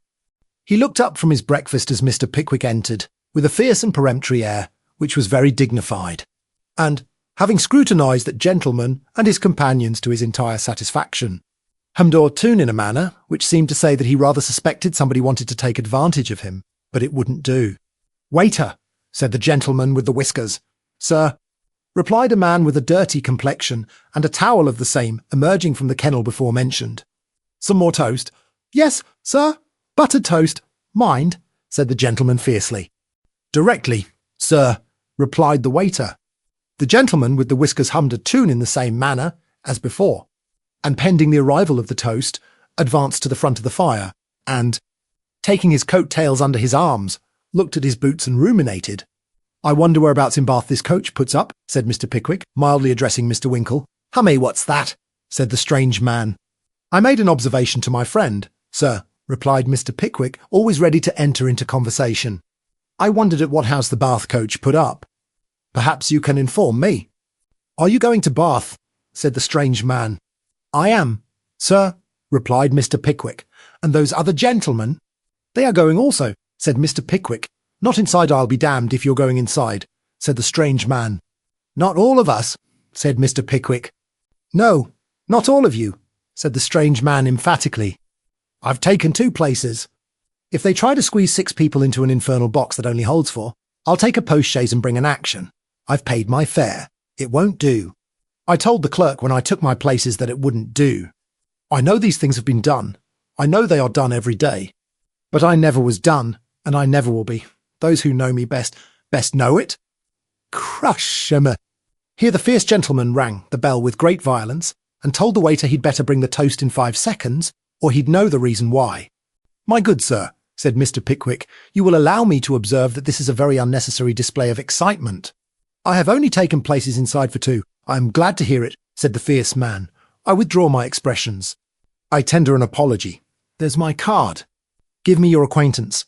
With great pleasure, sir, replied Mr. Pickwick. We are to be fellow travellers, and I hope we shall find each other's society mutually agreeable. I hope we shall, said the fierce gentleman. No, I shy like looks, they please me. Gentlemen, your hands and names. Norm! Of course, an interchange of friendly salutations followed this gracious speech, and the fierce gentleman immediately proceeded to inform the friends, in the same short, abrupt, jerking sentences, that his name was Dowler, that he was going to Bath on pleasure, that he was formerly in the army, that he had now set up in business as a gentleman, that he lived upon the profits, and that the individual for whom the second place was taken was a personage no less illustrious than Mrs. Dowler, his lady wife. She's a fine woman, said Mr. Dowler. I am proud of her. I have reason. I hope I shall have the pleasure of judging, said Mr. Pickwick with a smile. You shall, replied Dowler. She shall know you. She shall esteem you. I courted her under singular circumstances. I won her through a rash vow. Thus, I saw her. I loved her. I proposed. She refused me. You love another? Spare my blushes. I know him. You do. Very good. If he remains here, I'll skin him. Lord bless me, exclaimed Mr. Pickwick involuntarily. Did you skin the gentleman, sir? Inquired Mr. Winkle, with a very pale face. I wrote him a note. I said it was a painful thing. And so it was. Certainly, interposed Mr. Winkle. I said I had pledged my word as a gentleman to skin him. My character was at stake. I had no alternative. As an officer in His Majesty's service, I was bound to skin him. I regretted the necessity, but it must be done. He was open to conviction. He saw that the rules of the service were imperative. He fled. I married her. Here's the coach. That's her head. As Mr. Dowler concluded, he pointed to a stage which had just driven up, from the open window of which a rather pretty face in a bright blue bonnet was looking among the crowd on the pavement. Most probably for the rash man himself. Mr. Dowler paid his bill and hurried out with his travelling cap, coat, and cloak, and Mr. Pickwick and his friends followed to secure their places. Mr. Tupman and Mr. Snodgrass had seated themselves at the back part of the coach. Mr. Winkle had got inside, and Mr. Pickwick was preparing to follow him when Sam Weller came up to his master, and whispering in his ear, begged to speak to him, with an air of the deepest mystery. Well, Sam, said Mr. Pickwick, what's the matter now? He is rather a rum go, sir, replied Sam. What? Inquired Mr. Pickwick. This here, sir, rejoined Sam. I'm very much afeard, sir, that the proprietor o' this here coach is a-playing some imperence with us. How is that, Sam? Said Mr. Pickwick. Aren't the names down on the waybill? The names is not only down on the waybill, sir, replied Sam, but they've painted Vun on 'em up. On Sidoro the coach. As Sam spoke, he pointed to that part of the coach door on which the proprietor's name usually appears. And there, sure enough, in gilt letters of a goodly size, was the magic name of Pickwick. Dear me, exclaimed Mr. Pickwick, quite staggered by the coincidence. What a very extraordinary thing. Yes, but that ain't all, said Sam, again directing his master's attention to the coach door. Not content with writing up Pickwick, they puts Moses afore it. Which I call add in insult to injury, as the parrot said then, they not only took him from his native land, but made him talk the English language afterwards. It's odd enough, certainly, Sam, said Mr. Pickwick. But if we stand talking here, we shall lose our places. What? Ain't nothing to be done in consequence, sir? Exclaimed Sam, perfectly aghast at the coolness with which Mr. Pickwick prepared to ensconce himself inside. Done, said Mr. Pickwick. What should be done? Ain't nobody to be whopped for talking this here liberty, sir? Said Mr. Weller, who had expected that at least he would have been commissioned to challenge the guard and the coachman to a pugilistic encounter on the spot. Certainly not, replied Mr. Pickwick eagerly. Not on any account. Jump up to your seat directly. I am very much afeard, muttered Sam to himself, as he turned away, that something queer's come over the governor, or he'd never ha' stood this so quiet. I hope that air trial hasn't broke his spirit, but it looks bad, very bad. Mr. Weller shook his head gravely, and it is worthy of remark, as an illustration of the manner in which he took this circumstance to heart, that he did not speak another word until the coach reached the Kensington Turnpike, which was so long a time for him to remain taciturn that the fact may be considered wholly unprecedented. Nothing worthy of special mention occurred during the journey. Mr. Dowler related a variety of anecdotes, all illustrative of his own personal prowess and desperation, and appealed to Mrs. Dowler in corroboration thereof, when Mrs. Dowler invariably brought in the form of an appendix, some remarkable fact or circumstance which Mr. Dowler had forgotten, or had perhaps through modesty omitted. For the addenda in every instance went to show that Mr. Dowler was even a more wonderful fellow than he made himself out to be. Mr. Pickwick and Mr. Winkle listened with great admiration, and at intervals conversed with Mrs. Dowler, who was a very agreeable and fascinating person. So, what between Mr. Dowler's stories, and Mrs. Dowler's charms, and Mr. Pickwick's good humour, and Mr. Winkle's good listening, the insides contrived to be very companionable all the way. The outsides did as outsides always do. They were very cheerful and talkative at the beginning of every stage, and very dismal and sleepy in the middle, and very bright and wakeful again towards the end. There was one young gentleman in an india-rubber cloak who smoked cigars all day, and there was another young gentleman in a parody upon a greatcoat who lighted a good many, and feeling obviously unsettled after the second whiff, threw them away when he thought nobody was looking at him. There was a third young man on the box who wished to be learned in cattle, and an old one behind who was familiar with farming. There was a constant succession of Christian names in smock frocks and white coats who were invited to have a lift by the guard, and who knew every horse and hostler on the road and off it. And there was a dinner which would have been cheap at £0.50 a mouth, if any moderate number of mouths could have eaten it in the time. And at 7 p.m. Mr. Pickwick and his friends, and Mr. Dowler and his wife, respectively retired to their private sitting rooms at the White Hart Hotel, opposite the Great Pump Room, Bath, where the waiters, from their costume, might be mistaken for Westminster boys, only they destroy the illusion by behaving themselves much better.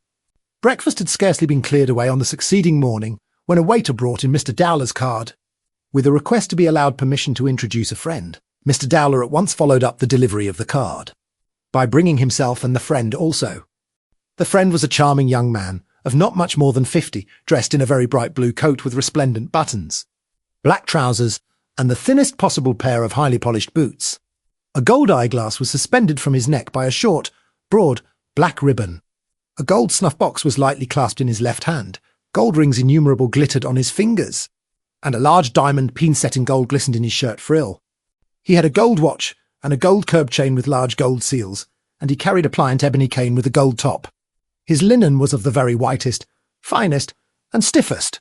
His wig of the glossest, blackest, and curlest. His snuff was Prince of Bouquet du Roi. His features were contracted into a perpetual smile, and his teeth were in such perfect order that it was difficult at a small distance to tell the real from the false. "Mr. Pickwick," said Mr. Dowler. "My friend, Angelo Cyrus Bantam, Esquire, M.C. Bantam, Mr. Pickwick, know each other. Welcome to Bath, sir. This is indeed an acquisition. Most welcome to Bath, sir. It is long, very long, Mr. Pickwick, since you drank the waters. It appears an age, Mr. Pickwick, remarkable." Such were the expressions with which Angelo Cyrus Bantam, Esquire, M.C., took Mr. Pickwick's hand, retaining it in his meantime, and shrugging up his shoulders with a constant succession of bows, as if he really could not make up his mind to the trial of letting it go again. "It is a very long time since I drank the waters, certainly," replied Mr. Pickwick, "for, to the best of my knowledge, I was never here before." "Never in Bath, Mr. Pickwick!" exclaimed the Grand Master, letting the hand fall in astonishment. "Never in Bath! He, Mr. Pickwick, you are a wag. Not bad, not bad. Good, good. He. Remarkable! To my shame, I must say that I am perfectly serious," rejoined Mr. Pickwick. "I really never was here before." "Oh, I see," exclaimed the Grand Master, looking extremely pleased. Yes, good, better and better. You are the gentleman of whom we have heard. Yes, we know you, Mr. Pickwick. We know you. The reports of the trial in those confounded papers, thought Mr. Pickwick. They have heard all about me. You are the gentleman residing on Clapham Green, resumed Bantam, who lost the use of his limbs from imprudently taking cold after port wine, who could not be moved in consequence of acute suffering, and who had the water from the King's Bath bottled at 103 degrees, and sent by wagon to his bedroom in town, where he bathed, sneezed, and the same day recovered. Very remarkable.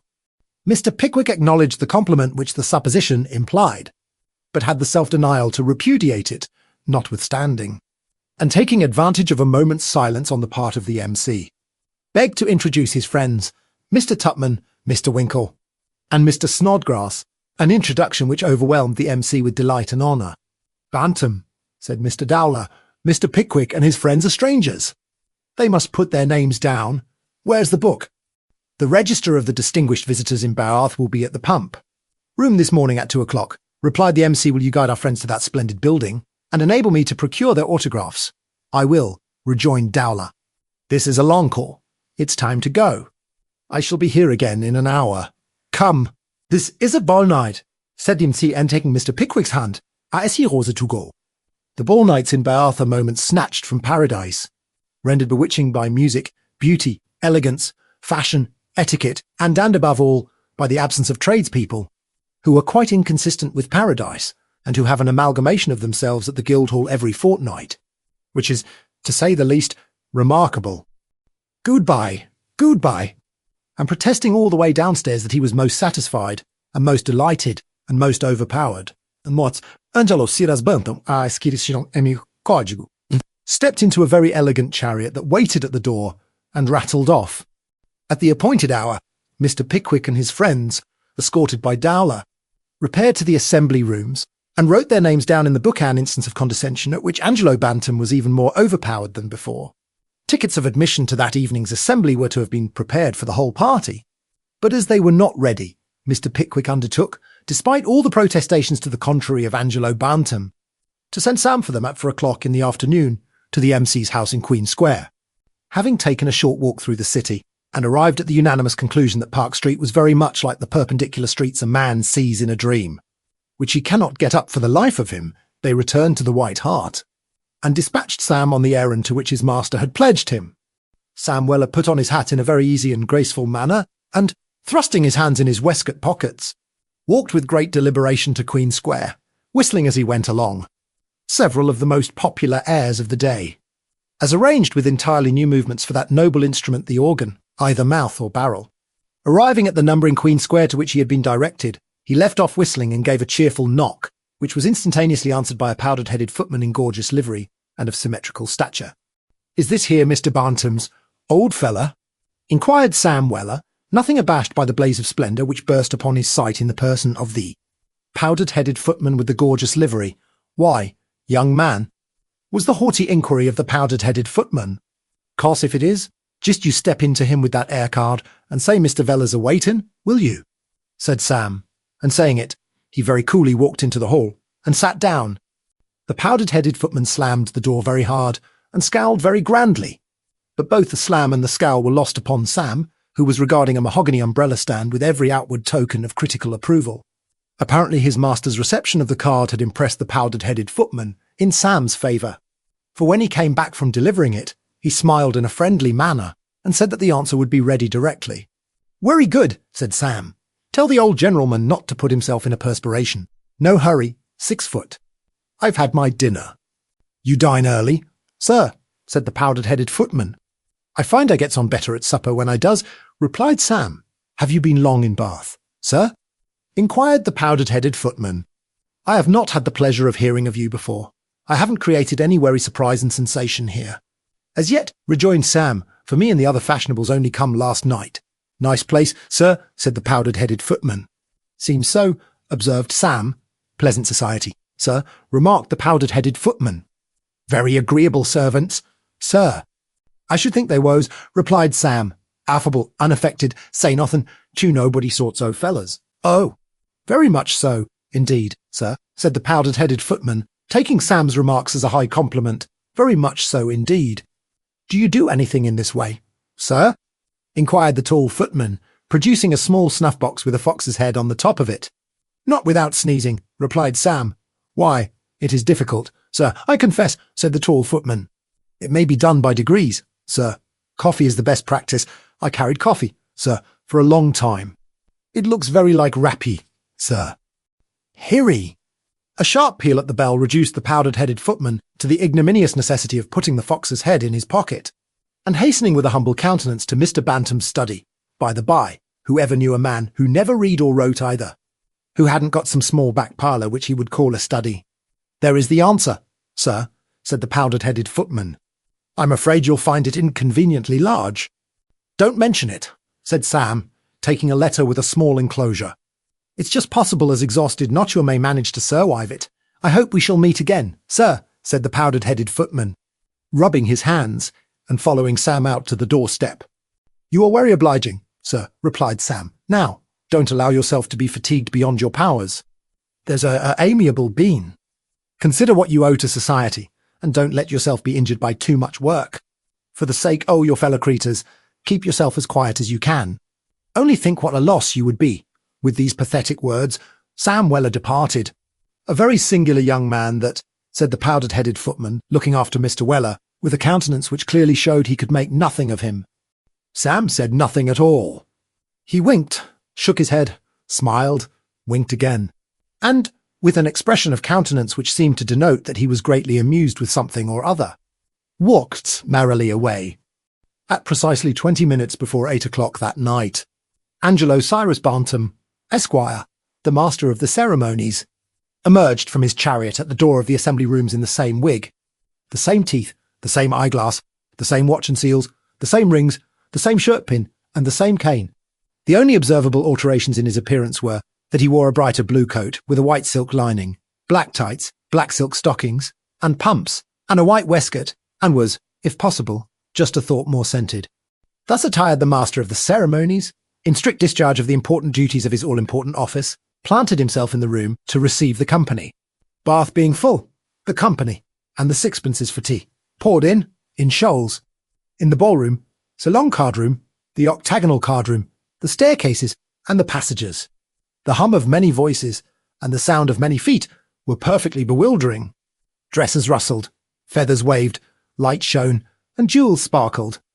There was the music not of the quadrille band, for it had not yet commenced, but the music of soft, tiny footsteps, with now and then a clear, merry laugh, low and gentle, but very pleasant to hear in a female voice, whether in Bath or elsewhere. Brilliant eyes, lighted up with pleasurable expectation, gleamed from every side, and, look where you would, some exquisite form glided gracefully through the throng, and was no sooner lost than it was replaced by another as dainty and bewitching. In the tea-room, and hovering round the card tables, were a vast number of queer old ladies and decrepit old gentlemen, discussing all the small talk and scandal of the day, with a relish and gusto which sufficiently bespoke the intensity of the pleasure they derived from the occupation. Mingled with these groups were 3 or 4 matchmaking mammas, appearing to be wholly absorbed by the conversation in which they were taking part, but failing not from time to time to cast an anxious sidelong glance upon their daughters, who, remembering the maternal injunction to make the best use of their youth, had already commenced incipient flirtations in the mislaying scarves, putting on gloves, setting down cups, and so forth. Slight matters apparently, but which may be turned to surprisingly good account by expert practitioners. Lounging near the doors, and in remote corners, were various knots of silly young men, displaying various varieties of puppism and stupidity, amusing all sensible people near them with their folly and conceit, and happily thinking themselves the objects of general admiration a wise and merciful dispensation, which no good man will quarrel with.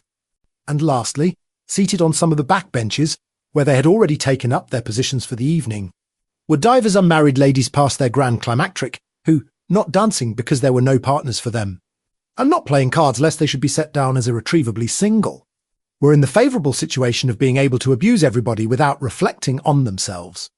In short, they could abuse everybody, because everybody was there.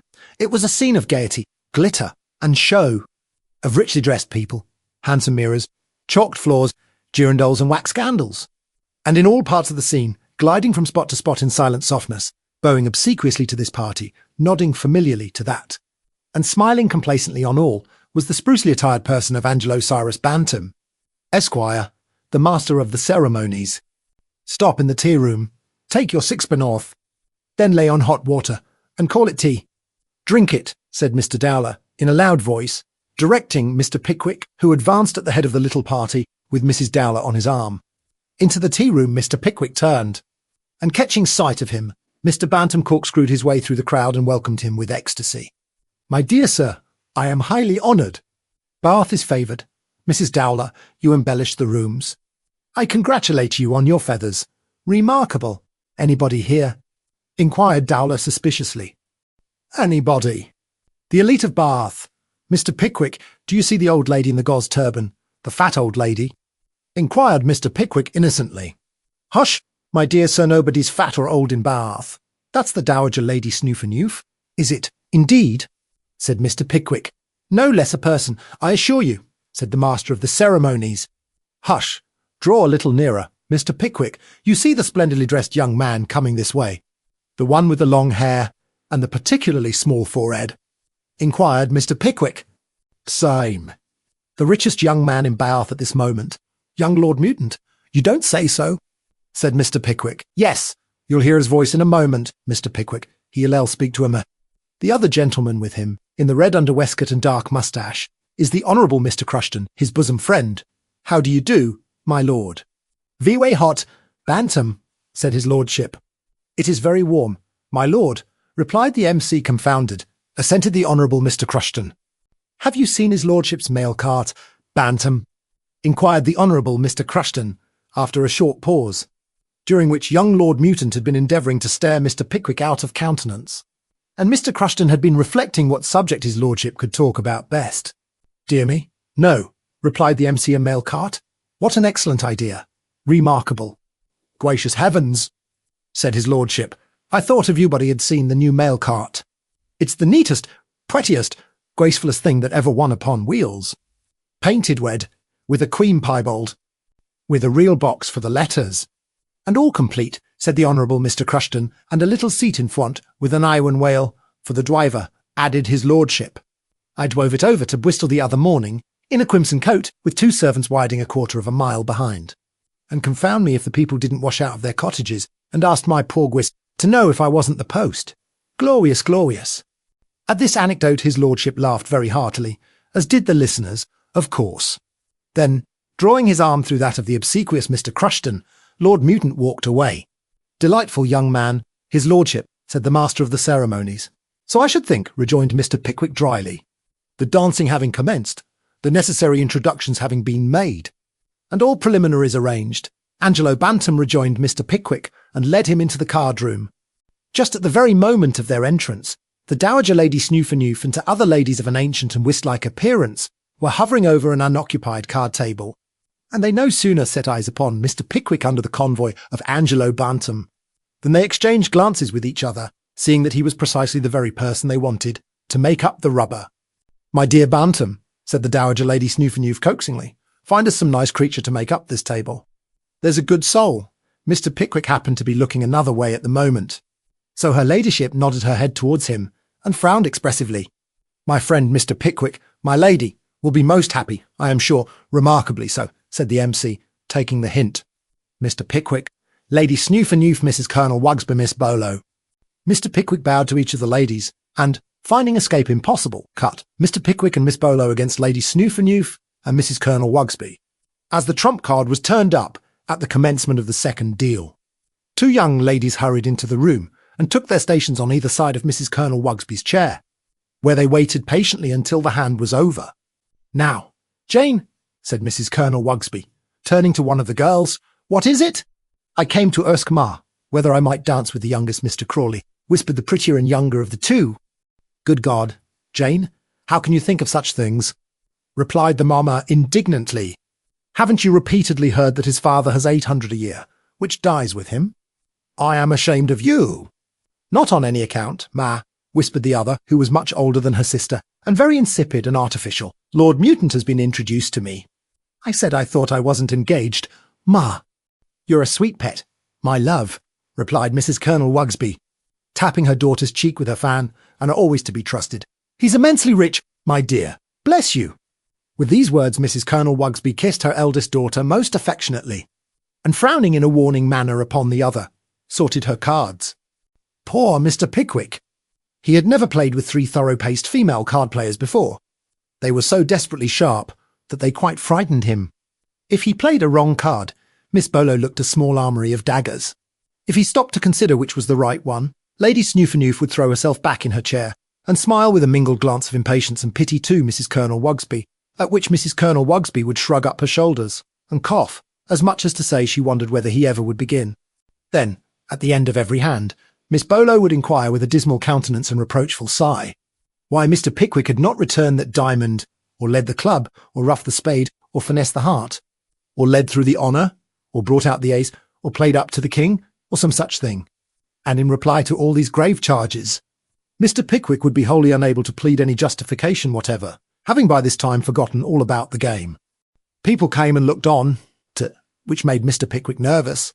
Besides all this, there was a great deal of distracting conversation near the table between Angelo Bantam and the two Misses Matinter, who, being single and singular, paid great court to the master of the ceremonies, in the hope of getting a stray partner now and then. All these things, combined with the noises and interruptions of constant comings in and goings out, made Mr. Pickwick play rather badly. The cards were against him, also, and when they left off at 10 minutes past 11, Miss Bolo rose from the table considerably agitated and went straight home, in a flood of tears and a sedan chair, being joined by his friends, who one and all protested that they had scarcely ever spent a more pleasant evening. Mr. Pickwick accompanied them to the White Hart, and having soothed his feelings with something hot, went to bed and to sleep almost simultaneously. Chapter 36, the chief features of which will be found to be an authentic version of the legend of Prince Bladude, and a most extraordinary calamity that befell Mr. Winkle. As Mr. Pickwick contemplated a stay of at least 2 months in Bath, he deemed it advisable to take private lodgings for himself and friends for that period, and as a favourable opportunity offered for their securing, on moderate terms, the upper portion of a house in the Royal Crescent, which was larger than they required, Mr. and Mrs. Dowler offered to relieve them of a bedroom and sitting-room. This proposition was at once accepted, and in 3 days' time they were all located in their new abode. When Mr. Pickwick began to drink the waters with the utmost assiduity, Mr. Pickwick took them systematically. He drank a quarter of a pint before breakfast, and then walked up a hill, and another quarter of a pint after breakfast, and then walked down a hill, and, after every fresh quarter of a pint, Mr. Pickwick declared, in the most solemn and emphatic terms, that he felt a great deal better, whereat his friends were very much delighted, though they had not been previously aware that there was anything the matter with him.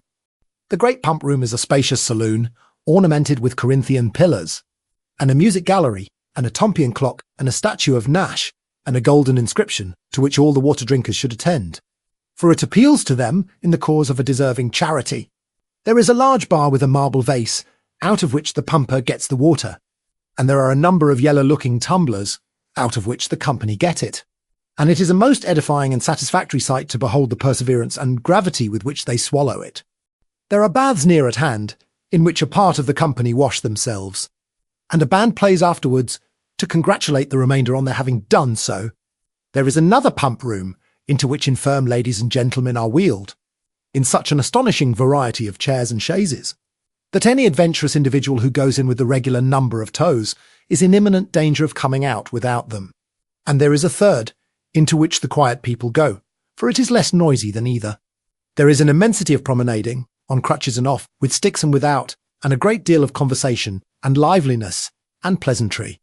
Every morning, the regular water drinkers, Mr. Pickwick among the number, met each other in the pump room, took their quarter of a pint, and walked constitutionally. At the afternoon's promenade, Lord Mutant and the Honourable Mr. Crushton, the Dowager Lady Snoofanoof, Mrs. Colonel Wugsby, and all the great people, and all the morning water drinkers met in grand assemblage. After this, they walked out, or drove out, or were pushed out in bath chairs, and met one another again. After this, the gentlemen went to the reading rooms, and met divisions of the Mass. After this, they went home. If it were theatre night, perhaps they met at the theatre. If it were assembly night, they met at the rooms, and if it were neither, they met the next day. A very pleasant routine, with perhaps a slight tinge of sameness. Mr. Pickwick was sitting up by himself after a day spent in this manner, making entries in his journal, his friends having retired to bed, when he was roused by a gentle tap at the room door. "Beg your pardon, sir," said Mrs. Craddock, the landlady, peeping in. "But did you want anything more, sir?" "Nothing more, ma'am," replied Mr. Pickwick. "My young girl is gone to bed, sir," said Mrs. Craddock, "and Mr. Dowler is good enough to say that he'll sit up for Mrs. Dowler, as the party isn't expected to be over till late. So I was thinking that if you wanted nothing more, Mr. Pickwick, I would go to bed. By all means. Ma'am, replied Mr. Pickwick. Wish you good night, sir, said Mrs. Craddock. Good night. Ma'am, rejoined Mr. Pickwick. Mrs. Craddock closed the door, and Mr. Pickwick resumed his writing. In half an hour's time the entries were concluded. Mr. Pickwick carefully rubbed the last page on the blotting paper, shut up the book, wiped his pen on the bottom of the inside of his coat tail, and opened the drawer of the inkstand to put it carefully away. There were a couple of sheets of writing paper, pretty closely written over, in the inkstand drawer, and they were folded so that the title, which was in a good round hand, was fully disclosed to him. Seeing from this that it was no private document, and as it seemed to relate to Bath, and was very short, Mr. Pickwick unfolded it, lighted his bedroom candle that it might burn up well by the time he finished, and drawing his chair nearer the fire, read as follows the true legend of Prince Blaydud less than 200 years ago. On one of the public baths in this city, there appeared an inscription in honour of its mighty founder, the renowned Prince Blaydud. That inscription is now erased. For many hundred years before that time, there had been handed down fruha, an old legend, that the illustrious prince being afflicted with leprosy, on his return from reaping a rich harvest of knowledge in Athens, shunned the court of his royal father, and consorted moodily with husbandmen and pigs. Among Sahetso said the legend was a pig of grave and solemn countenance, with whom the prince had a fellow feeling, for he too was a pig of thoughtful and reserved demeanour, an animal superior to his fellows, whose grunt was terrible, and whose bite was sharp. The young prince sighed deeply as he looked upon the countenance of the majestic swine. He thought of his royal father, and his eyes were bedewed with tears. This sagacious pig was fond of bathing in rich, moist mud, not in zumas common to cool themselves, and div in those distant ages which is a proof that the light of civilization had already to dawn, though feebly, but in the cold, sharp days of winter. His coat was ever so sleek, and his complexion so clear, that the prince resolved to essay the purifying qualities of the same water that his friend resorted to. He made the trial. Beneath that black mud bubbled the hot springs of Bath. He washed, and was cured. Hastening to his father's court, he paid his best respects, and returning quickly hither, founded the city and its famous baths. He sought the pig with all the ardour of their early friendship, but, alas, the waters had been his death. He had imprudently taken a bath at a higher temperature, and the natural philosopher was no more. He was succeeded by Pliny, who also fell a victim to his thirst for knowledge. This was the legend. Listen to the true one. A great many centuries since, there flourished, in great state, the famous and renowned Lud Hudibras, King of Britain. He was a mighty monarch. The earth shook when he walked, he was so very stout. His people basked in the light of his countenance, it was so red and glowing. He was, indeed, every inch a king. And there were a good many inches of him, for although he was not very tall, he was a remarkable size round, and the inches that he wanted in height, he made up in circumference. If any degenerate monarch of modern times could be in any way compared with him, I should say the venerable King Cole would be that illustrious potentate. This good king had a queen, who 18 years before had had a son who was called Blaydud. He was sent to a preparatory seminary in his father's dominions until he was 10 years old, and was then dispatched in charge of a trusty messenger to a finishing school at Athens, and as there was no extra charge for remaining during the holidays, and no notice required previous to the removal of a pupil, there he remained for 8 long years, at the expiration of which time the king his father sent the Lord Chamberlain over to settle the bill and to bring him home, which, the Lord Chamberlain doing, was received with shouts and pensioned immediately.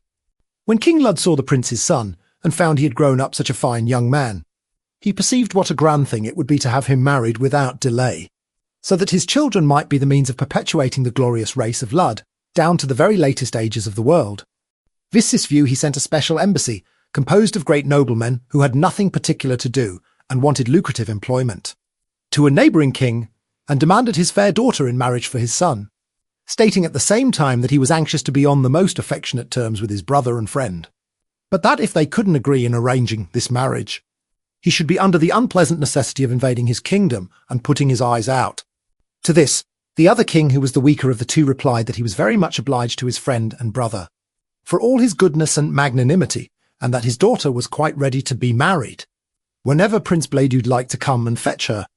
This answer no sooner reached Britain than the whole nation was transported with joy. Nothing was heard, on all sides, but the sounds of feasting and revelry, except the chinking of money, as it was paid in by the people to the collector of the royal treasures, to defray the expenses of the happy ceremony. It was upon this occasion that King Lud, seated on the top of his throne in full council, rose in the exuberance of his feelings, and commanded the Lord Chief Justice to order in the richest wines, and the court minstrels an act of graciousness which has been, through the ignorance of traditionary historians, attributed to King Cole. In those celebrated lines in which His Majesty is represented as calling for his pipe, and calling for his pot, and calling for his fiddlers three, which is an obvious injustice to the memory of King Lud, and a dishonest exaltation of the virtues of King Cole. But, in the midst of all this festivity and rejoicing, there was one individual present who tasted not when the sparkling wines were poured forth, and who danced not when the minstrels played. This was no other than Prince Bledude himself, in honour of whose happiness a whole people were, at that very moment, straining alike their throats and purse strings.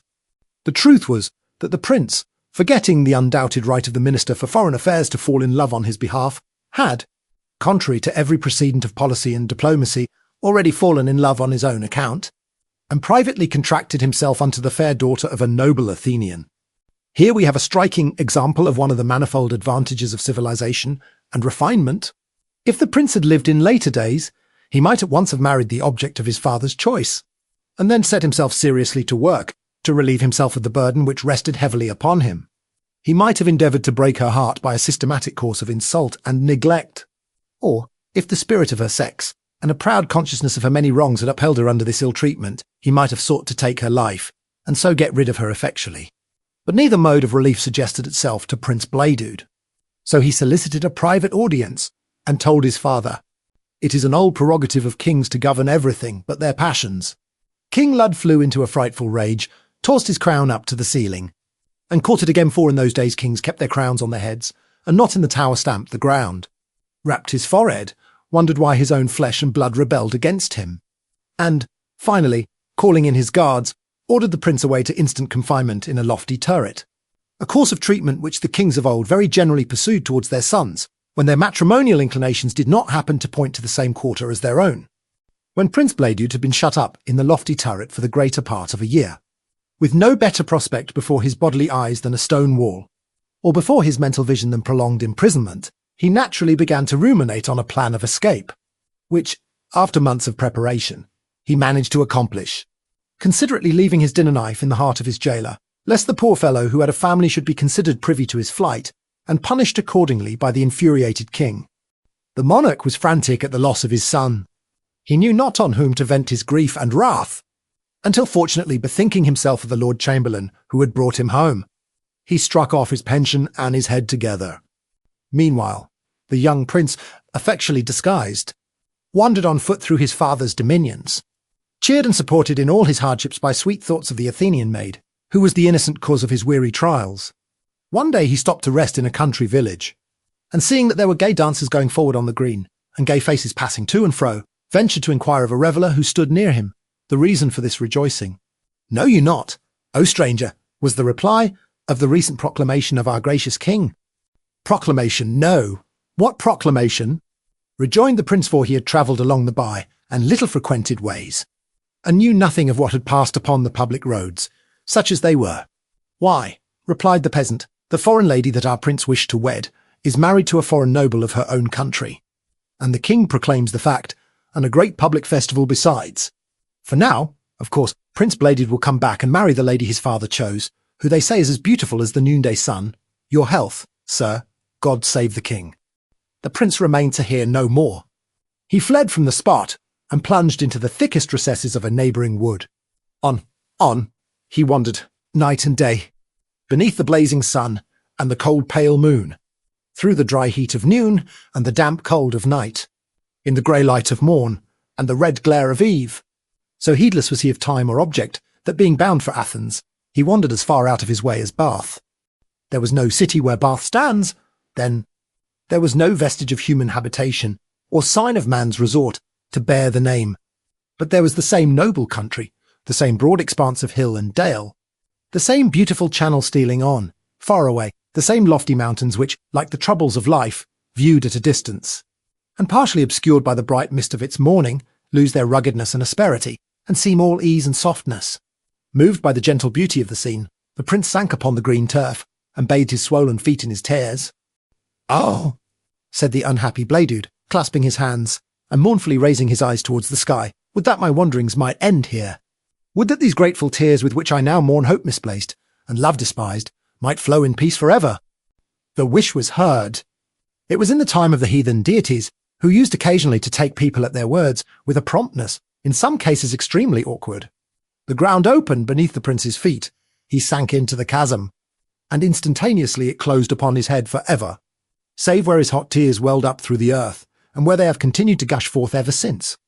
It is observable that, to this day, large numbers of elderly ladies and gentlemen who have been disappointed in procuring partners, and almost as many young ones who are anxious to obtain them, repair annually to Bath to drink the waters, from which they derive much strength and comfort. This is most complimentary to the virtue of Prince Bladude's tears, and strongly corroborative of the veracity of this legend.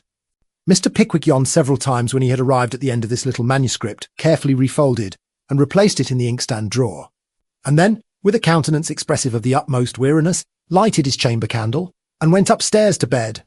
He stopped at Mr. Dowler's door, according to custom, and knocked to say good night. "Ah," said Dowler, going to bed. "I wish it was dismal night. Windy, isn't it?" "Very," said Mr. Pickwick. "Good night." "Good night." Mr. Pickwick went to his bedchamber, and Mr. Dowler resumed his seat before the fire, in fulfilment of his rash promise to sit up till his wife came home. There are few things more worrying than sitting up for somebody, especially if that somebody be at a party. You cannot help thinking how quickly the time passes with them, which drags so heavily with you. And the more you think of this, the more your hopes of their speedy arrival decline.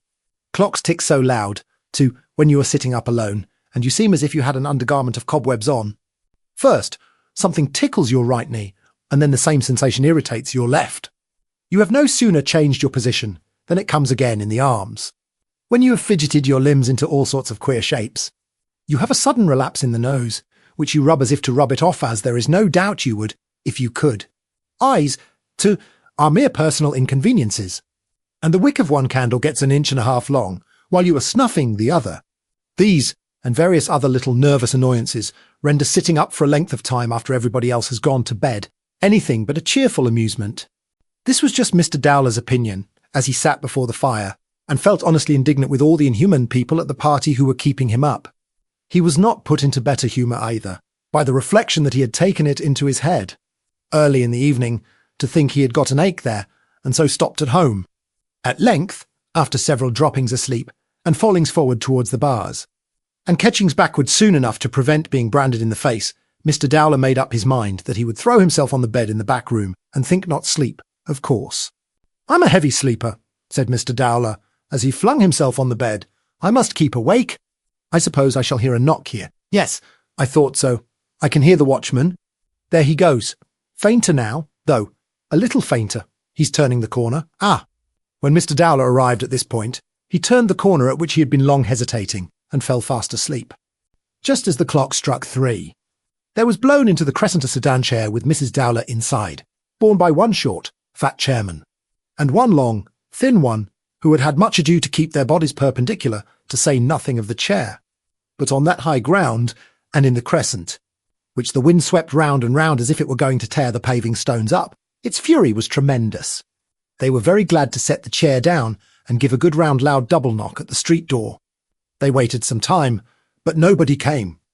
"Servants is in the arms, O porpoise, I think," said the short chairman, warming his hands at the attendant link boy's torch. "I wish he'd give Em a squeeze and wake Em," observed the long one.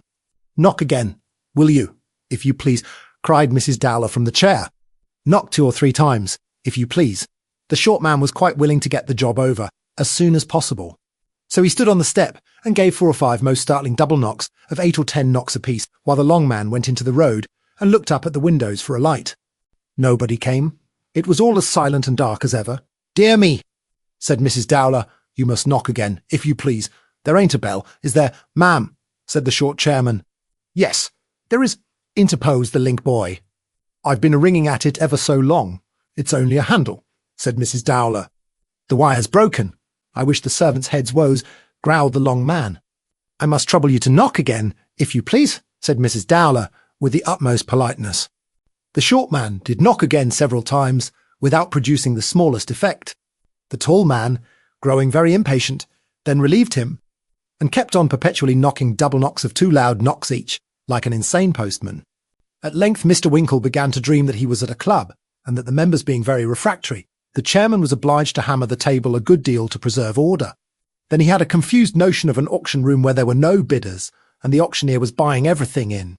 And ultimately he began to think it just within the bounds of possibility that somebody might be knocking at the street door.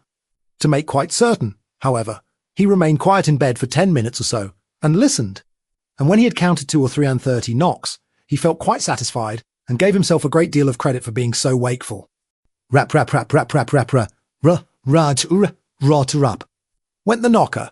Mr. Winkle jumped out of bed, wondering very much what could possibly be the matter, and hastily putting on his stockings and slippers, folded his dressing gown round him, lighted a flat candle from the rushlight that was burning in the fireplace, and hurried downstairs. "Here's somebody comin' at last, ma'am," said the short chairman. "I wish I was behind him with a bradle," muttered the long one. "Who's there?" cried Mr. Winkle, undoing the chain. "Don't stop to ask questions, cast-iron head," replied the long man, with great disgust, taking it for granted that the inquirer was a footman. "But open the door. Come, look sharp, timber eyelids," added the other encouragingly. Mr. Winkle, being half asleep, obeyed the command mechanically, opened the door a little, and peeped out. The first thing he saw was the red glare of the link boy's torch. Startled by the sudden fear that the house might be on fire, he hastily threw the door wide open, and holding the candle above his head, stared eagerly before him, not quite certain whether what he saw was a sedan chair or a fire engine. At this instant there came a violent gust of wind. The light was blown out. Mr. Winkle felt himself irresistibly impelled on to the steps, and the door blew to, with a loud crash. "Well, young man, now you have done it," said the short chairman. Mr. Winkle, catching sight of a lady's face at the window of the sedan, turned hastily round, plied the knocker with all his might and main, and called frantically upon the chairman to take the chair away again. Take it away, cried Mr. Winkle. "Here's somebody coming out of another house. Put me into the chair, hide me, do something with me." All this time he was shivering with cold, and every time he raised his hand to the knocker, the wind took the dressing gown in a most unpleasant manner. "The people are coming down the crescent now. There are ladies with cover me up with something. Stand before me," roared Mr. Winkle, but the chairmen were too much exhausted with laughing to afford him the slightest assistance, and the ladies were every moment approaching nearer and nearer. Mr. Winkle gave a last hopeless knock. The ladies were only a few doors off. He threw away the extinguished candle, which all this time he had held above his head, and fairly bolted into the sedan chair where Mrs. Dowler was. Now, Mrs. Craddock had heard the knocking and the voices at last, and, only waiting to put something smarter on her head than her nightcap, ran down into the front drawing-room to make sure that it was the right party. Throwing up the window sash as Mr. Winkle was rushing into the chair, she no sooner caught sight of what was going forward below than she raised a vehement and dismal shriek, and implored Mr. Dowler to get up directly, for his wife was running away with another gentleman. Upon this, Mr. Dowler bounced off the bed as abruptly as an india-rubber ball, and rushing into the front room, arrived at one window just as Mr. Pickwick threw up the other, when the first object that met the gaze of both was Mr. Winkle bolting into the sedan chair. "Watchman," shouted Dowler furiously, "stop him, hold him, keep him tight, shut him in, till I come down. I'll cut his throat, give me a knife from ear to ear, Mrs. Craddock I will." And breaking from the shrieking landlady, and from Mr. Pickwick, the indignant husband seized a small supper knife, and tore into the street. But Mr. Winkle didn't wait for him. He no sooner heard the horrible threat of the valorous Dowler than he bounced out of the sedan. Quite as quickly as he had bounced in, and throwing off his slippers into the road, took to his heels and tore round the crescent, hotly pursued by Dowler and the watchman. He kept ahead. The door was open as he came round the second time. He rushed in, slammed it in Dowler's face, mounted to his bedroom, locked the door, piled a washhand stand, chest of drawers, and a table against it, and packed up a few necessaries ready for flight with the first ray of morning. Dowler came up to the outside of the door, avowed, through the keyhole, his steadfast determination of cutting Mr. Winkle's throat next day, and, after a great confusion of voices in the drawing-room, amidst which that of Mr. Pickwick was distinctly heard endeavouring to make peace, the inmates dispersed to their several bedchambers, and all was quiet once more. It is not unlikely that the inquiry made, "Where Weller was, als this time." We will state where he was in the next chapter. Chapter 37 honourably accounts for Mr. Weller's absence by describing a soiree to which he was invited and went. Also relates how he was entrusted by Mr. Pickwick with a private mission of delicacy and importance. "Mr. Weller," said Mrs. Craddock, upon the morning of this very eventful day, "here's a letter for you." "Very odd that," said Sam. "I'm afeard there must be something the matter, for I don't recollect any gentleman in my circle of acquaintances is capable o' writing one. Perhaps something uncommon has taken place," observed Mrs. Craddock. "It must be something very uncommon indeed, as could produce a letter out o' any friend o' mine," replied Sam, shaking his head dubiously. "Nothing less than a natural convulsion, as the young gentleman observed ven he was took with fits." "It can't be from the governor," said Sam, looking at the direction. "He always prints, I know, 'cause he learnt writing from the large bills in the booking offices. It's a very strange thing now, where this here letter can ha' come from." As Sam said this, he did what a great many people do when they are uncertain about the writer of a note, looked at the seal, and then at the front, and then at the back, and then at the sides, and then at the superscription, and, as a last resource, thought perhaps he might as well look at the inside and try to find out from that. "It's wrote on gilt-edged paper," said Sam, as he unfolded it and sealed in bronze wax with the top of a door key. "Now for it." And, with a very grave face, Mr. Weller slowly read as follows. "A select company of the Bath footmen presents their compliments to Mr. Weller and request the pleasure of his company this evening, to a friendly swarry, consisting of a boiled leg of mutton with the usual trimmings. The swarry to be on table at 9:30 punctually." This was enclosed in another note, which ran thus. "Embark, the gentleman who had the pleasure of meeting Mr. Weller at the house of their mutual acquaintance, Mr. Bantam, a few days since, begs to enclose Mr. Weller the herewith invitation. If Mr. Weller will call on Mr. John Smauker at 9 o'clock. Mr. John Smauker will have the pleasure of introducing Mr. Weller. Signed John Smauker." The envelope was directed to blank Weller, Esquire, at Mr. Pickwick's, and in a parenthesis, in the left-hand corner, were the words "Airy Bell," as an instruction to the bearer. "Vell," said Sam, "this is comin' it rather powerful. This is. I never heard a biled leg o' mutton called a swarry afore. I wonder what they'd call a roast one."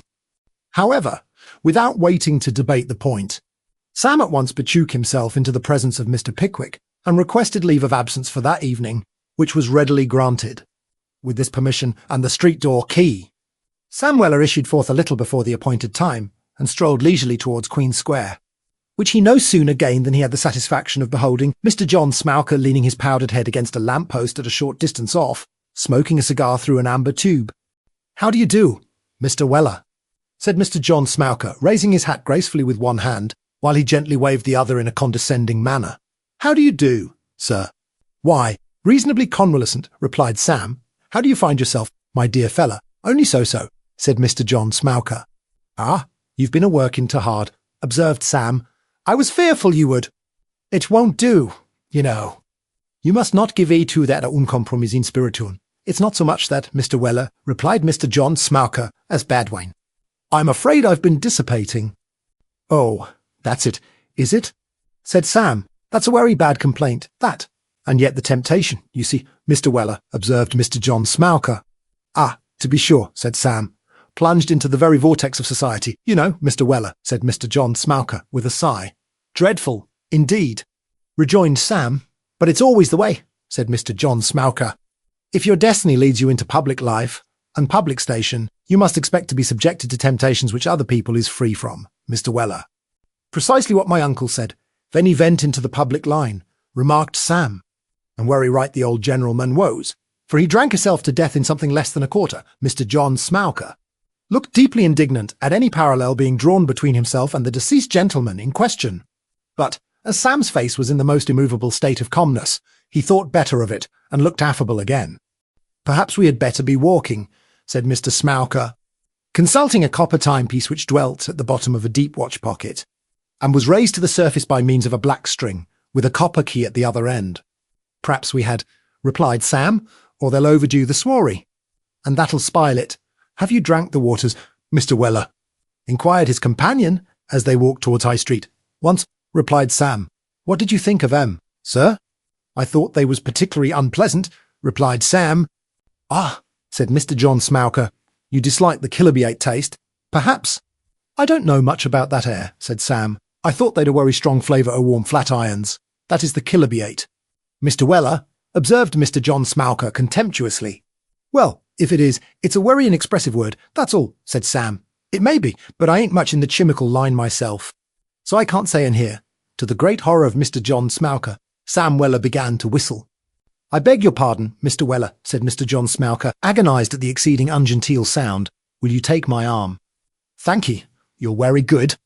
"But I won't deprive you of it," replied Sam. "I've rather a way o' putting my hands in my pockets. If it's all the same to you." As Sam said this, he suited the action to the word and whistled far louder than before. "This way," said his new friend, apparently much relieved as they turned down a by-street. "We shall soon be there." "Shall we?"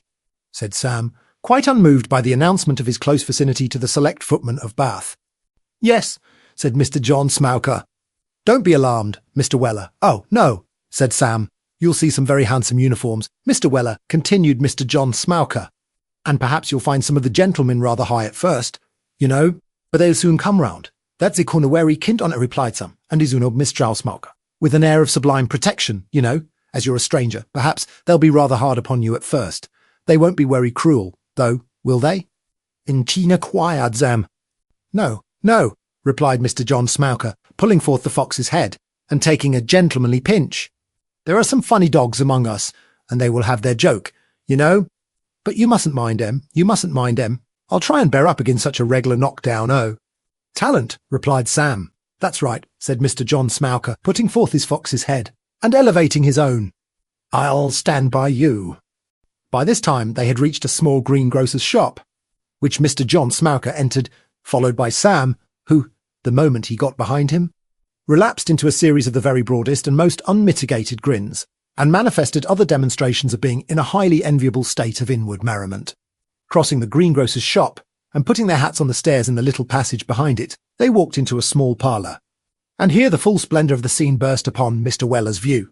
A couple of tables were put together in the middle of the parlour, covered with 3 or 4 cloths of different ages and dates of washing, arranged to look as much like one as the circumstances of the case would allow. Upon these were laid knives and forks for 6 or 8 people. Some of the knife handles were green, others red, and a few yellow. And as all the forks were black, the combination of colours was exceedingly striking. Plates for a corresponding number of guests were warming behind the fender, and the guests themselves were warming before it, the chief and most important of whom appeared to be a stoutish gentleman in a bright crimson coat with long tails, vividly red breeches, and a cocked hat, who was standing with his back to the fire, and had apparently just entered, for besides retaining his cocked hat on his head, he carried in his hand a high stick, such as gentlemen of his profession usually elevate in a sloping position over the roofs of carriages. "Smauker, my lad." "Your fin," said the gentleman with the cocked hat. Mr. Smauker dovetailed the top joint of his right hand little finger into that of the gentleman with the cocked hat, and said he was charmed to see him looking so well. "Well, they tell me I am looking pretty blooming," said the man with the cocked hat, "and it's a wonder, too. I've been following our old woman about 2 hours a day for the last fortnight, and if a constant contemplation of the manner in which she hooks sand-eyes, that infernal lavender-coloured old gown of hers behind, isn't enough to throw anybody into a low state of despondency for life, stop my quarter's salary." At this, the assembled selections laughed very heartily, and one gentleman in a yellow waistcoat, with a coach-trimming border, whispered a neighbour in greenfoil smalls that Tuckle was in spirits tonight. "By the by," said Mr. Tuckle, "Smauker, my boy, you—" The remainder of the sentence was forwarded into Mr. John Smauker's ear by whisper. "Oh, dear me, I quite forgot," said Mr. John Smauker. "Gentlemen, my friend Mr. Weller. Sorry to keep the fire off you, Weller," said Mr. Tuckle, with a familiar nod. "Hope you're not cold, Weller." "Not by no means, blazes," replied Sam. "It 'ud be a worry chilly subject as felt cold when you stood opposite. You'd save coals if they put you behind the fender in the waiting room at a public office." "You would," as this retort appeared to convey rather a personal allusion to Mr. Tuckle's crimson livery. That gentleman looked majestic for a few seconds, but gradually edging away from the fire, broke into a forced smile and said it wasn't bad. "Very much obliged for your good opinion, sir," replied Sam. "We shall get on by degrees, I daresay. We'll try a better one by and by." At this point the conversation was interrupted by the arrival of a gentleman in orange-coloured plush, accompanied by another selection in purple cloth, with a great extent of stocking, the newcomers having been welcomed by the old ones. Mr. Tuckle put the question that supper be ordered in, which was carried unanimously. The greengrocer and his wife then arranged upon the table a boiled leg of mutton, hot, with caper sauce, turnips, and potatoes. Mr. Tuckle took the chair and was supported at the other end of the board by the gentleman in orange plush. The greengrocer put on a pair of wash-leather gloves to hand the plates with, and stationed himself behind Mr. Tuckle's chair. "Harris," said Mr. Tuckle, in a commanding tone. "Sir," said the greengrocer. "Have you got your gloves on?" "Yes." "Sir, then take the kiver off." "Yes, sir." The greengrocer did as he was told, with a show of great humility, and obsequiously handed Mr. Tuckle the carving knife. In doing which, he accidentally gaped. "What do you mean by that, sir?" said Mr. Tuckle, with great asperity. "I beg your pardon, sir," replied the crestfallen greengrocer. "I didn't mean to do it, sir. I was up very late last night, sir. I tell you what my opinion of you is." "Harris," said Mr. Tuckle, with a most impressive air, "you're a vulgar beast." "I hope, gentlemen," said Harris, "that you won't be severe with me, gentlemen. I am very much obliged to you indeed, gentlemen, for your patronage, and also for your recommendations, gentlemen, whenever additional assistance in waiting is required. I hope, gentlemen, I give satisfaction." "No, you don't." "Sir," said Mr. Tuckle, "very far from it, sir. We consider you an inattentive rascal," said the gentleman in the orange plush. "And a low thief," added the gentleman in the green foil smalls. "And an unreclaimable blackguard," added the gentleman in purple. The poor greengrocer bowed very humbly while these little epithets were bestowed upon him, in the true spirit of the very smallest tyranny. And when everybody had said something to show his superiority, Mr. Tuckle proceeded to carve the leg of mutton, and to help the company. This important business of the evening had hardly commenced, when the door was thrown briskly open, and another gentleman in a light blue suit and leaden buttons made his appearance. "Against the rules," said Mr. Tuckle. "To late, to late." "No, no, positively I couldn't help it," said the gentleman in blue. "I appealed to the company. An affair of gallantry now, an appointment at the theatre." "Oh, that indeed," said the gentleman in the orange plush. "Yes, rally now. Honour bright," said the man in blue. "I made a promise to fetch our youngest daughter at 10:30, and she is such an uncommonly fine gal that I rally hadn't the art to disappoint her. No offence to the present company, sir, but a petticut, sir, is irrevocable." "I begin to suspect there's something in that quarter," said Tuckle. "As the newcomer took his seat next Sam, I've remarked, once or twice, that she leans very heavy on your shoulder when she gets in and out of the carriage." "Oh, rally, Tuckle. You shouldn't," said the man in blue. "It's not fair.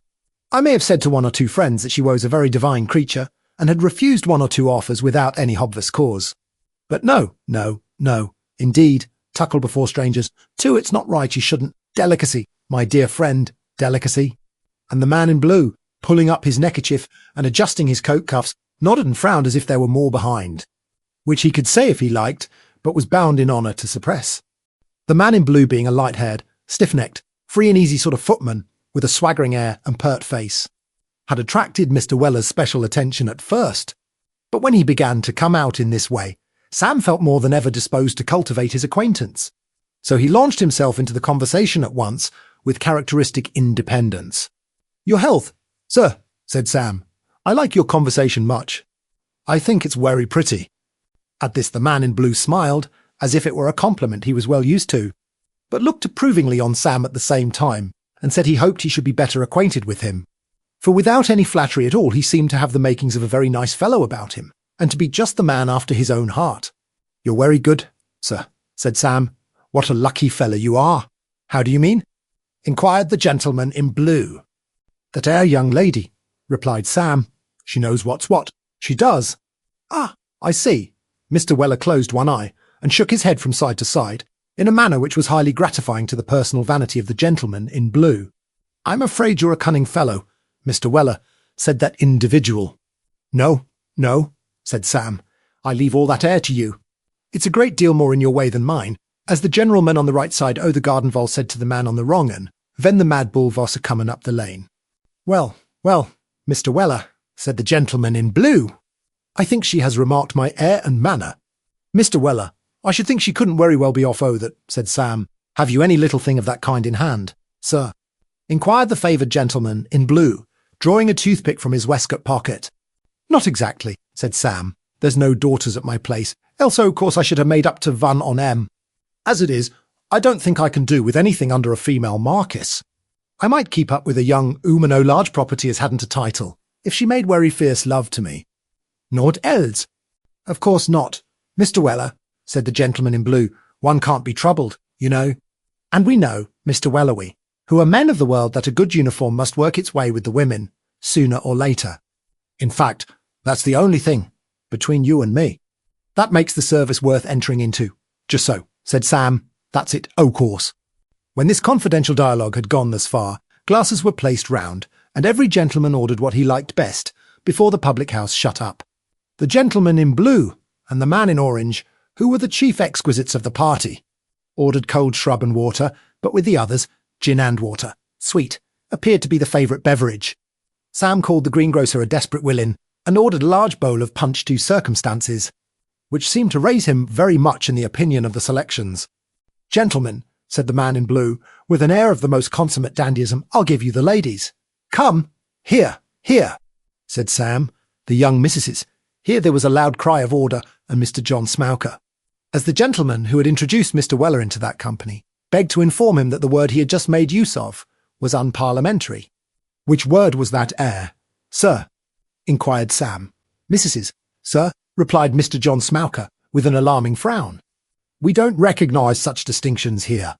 Oh, very good, said Sam. Then I'll amend the observation and call them the dear creatures.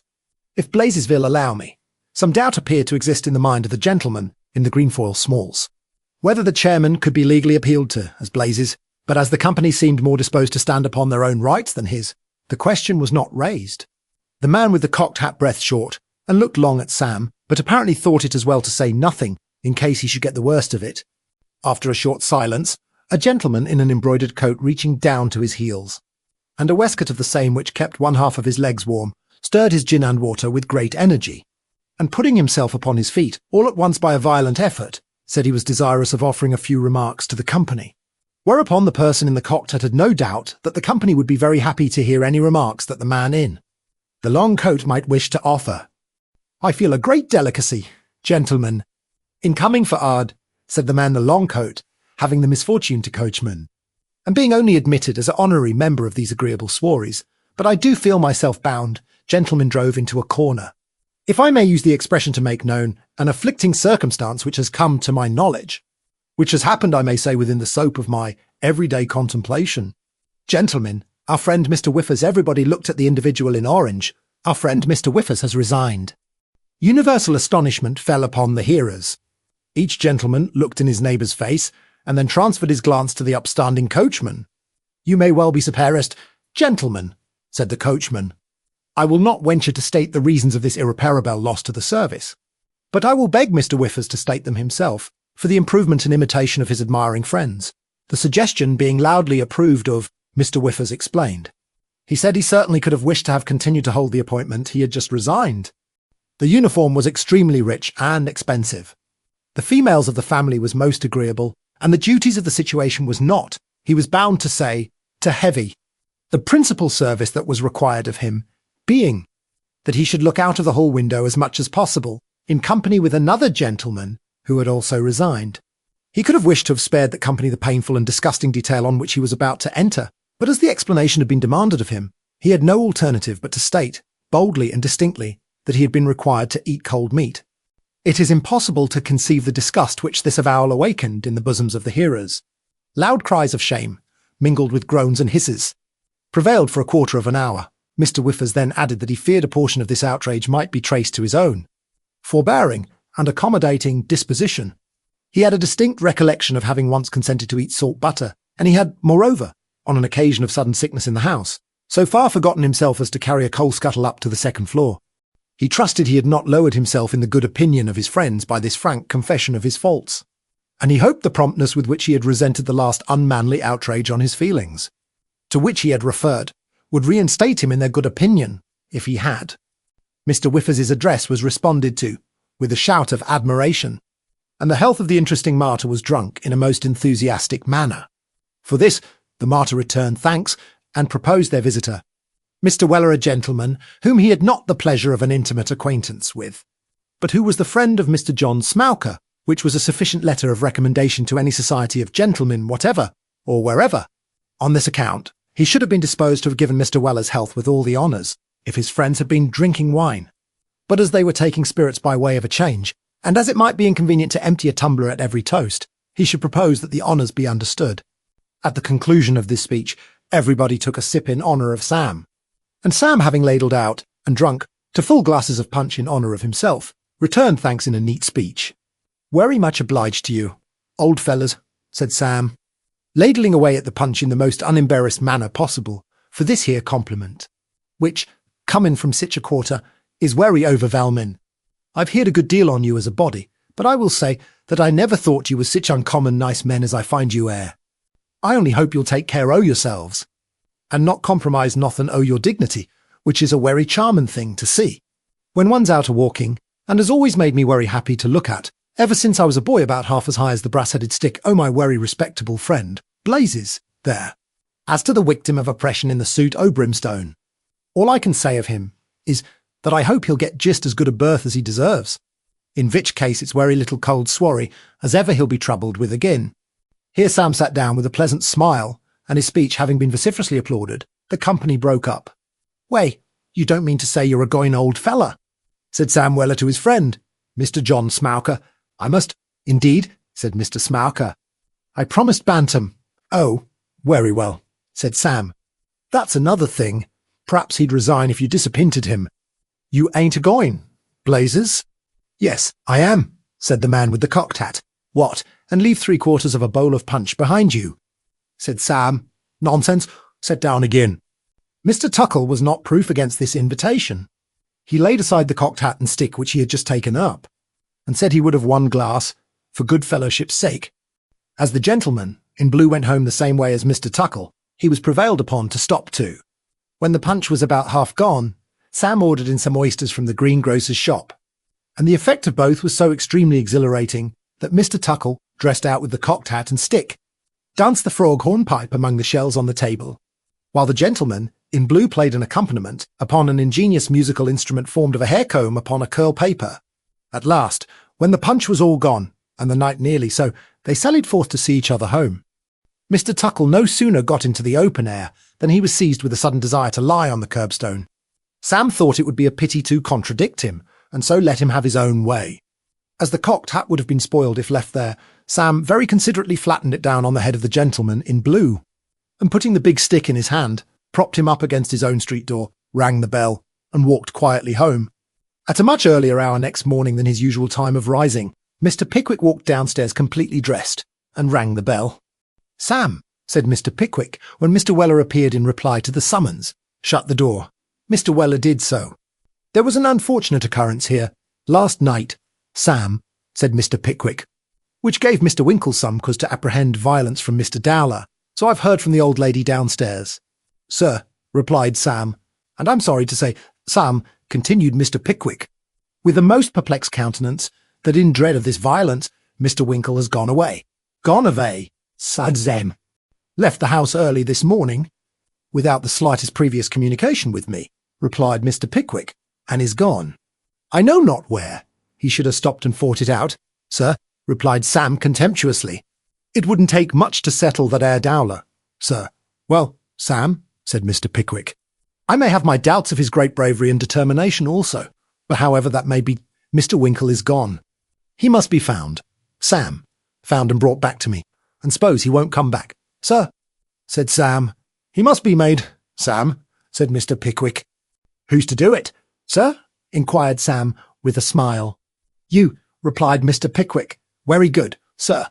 With these words Mr. Weller left the room, and immediately afterwards was heard to shut the street door. In 2 hours' time he returned with so much coolness as if he had been dispatched on the most ordinary message possible, and brought the information that an individual, in every respect answering Mr. Winkle's description, had gone over to Bristol that morning by the branch coach from the Royal Hotel. "Sam," said Mr. Pickwick, grasping his hand, "you're a capital fellow, an invaluable fellow. You must follow him, Sam." "Certainly, sir," replied Mr. Weller, "the instant you discover him. Write to me immediately." "Sam," said Mr. Pickwick, "if he attempts to run away from you, knock him down or lock him up. You have my full authority." "Sam, I'll be very careful." "Sir," rejoined Sam, "you'll tell him," said Mr. Pickwick, "that I am highly excited, highly displeased, and naturally indignant at the very extraordinary course he has thought proper to pursue." "I will, sir," replied Sam. "You'll tell him," said Mr. Pickwick, "that if he does not come back to this very house with you, he will come back with me." for I will come and fetch him. I'll mention that sir, rejoined Sam. You think you can find him, Sam, said Mr. Pickwick, looking earnestly in his face. Oh, I'll find him if he's anywhere, rejoined Sam, with great confidence. Very well, said Mr. Pickwick. Then the sooner you go the better. With these instructions, Mr. Pickwick placed a sum of money in the hands of his faithful servitor and ordered him to start for Bristol immediately, in pursuit of the fugitive. Sam put a few necessaries in a carpet bag and was ready for starting. He stopped when he had got to the end of the passage, and walking quietly back, thrust his head in at the parlour door. Sir, whispered Sam. Well, Sam, said Mr. Pickwick, I fully understands my instructions. Do I, sir? Inquired Sam. I hope so, said Mr. Pickwick. It's regularly understood about the knocking down. Is it, sir? In Cully Wardsham. Perfectly, replied Pickwick. Thoroughly. Do what you think necessary. You have my orders. Sam gave a nod of intelligence, and withdrawing his head from the door, set forth on his pilgrimage with a light heart. Chapter 38. How Mr. Winkle, when he stepped out of the frying pan, walked gently and comfortably into the fire. The ill-starred gentleman, who had been the unfortunate cause of the unusual noise and disturbance which alarmed the inhabitants of the Royal Crescent in manner and form already described, after passing a night of great confusion and anxiety, left the roof beneath which his friend still slumbered, bound he knew not whither. The excellent and considerate feelings which prompted Mr. Winkle to take this step can never be too highly appreciated or too warmly extolled. If, reasoned Mr. Winkle with himself, if this Dowler attempts, as I have no doubt, he will to carry into execution his threat of personal violence against myself, it will be incumbent on me to call him out. He has a wife. That wife is attached to, and dependent on him. Heavens! If I should kill him in the blindness of my wrath, what would be my feelings ever afterwards? This painful consideration operated so powerfully on the feelings of the humane young man, as to cause his knees to knock together, and his countenance to exhibit alarming manifestations of inward emotion. Impelled by such reflections, he grasped his carpet-bag, and creeping stealthily downstairs, shut the detestable street door with as little noise as possible, and walked off. Bending his steps towards the Royal Hotel, he found a coach on the point of starting for Bristol, and, thinking Bristol as good a place for his purpose as any other he could go to, he mounted the box, and reached his place of destination in such time as the pair of horses, who went the whole stage and back again, twice a day or more, could be reasonably supposed to arrive there. He took up his quarters at the Bush, and designing to postpone any communication by letter with Mr. Pickwick until it was probable that Mr. Dowler's wrath might have in some degree evaporated, walked forth to view the city, which struck him as being a shade more dirty than any place he had ever seen. Having inspected the docks and shipping, and viewed the cathedral, he inquired his way to Clifton, and being directed thither, took the route which was pointed out to him. But as the pavements of Bristol are not the widest or cleanest upon earth, so its streets are not altogether the straightest or least intricate, and Mr. Winkle, being greatly puzzled by their manifold windings and twistings, looked about him for a decent shop in which he could apply afresh for counsel and instruction. His eye fell upon a newly painted tenement which had been recently converted into something between a shop and a private house, and which a red lamp, projecting over the fanlight of the street door, would have sufficiently announced as the residence of a medical practitioner, even if the word surgery had not been inscribed in golden characters on a wainscot ground, above the window of what, in times bygone, had been the front parlour. Thinking this an eligible place wherein to make his inquiries, Mr. Winkle stepped into the little shop where the gilt-labelled drawers and bottles were, and finding nobody there, knocked with a half-crown on the counter, to attract the attention of anybody who might happen to be in the back parlour, which he judged to be the innermost and peculiar sanctum of the establishment, from the repetition of the word surgery on the door painted in white letters this time, by way of taking off the monotony. At the first knock, a sound, as of persons fencing with fire-irons, which had until now been very audible, suddenly ceased. At the second, a studious-looking young gentleman in green spectacles, with a very large book in his hand, glided quietly into the shop, and stepping behind the counter, requested to know the visitor's pleasure. "I am sorry to trouble you, sir," said Mr. Winkle, "but will you have the goodness to direct me to—" "Ha, ha!" roared the studious young gentleman, throwing the large book up into the air, and catching it with great dexterity at the very moment when it threatened to smash to atoms all the bottles on the counter. "Here's a start." There was, without doubt, for Mr. Winkle was so very much astonished at the extraordinary behaviour of the medical gentleman that he involuntarily retreated towards the door, and looked very much disturbed at his strange reception. "What?" Don't you know me?" said the medical gentleman. Mr. Winkle murmured, in reply, that he had not that pleasure. "Why, then," said the medical gentleman, "there are hopes for me yet. I may attend half the old women in Bristol if I've decent luck. Get out, you mouldy old villain, get out," with this adjuration, which was addressed to the large book. The medical gentleman kicked the volume with remarkable agility to the farther end of the shop, and, pulling off his green spectacles, grinned the identical grin of Robert Sawyer, Esquire, formerly of Guy's Hospital in the Borough, with a private residence in Lance Street. "You don't mean to say you weren't down upon me?" said Mr. Bob Sawyer, shaking Mr. Winkle's hand with friendly warmth. "Upon my word, I was not," replied Mr. Winkle, returning his pressure. "I wonder you didn't see the name," said Bob Sawyer, calling his friend's attention to the outer door, on which, in the same white paint, were traced the words Sawyer, late Knockmorf. "It never caught my eye," returned Mr. Winkle. "Lord, if I had known who you were, I should have rushed out and caught you in my arms," said Bob Sawyer. "But upon my life, I thought you were the king's taxes." "No," said Mr. Winkle. "I did, indeed," responded Bob Sawyer. "And I was just going to say that I wasn't at home, but if you'd leave a message I'd be sure to give it to myself, for he don't know me. No more does the lighting and paving. I think the church rates guesses who I am, and I know the waterworks does, because I drew a tooth of his when I first came down here. But come in, come in." Chattering in this way, Mr. Bob Sawyer pushed Mr. Winkle into the back room, where, amusing himself by boring little circular caverns in the chimney-piece with a red-hot poker, sat no less a person than Mr. Benjamin Allen. "Well," said Mr. Winkle, "this is indeed a pleasure I did not expect. What a very nice place you have here." Pretty well," replied Bob Sawyer. "I passed, soon after that precious party, and my friends came down with the needful for this business. So I put on a black suit of clothes and a pair of spectacles, and came here to look as solemn as I could, and a very snug little business you have, no doubt," said Mr. Winkle knowingly. "Very," replied Bob Sawyer. "So snug that at the end of a few years you might put all the profits in a wine-glass and cover 'em over with a gooseberry leaf.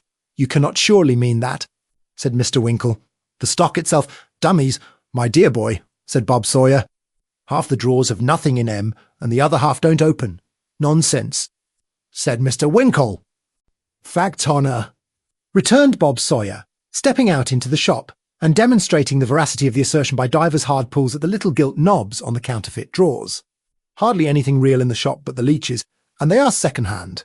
I shouldn't have thought it," exclaimed Mr. Winkle, much surprised. "I hope not," replied Bob Sawyer, "else where's the use of appearances? But what will you take? Do as we do." "That's right. Ben, my fine fellow, put your hand into the cupboard and bring out the patent digester." Mr. Benjamin Allen smiled his readiness and produced from the closet at his elbow a black bottle half full of brandy.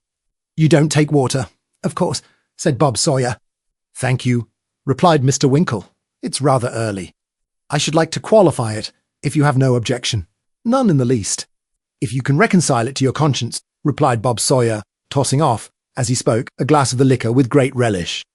"Ben, the pipkin." Mr. Benjamin Allen drew forth, from the same hiding-place, a small brass pipkin, which Bob Sawyer observed he prided himself upon, particularly because it looked so businesslike. The water in the professional pipkin having been made to boil, in course of time, by various little shovelfuls of coal, which Mr. Bob Sawyer took out of a practicable window-seat, labelled soda water, Mr. Winkle adulterated his brandy, and the conversation was becoming general when it was interrupted by the entrance into the shop of a boy, in a sober grey livery and a gold-laced hat, with a small covered basket under his arm, whom Mr. Bob Sawyer immediately hailed with, "Tom, you vagabond, come here." The boy presented himself accordingly. "You've been stopping to overawe the post in Bristol, you idle young scamp," said Mr. Bob Sawyer. "No, sir, I haven't," replied the boy. "You had better not," said Mr. Bob Sawyer, with a threatening aspect. "Who do you suppose will ever employ a professional man when they see his boy playing at marbles in the gutter or flying the garter in the horse road? Have you no feeling for your profession? You groveller, did you leave all the medicine?" "Yes, sir.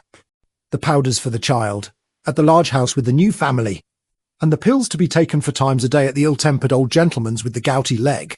"Yes, sir. Then shut the door, and mind the shop. Come," said Mr. Winkle, as the boy retired. "Things are not quite so bad as you would have me believe, either. There is some medicine to be sent out." Mr. Bob Sawyer peeped into the shop to see that no stranger was within hearing, and leaning forward to Mr. Winkle, said. "Inolo Tony leaves it all at the wrong houses." Mr. Winkle looked perplexed, and Bob Sawyer and his friend laughed. "Don't hurt, you see," said Bob. He goes up to a house, rings the area bell, pokes a packet of medicine without a direction into the servant's hand, and walks off. Servant takes it into the dining parlour. Master opens it and reads the label. Draft to be taken at bedtime pills as before lotion as usual, the powder. From Sawyer's Late Knockmorphs. Physician's prescriptions carefully prepared, and all the rest of it. Shows it to his wife, she reads the label. It goes down to the servants, they read the label. Next day, boy calls. Very sorry his mistake immense business great many parcels to deliver Mr. Sawyer's compliments Late Knockmorph. The name gets known, and that's the thing, my boy, in the medical way. Bless your heart.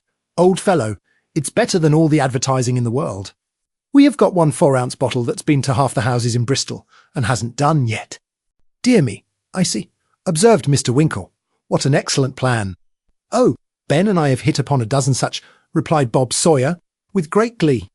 The lamplighter has 18pence a week to pull the night bell for 10 minutes every time he comes round.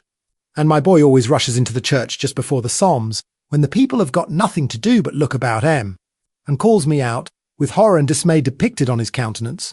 Bless my soul, everybody says somebody taken suddenly ill. Sawyer, Late Knockmorph, sent for. What a business that young man has. At the termination of this disclosure of some of the mysteries of medicine, Mr. Bob Sawyer and his friend, Ben Allen, threw themselves back in their respective chairs and laughed boisterously. When they had enjoyed the joke to their heart's content, the discourse changed to topics in which Mr. Winkle was more immediately interested. We think we have hinted elsewhere that Mr. Benjamin Allen had a way of becoming sentimental after brandy.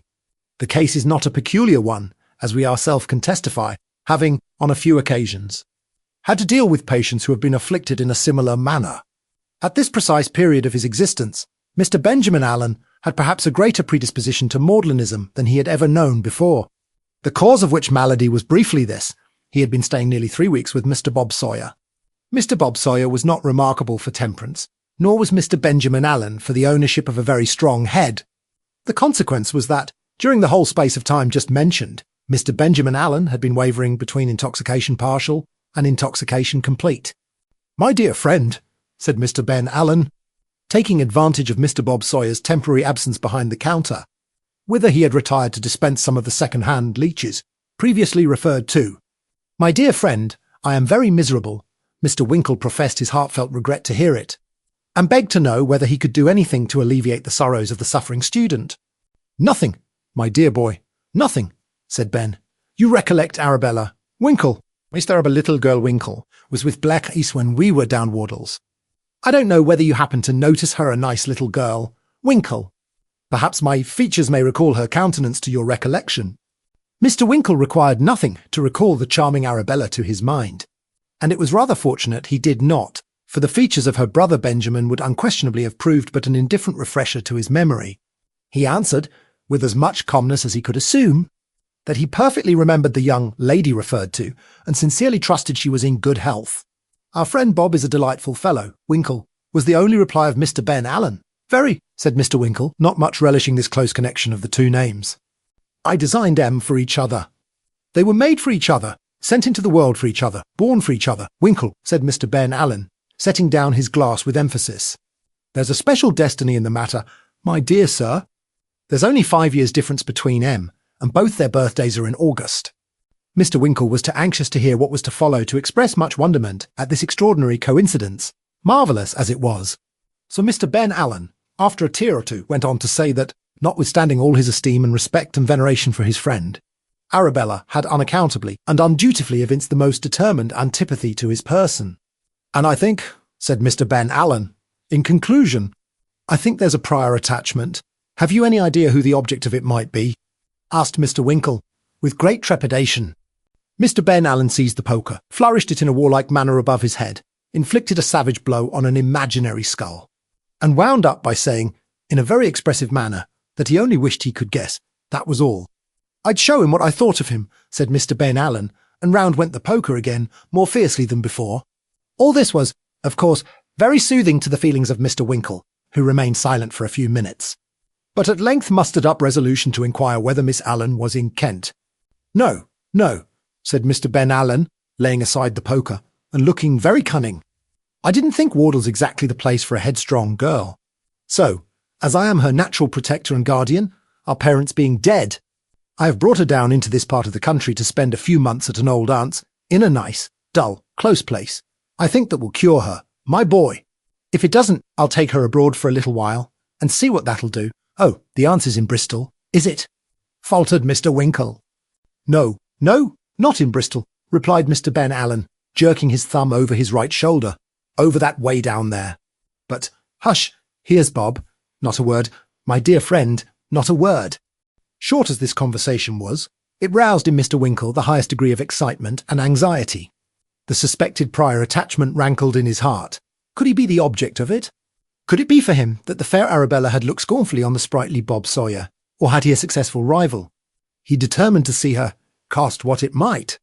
But here an insurmountable objection presented itself, for whether the explanatory over that way and down there of Mr. Ben Allen meant 3 miles off, or 30, or 300, he could in no wise guess. But he had no opportunity of pondering over his love just then, for Bob Sawyer's return was the immediate precursor of the arrival of a meat pie from the baker's, of which that gentleman insisted on his staying to partake. The cloth was laid by an occasional charwoman, who officiated in the capacity of Mr. Bob Sawyer's housekeeper, and a third knife and fork having been borrowed from the mother of the boy in the grey livery for Mr. Sawyer's. Domestic arrangements were as yet conducted on a limited scale. They sat down to dinner, the beer being served up, as Mr. Sawyer remarked, in its native pewter.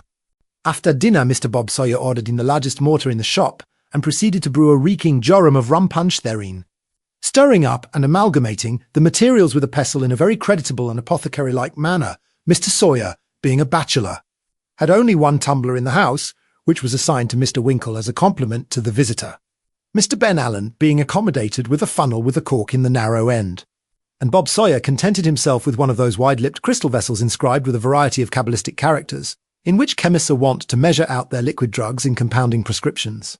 These preliminaries adjusted, the punch was tasted and pronounced excellent, and it having been arranged that Bob Sawyer and Ben Allen should be considered at liberty to fill twice to Mr. Winkle's once, they started fair, with great satisfaction and good fellowship. There was no singing, because Mr. Bob Sawyer said it wouldn't look professional.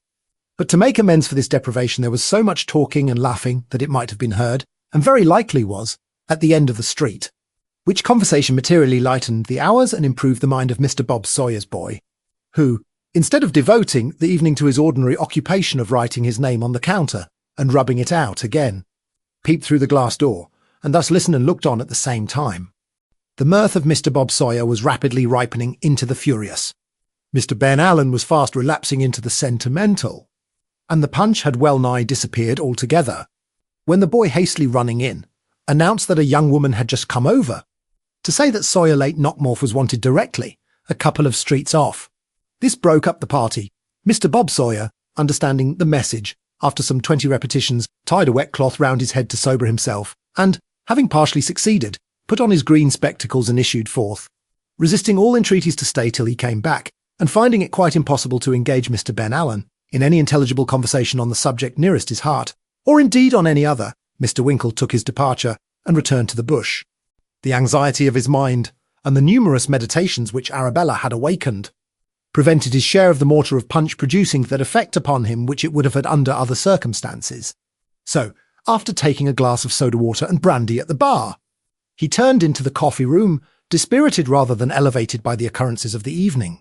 Sitting in front of the fire, with his back towards him, was a tallish gentleman in a greatcoat, the only other occupant of the room.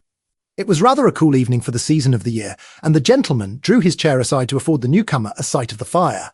What were Mr. Winkle's feelings when, in doing so, he disclosed to view the face and figure of the vindictive and sanguinary Dowler? Mr. Winkle's first impulse was to give a violent pull at the nearest bell handle, but that unfortunately happened to be immediately behind Mr. Dowler's head. He had made one step towards it, before he checked himself. As he did so, Mr. Dowler very hastily drew back. "Mr. Winkle, sir, be calm, don't strike me. I won't bear it. A blow, never," said Mr. Dowler, looking meeker than Mr. Winkle had expected in a gentleman of his ferocity. "A blow, sir," stammered Mr. Winkle. "A blow, sir," replied Dowler. "Compose your feelings. Sit down. Hear me." "Sir," said Mr. Winkle, trembling from head to foot, before I consent to sit down beside, or opposite you, without the presence of a waiter. I must be secured by some further understanding. You used a threat against me last night, sir, a dreadful threat. Sir, here Mr. Winkle turned very pale indeed, and stopped short. I did, said Dowler, with a countenance almost as white as Mr. Winkle's. Circumstances were suspicious. They have been explained. I respect your bravery. Your feeling is upright. Conscious innocence. There's my hand. Scras it. Really, sir, said Mr. Winkle, hesitating whether to give his hand or not, and almost fearing that it was demanded in order that he might be taken at an advantage. Really, sir, I know what you mean, interposed Dowler. You feel aggrieved. Very natural. So should I was wrong. I beg your pardon. Be friendly. Forgive me. With this, Dowler fairly forced his hand upon Mr. Winkle, and shaking it with the utmost vehemence, declared he was a fellow of extreme spirit, and he had a higher opinion of him than ever. Now, said Dowzelate it al. How did you find me? When did you follow? Be frank. Tell me. It's quite accidental, replied Mr. Winkle, greatly perplexed by the curious and unexpected nature of the interview. Quite. Glad of it, said Dowler. I woke this morning. I had forgotten my threat. I laughed at the accident. I felt friendly. I said so. To whom? Inquired Mr. Winkle. To Mrs. Dowler. You made a vow, said she. I did, said I. It was a rash one, said she. It was, said I. I'll apologize. Where is he? Who? Inquired Mr. Winkle. You, replied Dowler. I went downstairs. You were not to be found. Pickwick looked gloomy, shook his head, hoped no violence would be committed. I saw it all. You felt yourself insulted. You had gone, for a friend perhaps, possibly for pistols. High spirit, said I admire him. Mr. Winkle coughed, and beginning to see how the land lay, assumed a look of importance. I left a note for you, resumed Dowler. I said I was sorry, so I was pressing business called me here. You were not satisfied. You followed. You required a verbal explanation. You were right. It's all over now. My business is finished. I go back tomorrow. Join me. As Dowler progressed in his explanation, Mr. Winkle's countenance grew more and more dignified. The mysterious nature of the commencement of their conversation was explained. Mr. Dowler had as great an objection to duelling as himself. In short, this blustering and awful personage was one of the most egregious cowards in existence, and interpreting Mr. Winkle's absence through the medium of his own fears, had taken the same step as himself, and prudently retired until all excitement of feeling should have subsided. As the real state of the case dawned upon Mr. Winkle's mind, he looked very terrible, and said he was perfectly satisfied. But at the same time, said so with an air that left Mr. Dowler no alternative but to infer that if he had not been, something most horrible and destructive must inevitably have occurred. Mr. Dowler appeared to be impressed with a becoming sense of Mr. Winkle's magnanimity and condescension, and the two belligerents parted for the night with many protestations of eternal friendship. About 12:30, when Mr. Winkle had been revelling some 20 minutes in the full luxury of his first sleep, he was suddenly awakened by a loud knocking at his chamber door, which, being repeated with increased vehemence, caused him to start up in bed, and inquire who was there, and what the matter was. Please, sir, here's a young man which says he must see you directly, responded the voice of the chambermaid. A young man? Exclaimed Mr. Winkle. No mistake about that air, sir, replied another voice through the keyhole. And if that worry same interest in young creature ain't let in without delay, it's very possible as his legs will enter afore his countenance. The young man gave a gentle kick at one of the lower panels of the door, after he had given utterance to this hint, as if to add for some point to the remark. Is that you, Sam? Inquired Mr. Winkle, springing out of bed. Quite impossible to identify any gentleman with any degree of mental satisfaction without looking at him, sir, replied the voice dogmatically. Mr. Winkle, not much doubting who the young man was, unlocked the door, which he had no sooner done than Mr. Samuel Weller entered with great precipitation, and carefully relocking it on the inside, deliberately put the key in his waistcoat pocket, and, after surveying Mr. Winkle from head to foot, said, You're a very humorous young gentleman. You air, sir. What do you mean by this conduct, Sam? Inquired Mr. Winkle indignantly. Get out, sir, this instant. What do you mean, sir? What do I mean? Retorted Sam. Come, sir, this is rather too rich, as the young lady said when she remonstrated with the pastry cook. Arter he'd sold her a pork pies had got nothing but fat inside. What do I mean? Well, that ain't a bad un, that ain't. unlock that door and leave this room immediately." "Sir," said Mr. Winkle. "I shall leave this here room, sir, just precisely at the very same moment as you leaves it," responded Sam, speaking in a forcible manner and seating himself with perfect gravity. "If I find it necessary to carry you away, pick a back. Of course I shall leave it the least bit o' time possible afore you. But allow me to express a hope as you won't reduce me to extremities. In saying which, I merely quote what the nobleman said to the fractious Pennywinkle. Wann he fuldent to come out his shell by means of a pin, and he consequently began to be afeard that he should be obliged to crack him in the parlour door." At the end of this address, which was unusually lengthy for him, Mr. Weller planted his hands on his knees and looked full in Mr. Winkle's face, with an expression of countenance which showed that he had not the remotest intention of being trifled with. "You're an amiably disposed young man, sir, I don't think," resumed Mr. Weller, in a tone of moral reproof, "to go involving our precious governor in all sorts o' fantigues when he's made up his mind to go through everything for principle. You're far worse nor Dodson, sir. And as for Fogg, I consider him a born angel to you." Mr. Weller, having accompanied this last sentiment with an emphatic slap on each knee, folded his arms with a look of great disgust and threw himself back in his chair, as if awaiting the criminal's defence. "My good fellow," said Mr. Winkle, extending his hand, his teeth chattering all the time he spoke, for he had been standing during the whole of Mr. Weller's lecture. "In his night gear, my good fellow, I respect your attachment to my excellent friend, and I am very sorry indeed to have added to his causes for disquiet. There, Sam, there." "Well," said Sam, rather sulkily, but giving the proffered hand a respectful shake at the same time. "Well, so you ought to be, and I am very glad to find you here. For, if I can help it, I won't have him put upon by nobody, and that's all about it." "Certainly not, Sam," said Mr. Winkle. "There, now go to bed, Sam, and we'll talk further about this in the morning." "I'm very sorry," said Sam, "but I can't go to bed. Not go to bed," repeated Mr. Winkle. "No," said Sam, shaking his head. "Can't be done. You don't mean to say you're going back tonight, Sam?" urged Mr. Winkle, greatly surprised. "Not unless you particularly wish it," replied Sam. "But I mustn't leave this here room. The governor's orders woes peremptory." "Nonsense, Sam," said Mr. Winkle. "I must stop here 2 or 3 days. And more than that, Sam, you must stop here to assist me in gaining an interview with a young Lady Miss Allen, Sam. You remember her whom I must and will see before I leave Bristol." But in reply to each of these positions, Sam shook his head with great firmness and energetically replied, "It can't be done."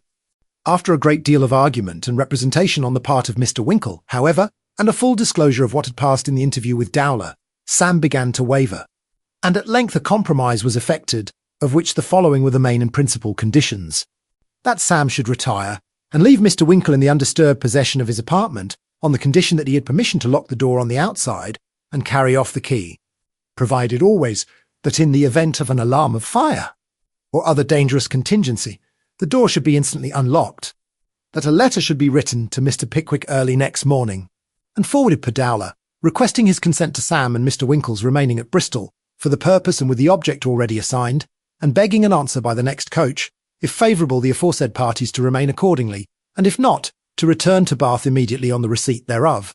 And, lastly, that Mr. Winkle should be understood as distinctly pledging himself not to resort to the window, fireplace, or other surreptitious mode of escape in the meanwhile. These stipulations having been concluded, Sam locked the door and departed. He had nearly got downstairs when he stopped and drew the key from his pocket. "I quite forgot about the knocking down," said Sam, half turning back. "The governor distinctly said it was to be done. Amazing stupid o' me, that air." "Never mind," said Sam, brightening up. "It's easily done tomorrow." Anyways, apparently much consoled by this reflection, Mr. Weller once more deposited the key in his pocket, and descending the remainder of the stairs without any fresh visitations of conscience, was soon, in common with the other inmates of the house, buried in profound repose. Chapter 39. Mr. Samuel Weller, being entrusted with a mission of love, proceeds to execute it. With what success will hereinafter appear. During the whole of next day, Sam kept Mr. Winkle steadily in sight, fully determined not to take his eyes off him for one instant, until he should receive express instructions from the fountainhead. However disagreeable Sam's very close watch and great vigilance were to Mr. Winkle, he thought it better to bear with them, than, by any act of violent opposition, to hazard being carried away by force, which Mr. Weller more than once strongly hinted was the line of conduct that a strict sense of duty prompted him to pursue. There is little reason to doubt that Sam would very speedily have quieted his scruples, by bearing Mr. Winkle back to Bath, bound hand and foot. Had not Mr. Pickwick's prompt attention to the note, which Dowler had undertaken to deliver, forestalled any such proceeding. In short, at 8 o'clock in the evening, Mr. Pickwick himself walked into the coffee-room of the Bush Tavern, and told Sam with a smile, to his very great relief, that he had done quite right, and it was unnecessary for him to mount guard any longer. "I thought it better to come myself," said Mr. Pickwick, addressing Mr. Winkle, as Sam disencumbered him of his greatcoat and travelling shawl, "to ascertain, before I gave my consent to Sam's employment in this matter, that you are quite in earnest and serious, with respect to this young lady." "Serious, from my heart, from my soul," returned Mr. Winkle, with great energy. "Remember," said Mr. Pickwick, with beaming eyes, "we met her at our excellent and hospitable friend's, Winkle. It would be an ill return to tamper lightly, and without due consideration, with this young lady's affections. I'll not allow that, sir. I'll not allow it. I have no such intention, indeed," exclaimed Mr. Winkle warmly. "I have considered the matter well, for a long time, and I feel that my happiness is bound up in her. That's what we call tying it up in a small parcel, sir," interposed Mr. Weller, with an agreeable smile. Mr. Winkle looked somewhat stern at this interruption, and Mr. Pickwick angrily requested his attendant not to jest with one of the best feelings of our nature, to which Sam replied that he wouldn't if he was aware on it. But there were so many on M that he hardly knowed which was the best ones when he heard M mentioned.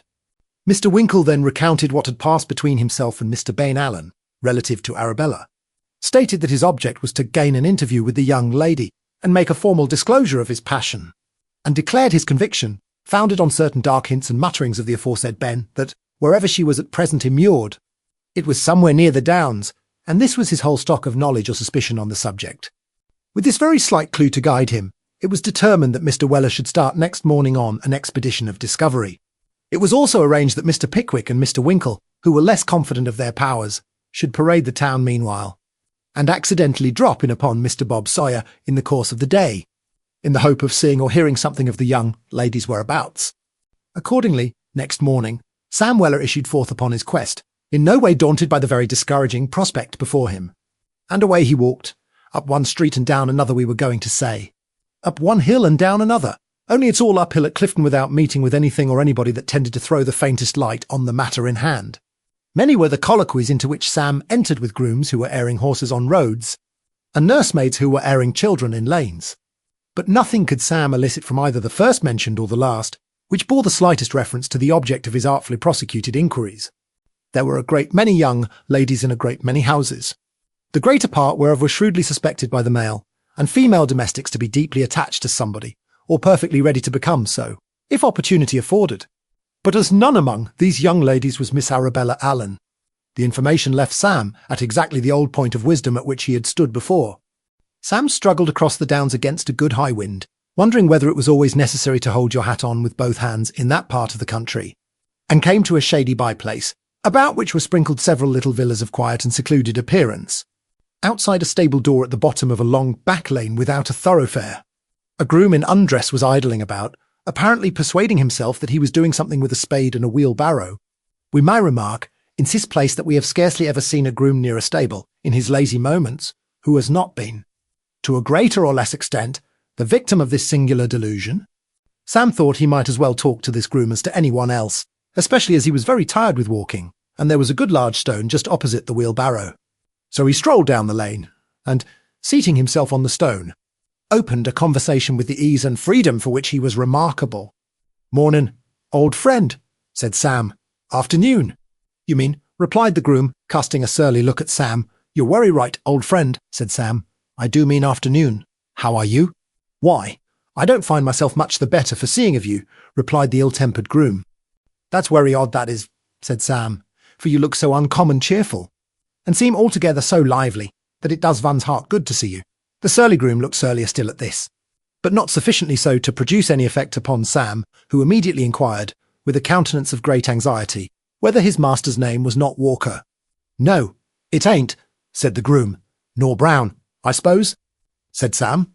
"No, it ain't. Nor Wilson?" "No, nor that either," said the groom.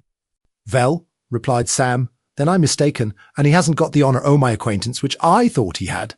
"Don't wait here, owe compliment to me," said Sam, as the groom wheeled in the barrow, and prepared to shut the gate.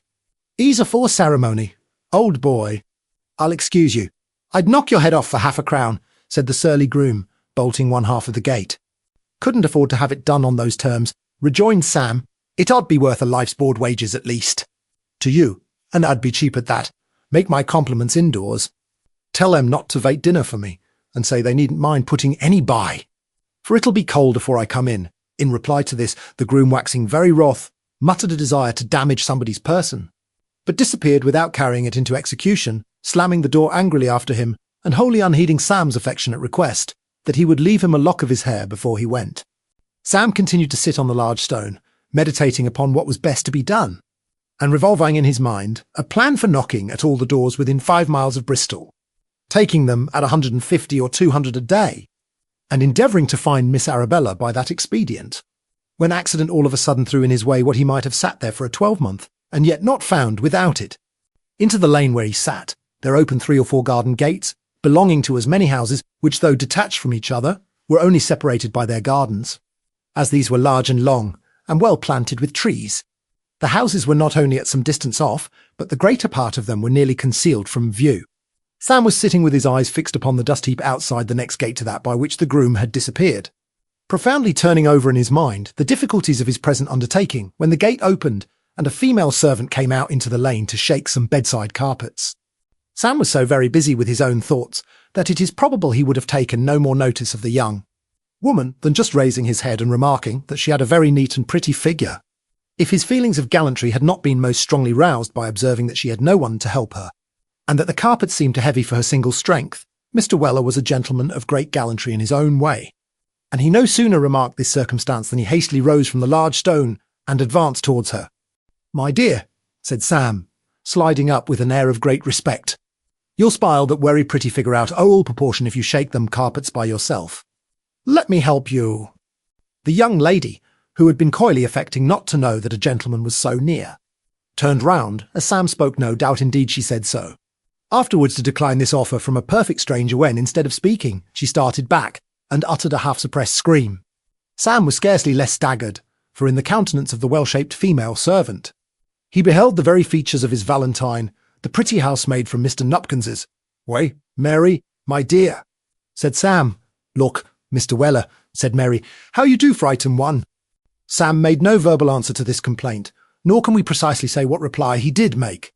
We merely know that after a short pause Mary said, "Law, do a June, Mr. Weller," and that his hat had fallen off a few moments before, from both of which tokens we should be disposed to infer that one kiss, or more, had passed between the parties. "Why, how did you come here?" said Mary, when the conversation to which this interruption had been offered was resumed. "Oh, of course I came to look after you, my darling," replied Mr. Weller, for once permitting his passion to get the better of his veracity. "And how did you know I was here?" inquired Mary, who could have told you that I took another service at Ipswich, and that they afterwards moved all the way here. "Who could have told you that, Mr. Weller?" "Ah, to be sure," said Sam, with a cunning look. "That's the point. Who could have told me?" "It wasn't Mr. Muzzle, was it?" inquired Mary. "Oh, no," replied Sam, with a solemn shake of the head. "It warned him." "It must have been the cook," said Mary. "Oh, of course it must," said Sam. "Well, I never heard the like of that," exclaimed Mary. "No more did I," said Sam. "But Mary, my dear," here Sam's manner grew extremely affectionate. "Mary, my dear, I've got another affair in hand as is very pressing. There's one o' my governor's friends, Mr. Winkle. You remember him? Him in the green coat?" said Mary. "Oh, yes, I remember him. Well," said Sam, "he's in a horrid state o' love. Regularly confoozled, and done over with it." "Law!" interposed Mary. "Yes," said Sam, "but that's nothing if we could find out the young 'ooman." And here Sam, with many digressions upon the personal beauty of Mary, and the unspeakable tortures he had experienced since he last saw her, gave a faithful account of Mr. Winkle's present predicament. "Well," said Mary, "I never did." "Oh, course not," said Sam, "and nobody never did, nor never will neither. And here am I a-walking about like the wandering Jew, a sporting character you have perhaps heard on Mary. My dear, as vos always doing a match agin time, and never went to sleep looking arter this here Miss Arabella Allen." "Miss who?" said Mary, in great astonishment. "Miss Arabella Allen," said Sam. "Goodness gracious," said Mary. pointing to the garden door which the sulky groom had locked after him. "Why, it's that very house. She's been living there these 6 weeks. Their upper housemaid, which is lady's maid too, told me all about it over the wash-house palings before the family was out of bed one morning." "What, the very next door to you?" said Sam. "The very next," replied Mary. Mr. Weller was so deeply overcome on receiving this intelligence that he found it absolutely necessary to cling to his fair informant for support, and divers little love passages had passed between them before he was sufficiently collected to return to the subject. "Vell," said Sam at length, "if this don't beat cockfight and nothing never will, as the Lord Mayor said. Then the Chief Secretary o' State proposed his missus's health arter dinner, that werry next house. Way, I've got a message to her as I've been a-trying all day to deliver." "Oh," said Mary, "but you can't deliver it now, because she only walks in the garden in the evening, and then only for a very little time. She never goes out without the old lady."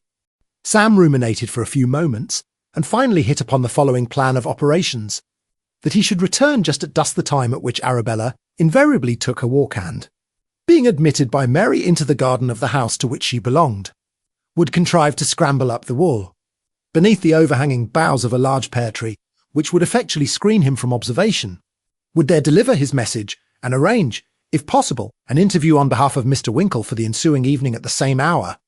Having made this arrangement with great dispatch, he assisted Mary in the long-deferred occupation of shaking the carpets. It is not half as innocent a thing as it looks, that shaking little pieces of carpet at least, there may be no great harm in the shaking, but the folding is a very insidious process. So long as the shaking lasts, and the two parties are kept the carpet's length apart, it is as innocent an amusement as can well be devised. But when the folding begins, and the distance between them gets gradually lessened from 1/2 its former length to 1/4, and then to 1/8, and then to 1/16, and then to 1/32, if the carpet be long enough, it becomes dangerous. We do not know to a nicety how many pieces of carpet were folded in this instance, but we can venture to state that as many pieces as there were, so many times did Sam kiss the pretty housemaid. Mr. Weller regaled himself with moderation at the nearest tavern until it was nearly dusk, and then returned to the lane without the thoroughfare. Having been admitted into the garden by Mary, and having received from that lady sundry admonitions concerning the safety of his limbs and neck, Sam mounted into the pear tree, to wait until Arabella should come into sight. He waited so long without this anxiously expected event occurring that he began to think it was not going to take place at all, when he heard light footsteps upon the gravel, and immediately afterwards beheld Arabella walking pensively down the garden. As soon as she came nearly below the tree, Sam began, by way of gently indicating his presence, to make sundry diabolical noises similar to those which would probably be natural to a person of middle age who had been afflicted with a combination of inflammatory sore throat, croup, and whooping cough from his earliest infancy. Upon this, the young lady cast a hurried glance towards the spot whence the dreadful sounds proceeded, and her previous alarm being not at all diminished when she saw a man among the branches, she would most certainly have decamped and alarmed the house, had not fear fortunately deprived her of the power of moving, and caused her to sink down on a garden seat, which happened by good luck to be near at hand. "She's a-going off," soliloquized Sam in great perplexity. "What a thing it is, as these here young creeturs will go a-fainting of age just ven they oughtn't to. Here, young ooman, Miss Sawbones, Mrs. Winkle, don't." Whether it was the magic of Mr. Winkle's name, or the coolness of the open air, or some recollection of Mr. Weller's voice, that revived Arabella, matters not. She raised her head and languidly inquired, "Who's that? And what do you want?" "Hush," said Sam, swinging himself on to the wall, and crouching therein as small a compass as he could reduce himself to. "Only me, miss, only me. Mr. Pickwick's servant," said Arabella earnestly. "The wery same, miss," replied Sam. "Here's Mr. Winkle regularly sewed up with desperation, miss." "Ah," sighed Arabella, drawing nearer the wall. "Ah, indeed," said Sam. "They thought they should have been obliged to straight vesket him last night. He's been a ravin all day, and he says if he can't see you afore tomorrow night's over, he wishes he may be something unpleasanted if he don't drown himself." "Oh, no, no, Mr. Weller," said Arabella, clasping her hands. "That's what he says, miss," replied Sam coolly. "He's a man of his word, and it's my opinion he'll do it. Miss, he's heard all about you from the Sawbones in Barnacles."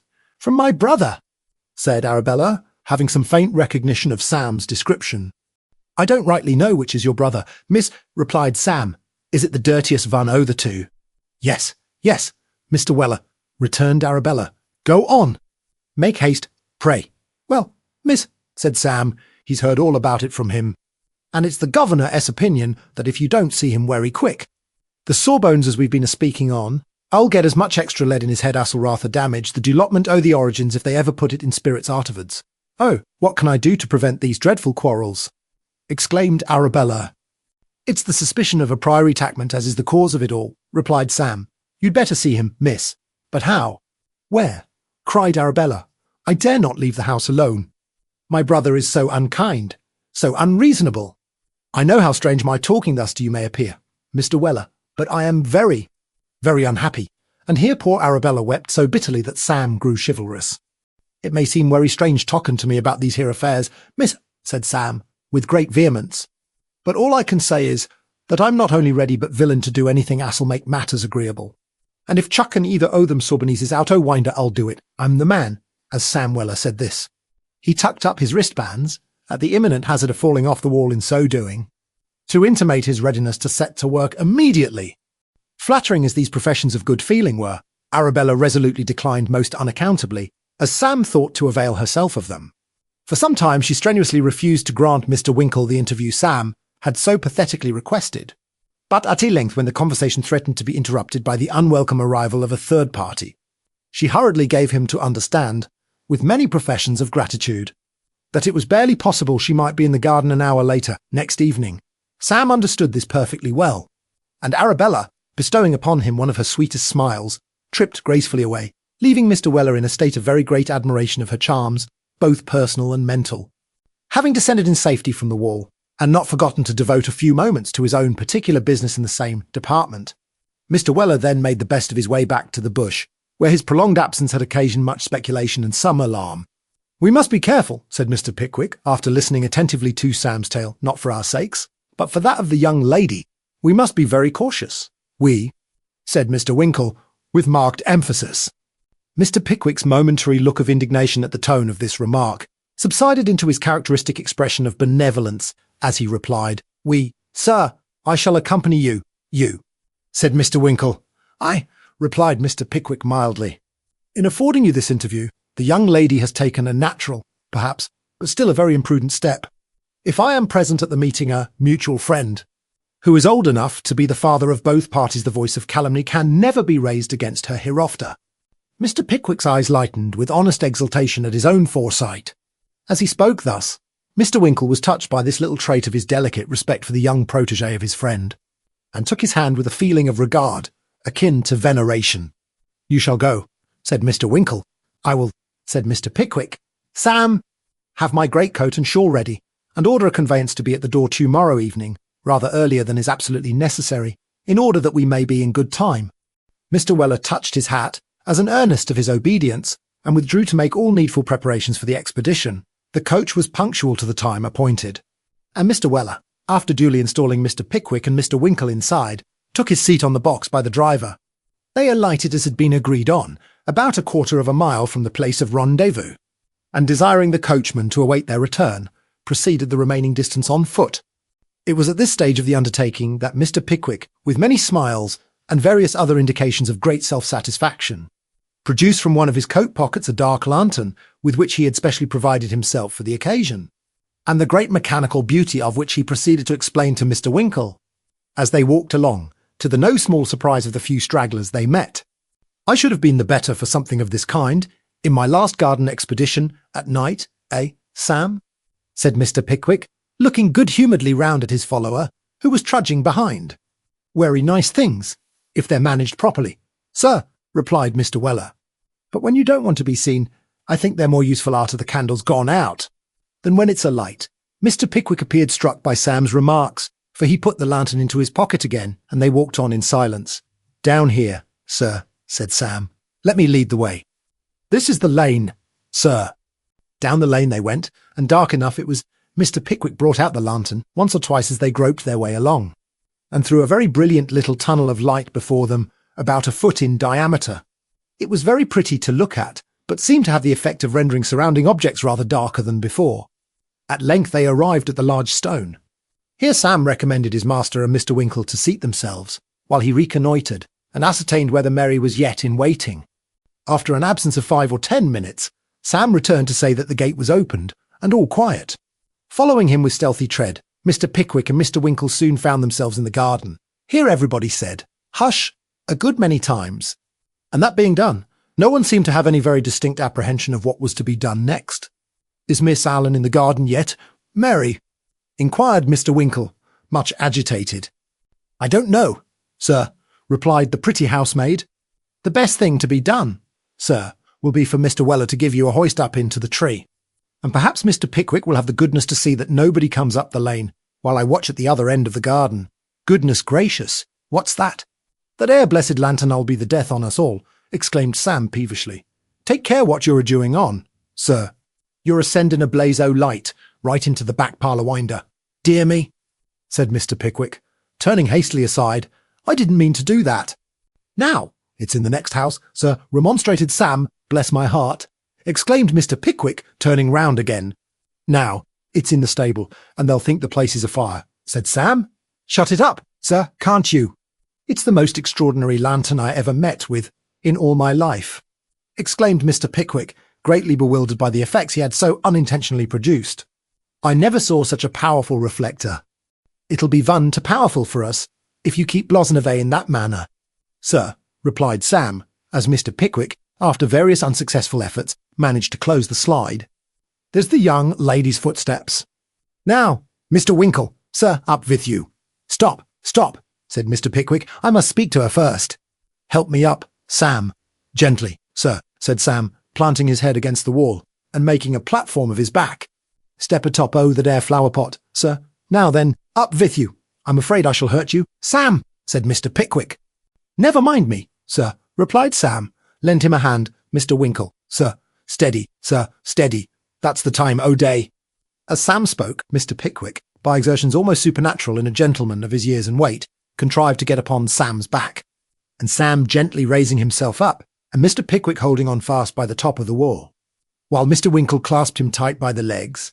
They contrived by these means to bring his spectacles just above the level of the coping. "My dear," said Mr. Pickwick, looking over the wall and catching sight of Arabella.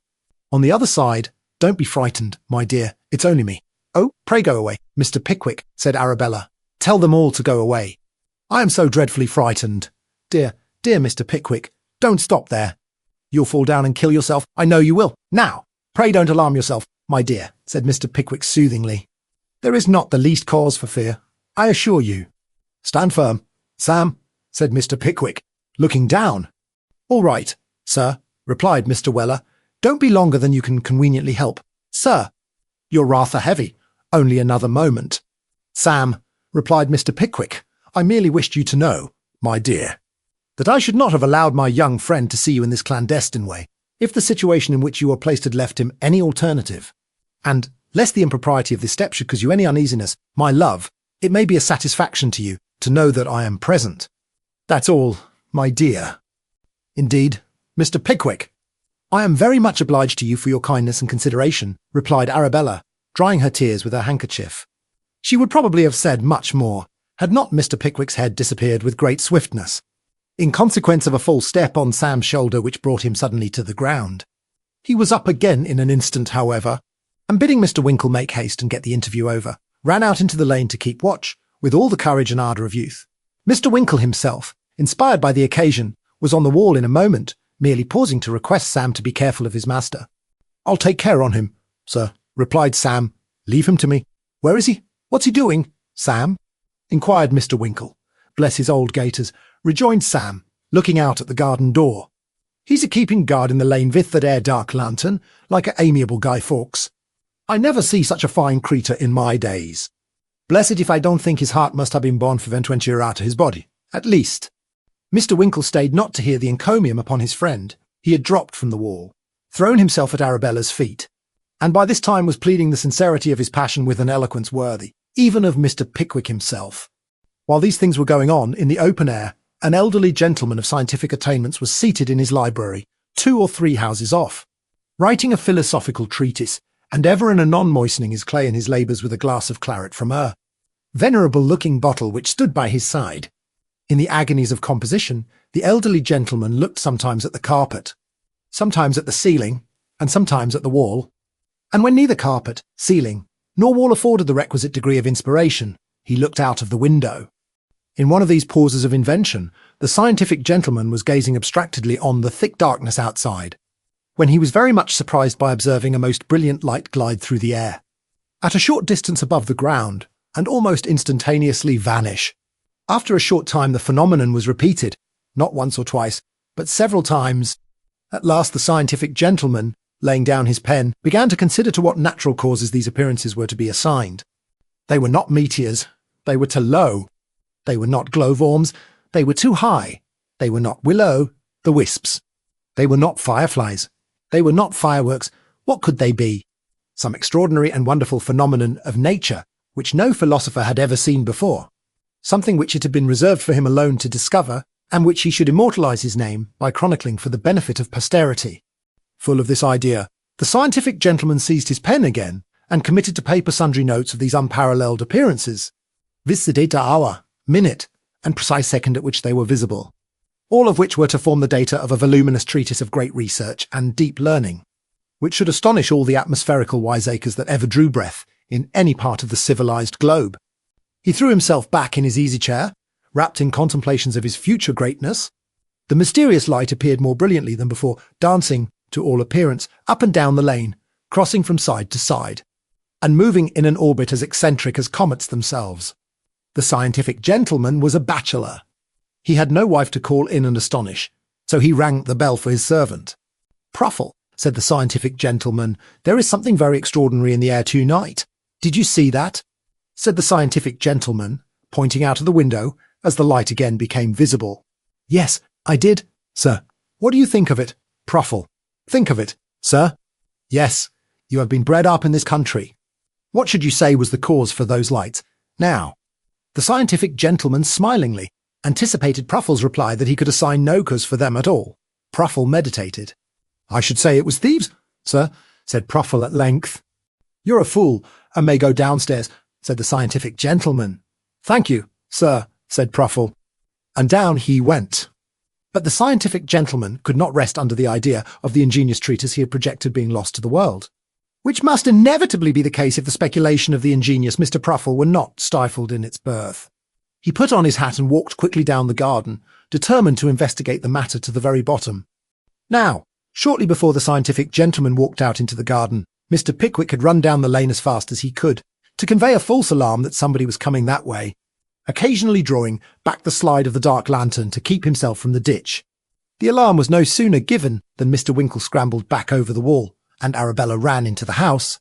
The garden gate was shut, and the three adventurers were making the best of their way down the lane, when they were startled by the scientific gentleman unlocking his garden gate. "Hold hard," whispered Sam, who was, of course, the first of the party. "Show a light for just 1 second, sir." Mr. Pickwick did as he was desired, and Sam, seeing a man's head peeping out very cautiously within half a yard of his own, gave it a gentle tap with his clenched fist, which knocked it, with a hollow sound, against the gate. Having performed this feat with great suddenness and dexterity, Mr. Weller caught Mr. Pickwick up on his back, and followed Mr. Winkle down the lane at a pace which, considering the burden he carried, was perfectly astonishing. "Have you got your wind back again, sir?" inquired Sam, when they had reached the end. Quite now," replied Mr. Pickwick. "Then come along, sir," said Sam, setting his master on his feet again. "Come between us, sir. Not half a mile to run. Think you're in a cup, sir. Now for it." Thus encouraged, Mr. Pickwick made the very best use of his legs. It may be confidently stated that a pair of black gaiters never got over the ground in better style than did those of Mr. Pickwick on this memorable occasion. The coach was waiting, the horses were fresh, the roads were good, and the driver was willing. The whole party arrived in safety at the bush before Mr. Pickwick had recovered his breath. "In with you at once, sir," said Sam, as he helped his master out. "Don't stop a second in the street, arter that air exercise." "Beg your pardon, sir," continued Sam, touching his hat as Mr. Winkle descended. "Hope there warn't a priory tackment, sir." Mr. Winkle grasped his humble friend by the hand, and whispered in his ear, "It's all right, Sam." "Quite right," upon which Mr. Weller struck 3 distinct blows upon his nose in token of intelligence, smiled, winked, and proceeded to put the steps up, with a countenance expressive of lively satisfaction. As to the scientific gentleman, he demonstrated in a masterly treatise that these wonderful lights were the effect of electricity, and clearly proved the same by detailing how a flash of fire danced before his eyes when he put his head out of the gate, and how he received a shock which stunned him for a quarter of an hour afterwards, which demonstration delighted all the scientific associations beyond measure, and caused him to be considered a light of science ever afterwards. Chapter 40 introduces Mr. Pickwick to a new and not uninteresting scene in the great drama of life. The remainder of the period which Mr. Pickwick had assigned as the duration of the stay at Bath passed over without the occurrence of anything material. Trinity term commenced. On the expiration of its first week, Mr. Pickwick and his friends returned to London, and the former gentleman, attended of course by Sam, straightway repaired to his old quarters at the George and Vulture. On the third morning after their arrival, just as all the clocks in the city were striking 9 individually, and somewhere about 999 collectively, Sam was taking the air in George Yard when a queer sort of fresh-painted vehicle drove up, out of which there jumped with great agility, throwing the reins to a stout man who sat beside him, a queer sort of gentleman, who seemed made for the vehicle, and the vehicle for him. The vehicle was not exactly a gig, neither was it a stanhope. It was not what is currently denominated a dog-cart, neither was it a tax-cart, nor a chaise-cart, nor a guillotined cabriolet. And yet it had something of the character of each and every of these machines. It was painted a bright yellow, with the shafts and wheels picked out in black, and the driver sat in the orthodox sporting style, on cushions piled about a feet above the rail. The horse was a bay, a well-looking animal enough, but with something of a flash and dog-fighting air about him, nevertheless, which accorded both with the vehicle and his master. The master himself was a man of about 40, with black hair and carefully combed whiskers. He was dressed in a particularly gorgeous manner, with plenty of articles of jewellery about him, all about 3 sizes larger than those which are usually worn by gentlemen, and a rough greatcoat to crown the whole. Into one pocket of this greatcoat he thrust his left hand the moment he dismounted, while from the other he drew forth, with his right, a very bright and glaring silk handkerchief, with which he whisked a speck or two of dust from his boots, and then, crumpling it in his hand, swaggered up the court. It had not escaped Sam's attention that, when this person dismounted, a shabby-looking man in a brown greatcoat shorn of divers buttons, who had been previously slinking about, on the opposite side of the way, crossed over, and remained stationary close by. Having something more than a suspicion of the object of the gentleman's visit, Sam preceded him to the George and Vulture, and, turning sharp round, planted himself in the centre of the doorway. "Now, my fine fellow," said the man in the rough coat, in an imperious tone, attempting at the same time to push his way past. "Now, sir, what's the matter?" replied Sam, returning the push with compound interest. "Come, none of this, my man." "This won't do with me," said the owner of the rough coat, raising his voice, and turning white. "Here, smooch." "Well, what's amiss here?" growled the man in the brown coat, who had been gradually sneaking up the court during this short dialogue. "Only some insolence of this young man's," said the principal, giving Sam another push. "Come, none o' this gammon," growled Smooch, giving him another, and a harder one. This last push had the effect which it was intended by the experienced Mr. Smooch to produce, for while Sam, anxious to return the compliment, was grinding that gentleman's body against the doorpost, the principal crept past and made his way to the bar, whither Sam, after banding a few epithetical remarks with Mr. Smooch, followed at once. "Good morning, my dear," said the principal, addressing the young lady at the bar with Botany Bay ease and New South Wales gentility. "Which is Mr. Pickwick's room, my dear?" "Show him up," said the barmaid to a waiter, without deigning another look at the exquisite in reply to his inquiry. The waiter led the way upstairs as he was desired, and the man in the rough coat followed, with Sam behind him, who, in his progress up the staircase, indulged in sundry gestures indicative of supreme contempt and defiance. To the unspeakable gratification of the servants and other lookers-on, Mr. Smooch, who was troubled with a hoarse cough, remained below, and expectorated in the passage. Mr. Pickwick was fast asleep in bed when his early visitor, followed by Sam, entered the room. The noise they made, in so doing, awoke him. "Shaving water, Sam," said Mr. Pickwick, from within the curtains. "Shave you directly, Mr. Pickwick," said the visitor, drawing one of them back from the bed's head. "I've got an execution against you, at the suit of Bardell. Here's the warrant. Common, please. Here's my card.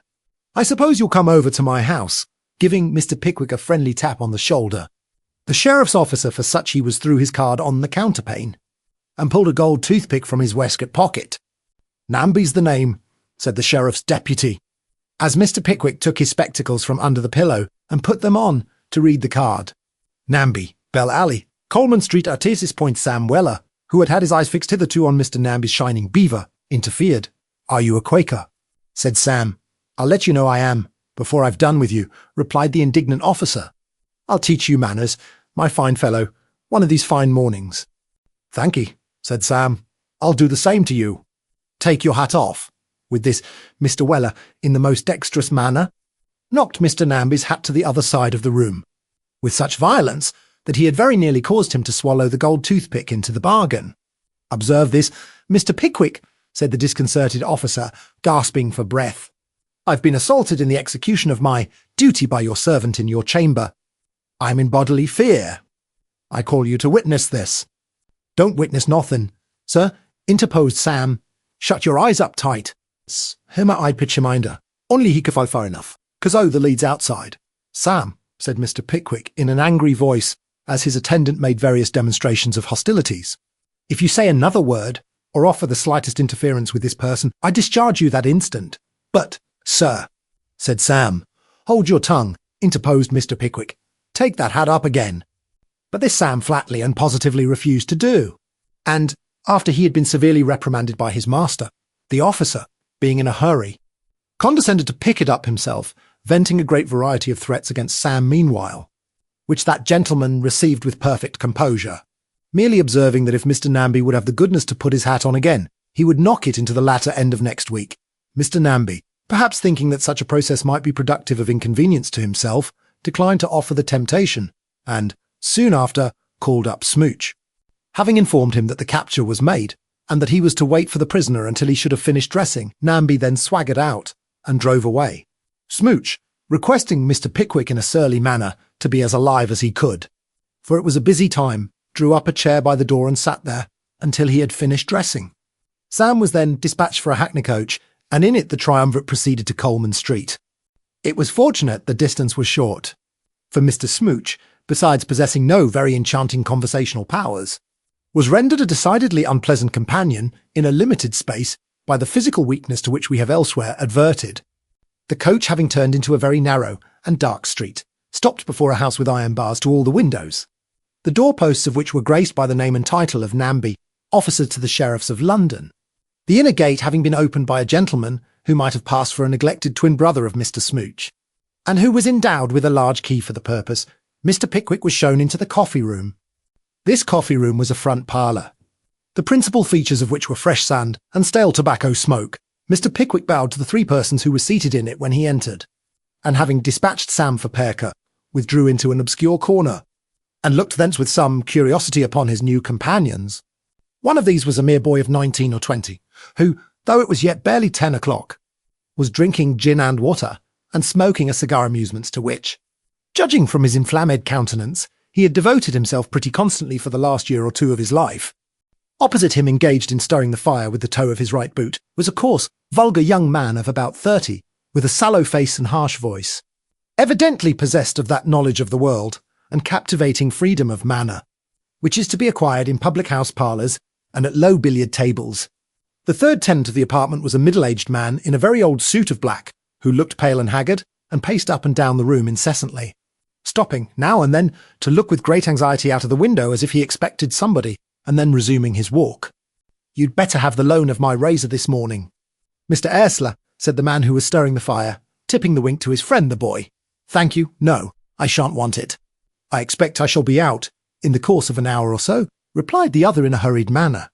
Then, walking again up to the window, and once more returning disappointed, he sighed deeply, and left the room, upon which the other two burst into a loud laugh. "Well, I never saw such a game as that," said the gentleman who had offered the razor, whose name appeared to be Price. "Never." Mr. Price confirmed the assertion with an oath, and then laughed again, when of course the boy who thought his companion one of the most dashing fellows alive laughed also. "You'd hardly think, would you now," said Price, turning towards Mr. Pickwick, that chop's been here a week yesterday, and never once shaved himself yet, because he feels so certain he's going out in half an hour's time, thinks he may as well put it off till he gets home." "Poor man," said Mr. Pickwick. "Are his chances of getting out of his difficulties really so great?" "Chances BDRD," replied Price. "He hasn't half the ghost of one.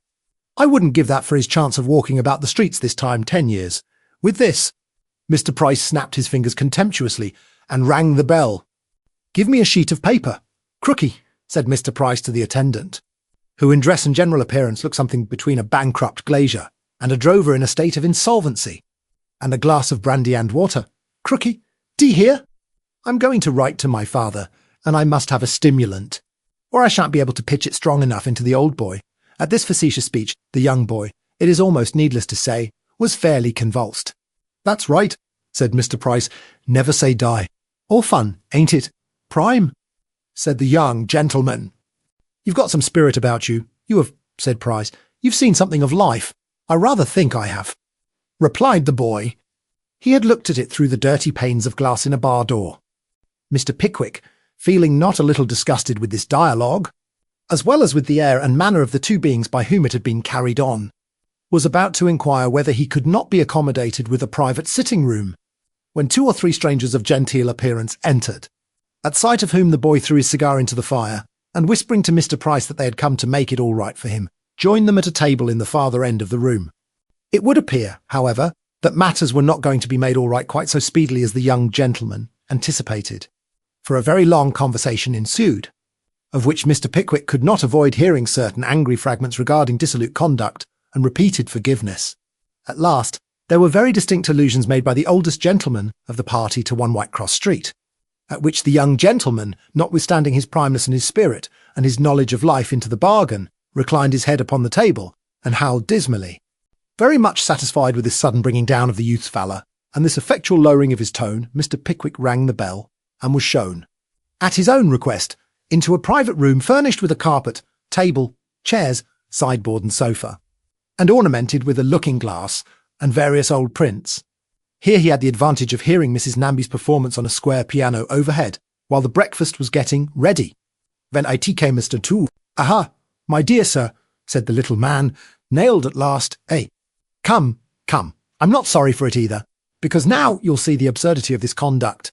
I've noted down the amount of the tax costs and damages for which the KSA was issued, and we had better settle at once and lose no time. Namby has come home by this time, I dare say. What say you, my dear sir? Shall I draw a cheque, or will you?" The little man rubbed his hands with affected cheerfulness as he said this, but glancing at Mr. Pickwick's countenance, could not forbear at the same time casting a desponding look towards Sam Weller. "Parker," said Mr. Pickwick, "let me hear no more of this, I beg.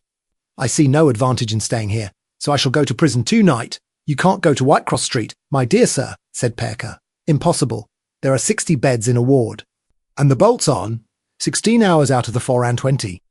"I would rather go to some other place of confinement if I can," said Mr. Pickwick. "If not, I must make the best I can of that. You can go to the Fleet, my dear sir, if you're determined to go somewhere," said Parker. "That'll do," said Mr. Pickwick. "I'll go there directly I have finished my breakfast." "Stop, stop, my dear sir. Not the least occasion for being in such a violent hurry to get into a place that most other men are as eager to get out of," said the good-natured little attorney. "We must have a habeas corpus. There'll be no judge at chambers till 4 o'clock this afternoon." "You must wait till then." "Very good," said Mr. Pickwick, with unmoved patience. "Then we will have a chop here, at 2. See about it, Sam, and tell them to be punctual." Mr. Pickwick remaining firm, despite all the remonstrances and arguments of Parker. The chops appeared and disappeared in due course.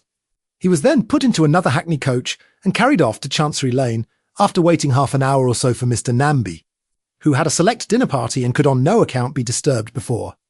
There were 2 judges in attendance at Sergeant's in 1 King's Bench, and 1 common pleaser and a great deal of business appeared to be transacting before them, if the number of lawyers' clerks who were hurrying in and out with bundles of papers afforded any test. When they reached the low archway which forms the entrance to the inn, Parker was detained a few moments parleying with the coachman about the fare and the change, and Mr. Pickwick, stepping to one side to be out of the way of the stream of people that were pouring in and out, looked about him with some curiosity. The people that attracted his attention most were 3 or 4 men of shabby genteel appearance, who touched their hats to many of the attorneys who passed, and seemed to have some business there, the nature of which Mr. Pickwick could not divine. They were curious-looking fellows. One was a slim and rather lame man, in rusty black, and a white neckerchief. Another was a stout, burly person, dressed in the same apparel, with a great reddish-black cloth round his neck. A third was a little weazen, drunken-looking body, with a pimply face. They were loitering about, with their hands behind them, and now and then with an anxious countenance whispered something in the ear of some of the gentlemen with papers. As they hurried by, Mr. Pickwick remembered to have very often observed them lounging under the archway when he had been walking past, and his curiosity was quite excited to know to what branch of the profession these dingy-looking loungers could possibly belong. He was about to propound the question to Namby, who kept close beside him, sucking a large gold ring on his little finger, when Perker bustled up, and observing that there was no time to lose, led the way into the inn. As Mr. Pickwick followed, the lame man stepped up to him and, civilly touching his hat, held out a written card, which Mr. Pickwick, not wishing to hurt the man's feelings by refusing, courteously accepted and deposited in his waistcoat pocket. "Now," said Perker, turning round before he entered one of the offices, to see that his companions were close behind him. "In here, my dear sir. Hello, what do you want?" This last question was addressed to the lame man, who, unobserved by Mr. Pickwick, made one of the party. The lame man touched his hat again, with all imaginable politeness, and motioned towards Mr. Pickwick. "No, no," said Perker, with a smile. "We don't want you, my dear friend. We don't want you." "I beg your pardon, sir," said the lame man. "The gentleman took my card. I hope you will employ me, sir." The gentleman nodded to me. "I'll be judged by the gentleman himself." "You nodded to me, sir." "Pooh, pooh. Nonsense. You didn't nod to anybody." "Pickwick, a mistake, said Perker. "The gentleman handed me his card," replied Mr. Pickwick, producing it from his waistcoat pocket. "I accepted it, as the gentleman seemed to wish it. In fact, I had some curiosity to look at it when I should be at leisure."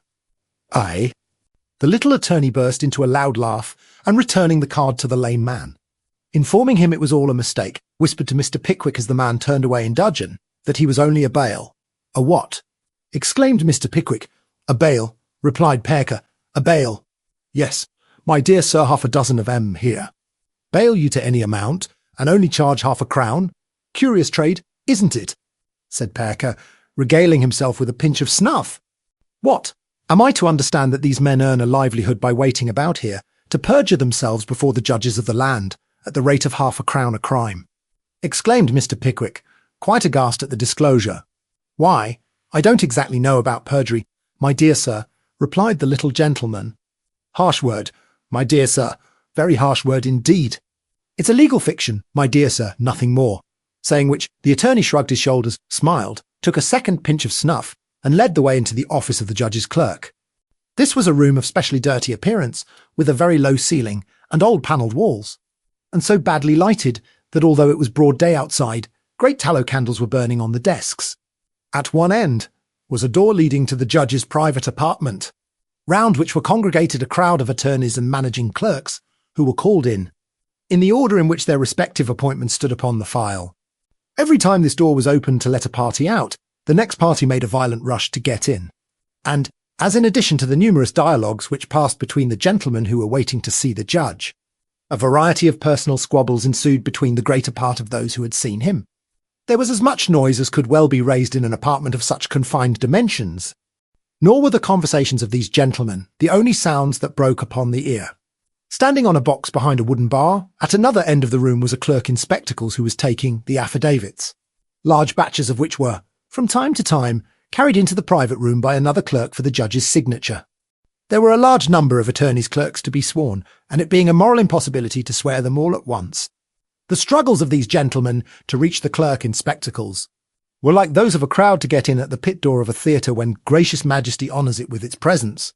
Another functionary, from time to time, exercised his lungs in calling over the names of those who had been sworn, for the purpose of restoring to them their affidavits after they had been signed by the judge, which gave rise to a few more scuffles. And all these things going on at the same time occasioned as much bustle as the most active and excitable person could desire to behold. There were yet another class of persons, those who were waiting to attend summonses their employers had taken out, which it was optional to the attorney on the opposite side to attend or not hand, whose business it was, from time to time, to cry out the opposite attorney's name, to make certain that he was not in attendance without their knowledge. For example, leaning against the wall, close beside the seat Mr. Pickwick had taken, thus an office lad of 14, with a tenor voice, near him a common law clerk with a bass 1. A clerk hurried in with a bundle of papers and stared about him. "Sniggle and blink," cried the tenor. "Porkin and snob," growled the bass. "Stumpy and deacon," said the newcomer. Nobody answered. The next man who came in was bailed by the whole three, and he in his turn shouted for another firm. And then somebody else roared in a loud voice for another, and so forth. Als is timed de man in the spectacles hard work, swearing the clerks. The oath being invariably administered without any effort at punctuation, and usually in the following terms. Take the book in your right hand. This is your name, and handwriting you swear that the contents of this your affidavit are true, so help you God a shilling you must get. Change, I haven't got it. Well, Sam, said Mr. Pickwick, I suppose they are getting the habeas corpus ready. Yes, said Sam, and I wish they'd bring out the have his carcass. It's werry unpleasant keeping us waiting here. I'd have got half a dozen have his carcasses ready, packed up and all, by this time. What sort of cumbrous and unmanageable machine Sam Weller imagined a habeas corpus to be does not appear. For Parker, at that moment, walked up and took Mr. Pickwick away, the usual forms having been gone through. The body of Samuel Pickwick was soon afterwards confided to the custody of the tipstaff, to be by him taken to the warden of the Fleet Prison, and there detained until the amount of the damages and costs in the action of Bardell against Pickwick was fully paid and satisfied. And that, said Mr. Pickwick, laughing, will be a very long time. Sam, call another hackney coach. Parker, my dear friend, goodbye. I shall go with you, and see you safe there, said Parker. Indeed, replied Mr. Pickwick, I would rather go without any other attendant than Sam, as soon as I get settled. I will write and let you know, and I shall expect you immediately. Until then, goodbye. As Mr. Pickwick said this, he got into the coach which had by this time arrived, followed by the tipstaff. Sam having stationed himself on the box, IT Roy de V. A most extraordinary man, that, said Parker, as he stopped to pull on his gloves. What a bankrupt he'd make, sir, observed Mr. Lowten, who was standing near. How he would bother the commissioners. He'd set 'em at defiance if they talked of committing him, sir. The attorney did not appear very much delighted with his clerk's professional estimate of Mr. Pickwick's character, for he walked away without deigning any reply. The hackney coach jolted along Fleet Street, as hackney coaches usually do. The horses went better, the driver said. When they had anything before them they must have gone at a most extraordinary pace when there was nothing. And so the vehicle kept behind a cart. When the cart stopped, it stopped. And when the cart went on again, it did the same. Mr. Pickwick sat opposite the tipstaff, and the tipstaff sat with his hat between his knees, whistling a tune and looking out of the coach window. Time performs wonders. By the powerful old gentleman's aid, even a hackney coach gets over half a mile of ground. They stopped at length, and Mr. Pickwick alighted at the gate of the Fleet. Sir Tipstaff, just looking over his shoulder to see that his charge was following close at his heels, preceded Mr. Pickwick into the prison. Turning to the left, after they had entered, they passed through an open door into a lobby, from which a heavy gate, opposite to that by which they had entered, and which was guarded by a stout turnkey with the key in his hand, led at once into the interior of the prison. Here they stopped, while the tipstaff delivered his papers, and here Mr. Pickwick was apprised that he would remain, until he had undergone the ceremony known to the initiated as sitting for your portrait. Sitting for my portrait, said Mr. Pickwick. Having your likeness taken, sir, replied the stout turnkey. We're capital hands at likenesses here. Take 'em in no time, and always exact. Walk in, sir, and make yourself at home. Mr. Pickwick complied with the invitation, and sat himself down, when Mr. Weller, who stationed himself at the back of the chair, whispered that the sitting was merely another term for undergoing an inspection by the different turnkeys, in order that they might know prisoners from visitors. Well, Sam, said Mr. Pickwick, then I wish the artists would come. This is rather a public place. They won't be long. Sir, I dare say, replied Sam. There's a Dutch clock, sir. So I see, observed Mr. Pickwick. And a bird cage, sir, says Sam. Veals within veals, a prison in a prison. Ain't it, sir? As Mr. Weller made this philosophical remark, Mr. Pickwick was aware that his sitting had commenced. The stout turnkey, having been relieved from the lock, sat down and looked at him carelessly, from time to time, while a long thin man who had relieved him thrust his hands beneath his coat-tails, and planting himself opposite, took a good long view of him. A third rather surly-looking gentleman, who had apparently been disturbed at his tea, for he was disposing of the last remnant of a crust and butter when he came in, stationed himself close to Mr. Pickwick, and, resting his hands on his hips, inspected him narrowly, while to others mixed with the group, and studied his features with most intent and thoughtful faces. Mr. Pickwick winced a good deal under the operation, and appeared to sit very uneasily in his chair.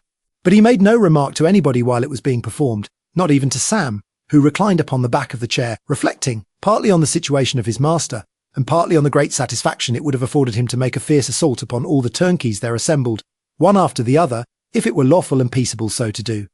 At length the likeness was completed, and Mr. Pickwick was informed that he might now proceed into the prison. "Where am I to sleep to-night?" inquired Mr. Pickwick. "Why, I don't rightly know about to-night," replied the stout turnkey. "You'll be chummed on somebody to-morrow, and then you'll be all snug and comfortable. The first night's generally rather unsettled, but you'll be set all squares to-morrow." After some discussion, it was discovered that one of the turnkeys had a bed to let, which Mr. Pickwick could have for that night. He gladly agreed to hire it. "If you'll come with me, I'll show it you at once," said the man. "It ain't a large un, but it's an out-and-outer to sleep in." This way, sir, they passed through the inner gate and descended a short flight of steps. The key was turned after them, and Mr. Pickwick found himself, for the first time in his life, within the walls of a debtor's prison. Thanks for watching. Please like the video and subscribe to the channel for more excellent content.